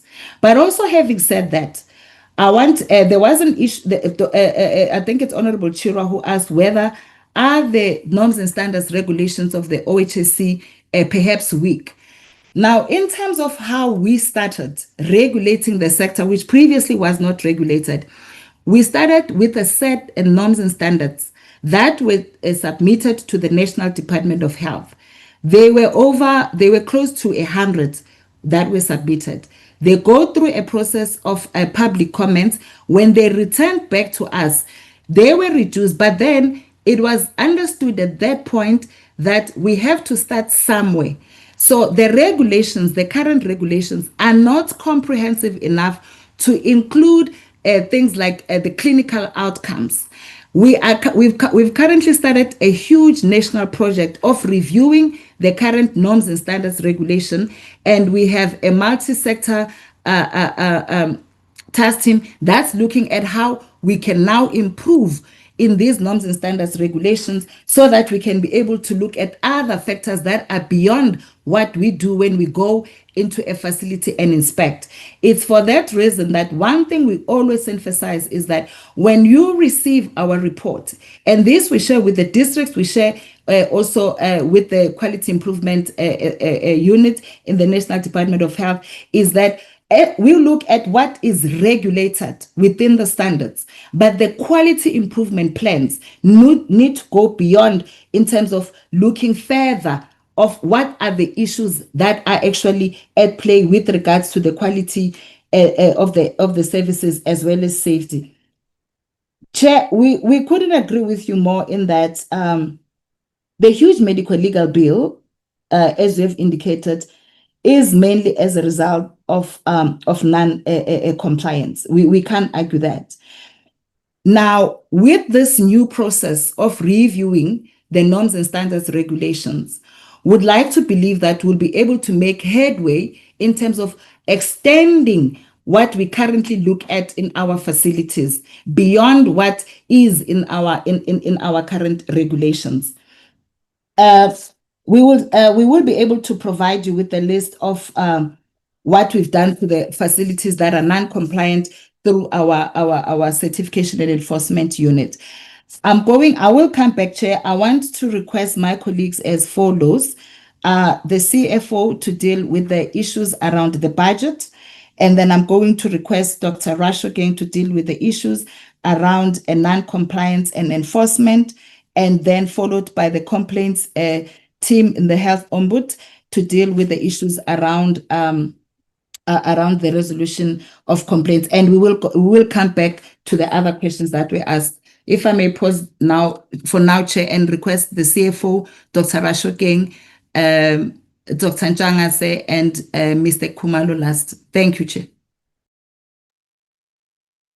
Thank you, Chair. There were two related questions, one from Honorable Muthubatsi and the second one from Honorable Mjad with regard to the 74%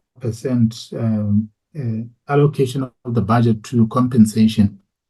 Now, originally, the National Treasury had increased the OHSC's budget from 191 million to about 200 million. And during our engagements with them in December and November last year, they then increased it by an additional 5.9 million, almost 6 million rands, to hire additional staff members.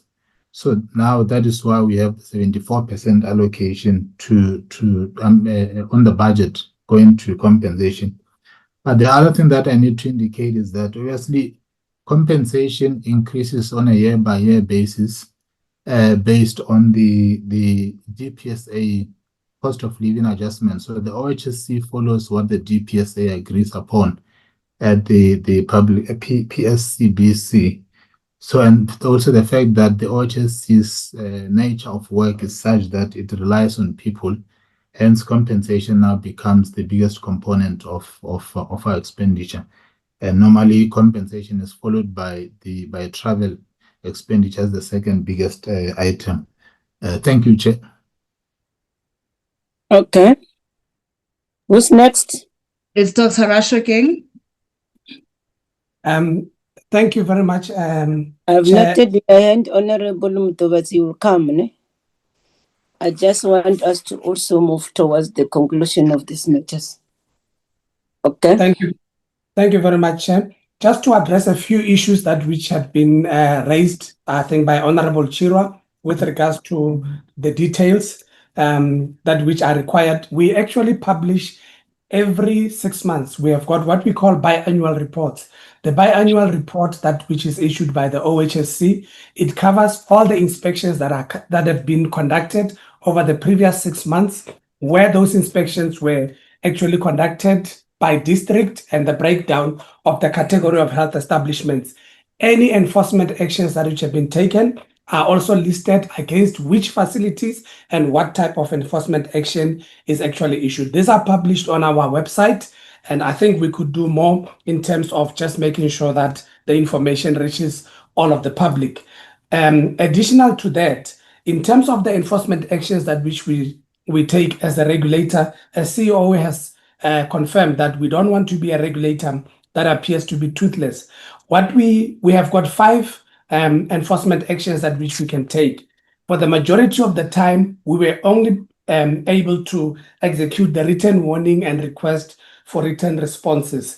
And now, in the previous financial year, we have now moved into other enforcement actions. For example, we have had 2 health establishments in Eastern Cape where the heads of those health establishments have been referred to the relevant authority for disciplinary action for non-compliance and for persistent non-compliance that has been identified in their facilities. Also, with regards to the issue of the certification rate, I think CEO has already addressed the numbers of the certification rate, and we have been seeing an increase over a period of time, especially in the year 2024 and 2025. We have actually seen a doubling in the certification rate among public health establishments. The other thing that is also important, I think we have mentioned that we are now taking action after every report of the health ombudsman. All the listed breaches that are there, they are being followed. That is why we have a new indicator that shows there. I think Honorable Mutubat's also mentioned about the 90%. That 90% actually is a new target which talks to the resolution rate, that we don't just want to take an action, but we want to make sure that once an enforcement action has been taken, we follow it up to ensure that the health establishment has acted on all the recommendations. And if they don't, we then escalate to more severe enforcement actions. We have also taken other steps in terms of intervention in problematic areas or provinces or districts which we have identified. In terms of the pre-enforcement sessions which we are conducting, we have already covered up to 60% of the districts, of the 52 districts within the country. And we are continuing to do that. The next ones that we are doing this financial year will be KZN, Western Cape, then will be in Gauteng. We have already covered the more problematic one. CEO, we are hearing your conversations. Can you mute, CEO? We are all listening to your conversation. Proceed. Can you proceed then? Sorry to interject you. Thank you very much, Chair. What I wanted to just address is that in terms of the pre-enforcement actions and some of the actions that which we are taking as a regulator in terms of guiding the health establishment, is that the first one that which we had to intervene in was in Northern Cape. It was actually one of the noted provinces where there was serious breaches of the health norms and standards. And the intervention that which we took in the previous financial year, it is starting to yield results. We are seeing that now in the follow-up inspections that which we are doing, there seems to be an increase in the compliance rate with regards to that. I think with regards to the enforcement, those are the most important issues. The last issue I just wanted to address is that in terms of the validity of our certificate is valid for 4 years. So once there is compliance, then we are going to be able, there's self-assessments in between that which are being conducted, and then we will then routinely inspect that facility after a 4-year period. So the targets that which you would see, it does not necessarily show that that is the only health establishment, because you may find that within that particular province already, and I think in the breakdown that which will be sent, we will send the breakdown to the committee that will show per province the breakdown of the valid certificates and which health establishments are still persistently non-compliant and what actions have been taken against those. Thank you, Chair.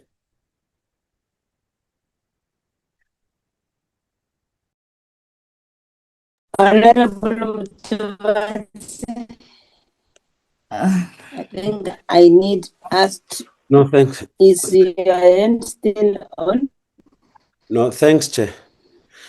Chairperson, I remember. Proceed, Honorable.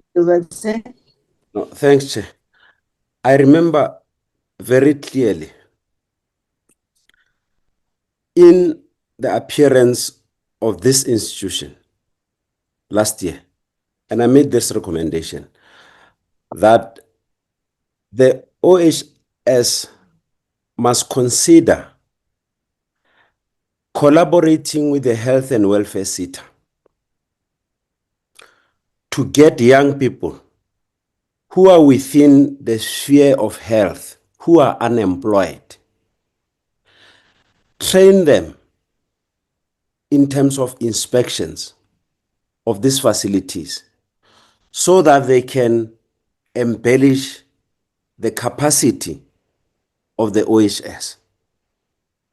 And surely the question that we must ask, whether that recommendation was implemented or it was applied, and if there were challenges, because if we were taken seriously in that recommendation, we could have surely, because in the SETAs, in the health and welfare SETA, I'm talking from a position of authority, knowing, because I served in that board. We could have developed systems, we could have assisted, because there are millions and billions that are sitting in the SETAs that are underutilized. And if that was considered, we could have had young people who'd be here, who'd have assisted, and we have covered ground. So the excuse by the CEO that we don't have capacity to have only this number of people is unacceptable, because we need to ask the question whether that was considered, it was implemented. If it was not implemented, why was it not considered? Because we have a lot of young people in the field who could have been taken into consideration. I want this institution, the CEO in particular, to respond to that question, because that's the mandate that we have given to them, and that's the recommendation that we have given. If there were challenges, what were the challenges? Because we even offered, if needs be, we can get the SETA together and negotiate and talk around this particular issue, find other avenues. Thanks, Chairperson. Under the circumstances, it needs also to us to go back to all your resolutions to check whether they were implemented to the letter. I think the Secretariat will be able to assist us with this. I should think also because I've seen some of the members are leaving the meeting, and I should think it's also by virtue of exhaustion. It has been a long day. Can I ask you, CEO, for all outstanding questions that you feel they were not adequately responded to, including those things that we ask you to share with us, the compliance reports and the mitigation part of it, so that you say the other things that, especially the recommendations that you are claiming to have made to the minister, so that we must also take it up with the minister, from the minister to explain if he have recommended that this needs to happen and it didn't happen, what could have been the problem. So I will implore with you to say for all outstanding questions that you wanted to respond to, and I've picked up, you also on your part busy. That's why I told you we are listening to your conversations. You can then respond to them in writing and send them to us by Tuesday. Yeah, that will be it. Chairperson of the board, any parting short words on your part? Thank you, Honorable Chairperson. I think what we, and I know the board will feel the same, is to make sure that we respond in writing via the CEO, but also to look at past portfolio committee recommendations so that the board also plays its oversight role and work with the executive to ensure that there are proper accountabilities for questions that have been raised before and that we respond to the portfolio committee appropriately. Thank you for the opportunity, Chair. Thank you so much, Chair, for that commitment. That's what I wanted to hear from you. Colleagues, we are meeting tomorrow. Let me thank you, and you are released. We are meeting tomorrow. What time are we meeting? After lunch, what time are we meeting tomorrow, colleagues? Secretariat assistants? From 1:30. Thank you. Okay, we are meeting from 1:30. At least where I'm coming from, there's no caucus on my party. I will be able to have time to rest if that time be. But with this thing of belonging to many committees, the lucky person is our whip. She serves only in this committee. Dr. Pillay, the minister is committed that tomorrow you will be in together with the deputy minister. We are reconvening at 13:30, and let me thank you, Dr. Pillay, and the entire team from the department for having gone with us up to now. I want to thank you together with the colleagues. I see majority of your colleagues we started with, they are still in the meeting. Till we meet tomorrow at 1:30. Enjoy the rest of your evening and morning. Good night. Good night, Chair. Thank you very much. Thank you. Good night. Thank you, Chair. Thank you, Chair. Thank you, members. Bye. Bye-bye. Thank you.